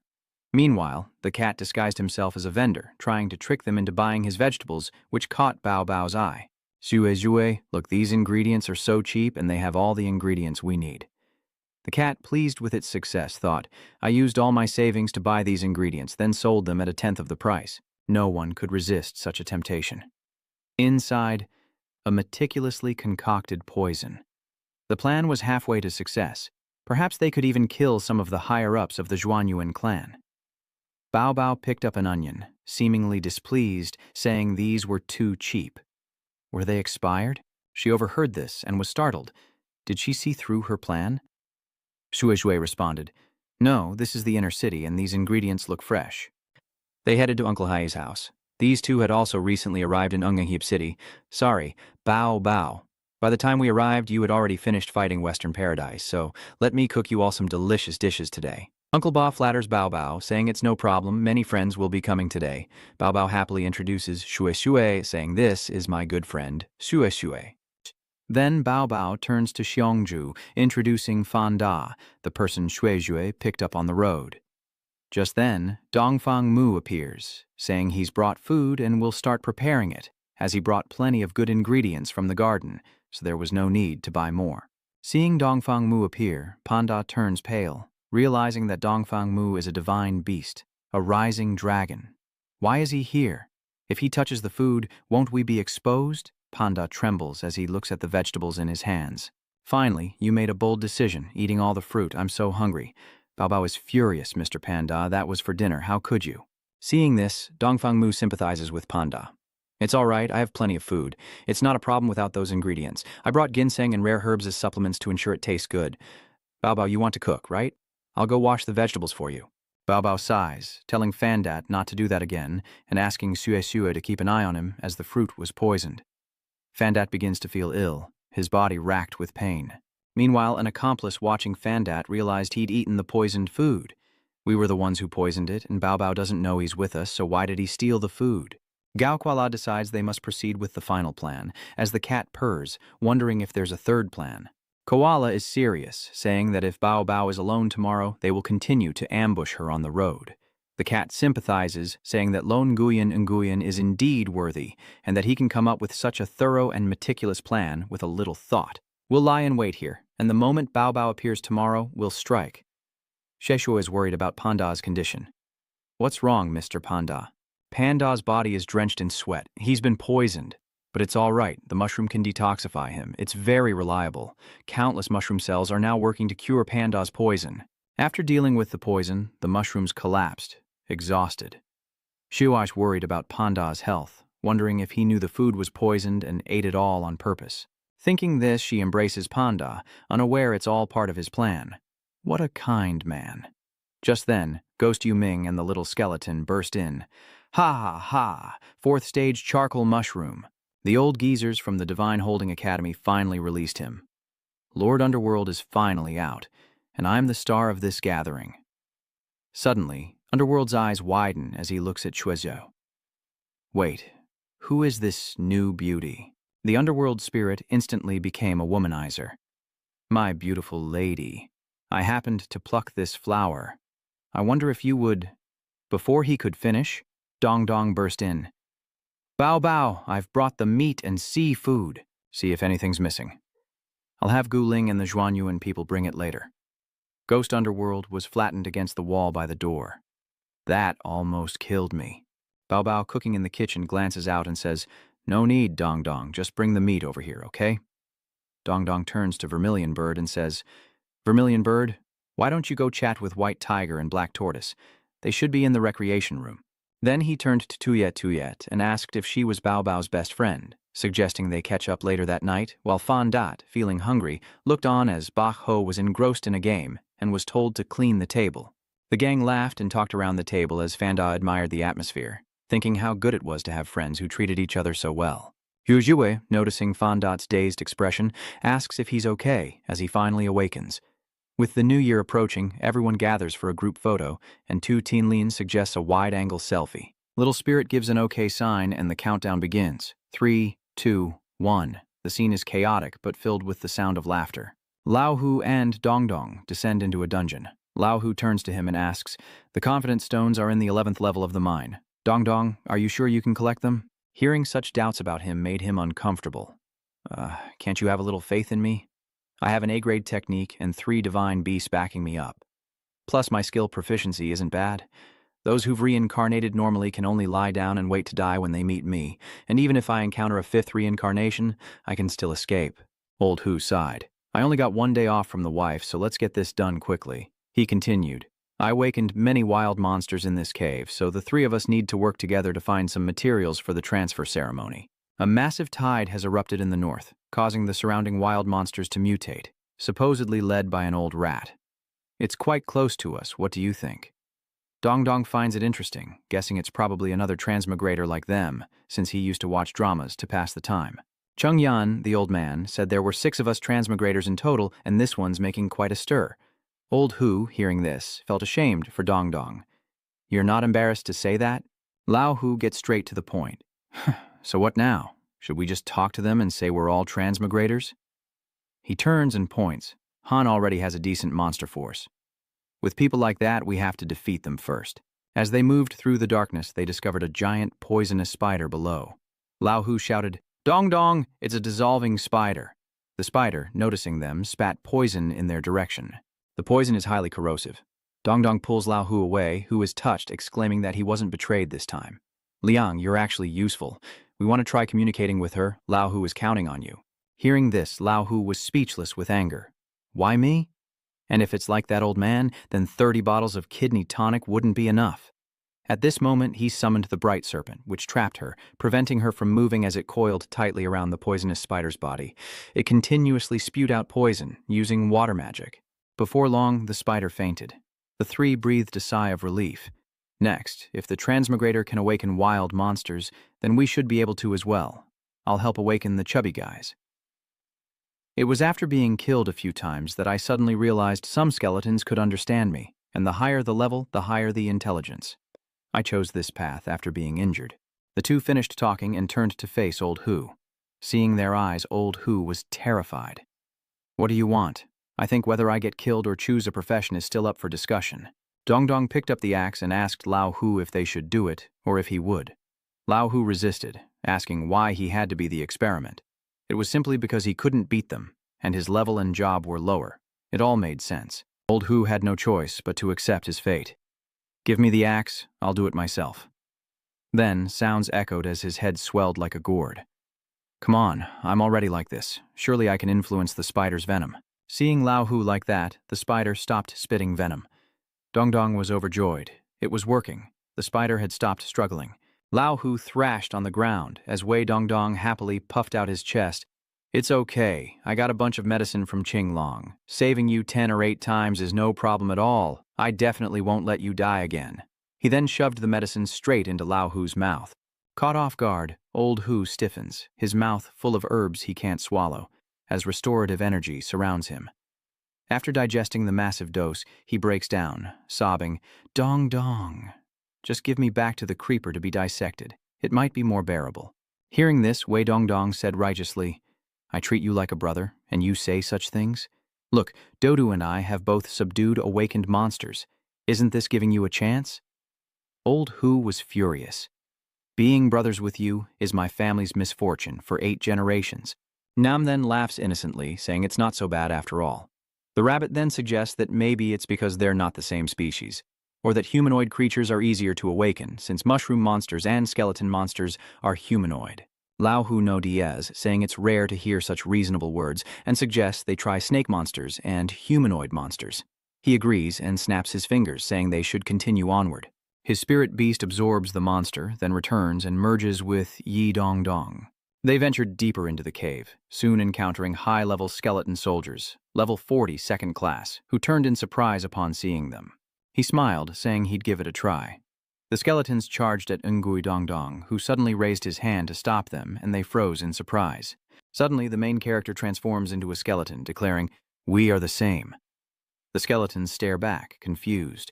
Seeing this, Ngui Dong Dong realized it was working, and continued, From now on, I am your leader. Just then, the rabbit girl approached, saying the mark on his head was glowing. A Bagua circle appeared and vanished above the 2 skeletons. Ngui Dong Dong continued his act.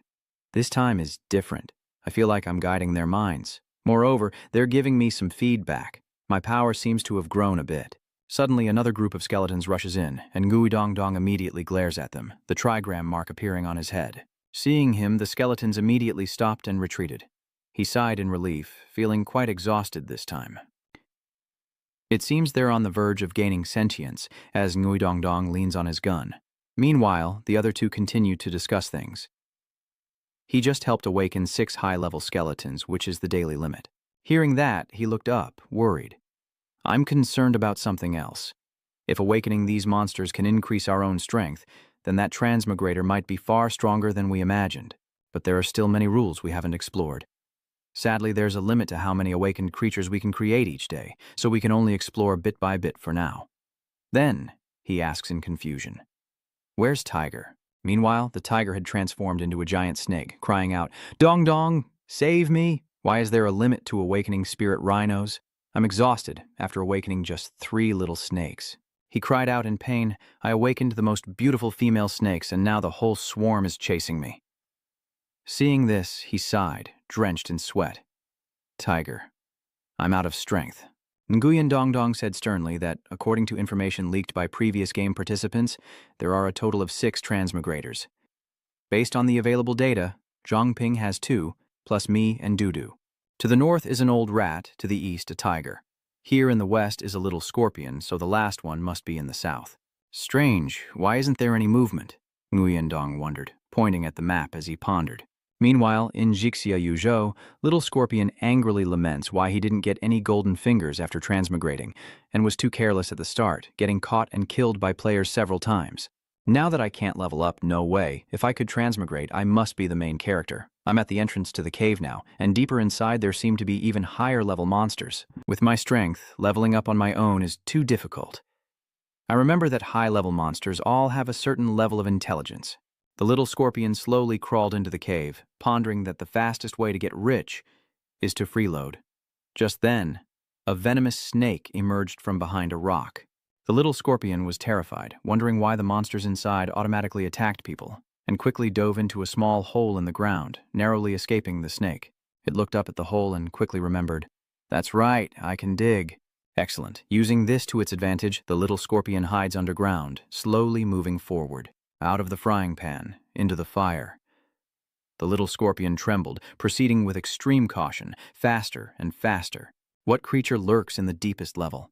Suddenly, a massive hand slams down where the little scorpion hides, and a commanding voice booms, "What's this?" "What little thing, why have you come to me?" So this voice and hand belong to the level 105th tier Fire Queen.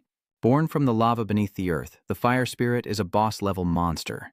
The little scorpion's eyes light up as he showers her with sweet words. "Sister, you're so beautiful. I'm here to be your dog." The Fire Queen frowned. A dog? How could a scorpion be a dog? The little scorpion flipped over, acting cute and harmless. "Don't you want someone to chat with, big sis? Look, I'm just a harmless little monster." The Martian Queen coldly stated she had no need for it, finding it uninteresting. Then she unleashed a spark towards the little scorpion, instantly sending it back to where it came from. Undaunted, the little scorpion declared, "I must latch onto this powerful figure." Re-entering, it continued, "Look, I can dance. I'm an apple who loves to dance." The Martian Queen coldly replied, "Still no appeal." And so it all happened again. But the little scorpion was extremely persistent, entering the cave again and again. So many wounds now cover its body. A month passes and the cycle continues as the exhausted scorpion laments, "It's been a month of burning, just let me rest." This easy meal is proving difficult to obtain. Inside the cave, the Firestar Queen frowned, wondering why the little scorpion hadn't returned yet.